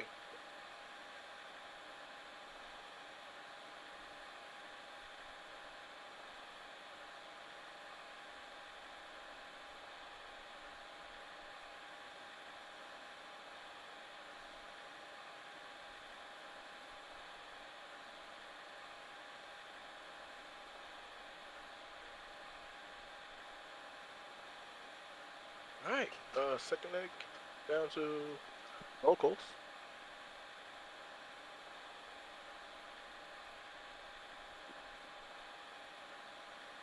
Yeah, I'm already halfway down here. Lights.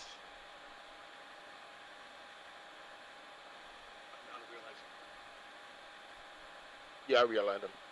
Yep.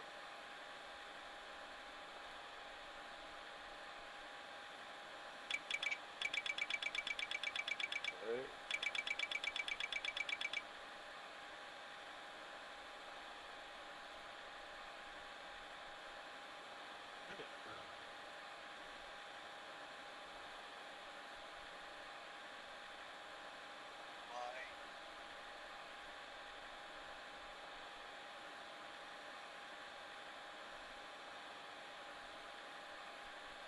This.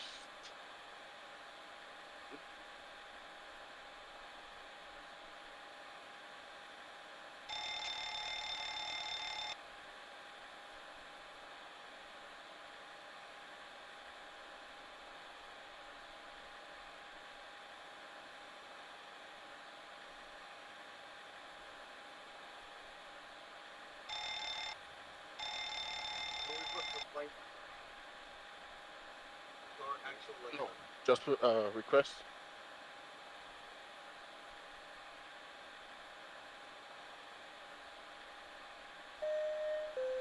Load. Yep. You go to legs. There you go. It's in there. So now you got to put the departure.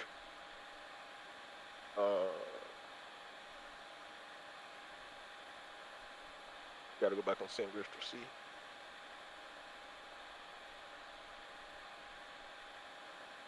Go ahead.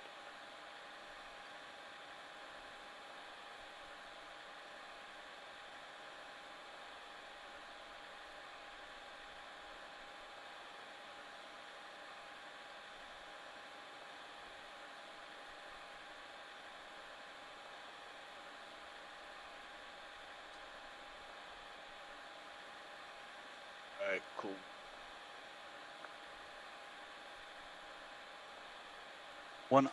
One option we can use if we do it right now is no, well that's kind of a cheat, but no, what I was thinking is we could throw extra gas on and go all the way to Sydney now and skip Gold Coast if we had to.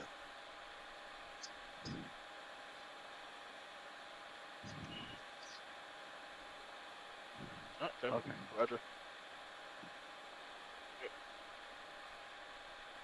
All right, so where's the sim brief?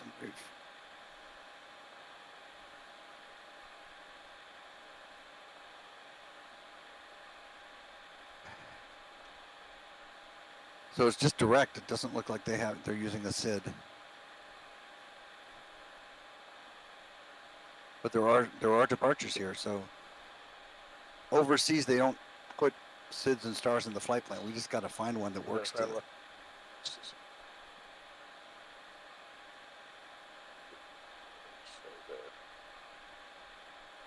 CS 542.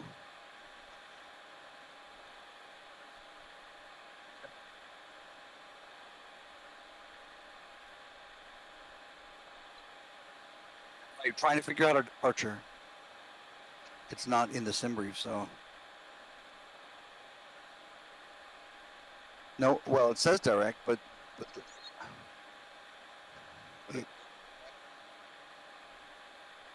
There's the SID, but it got affiliate with that department.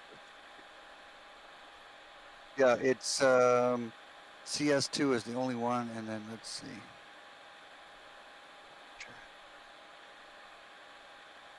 Okay. Nah, it shouldn't be a problem.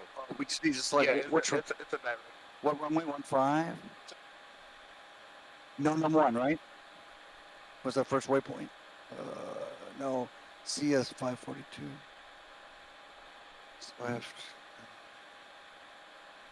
Yeah, Swift 8.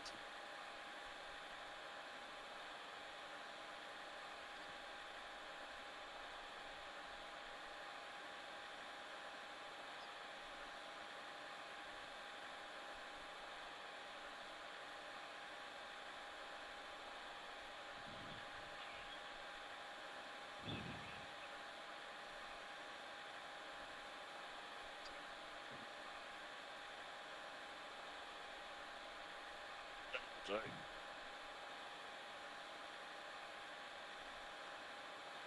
I don't know what we need to do. I'm a little befuddled. We're flying runway heading. So what do I put here?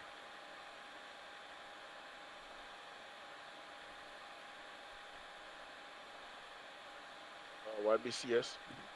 We put the no. Put it right here. Up. That was already in there. You erased it. That's what happened. I mean, you didn't put the N. You didn't put it. That's why. There you go. Route. Load. There you go. That should be working.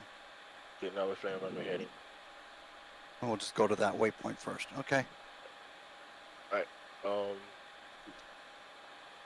Let's get. Pre-flight. Enter and exterior door. Interior and exterior inspection. Okay.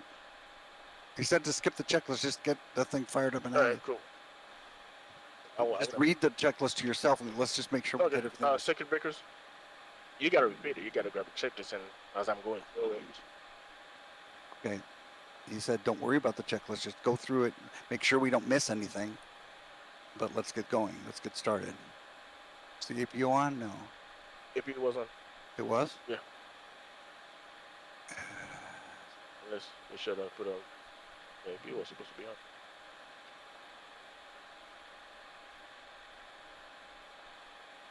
Is it on? I can't tell.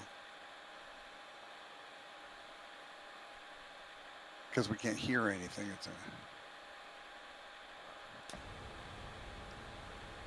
Yeah, APU was on. Okay, good. All right. All right, passenger APU side. bleeds on. Window heat. On. To the mask. Yeah. Don't worry about that. 1015 still? Check. You can go ahead and put the weight limits. Go to init ref. All right. Gross weight. Request. No, request it. Request.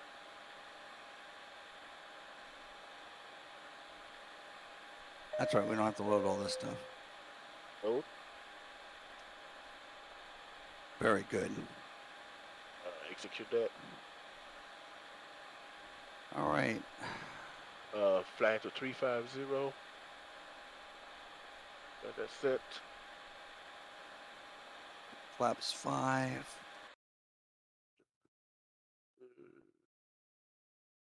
Hold on, I'll get the CG for you.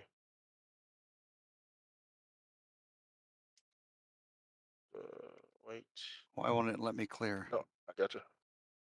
23.5 for CG. 23.5 for the CG. Right, but right. 23.5. All we need to do is hit flaps 5. That's. Now I gotta put the CG.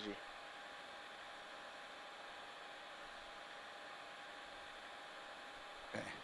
Normally all you have to do is hit the CG.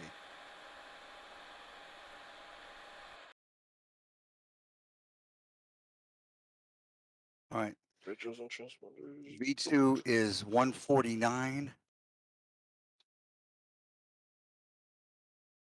Okay. That's all set. Climb. What's our cruise altitude? 350. All right, that's set. Cruise set for 778. Let's go 0.80.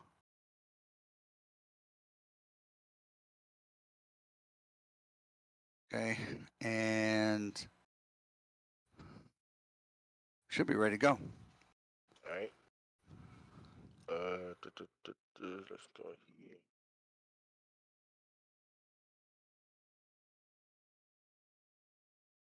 What are you looking for?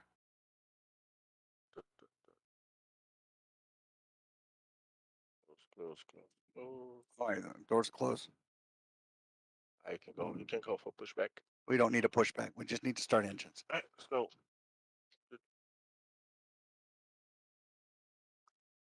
Engine start checklist. Start checklist. Let's go. Updates on. I should not open. Number 2 over the ground. Close the next terminal.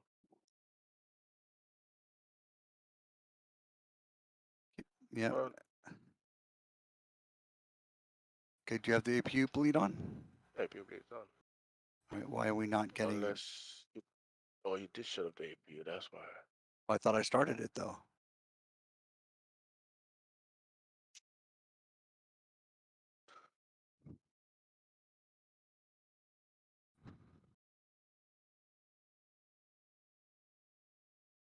I can't see this dial, so.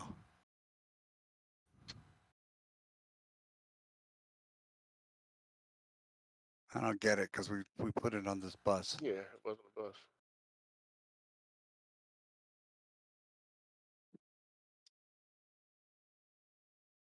Now you're getting it.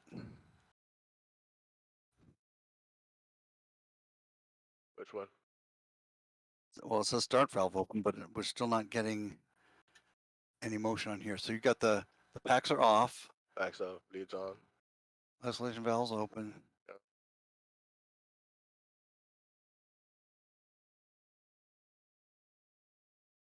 Or that needs to be closed.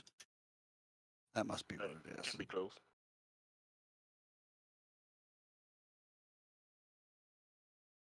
So did you put this on generator yet? Or on ground? Yeah, it's on ground. Oh, wow. I don't see why nothing's happening. We may get canceled here. Yep. Might as well canceled it. Oh, the sim's paused. That's why. Look at that. Hey, the simulator's paused. That's why nothing's starting for us.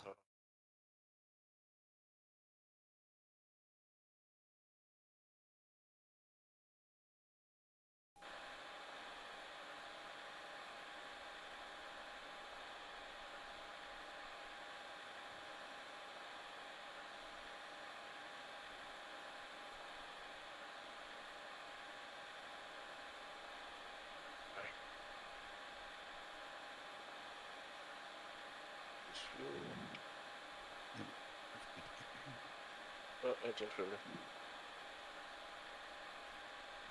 What you got? It comes up with engine filter. Where? It says it right there. Oh. Go off. That's not number 1.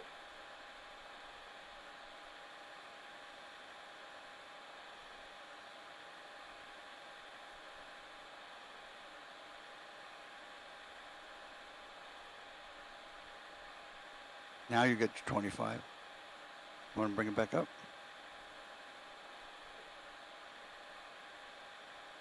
Engine filter. Engine filter. So, let's see.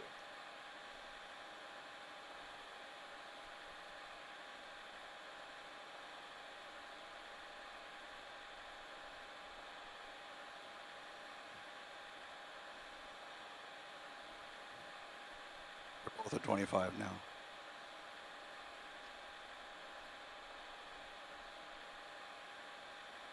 Yes, sir. Engine to failure.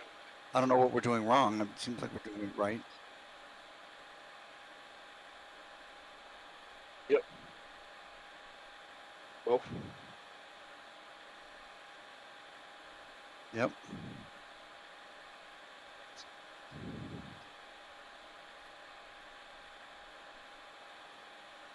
They work. Both of them? Okay. All right. Yeah.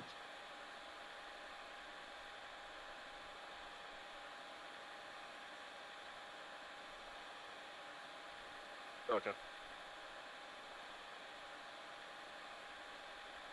Yes, still on APU.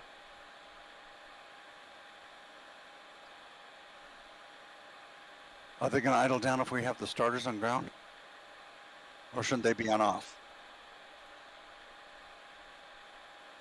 Operator cast. Not really. Yeah, they go down. No. It's still at 25. Not the operator cast. Oh, okay, It's yeah. 44, 42. All right. Yeah, they go down slowly. Right. Yeah. You're going to start to. Go to ground. Yep. So. And 2's at 25, but with the start valve's not showing open. It is on the right. I thought you did the.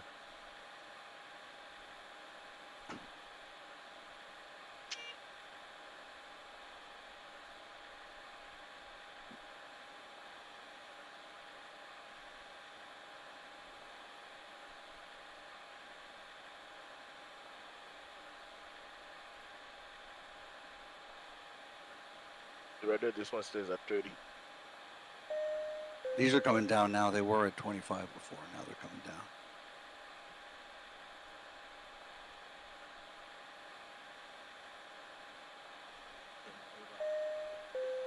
Oh, I thought I was trying to shut it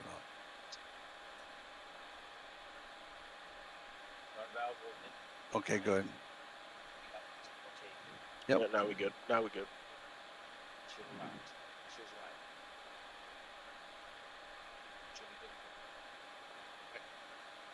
25. There you go. Very good. And you keep your hand there until. Until it's stable.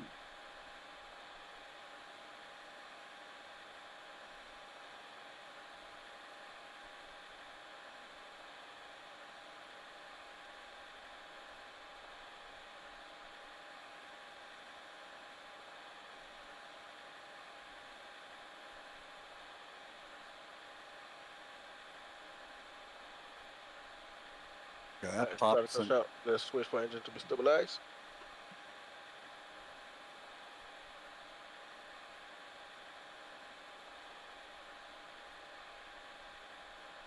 All right. All right, cool.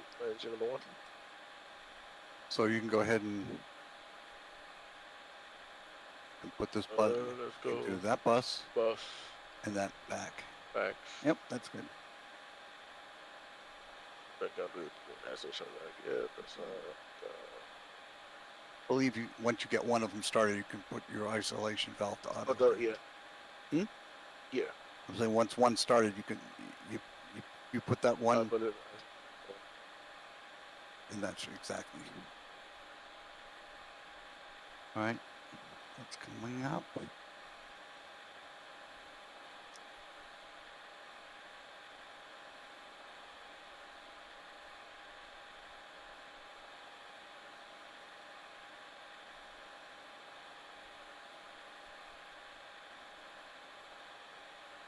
Engine 1 starter cut out. Go. Roll.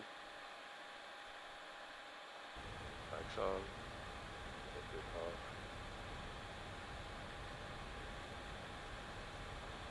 Good.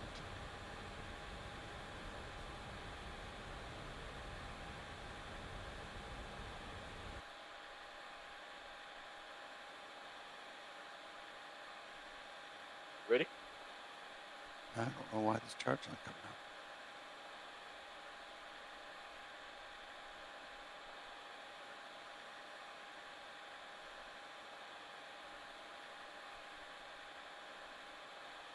That's weird.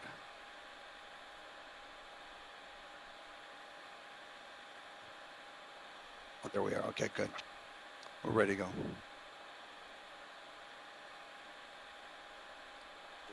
Taxi checklist. All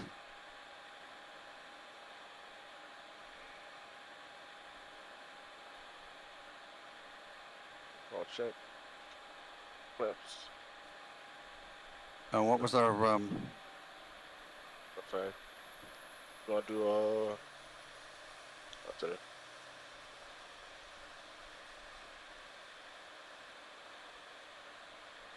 5.28. Sounds about right. Okay. All right, ready to go. Taxi checklist. Go ahead. Flaps. Oh, you grabbed mine. Do you have yours? That was mine. Yours wasn't keyboard. No, that was the one I brought with me. The one that was here was supposed to be over to your side. I always put mine right here. Oh, did you bring one with you? Is that where that came from? No, this one was always here. Check your side. Let's see. Side pocket right here. There's that list. No, those one right here. But no. There we go. Yep, we got one. There we go. See, I thought that was mine because that's the one that was supposed to be pilot. Doesn't matter. You got yours. We're fine. All right. After start. Taxi. Flaps. Wait a minute. Do a quick after start check. Let's make sure we got everything right. Check.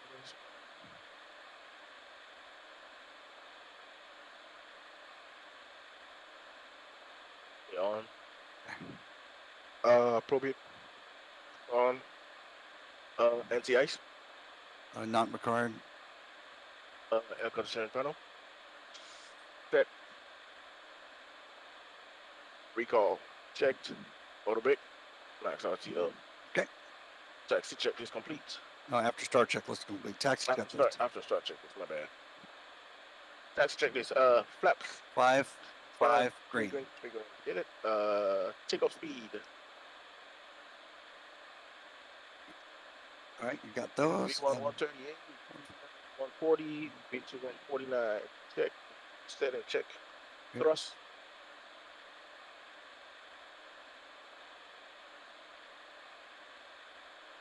Thrust, what's that? Is the N1 check? Yeah, the N1. All right, very good. Oh, that's the 92. Got it. Stab trim. Stab trim. 5.28. All right. For the time. Oh yeah, right. That's the thing I said. Yeah, so that's good. And flight controls. So left.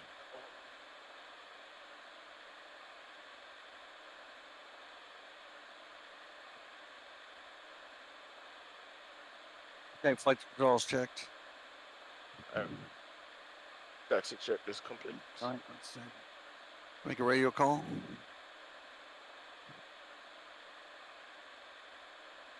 Kansas traffic Delta 8317 will be taxiing to runway 15. Kansas traffic.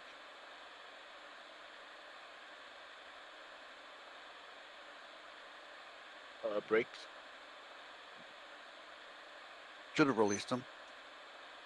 There it it goes. Yep.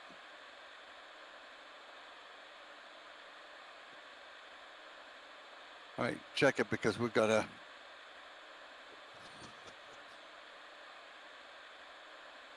We're going to have to back taxi, so make a call that we're going to back taxi 15. Kansas traffic Delta 8317 will be back taxi on 15. Is there any traffic coming in?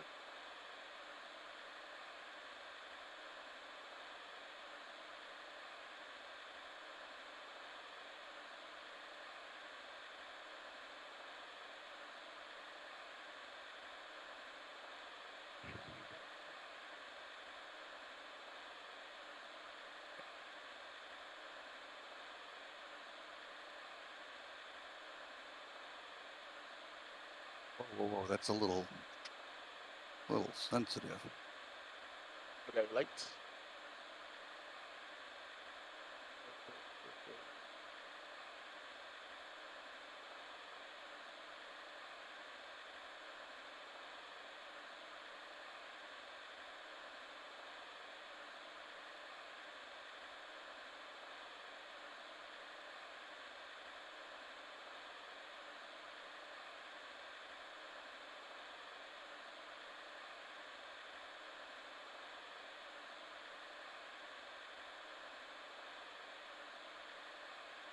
Getting toasty.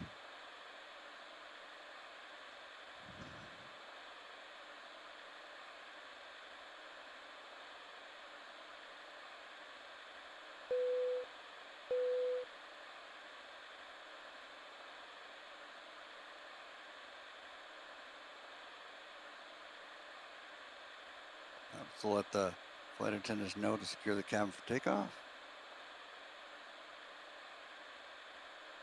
We gotta do it before takeoff checklist. Before takeoff checklist, runway position.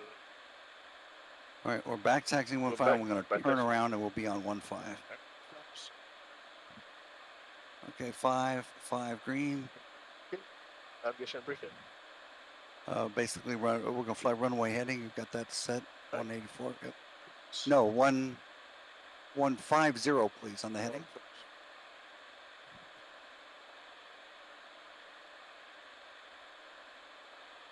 Auto throttle armed. Engine start switches. Put them continuous. Transponder TCA. And flight attendant has been notified. Yep, already was.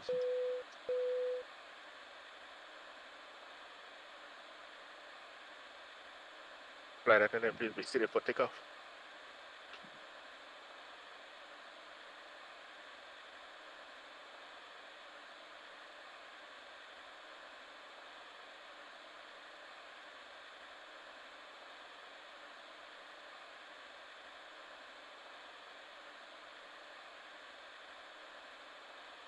Trying to get a good amount of engine thrust to move, but not get moving too fast is a tricky balance.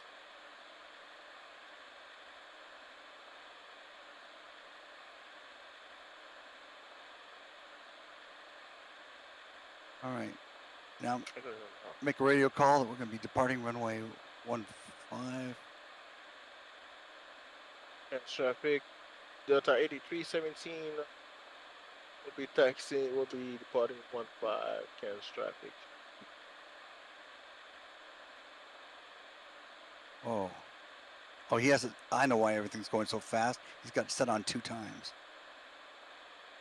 Everything's going to happen twice as quick. All right. We ready to go? Ready? All right. Go. Where's the Togo?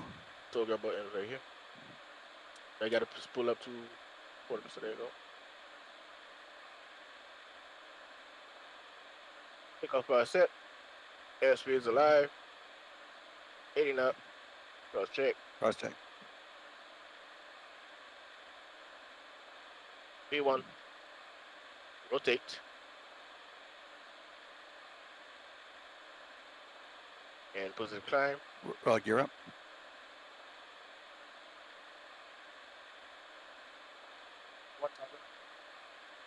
Give me my. What's that? VNav and. VNav? Yep. And LNav? LNav gotta go direct. Oh, okay. Go direct. Go ahead and give me autopilot, anyways.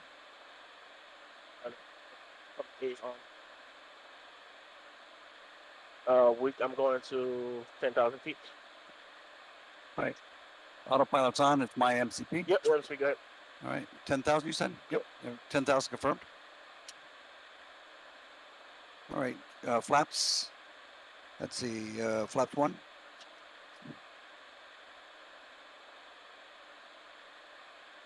Kansas traffic, Delta 8317, cleared runway 15, Kansas traffic. All right. Do you have that waypoint programmed in? I got you right now. Direct Swift. Assert. There you go. And LNav.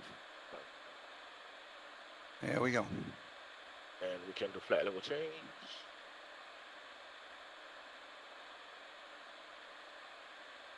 And we need to start programming the arrival.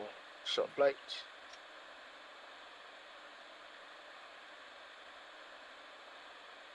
The takeoff checklist.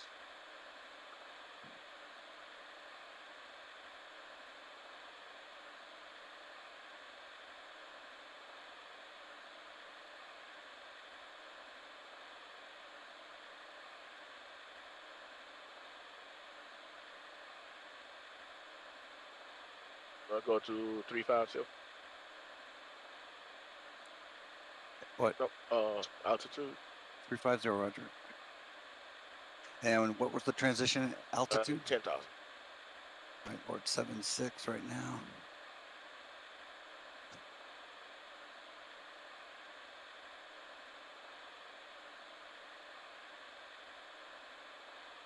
$350 confirmed. Checked. Now we're climbing to it. All right. And we're currently on the heading. Going direct to Swift. 10,000.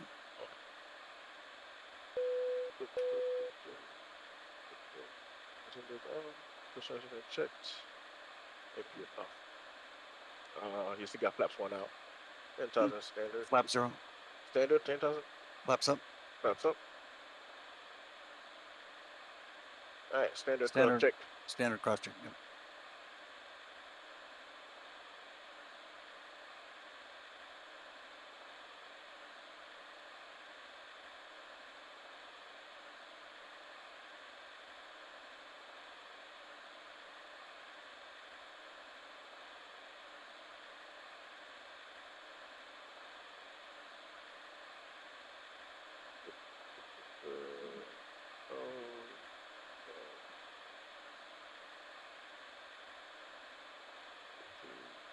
Charge.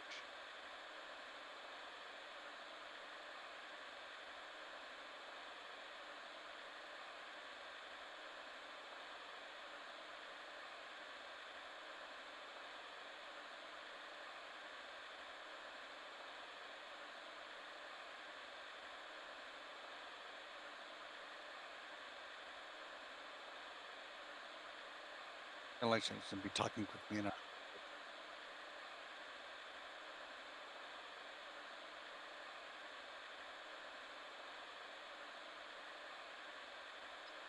Even at double speed?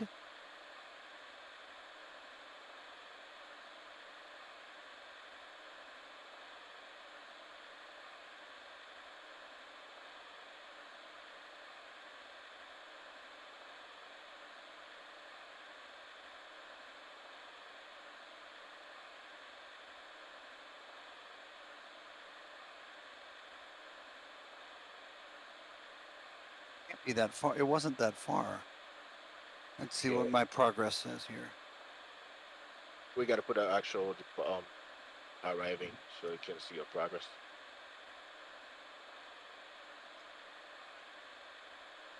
Yeah, but everything's happening twice as fast, so divide those numbers in half.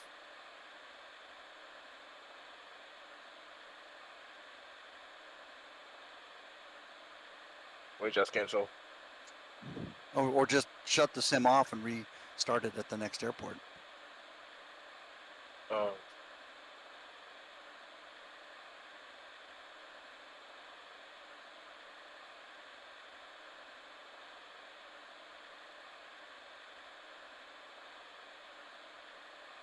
Is the next guy here for that last leg?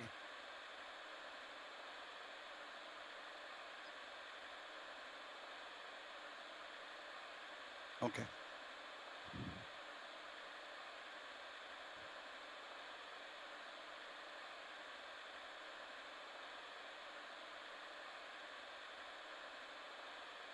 We're not connected to the network, are we? Yeah, we are. Oh, we shouldn't be at 2x.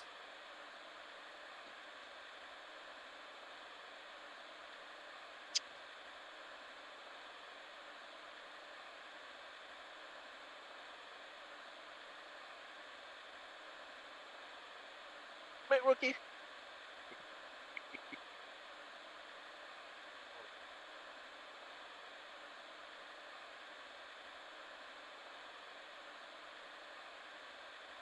There we go.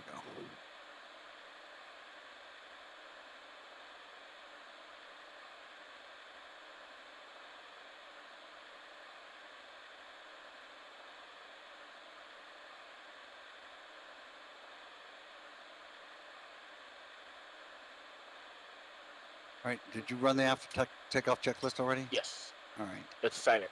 I know. I just want to make sure that was complete.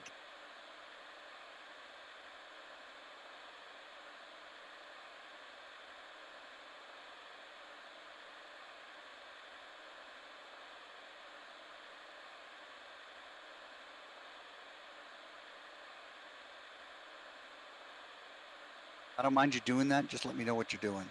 What? Cause you're programming in an arrival. Yeah, I'll just let you know before I put anything in. Right. Because I have to check with you first. Right, that's what I'm saying. Yeah, I got you. Right, we're at 300 already. We're climbing pretty fast.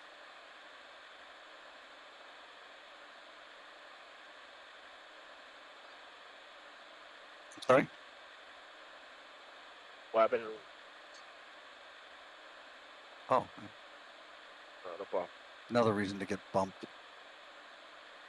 Oh, man. Those strikes.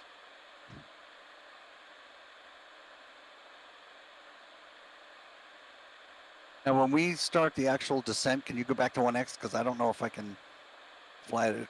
It was kind of squirrely on the departure, but I got onto autopilot pretty quick, so it was okay. But at least, you know, for the last 5 miles or so, we'll need to be 1X. I don't know if you have the ability to change that while we're flying. Okay. Because I'll have the plane doing most of the work until we get close.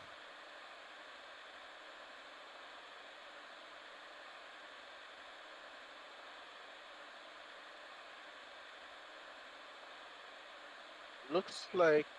Let's see.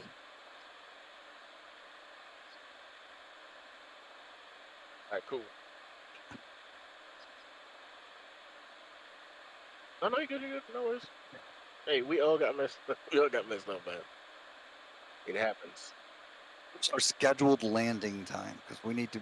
That needs to be on time.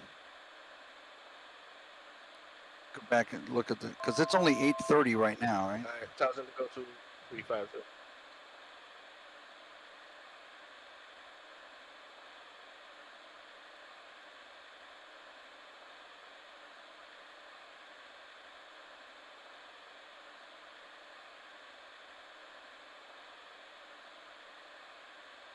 Service. No, it's fine.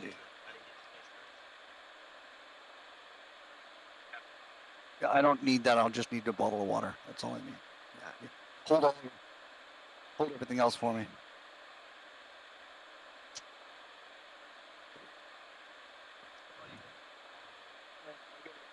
Oh, circle. Go.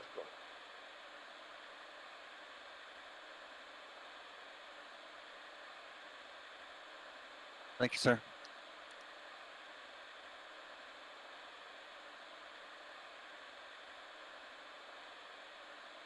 All right, we are level at 350. We are level 0 cruise checklist. Yes, we gotta do it right now.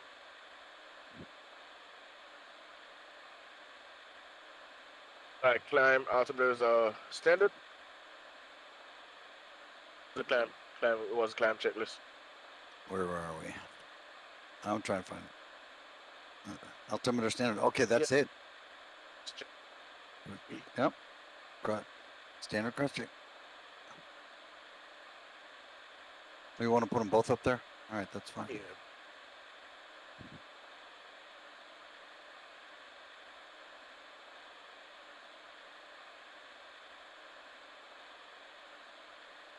So we need to work on getting an arrival set and get the weather first.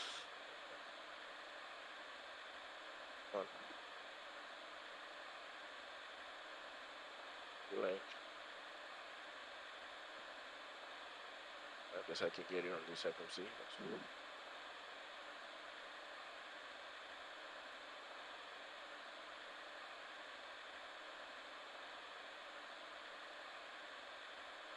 Try to see if you can get it on your side. What, D-Link? Yeah. Okay.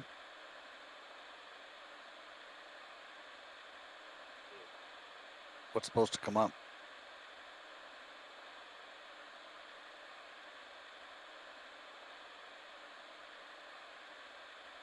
There you go. That is. See, YBCG. YBCG confirmed.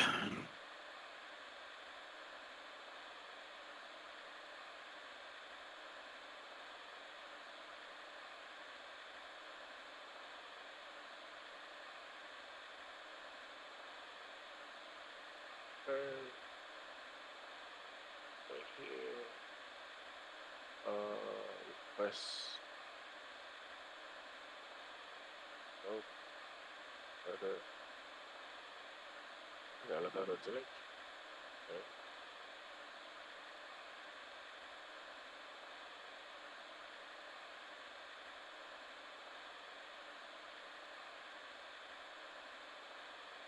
I don't think this is right. Yeah. Not looking at the right. It's not the right thing. Yeah, it's not saying it.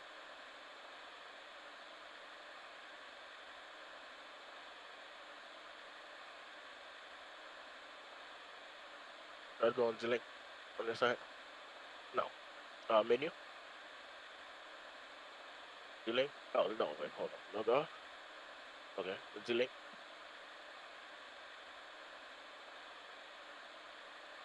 It is. It's yes. That's not what that. We're not looking for ATIS. Yeah, click the first one. That we won't have it because there's no. Yankee, Bravo, Charlie, Golf. Right, but. So from. Let me refer to finish.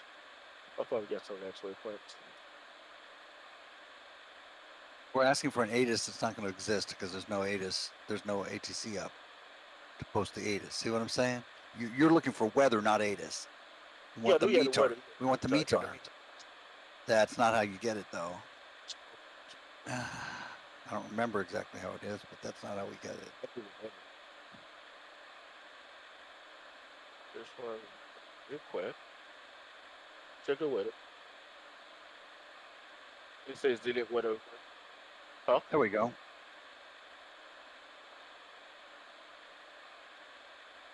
It says delete weather required. It doesn't show up anything. Because I did it earlier. It's blank here. Oh, okay. Then can you just look on the internet then and get us winds and altimeter setting?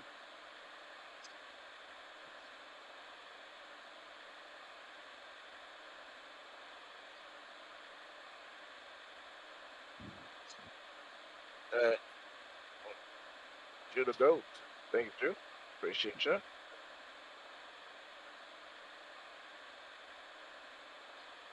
Simmers at the bottom.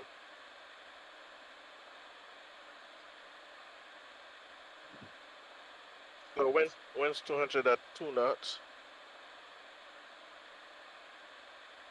Right. Morning, Dave. You want to pull up your progress screen? Thank you. So we need to get on arrival here ASAP. So I guess airport info, bring that. Wind's 200 at 2 knots. So it looks like the wind's coming out of south. We need to do 1-way-3-2.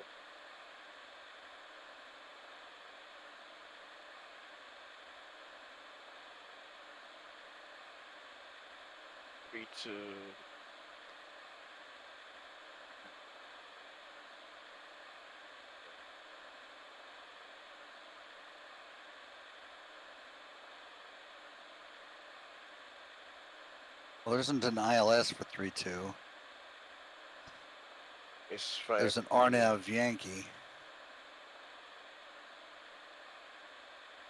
It's finding the right arrival. I was working backwards from the approach, so there's a.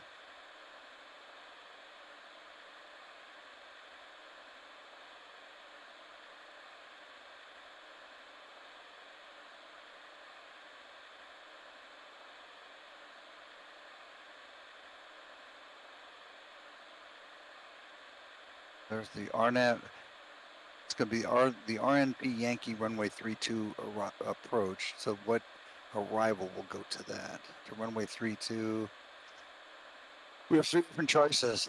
The burn, 1 Alpha, 1 Victor. The Lambs, 1 Alpha, 1 Yankee.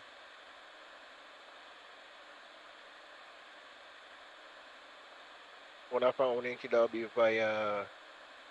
When I put to the shortcut. Let's ping that for now. It looks like the burn 1 Victor. That it will work. I think. No, that's the self arrival. 3-2 is at 3-2 is from the bottom.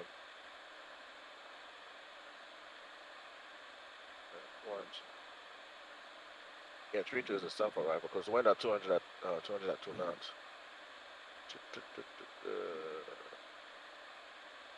Yeah, we can have to. But you said we're landing 3-2 though. Well, we're coming from the north. Yeah, so I don't know what arrival to use, unless you just want to go. I'll mix something up. I'll mix something up in for you. The approach. That's what I'm saying. I like the. You got RNF, yeah, Yankee runway 32. Uh-huh. Do I pick? Pick that. And we go direct to the first point? That'll be Yatkin. Yeah. Or do we? Or is there an arrival that'll take us there? Yes, there's an arrival that'll take you there. That'll be the Lamb C1 Yankee, and then we go direct. We're gonna go direct to first waypoint. Got that selected. And then RNAV. RNP.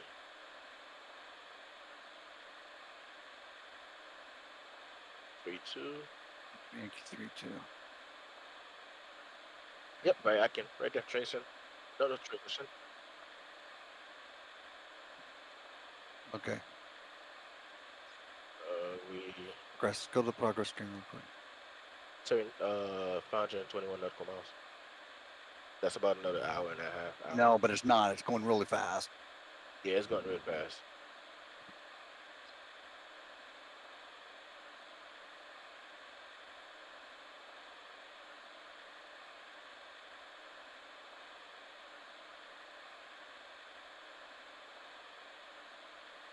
Altitude.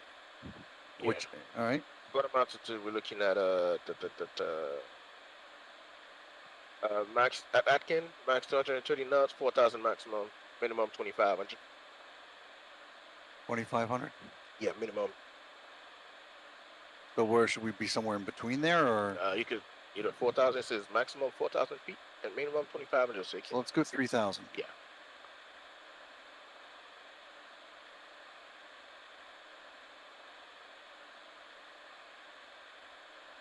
3,000 set.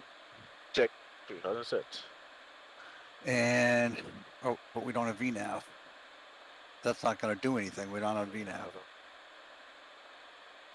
With the press speed.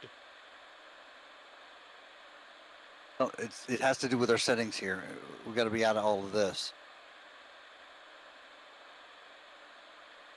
And we have. Look at that. There's a route. So you can do it from there. I can't. Nah. Try. If you try, it's gonna erase it. It's gonna erase it.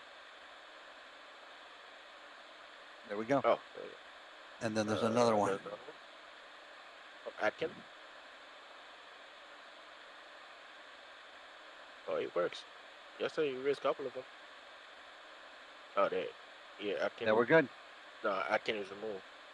What? Yeah, Atkin is removed. It erases it. Yep, it erases it. So I gotta do it from my end.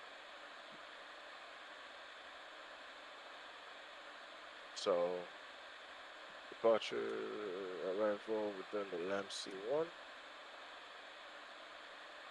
And RNAV 32, that's correct.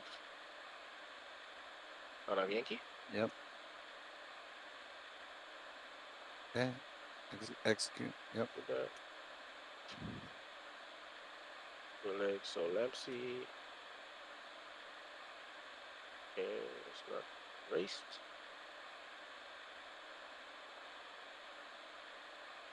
Yeah, we're good now. All right. So when you do it from that, it erases the waypoint. Now we're still not getting a VNAV. Why not getting a VNAV?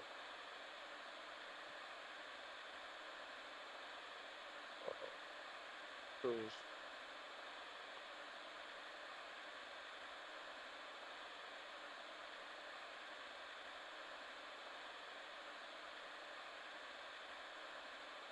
Does the VNAV not work in a speeded up mode? No, I mean in a speed up mode in a 2x. Some stuff doesn't function when you do that. Speed up to 2.7.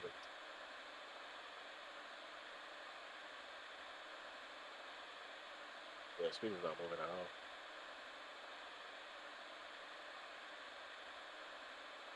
That's because there was no VNAV and the speed was off.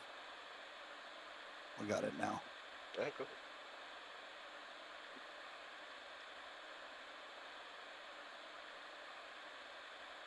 0.80. It's Mach though. All right. 1.80.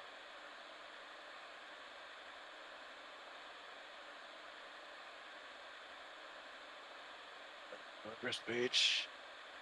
160 vertical balls.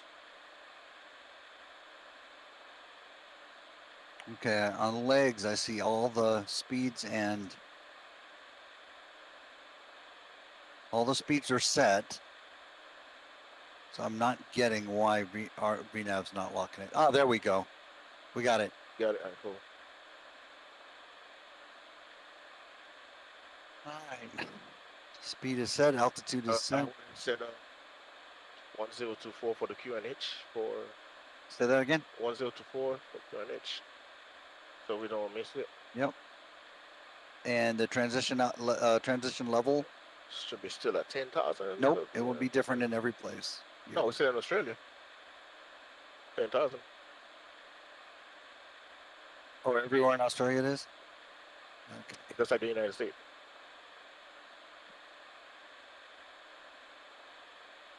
That's what I'm looking at. Yeah, it's on the chart, yeah. 10,000. Yeah, I have the chart pulled up on my side.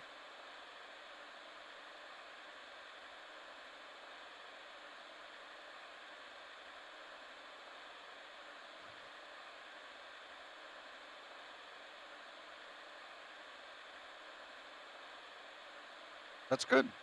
Right on time. You said their takeoff was 10? It's 8:45.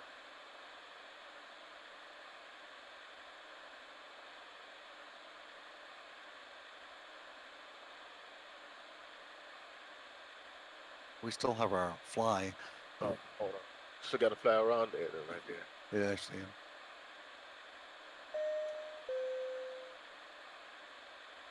You forgot me. You were supposed to bring me something to eat.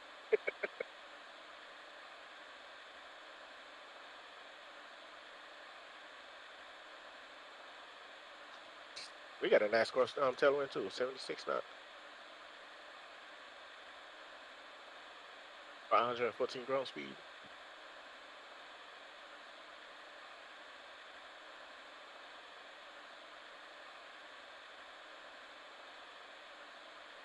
Which means real time we're doing like 1,000 miles an hour. So. Times 2, yeah. So World Flight started at 2 p.m. today. Yes.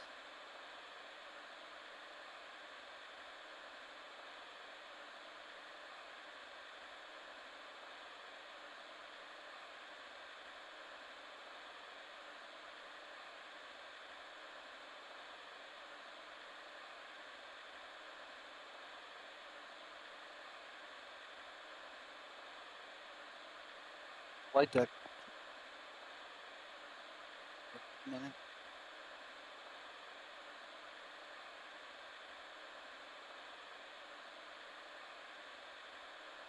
What up, Mr. Brown?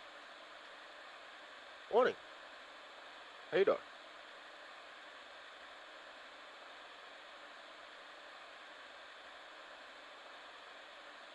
Did he brief you? Did he tell you what the situation was? I don't want to say it on. Huh? Yeah. Okay. So you know what? Just so as long as you know what it is.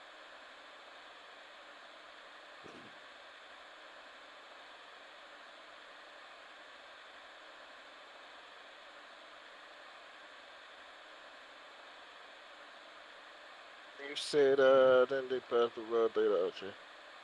Going on, all right.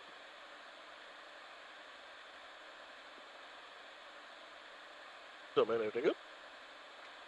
Everything good? Good, good, good.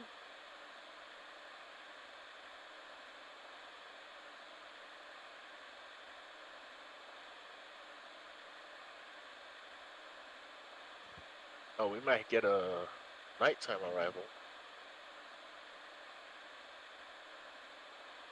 Yeah, it's sunset right now. Nah. Sometimes we get up to press for everything in real time. Or maybe after your guys' legs. But good thing is Vatsim is working. Oh, are you flying? Are you flying the next leg, Mav?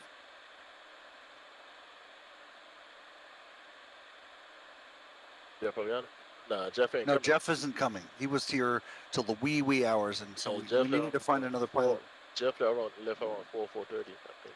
And originally he had said, or we had said that I would take that last leg, but yeah, I've already flown two, so if you want that, next one, that'd be great. It's coming. Talk to Rookie about it. He'll tell you. That's what I meant by the briefing. Simulator's He coming. needs to tell you about the. Oh, simulator then? Oh, okay, cool. Okay, that would be great. He's just, not one of us two. I'll probably ride what? I'll probably ride what you call that thing again? Jump seat. I'll ride the jump seat with them. But what was the schedule? That's the thing. So you heard about the changes we had to make because of the delays we had with the sim crash, and they ended up skipping a couple extra. I never had to go into that little tiny island, which was a good thing. This is P3D. This is P3D. Can't hear Mav. Mav ain't got no headset for some odd reason. His headset not working, right? Is it working? Or can you actually keep unmuted or? Yeah, we do. Yep. You came in like a little late. It's real quiet though. They were Probably saying that when I was on it that it was real quiet.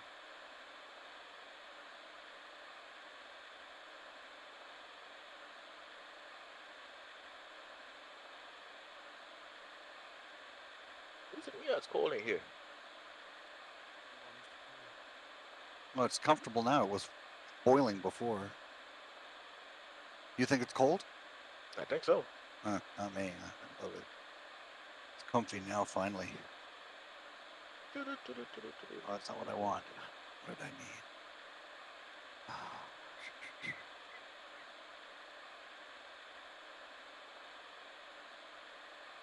Oh, man. Question for you. So when the landing altitude says 13, or airport elevation says 21, so this can stay at 0, or you put it at 50? Oh, even if it's only a few feet above? Oh, okay. I didn't know. I thought it was round to the nearest. No, I know.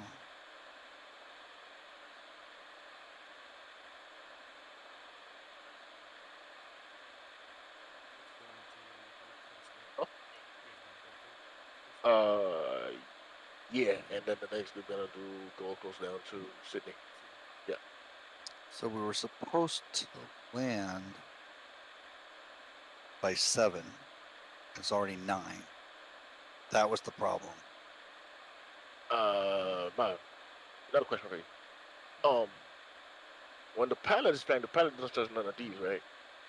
When the pilot is flying, it doesn't touch none of these lights. Okay, cool. And handle these lights, okay. Because I got it confused earlier today, so.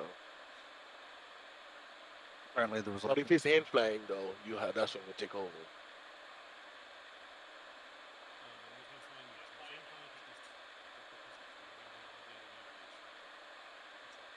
But when he's in flying.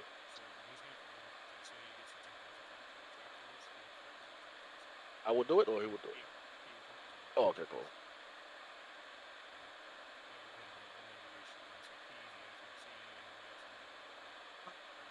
Alright. But as far as this side is co-pilot, pilot monitoring.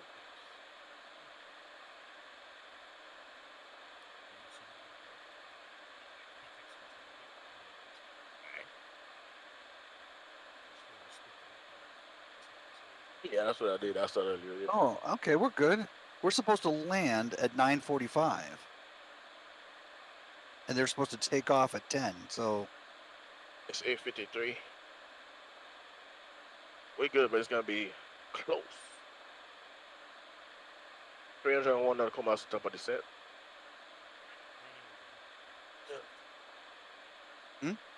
Say again? Especially we're still.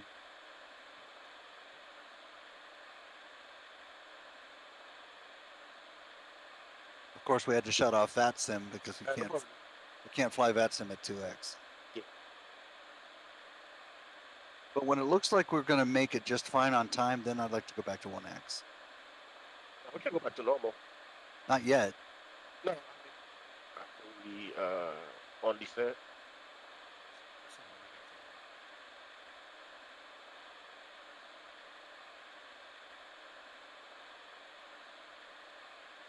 Well, unfortunately, the sim clock in the real world is not. Instead of the sun just setting, the sun should be just coming up. And we were supposed to land in daylight.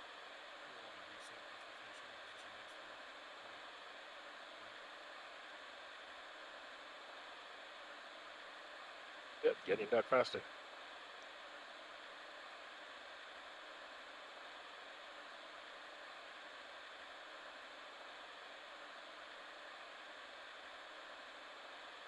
Great, 3-2.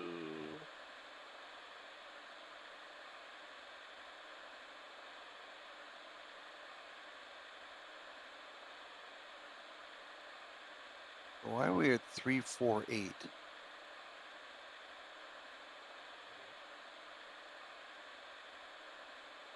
We're supposed to be at 350. Remember, we have a tailwind and we're going 2 times the speed. Yeah, but I'm saying the altitude, we should be holding 350 until it's time to start the descent, right? No, whatever.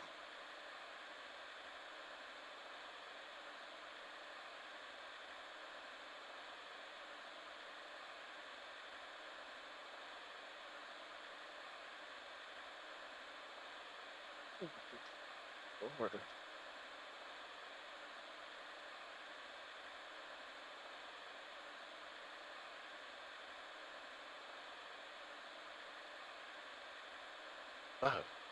Hold on.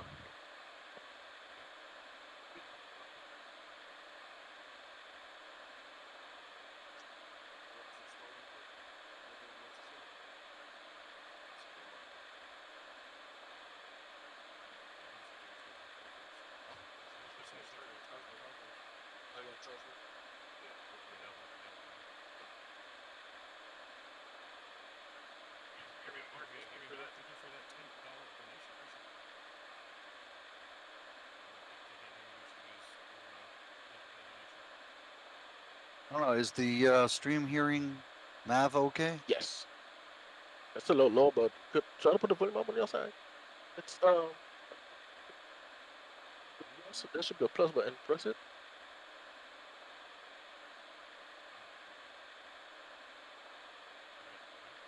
Keep going, keep going.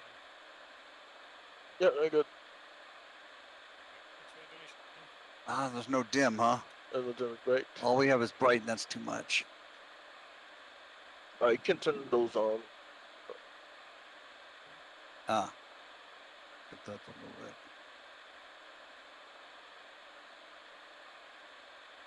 We try not to clutter this pedestal up with a bunch of extra clipboards and whatever.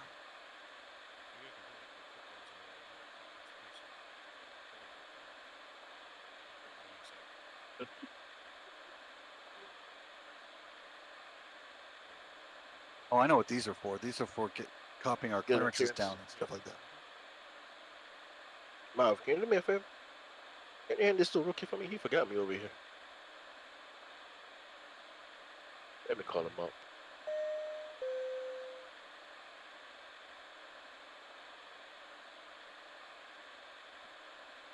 $26 to the top of the set.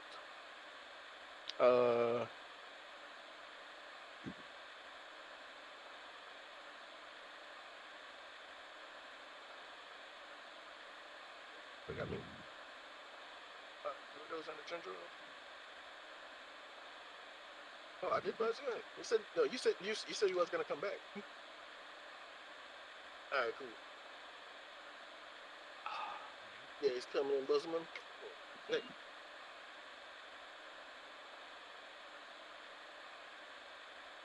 Thank you.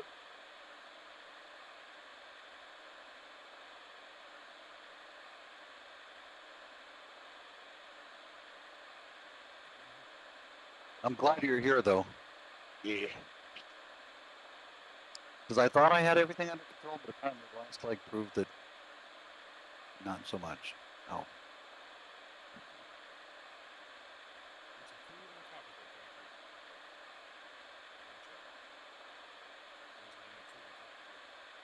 Right.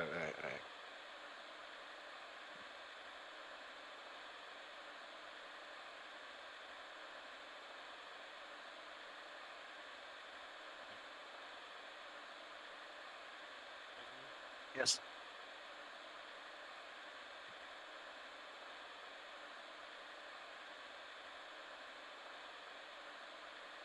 Thank you.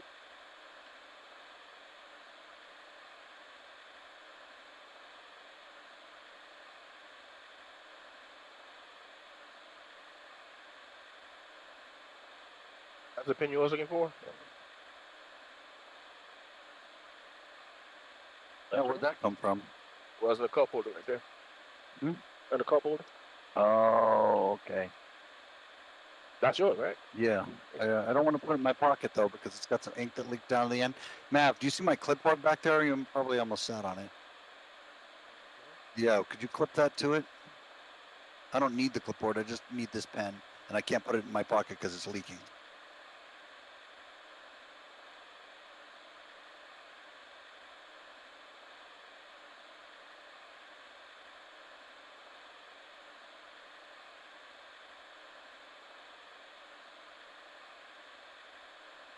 I don't know if I'm caught up with live on here or what, but. Oh, I know what it was. Don't say anything, but if you know this, if you could.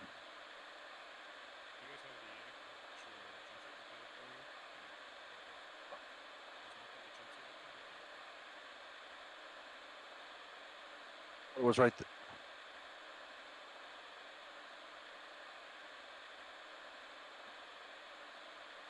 If you know this, can you punch it in? I don't want to say anything out loud.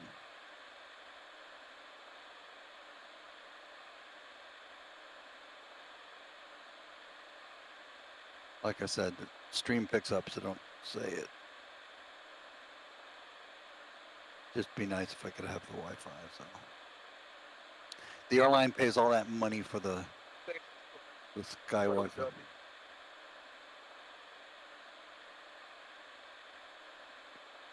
So weather in Gold Coast, we are looking at wind 205 knots, 10 kilometers or more, clouds scattered at 3,300 feet, scattered at 8,500 feet, temperature 16, dew point 13, QNH 1023. So let's go 1023 left. All right, check Right, set, and check. cross check.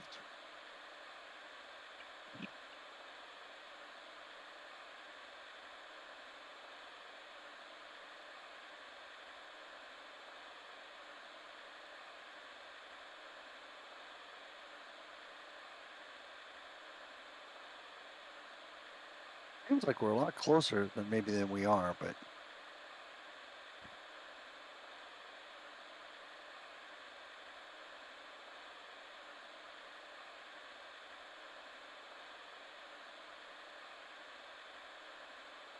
Was that a star after all, or no? Or was it just direct to that first waypoint?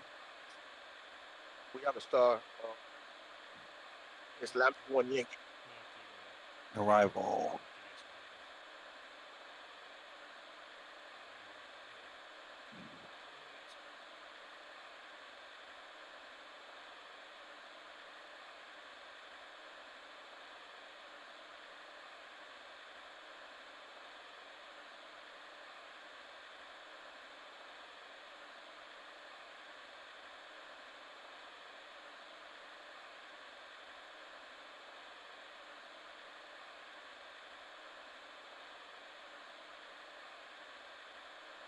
At that, we got to fly way out to that waypoint.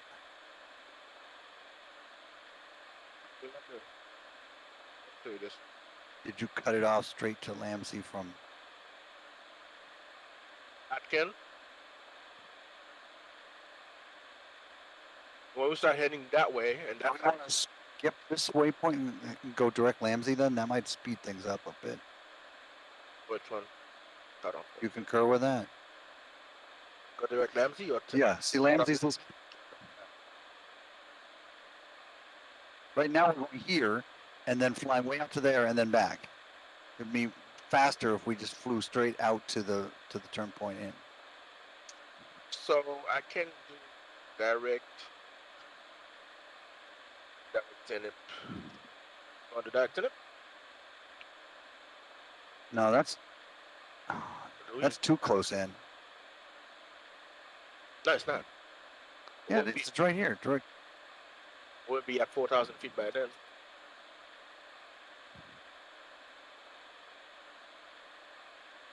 Thank you. Are we going to be down in time? They're supposed to take off at 10.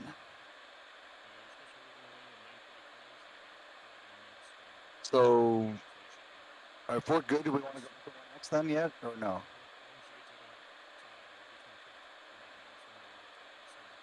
All right. So it's up call if you want to go to Tenip or?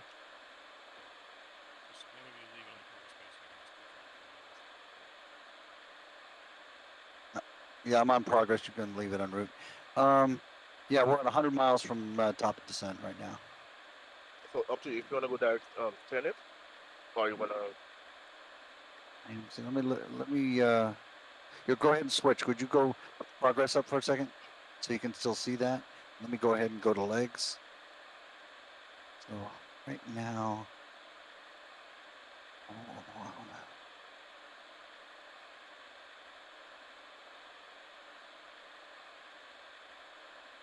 Swift. Trying to see where we are. All right. Okay. See where we are? Yeah, we're almost to. We're right here. And if we were to go direct to Lamsey. Lamsey is too far out. Yeah, but that's where we're starting the approach from, or the arrival from.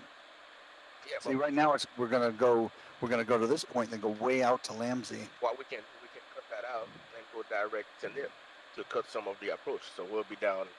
We'll start descending a little bit on, quicker. You say 10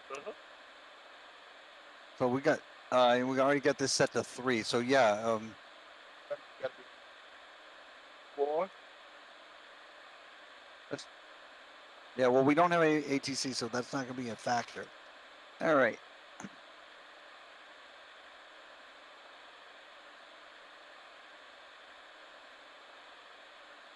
So.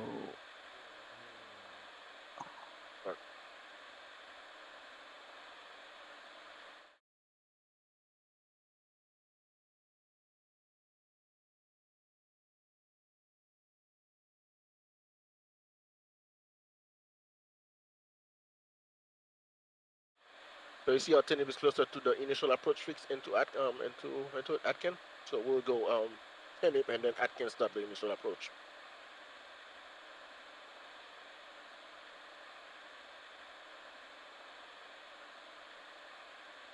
Okay. Still seems close in, but that's fine. So you need to cut these out then. Yeah. Go on progress page real quick. Let me just.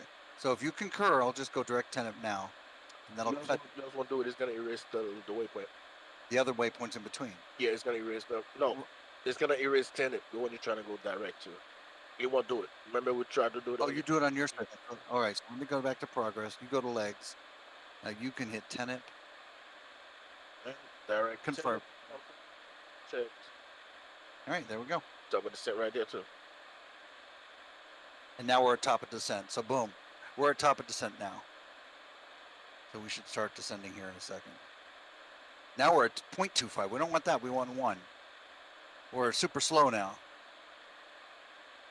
Normal speed. Oh, it went away, so it's normal? Yep. Okay, there we go. And down we go.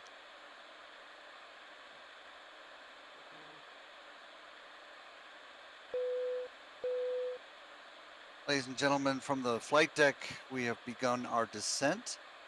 If you would fasten your seatbelts and return to your seats, we'll get you into Cairns shortly and hopefully out of you even quicker. Gold Coast. Oh, that's right. Well, it was Cairns. Thinking of the last flight. So Right. into Gold Coast. You can enjoy the Gold Coast. It's a nice place. But we'll get you out of Gold Coast and on to Sydney to start the world flight. Descent checklist.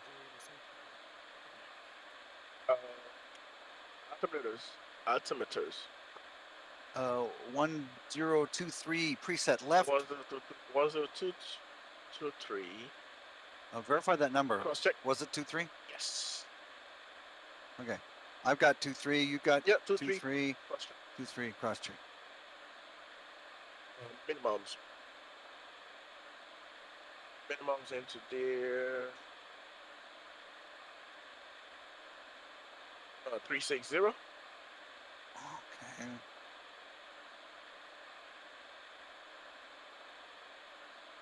I just messed up the barrel.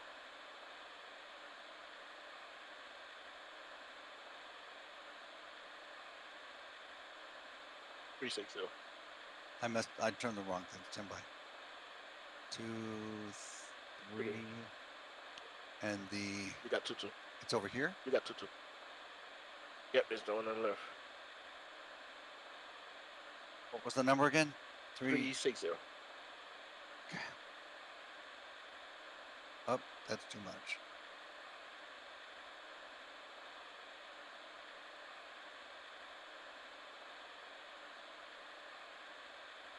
.360 left. And 360 right. Cross check. Confirm. Cross check. Landing data. On the bullet. Please. We're doing flaps 30. No, we'll do flaps 40. Flaps 40? Yes. All right. Flaps 40. 137. Okay. Landing cross check complete. Approach briefing. All right, so we're going to go out to this point, Teneb, and then we'll turn around and we'll pick up we'll go direct from Teneb to Atkin, which is the initial point on the initial approach fix. Yep, and at Atkin, maximum speed 230, maximum altitude 4,000 feet, minimum 2,500. And I've got 3,000 programmed. 3,000. Kind of in the middle of that. Okay. And then we'll cross CG 421 at 2,500 feet. 422. It's a mandatory 1360, and then we should. There's not a glide slope though, so we're not a glide slope. So just adding to it, we have a display threshold, and runway is 8,000 feet long. Thank you.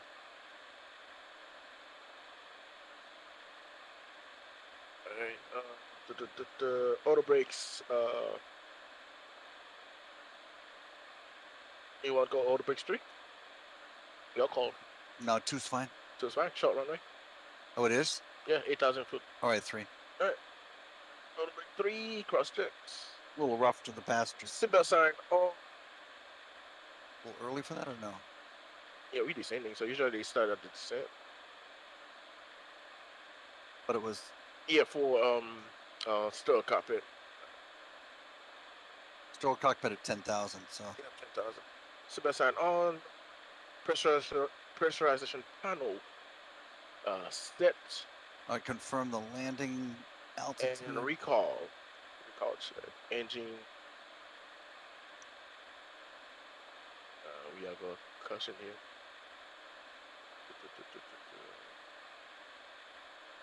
I don't have it on my side. That's on my side. Gonna put speed brake out. Drag required.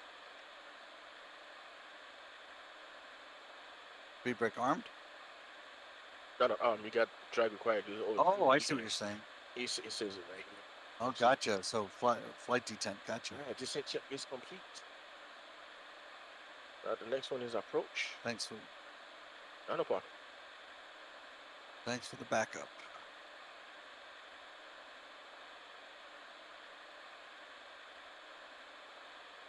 Oh, that's annoying. Okay. They call. There's an issue with the engine, but okay, I guess earlier. Seat set and locked.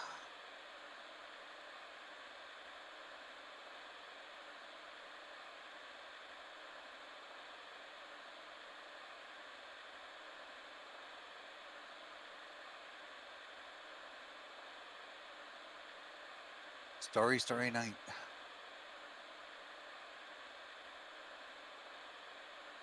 You can restore it.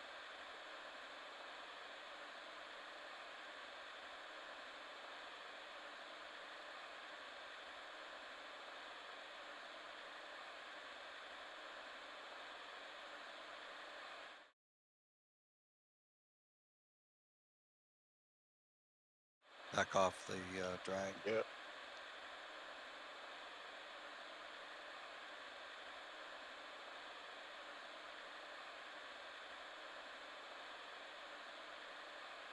So how does the descent work? Does the RNAV handle the descents? Yes. Or is that something we have to manually? RNAV handled it. Okay. Sometimes if I want to do 20, if I want to descend 20 miles out before top of descent to have a shallow descent, I just do descent and then. No, I'm not talking about that. I'm not talking about the top. About those I'm talking about the actual from the initial approach fix, the actual. Oh, RNAV, you're gonna have to hand fly. From Atkin. I thought. Okay, so there is no auto land on it. No. Oh, okay. First time landing. You got it, man. I believe in you. You got it. I thought the autopilot would still fly the thing down. You just had to program in the altitudes at those crossing points. Yeah, you don't have no ILS. No, but it'll still fly laterally. It'll still fly the points. I just want to make sure this thing keeps me lined up. I mean, All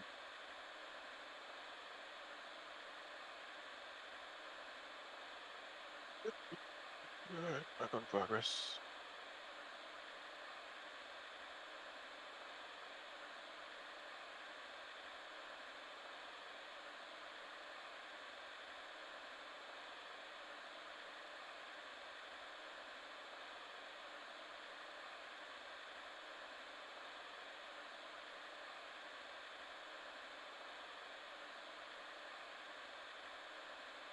Okay, so the last one was 142.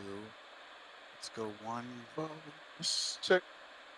I can let this thing handle most of this. Check. Oh, no, that's too much. Let's call it 130. No, that's too low. Let's just keep 142.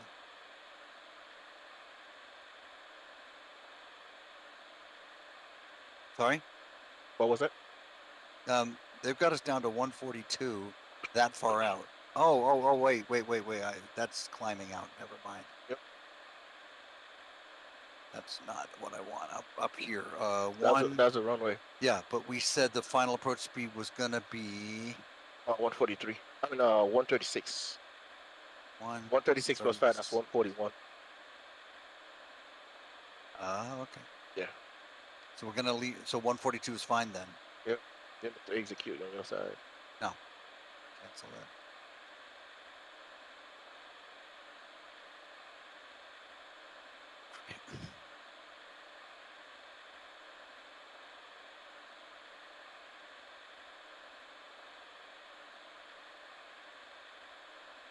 Right, so this thing will handle the speeds right down to almost touchdown.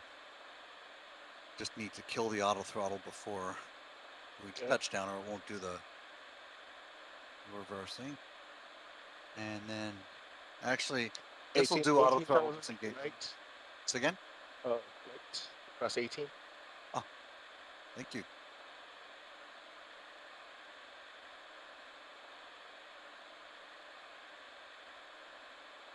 And what was the field elevation? 50. Awesome. Yeah, it was 14. So 10's pretty much 10. Airport admission is 21, so just rounded So up to 50. yeah, so 10,000 AGL is pretty much it. Yeah.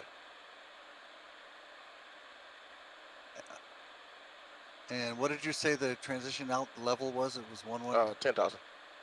Transition altitude. No, that's the altitude. I was saying, what was the transitional level? 110. 110. Okay. Yes, sir. So we're at 13, coming down. All right.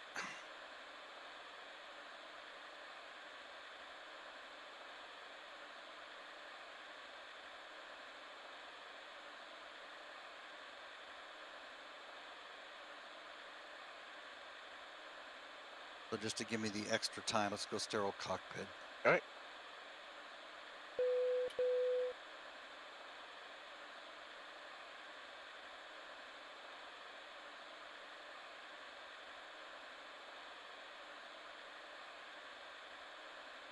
Lieutenant, please prepare the cabin for landing.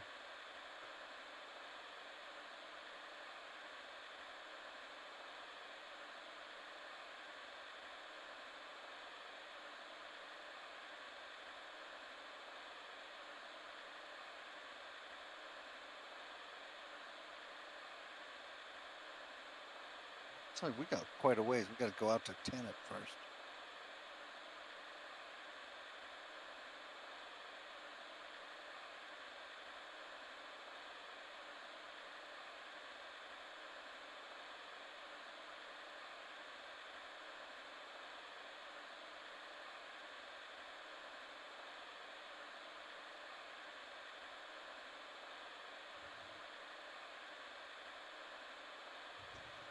My only concern. So airport should be at around at your 1 o'clock.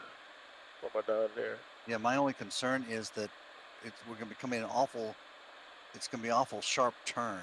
Do we need to position ourselves out a little bit? In other words, give ourselves a little self vector so that we're. Is the arc. Exactly. Turn into 10 up a little bit rather than trying to make a almost 180-degree turn there.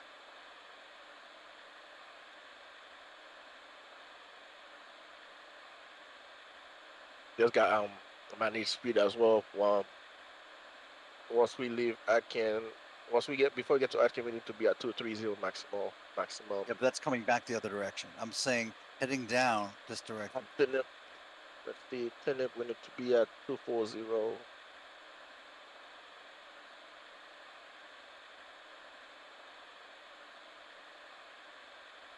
Hey Drew, can you update us on the weather again, please? Just want to double check, make sure we have the same weather for Gold Coast. YBCG. Thank you, Drew. I appreciate you for being in chat. The Sim Captain, welcome aboard.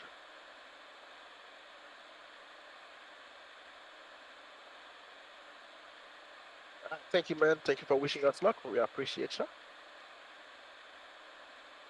Got my main here, Mr. Dog. It will be landing. We Doug. Yes. Past 10,000. Standard. Cross check. 1023 left. 1023. Right. Cross check. Cross check.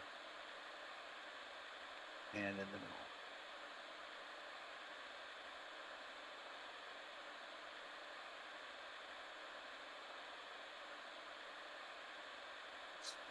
Descent check. Let's look at the approach checklist.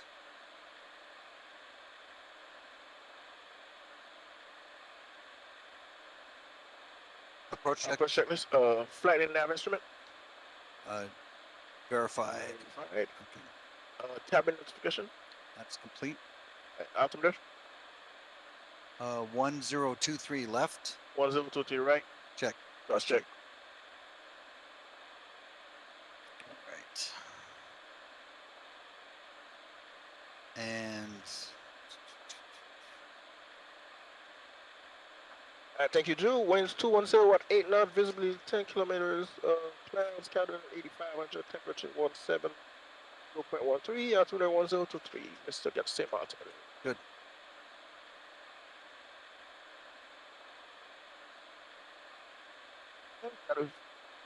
Got started in the airport at about 3 o'clock here. I don't know if you could see it. That should be right. I can't see from here, but Yeah, got the visual. we're at 7,700 descending 3,000. Now this is what I was going to say. At this point, I think you want to go on a heading I'm select. going to go to heading select and then go something in the neighborhood of that, just to get parallel to this thing, and then give ourselves a better turn. Okay. It's gonna, if we get closer and closer and closer, it's going to be too tight. Or does it look like it's calculated that already? Look at this. Is that good enough? Think it'll fly that? Yeah, well. Ah, okay. Just like the Zebo. It's not gonna be short.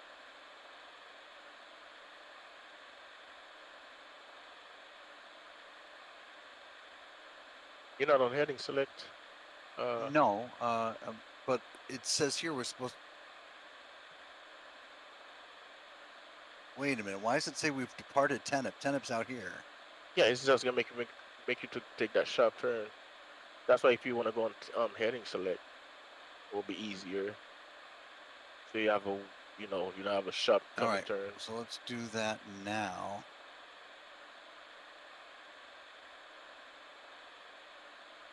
Heading select. Just buy us a little bit more room to make that turn. See, there's Tenep, but it's instead of going all the way to Tenep, it was going to have us turn in. So yeah, overfly it. It's all right. When I get parallel to Atkin, I'm going to go ahead and turn.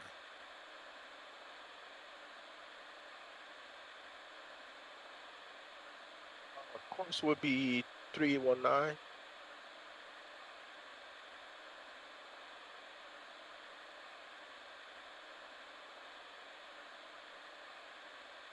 That the final one, because there's yes going to be something different before we get there. Yes, 319 for course. But it turns. See what I'm saying? It doglegs in. So yep. So it's 288 and then 319.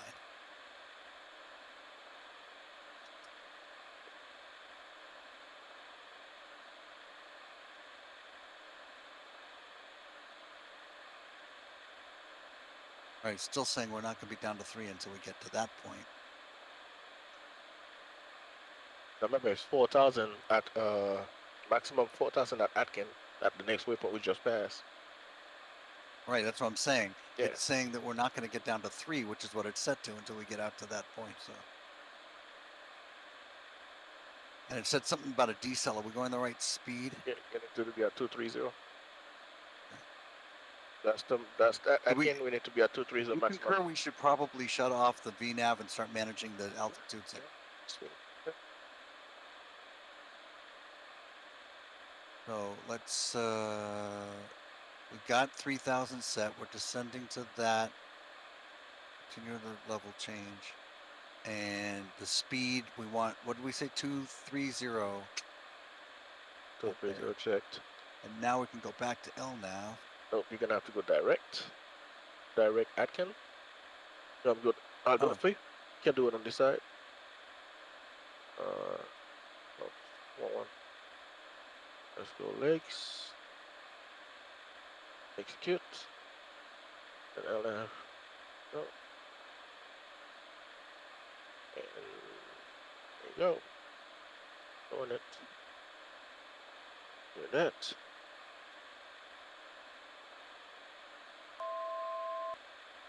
$1,000 to go. To 3,000. Good. Yeah, it looks like we'll make our altitude then.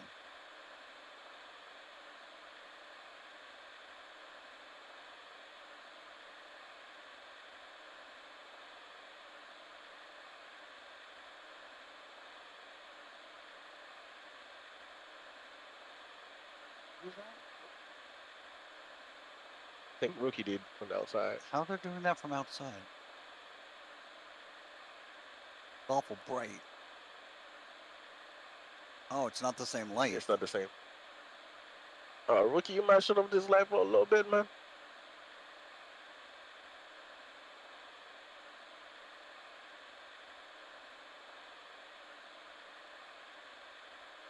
says unable next altitude. It should be at 2,500.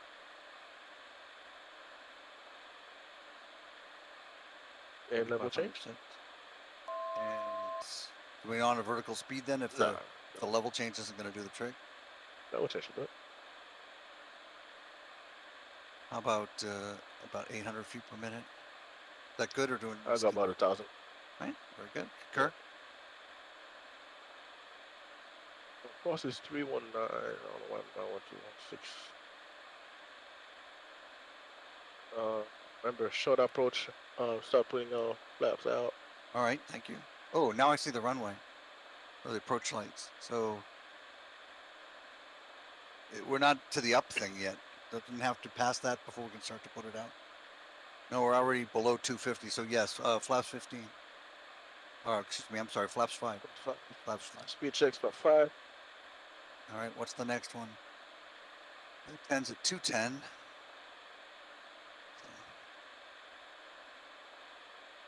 What's our next speed looking at? 156. At 421. Yep. We can start slowing down now. Let's go 160. Let's keep a little higher than what that. Yeah. Cool. Speeds come.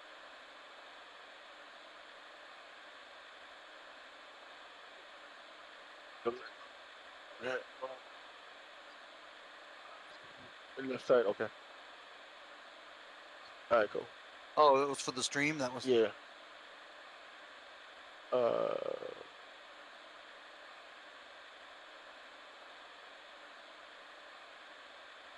Is that our landing, or is that just the like the turn point?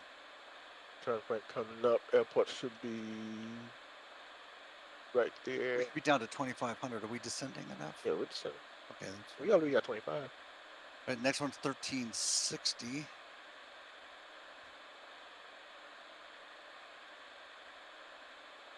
You can't do 10s, huh? Level change? No, I'll do this.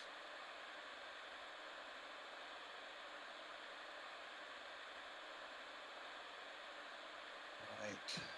Speed's 170. We can do flaps 15. Speed checks, flap 15. Your gear on. Gear down. Gear down. Flap 15. Announcement, flight attendants prepare for landing. Flight attendant, please be prepared for landing. Landing checklist. All right, 150. Where'd it go? There you go. Right here. Did you just steal mine? Yep. Huh? Landing gear. Down. Down. Flap green. Flap 15, not full, not flap. Let's go. Yeah, let's go. Let's drop the flaps down. What? Check the speed. Okay. Speed checks, flaps 30. All right. Flaps 40. Probably. There you go. Now it might take over. All right. Speed brake armed. Engine start switches, continuous. All right. Y'all landing. What was our decision? 3,000. Huh? 3,000. Go or no? No, you landing. Decision night, I said. Yeah, we already set it. Doug, 3. Right there in front of you. Yeah. When they took over, it's not ILS. Ah. I was hoping I could bring it down that way. Disconnect to the site. There you go.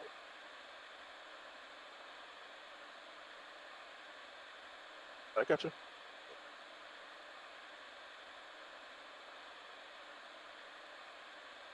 Seems awful steep. We got full flaps? Yep, full flaps. Control your speed.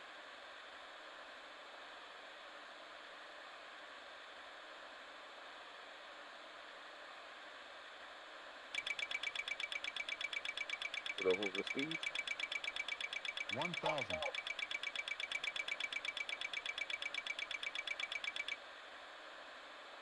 I really wish this thing would land itself.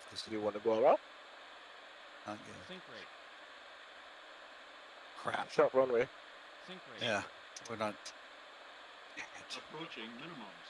So go. Sync rate. Minimums. Where's the token? Right here. Oh. All right. All right, 3,000.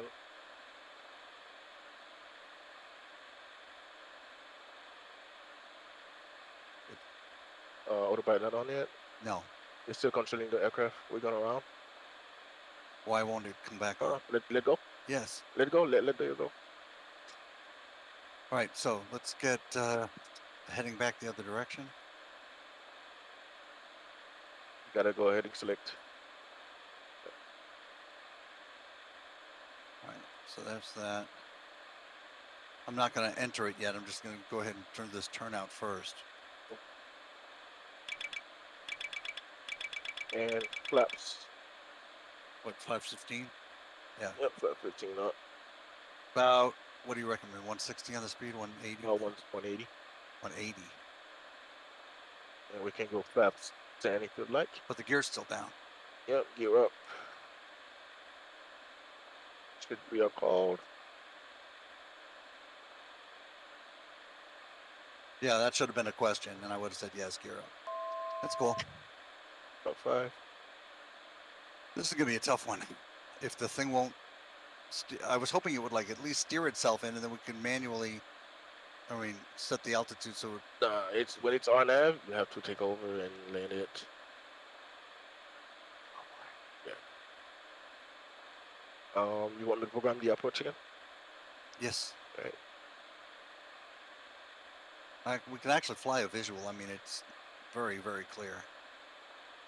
Yeah, I mean, it's up to you.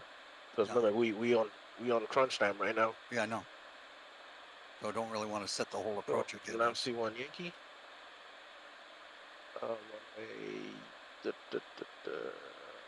Nav 33 Yankee. So 319 and... Oh yeah, African. It's cute. Really couldn't afford the time to do this right. Legs. Where did Mav go? I really could have used him here.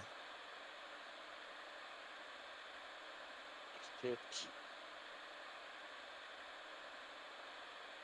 So you want to go direct at Mac? No, I'm putting in vectors. I'm gonna give us a downwind here. Okay, cool. Your control.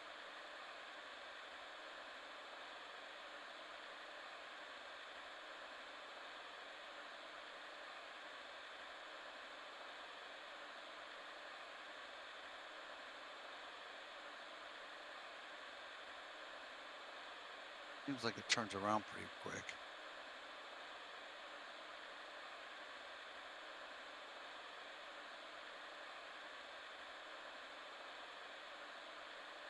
Now, can we do this whole thing at 2,500, which was that initial approach?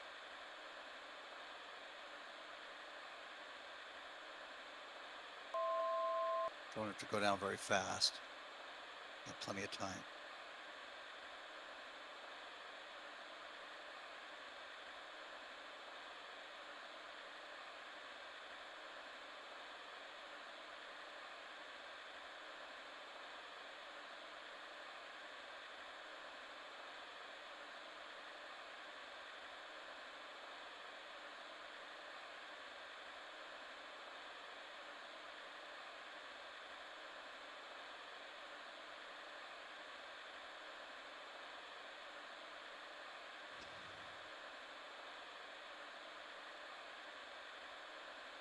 Once we get about here, I'm going to turn out parallel to that approach line because we don't want to fly this side of that line because of the mountains.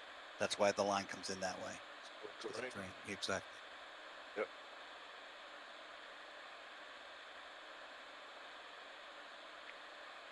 Still got the runway in sight? Yep, about 3 o'clock.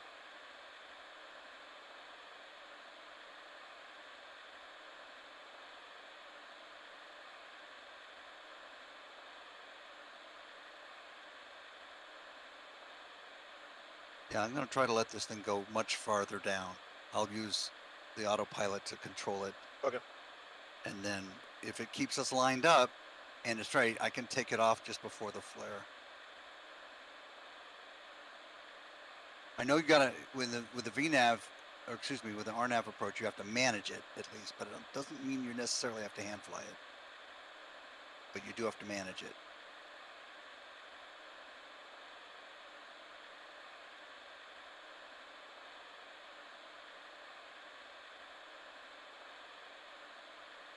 All right. Turn to the outbound here.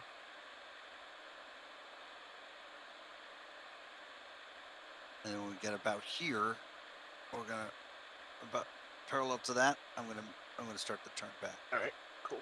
And 422, that's the one that no, that's at 1360.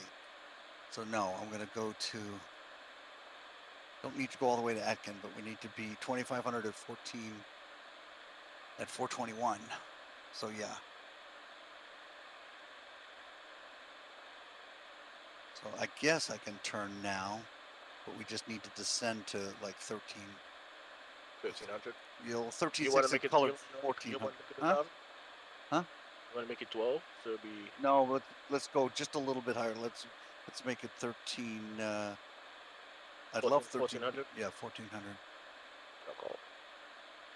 1400, and then let's start a descent. Let's do about 800 feet per minute. And I'm going to start my turn now. Yeah, it looks like we'll have our descent.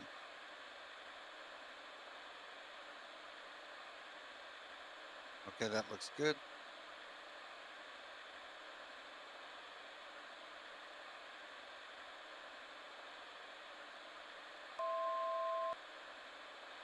Go.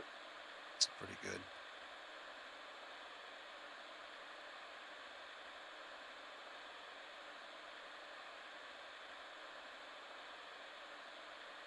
I could control this all with heading and just match the thing, or we could go back to, you could call up 422 as the next Remember, waypoint. final approach course is 319 as well.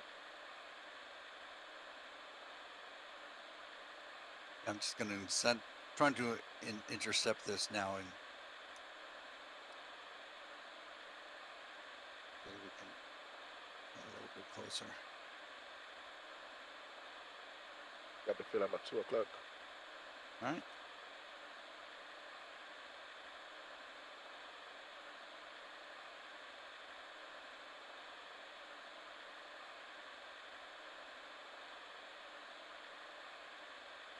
Right in front of you.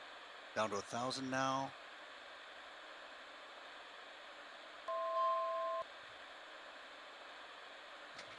Let me know when you want flaps and gear. Oh yeah, let's do that. Gear down. Gear down. 1 speed checks, and then start bringing flaps in. What we at 15 now? 15. 183. Well, should have been at 15. That's the go around one. See 15. 15. 3 again. What? Yeah, just do a quick speed check for me. Speed check 143 final approach. 136 final approach speed. So 141 for your final.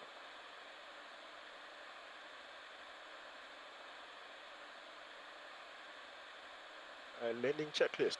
Yes. 1,000. I will. Landing checklist. You want 4 flaps now? Or? Yes, please. Right. If we're within speed. Speed checks flaps 30. Flap 40. Speed checks flaps 40. So you over speed. I'm 34.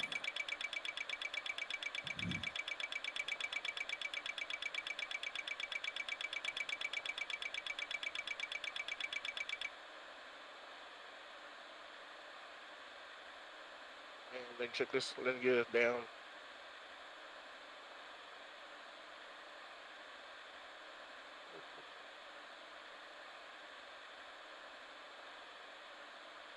All right. Yeah, control. Let's do this. Put the bicycle on. Gotcha. Gotcha, I got you.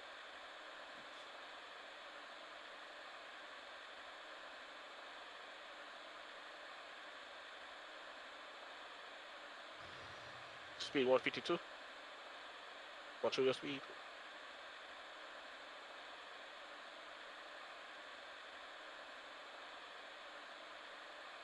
500. Approaching minimums. Okay, we're gonna do it. Minimums. Sync rate. 200. I don't see the runway. It's right there in front of you. Jesus. Bank angle. 100. Sync rate. 40. 30. 20. 10. Reverse.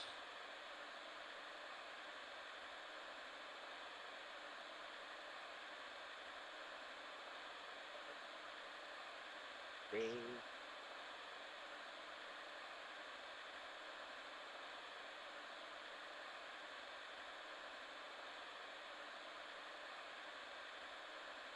All right. Scroll those reversers.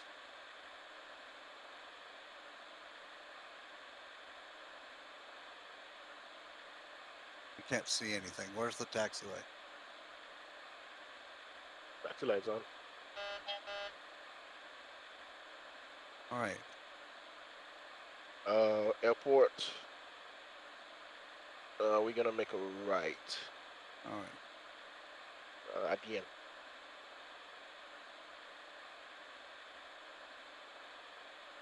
It was ugly, but we lived. Yeah. Where's my turnoff? I don't see the yellow lines. Oh, That's your foggy your as lights hell. on? There you go, the light right there. Yeah, I wasn't going to use landing lights. But...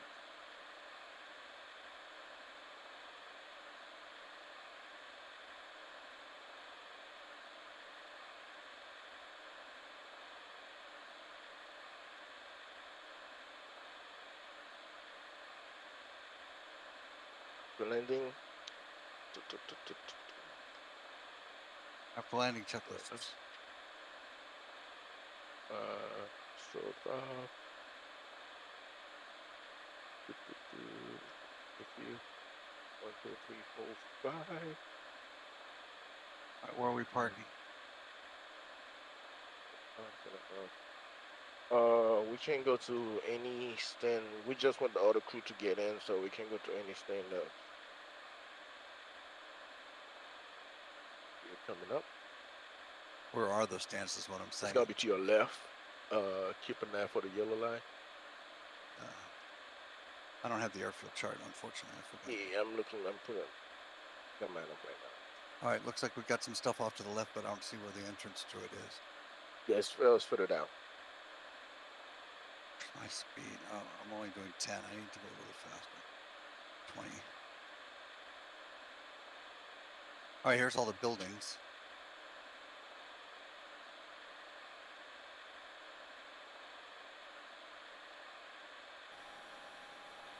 APU's available. Let's go APU. Is it on? Yep. Drop that on the bus. Okay. Yep. Where's my left? Off. The turn on lights, turn off lights are on, but I don't see a turn into this ramp. Should be coming.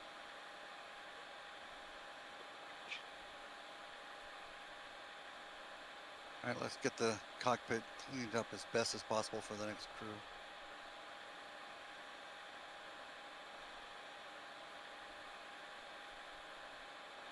I think it should be good. As soon as we park, we have enough. Yacht info. No, as soon as we park, you have to turn off yacht info. The what? No, as soon as you park, we will be shutting down. I don't know what you're saying. Auto, what's an auto pour? No, I said as soon as we stop. Yeah. We will be shut down. Yes, I know that. Where do I turn left? Is what I'm saying. Keep going. It's coming up. I see all these buildings to the left. You would have thought there'd be a turnout. Turnout should be a couple of 100 feet down. I see these blue lights. Okay. Yep. And then where do I go from there?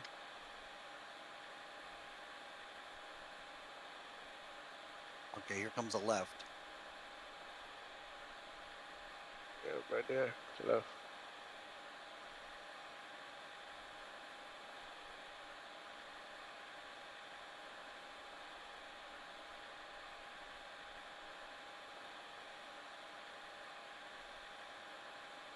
All right, now where do we park? It's further down. Keep going. Yeah, but this looks like it runs right into a building. It's. Do we just turn off of this into the ramp or what? Yeah, you got to make a right. I mean, you gotta make a left, not right. Keep going. No, no, no, no. At the end, right there. But there is. See what I'm saying though? It doesn't end. It goes right into that building. There is no left prior to that. Yeah, make a left right here. Got to get off the scenery issue. I can't sit right here. I'm just going to park parallel to the building so they can just go.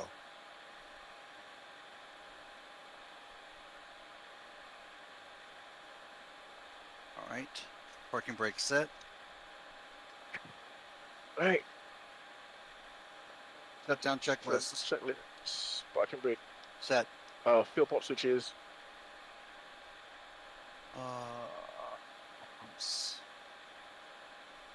Remember, APU is running. Once again. Seatbelt sign. Seatbelt signs off. Off. Windows heat. Windows heat. Okay, window seat off. That's you. Probe heat. Probably turn them off. All right. Oh, the anti-ice off. Anti-ice off. Okay. Electric hydraulic prop off. All right. Air conditioning panel. That you. Set. Okay. Back still on. AC. Anti-collision lights. Yep. And then cut off. Engine.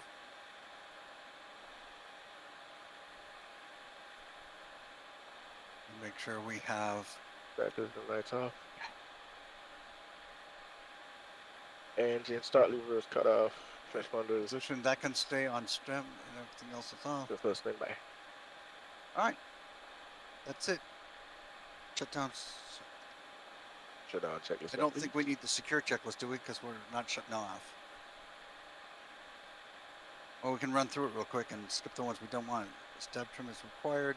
Not definitely good. Go back out again. Don't need no secure checklist. Are there any of these things we need to do? Axon. Okay.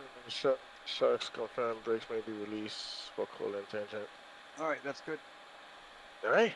Well, guys, thanks for flying Delta 8317, and we will have our next crew in here in a little bit.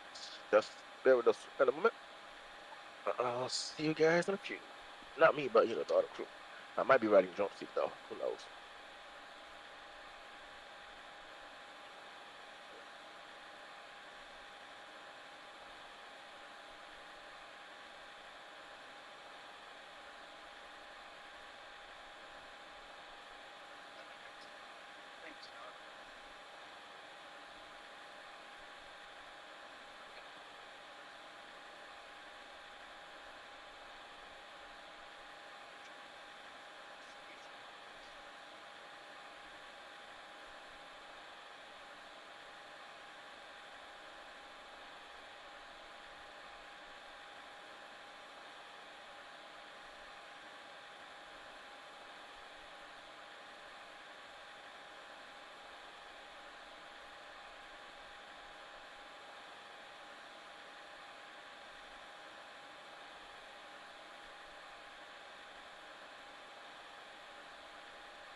Minutes to get this thing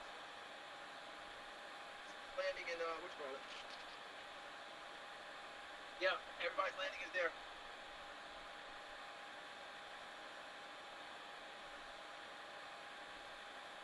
So we get this Doug.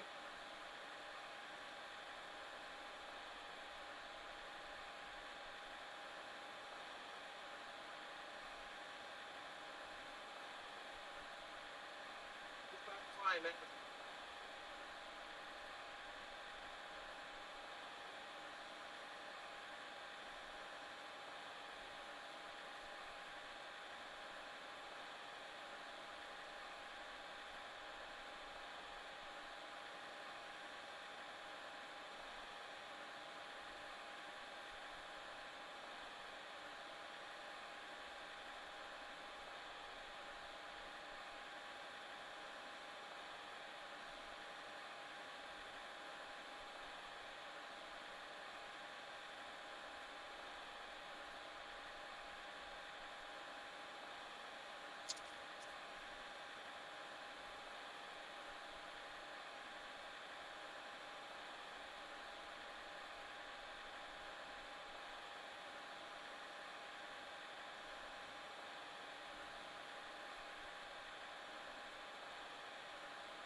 All right, hello.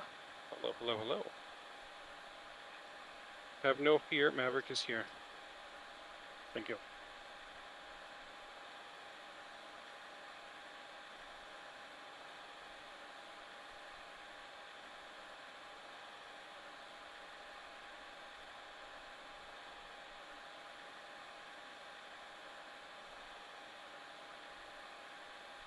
No, we're on APU power right now.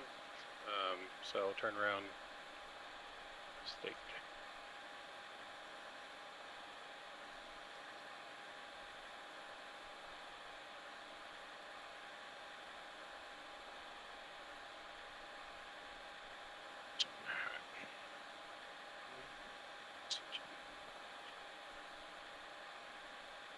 Check.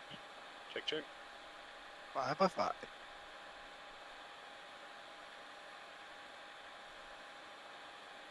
Positions in there. Good for your flight plan. Ready.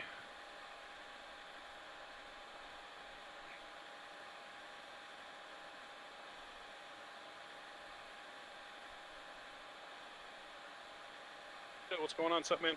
How we doing? Good to see you. Good to see all of you guys here in chat. We are one flight away from world flight.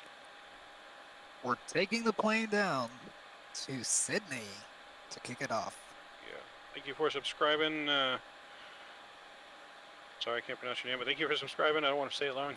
Iwano. Yeah, that's one of my guys. Okay, there you go. Iwano. Yeah, I sent them over on Discord, so they could enjoy this one. All right. Let's see. Cool. Yeah, so we're going 34,000 feet on this one. Setting altitude 50 feet, that's good. That's set. We're gonna go straight up there. Well, look good. I don't know if Vatsim's online right now. We'll check. YBCG.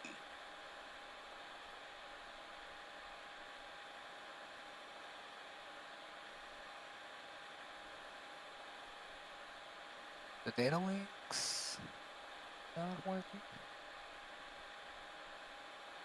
Like, it's not coming up. Yeah, the weather may not be working. Set it though. Yeah, you can try the weather on there different ways. I'm not sure if it's going to be. Requests, weather. Yeah, it's. So you can try the ATIS one instead. Just go back to the main menu and log off again. Oh.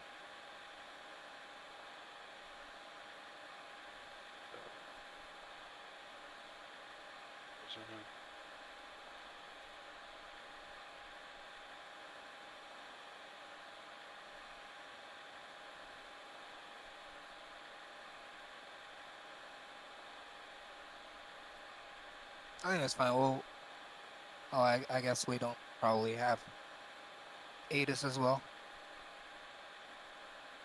I got the weather on SimBrief, so if you just use SimBrief, that's fine.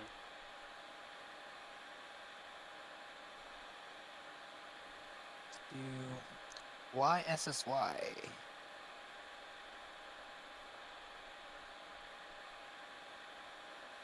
What? Delta 8317. Let's do this early morning. Like, this is not the time I wake up usually, but we're here.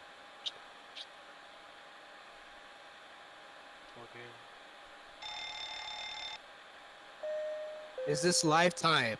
Is this live time? No, but it will be live time for the start of the event after this flight. All right, you heard it, folks.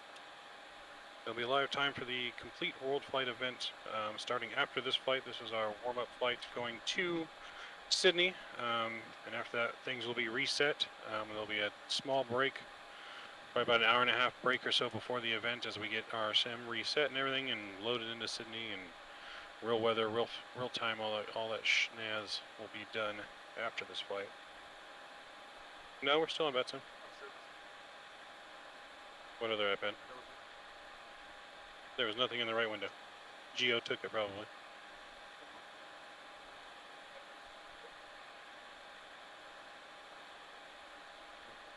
It's the one I brought in here.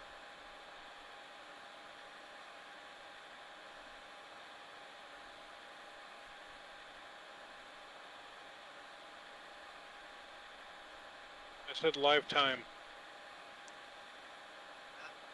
live. I said I meant the daytime, the clock in the sim. This is not dark right now, where like it is right now. Yes. So that's going to be not until we restart. Yes. Yep. Okay. You want to say as I could stay here for about an hour, I guess, as it's around 10:30 so, p.m. Yep, There you so go. go ahead. Departure. So departure. Let's see. Are we on Break Vatsim? a little bit. We are in Vatsim, yes. There's traffic. no ATC is online at the moment. If you want to talk to the mic, but not the video. Oh, okay. Oh yeah. Oh, by the way, anyone, I don't know. This is free-will flight. Is it like people can fly right Yes. along? Yeah, people can fly along on Vatsim right now if they want to. Yes. You Yeah, can. absolutely. On Vatsim, we are in Gold Coast. We are on Vatsim, so anyone that wants to fly along can to Sydney with us. We'll be on Vatsim the entire event. So yes, everyone's always more than welcome to always fly along with us. Yeah, feel free to join in. Hop in the world tour here as we kick off. Almost get ready to kick off world flight, ladies and gentlemen. And yeah, just getting this all set up. We got. Okay, so our QNH 1023, which is already set on my side, set on your side. That's good. That goes set. So winds are 210 at 8. Looks like it's planning for us to depart runway 14 on the Apogee 5 departure. 14 Apogee 5. Execute that. We're going to look at the charts in a second here. Before. Go. That all looks good. And you put our arrival in. Okay. This. Put this. We're looking at the Bore 3A. Arrival into Sydney. We'll pick the runway once we're closer to the airport. Let's see. What? We got Captain Geo flying jump seat. Geo's on jump seat, ladies and gentlemen. You heard it. Captain Geo. Oh wait, that didn't work? Wait a sec, let me check. Oh yeah, because there's two of them. We gotta... Yeah, do that. No, Geo, we can't. No. Oh wait, say something again? Yeah. I think it's just that your voice is cutting out, maybe, so. Yes. He's like, oh, you gotta use that mic. Did you get it? Yeah, switch now. Wait, let's just delete the one of the Borees. We have two, right? But we still have two. Yeah, so just delete this one. And hopefully that works. Yes, sir, it did. All right, perfect. So we're taking care of that. Init ref. Let's get our numbers here. Oh, you can't request, right? Yep. Okay, cool. That's perfect.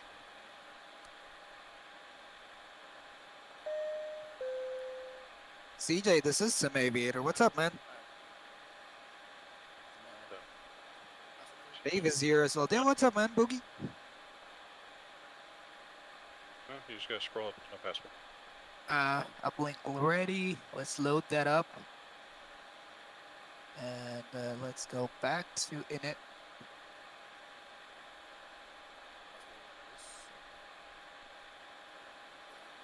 Execute. It's fine, we'll figure that out. Let's see. So that's taken care of. Flight level 32. Why does it say 326? Hold on.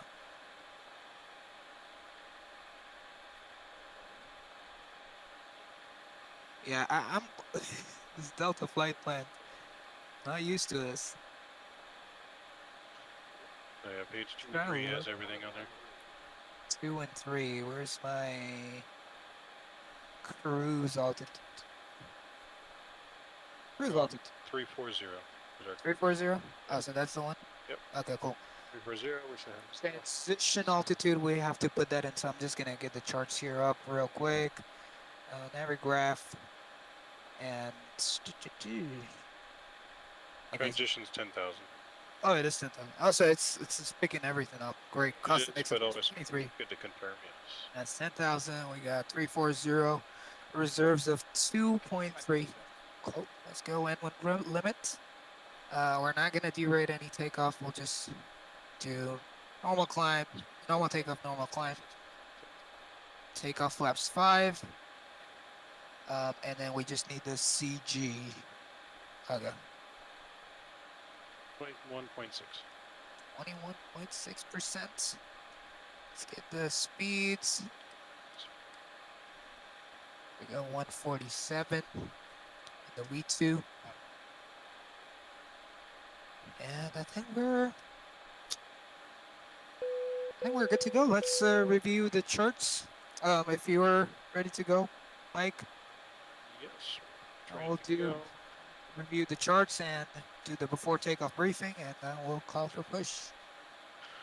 We're already straight, so I don't think we need a push. Oh, we don't. I guess. All right, that's cool. That's great. Just trying to.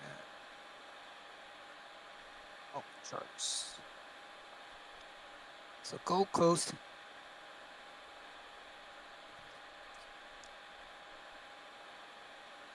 And Gold Coast traffic, Delta 8317, radio check if anyone's around. Drew's coming in with the weather as well as always, the GOAT. Thank you, Mr. Drew. Appreciate it. We got winds 210 at 8, so visibility 10 or more. So 210, we're taking off runway 14, so we're gonna have winds coming in from the right. Close our door, or well, is he gonna be working on the jump seat? Is Ricky working on the jump seat on this flight or no? No, like he's fixing the jump seat. Did he say anything about that? No. Okay, never mind. Taxi charge. Close our door. We're good to go. We're ready to start going here in just a second. Not a long taxi. We're gonna be taking runway 14, taking Golf Charlie, full length. We got 8,000 feet of runway, so should be more than enough with flaps 5, no problem at all. Let's take a look at the departure chart. We are on Apogee 5 on a departure. Oh, we got a call. Okay. So yeah, Apogee departure. So straight out and then a left turn to Apogee. 39. That's set. Go straight out to Small and Cudgun, and then we're gonna make a right turn at Cudgun. On the way to Apogee, let's just check that. We got Small, Cudgun, Apogee, perfect. Yeah, pretty straightforward departure. Yes, you guys can fly along World Flight 2, Kim. I know you're asking. Yes. So. Yes, you can. I think we're good for engine start, correct? Yeah. And just one more thing, that if we for takeoff, if we lose an engine before V1, we reject the takeoff. And if it's after V1, we continue departing out, and we'll go with the checklist, circle back around, and come back into land on 14. Sounds good. All right, I think that completes the pre-departure briefing. Let's get this thing ready to go. Do our pushback checklist. Doors closed, hydraulic panel set, fuel panel set, flight deck door closed and locked, and transponder is transponded. Pushback checklist is complete. We are cleared for start on your command. All right, let's do it. And are we using tiller, or are we using rudders now? Tiller is for taxiing, rudders are for when you're on the runway taking off. Okay, cool, perfect. Okay, so we're good. Ready? Yeah, let's do it. All right, engine number 1. So, 2, right? Oh, 2. Let's do 2. At 1023 on the altimeter. What's up?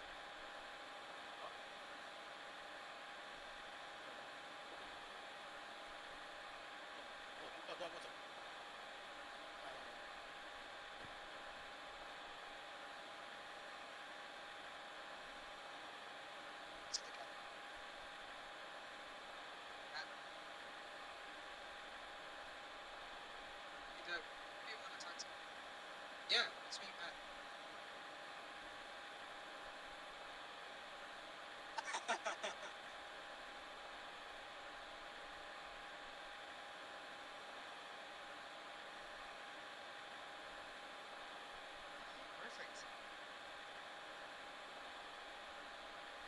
Awesome.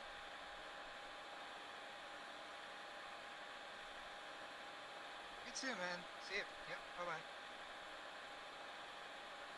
Thank you, Gio. Now we got engine number 2. Stabilize. Take it away. Good start. Good start on 2. Starting 1. Oh, let's do 1. We're gonna be, yeah, we now at 400.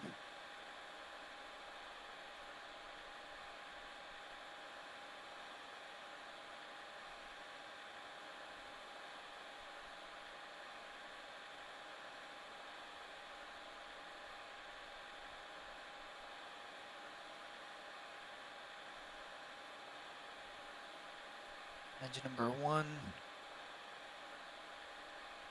Got positive N1 at this point. All pressure's looking good, all temps. Things looking good. In control.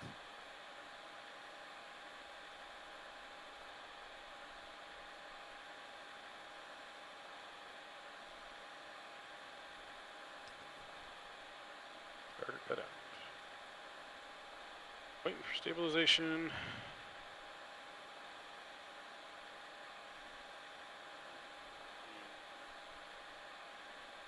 Start. Gen 1, Gen 2 is on. Pack. Isolation valve auto. APU leads off. APU is off. It's 5. And There's 5 coming on. wait for the checklist whenever you are. All right. So after start checklist, generators on. On. Probe heat. Probe heat. On. On. Anti-ice. Anti-ice not required. Air conditioning panel set. Recall. Checked. Yep, that's just because of that. I'll fix that. That's good. Gotta fix our reversers. Auto brakes RTO. Now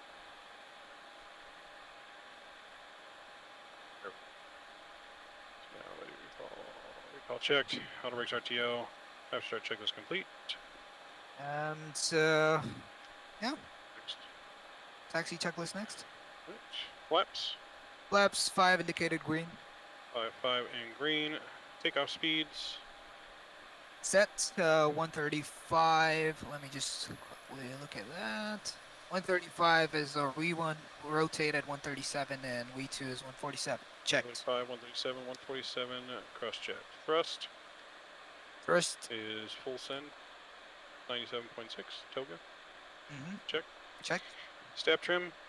Step trim. Let's set that up. 5.43.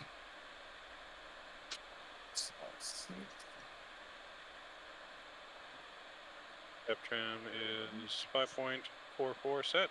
Yep. 5.43. Okay. And flight controls. Flight controls. Elevators. Down. Aileron. Right. Left. Rudders.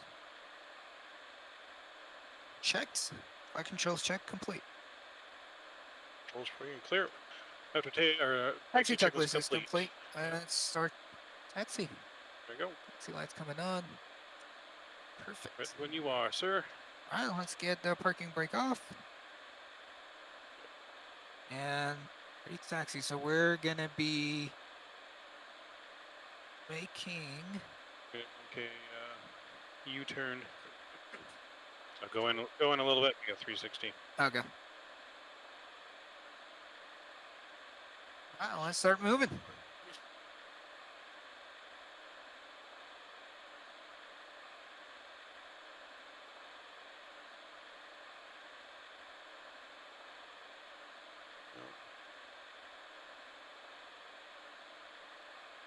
Use your toe brake to help you a little bit. Yeah, that's what I'm trying to do, but it's like can't see the ground, like anything on the ground.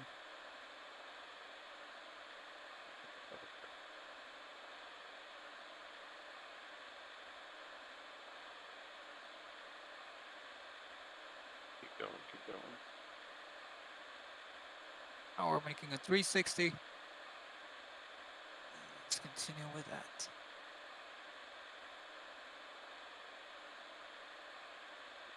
First run this side. Just gonna get the runway turn off lights.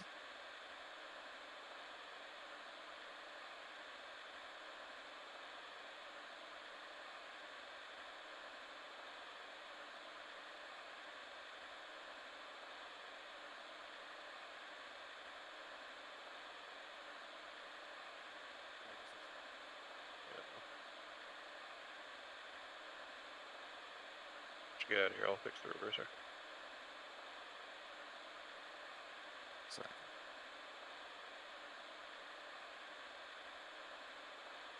It's like the center line on this one. I don't think there's any. We're Like just the on green map, lights. so you Yeah. just need to- That's not the taxiway right there. You just need to keep going still. We're too close to that thing on the left. Just gonna do.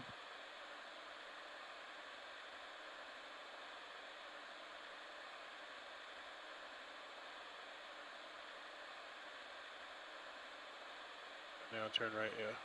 Take a right, hard right.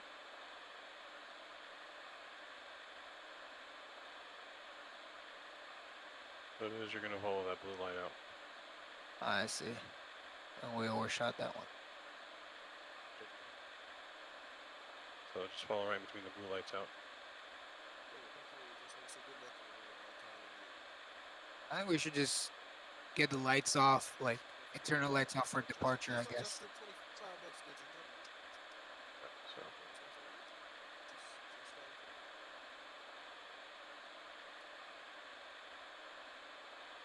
Thank you. $5 donor. Appreciate you.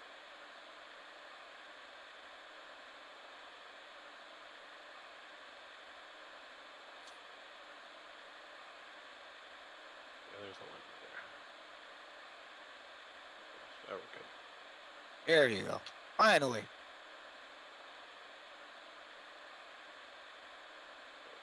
See the large feature. Light on the center line there. Very good. Okay. So first right. Yep. Bless you. Thank you. And ladies and gentlemen, just letting you all know, we'll be sterile cockpit until 10,000 feet. This is the last communication we have right now, and then we'll talk it in the cruise. So.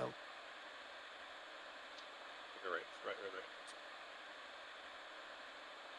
That's the right. Oh, it's hard to see. Can we shut the internal lights off until takeoff? I think it's easier to see the ground. Like just, or maybe like just dim it.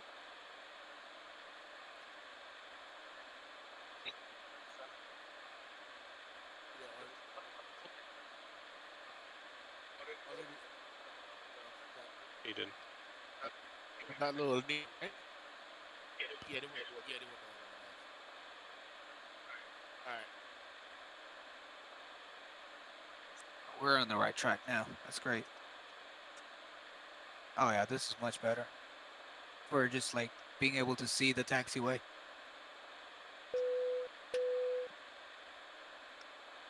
Flight attendants, please prepare the cabin for departure. Number 1 for departure.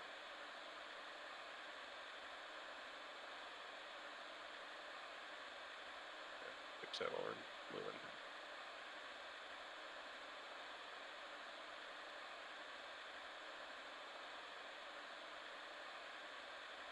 Throw sometimes you just have to wait till it goes to like under 30. Fully close it, and then it goes away. There you go. So now you're good. Alright, perfect.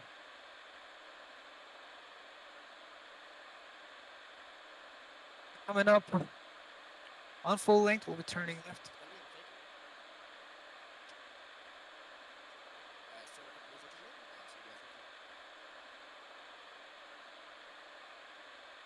Oh, I gotta take a left here. Port takeoff checklist. For takeoff checklist. Runway position, 14 full length. Checked. Flaps, 55 green.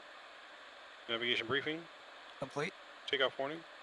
Checked. Checked. Auto throttle is armed and your start switches are continuous. Transponder TARA flight attendants have been notified before takeoff checklist complete. We are cleared for departure. Just announce it. Full coast traffic, Delta 8317 taking off runway 14. Gold Coast. Go get your lights, I'll get mine, and we're clear for departure. Runway 14 confirmed. 14 confirmed.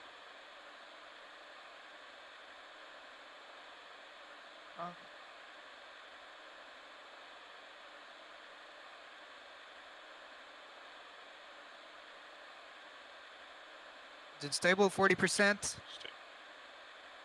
Toga. Toga. Oh. Toga. Go.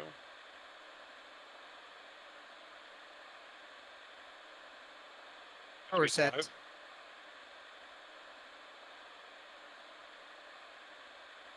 80 knots. Throttle hold. Thrust normal. 100 knots. B1. Rotate. Rotate.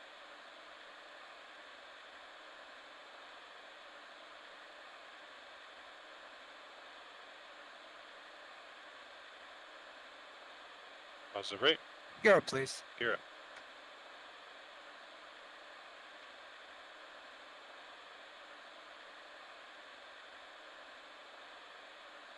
$400 feet, we nav. We nav on. Confirmed.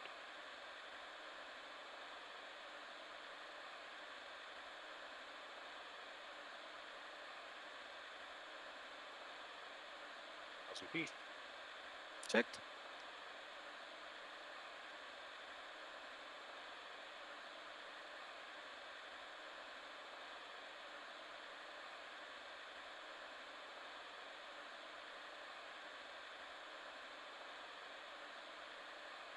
We check flaps.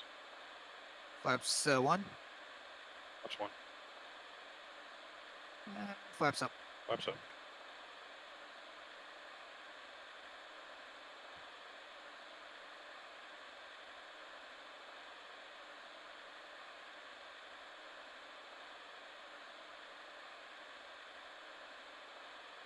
We just call for the after takeoff checklist. Yeah.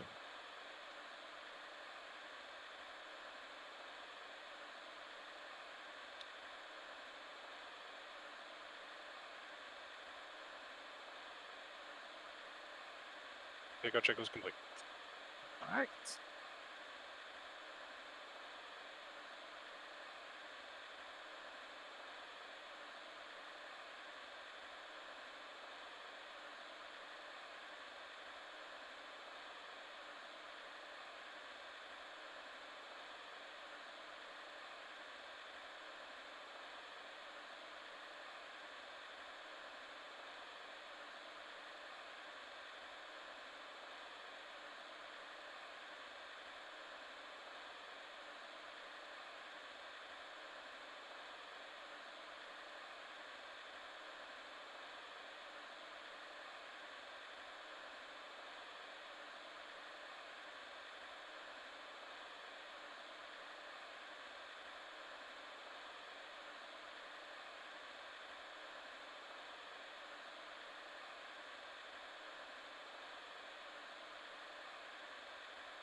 With 10,000.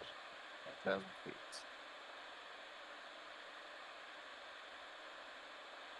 Altimeters. Oh, standard set. Cross check. Perfect. Climb checklist complete.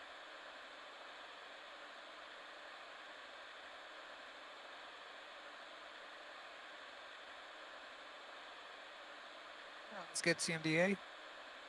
Pilots on. Confirmed. All right. So our cockpit is out. Go ahead and do your captain announcement. Look. Mike's right there. Yeah. Ladies and gentlemen, this is your captain from the flight deck speaking. We have passed 10,000 feet. Seatbelt signs have been turned off. Feel free to move around in the cabin. And we hope you have a great flight. So we'll be over to Sydney in about an hour or so. Hold on, let me just confirm. We'll be to Sydney in about 1 hour. Yeah, I was right. We should be there in about an hour or so. So, yeah, until then, sit back, relax, and enjoy the flight. It's gonna be a flight that you don't want to sleep on. Keep your guard up. Keep my guard up. What are you planning for this place? Can I request a new seat? Oh man, good to see y'all all in the chat. Yes, good to see you guys. We are airborne. T-minus about 1 hour to Sydney or so, roughly. And remember, folks, this is the last time we're flying before world flight starts, and we're repositioning the aircraft. Last leg of this pre-world flight. After that is business. And then we're talking business. And we're in true business. Yep. But, you know. Remember, we're doing this all for charity, guys. Yeah, so. Yeah, as you guys heard it, World Flight is charity. So if you do want to donate, every penny that you donate to World Flight will be donated to Orbis. And so definitely, if you want to do some charity, you know, we're doing this for a cause. Definitely love to have your donations. And we do have a bunch of giveaways. And a lot of other things are in some of our raffles as well. So, yeah, definitely, you know, do hang out around on these channels. Yes. Mike, Geo, Fly with Rookie, any of the channels, take your channel and watch it and donate to whichever stream you want. Doesn't matter. Yes. It's all going towards World Flight. So, yeah. The donation links are all in the description. The link for the charity is in the description. Link for everyone's channel is in the descriptions. So yeah, check everyone out, subscribe to everyone, hit that like button, donate to a very good cause for Orbis that goes around all around the world for doing all kinds of eye surgeries and helping those that can't help themselves, basically. But yeah, every penny is going towards World Flight, as well as the raffles. We have lots of raffles to give away. There will be a giveaway raffle on the very first flight. There will be a raffle to be had. Don't want to miss on that. Plus, we have 2 grand prize raffles at some point during the stream, and during our week, I should say, from Flight Deck Solutions. So I'll let you guys kind of guess at what that might be given away from Flight Deck Solutions. But it's some very impressive hardware. I mean, Flight Deck Solutions, we're talking Flight Deck Solutions. It's nothing like, whatever you get, you know, doesn't matter what you guess, but you're going to be happy with it. So yeah, be on the lookout for that as well. 2 giveaways from them. Gracious enough to support and sponsor our World Flight. So we're climbing to about 220. We're climbing to 340 as our cruise altitude for today. Just as a reminder. And yeah, we're looking good on this one. It's the Flight Deck Solutions giveaway today is short final. I can't tell you what day. You just got to stick around for the grand prize. Yeah, it's going to be 2 of them sometime throughout the week. The grand prize ones, unfortunately, I can't tell you yet when they're going to be. I know when they're going to be, but I can't say when they're going to be. Emily's asking you to go to sleep, Mike. with caps there. I've already been to sleep. Yeah, I've already been to sleep. Yes, I've already slept. I mean, my stream has been on, but I have not been here the whole time. So all of our streams will be on the entire week, even if we're not flying personally. Whoever stream it is, the team will be flying, yes. So the stream will be on for the entire 7 days. Yeah. We're not stopping stream. But yeah, it doesn't mean I'm personally here the exact whole time flying. I do have quite a few flights, but not every single flight, no. But I did get about 6 hours of sleep last night, which was actually more than I intended because I forgot to set my alarm. So, I was forced to get sleep last night after staying awake for about 34 hours. Probably was even longer than that. I don't even know how long it was anymore. Y'all heard it, man. The team has been, absolutely, sleepless. Like, and this is no joke. Like, I think it was about 40 hours. The team has been sleepless, not just the last 2 days or the last few days. Like, I mean, that's the main thing, right? But like, countless number of hours that have gone into preparing this cockpit for world flight.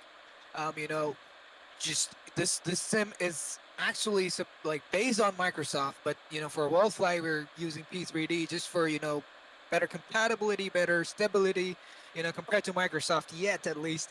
And everything had to be changed, like the views, literally you name it. We changed the wiring and stuff, and it's like it's not an easy thing. Like it looks like, oh, there's this cockpit, you turn it on like you turn it on your sim and you're ready to go. No, it's not like that. The amount of hours that the team has put in, man, and we're just getting started right now. So everyone who's worked on this cockpit, absolutely amazing. Like great. Like this deserves to be said, and I'll be saying this every single time I'm here in the cockpit.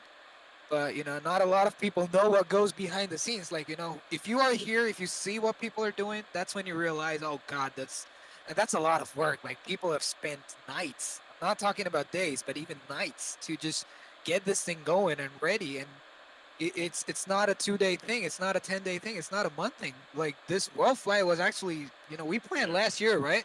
Yeah. Last year is when the team decided, all right, let's do this. And it took a lot of work, just owning a sim in general, whether it's preparing for an event like this, owning a full cockpit is not just plug and play. There's a lot of programming you need to know how to do. There's a lot of wiring you need to know how to do. It is not like flying at your sim where you plug in your joystick and you're good to go. Okay. Yeah, you have to be able to network the hardwares together, learn how to fix them, learn software to get the programs to run, because it doesn't just straight run off of the simulator. So there's a lot of things behind that go to make this thing run. And just so you guys know, like all these screens you see in front of here, the PFD, the FMC, the ND, all your ECASs, everything is a separate screen. And those are the screens, you got to align them. It's not too much work, but it is work, right? You got to make sure they're perfect, they're there. It's not like on your sim, like, just everything comes up, and whoever's, have any sort of cockpit arrangement at their place, maybe they've set up some panels, which has screens and stuff. You guys know what we're talking about. And it's like, it is a lot of work. Like this MCP, we remember this MCP, don't we, Mike? If someone were to donate 100K, Emily, I would stay awake the entire week. Not just 24 hours. Absolutely. Cosmo Kid is here, says, does YouTube still make the video unavailable for you? Yes, I think so. I think that's what's happening. Yeah, 12 hours. So it only saves the last 12 hours, yeah. Yeah, the last 12 hours, not the first 12. Yeah, it's just continuously, I think, going to whatever the last 12, okay. Kind of like a dash cam on the corner. Yes. I believe, though, for World Flight, we will be recording them, so we will be having content to post later and videos and stuff that will go up. So we will have the content saved, but it won't be saved automatically right off the bat on YouTube after the stream's over. Yeah, YouTube only saves the last 12 hours, but we are going to be recording each leg of World Flight so we can have that for content and whatever we want to post after that. So we will be keeping recordings of everything. That is awesome. So yeah, it's not all plug and play. I mean, this throttle right here, this is a real 737 throttle. This is not a simulated product. This came straight out of a 737. So if you want to think about how it's not just plug and play, you can't just plug a 737 throttle USB. It doesn't have a USB. Yeah, it doesn't have a USB that you can just plug right into your computer. It's got to be wired and programmed and different computer cards in there to communicate with it. Definitely not plug and play. I don't know how many things do have USB on this cockpit. I think not many. Well, some things are networked, some things are USB. So some things are Ethernet, some are. Yeah. When we say it's hard to own a sim, like a 737 sim, like that's like you have half the things working. Owning is the easy part. And then half the things you're interfacing to network, and you want to make sure everything is working together. Like like.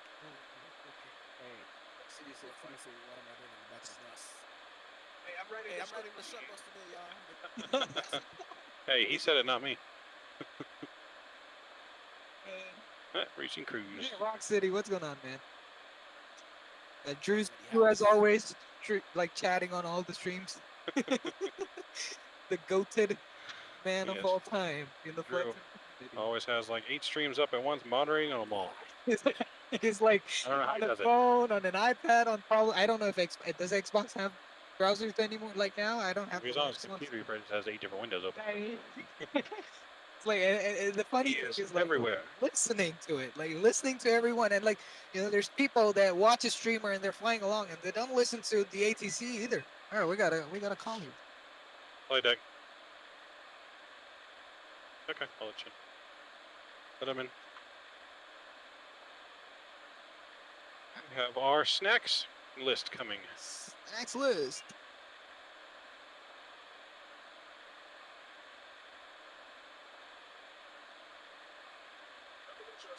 Thank you.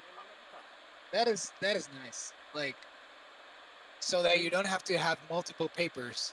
Yeah. That's pretty cool. So, we get 2 peanuts or 1 bag of chips, and then either Where does it say that? Okay, I see. I'm just letting you know. Yeah.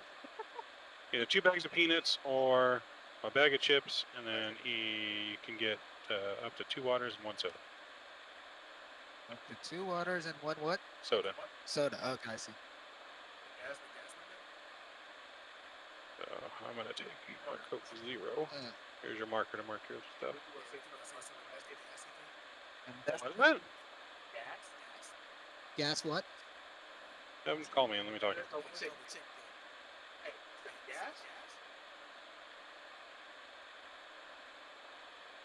Oh, the air, oh, the gas. What is the event?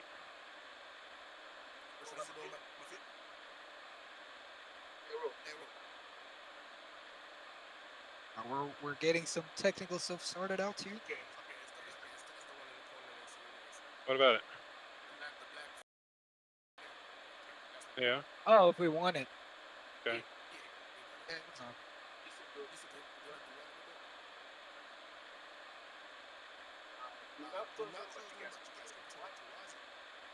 Yeah, there's air balloons. Yeah, it's open.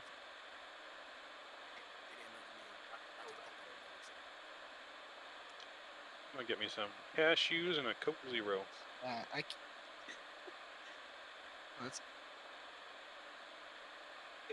Somebody said, next February's buying an actual 737 flight, not a simulator, a real 737. Hey, maybe one day. And Drew said, We got to get someone that has a BBJ that will allow us to fly their BBJ around the world for them. We'll do it. I'll do it. If you can train us and certify us, right? Yep. Pay for our certification. I mean, at this point, like how much like I've been flying the Challenger, I'm like, I can fly a Challenger too. I don't. I can probably make a Challenger cockpit if it's cheaper. After the Powerball, he'll get it. Yeah, that's right. I'm definitely playing the Powerball. We getting it tonight. Powerball, yeah. We getting that 1.6 billion. And if you see world flight abruptly end and doesn't happen tomorrow, like the pilots don't come in. The pilots don't come in tomorrow. The pilots are.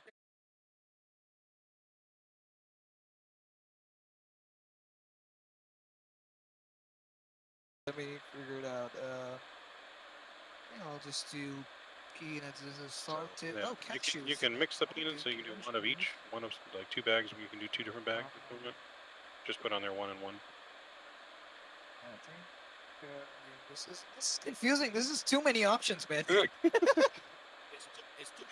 2 peanuts. Oh, I don't want to have anything spicy because it's like makes your hand dirty. And well, he's got wipes in here. I mean, still. He's got baby wipes. It's ugly. Yeah, I used to love so much like the hot Cheetos. Like I used to love them, flaming hot. But then I just got annoyed with it, like coloring my hands, my lips, my mouth, like my teeth. You can also get up to 3 Biscoff cookies if you want cookies. I think I'll do that. That's nice one. You gotta get a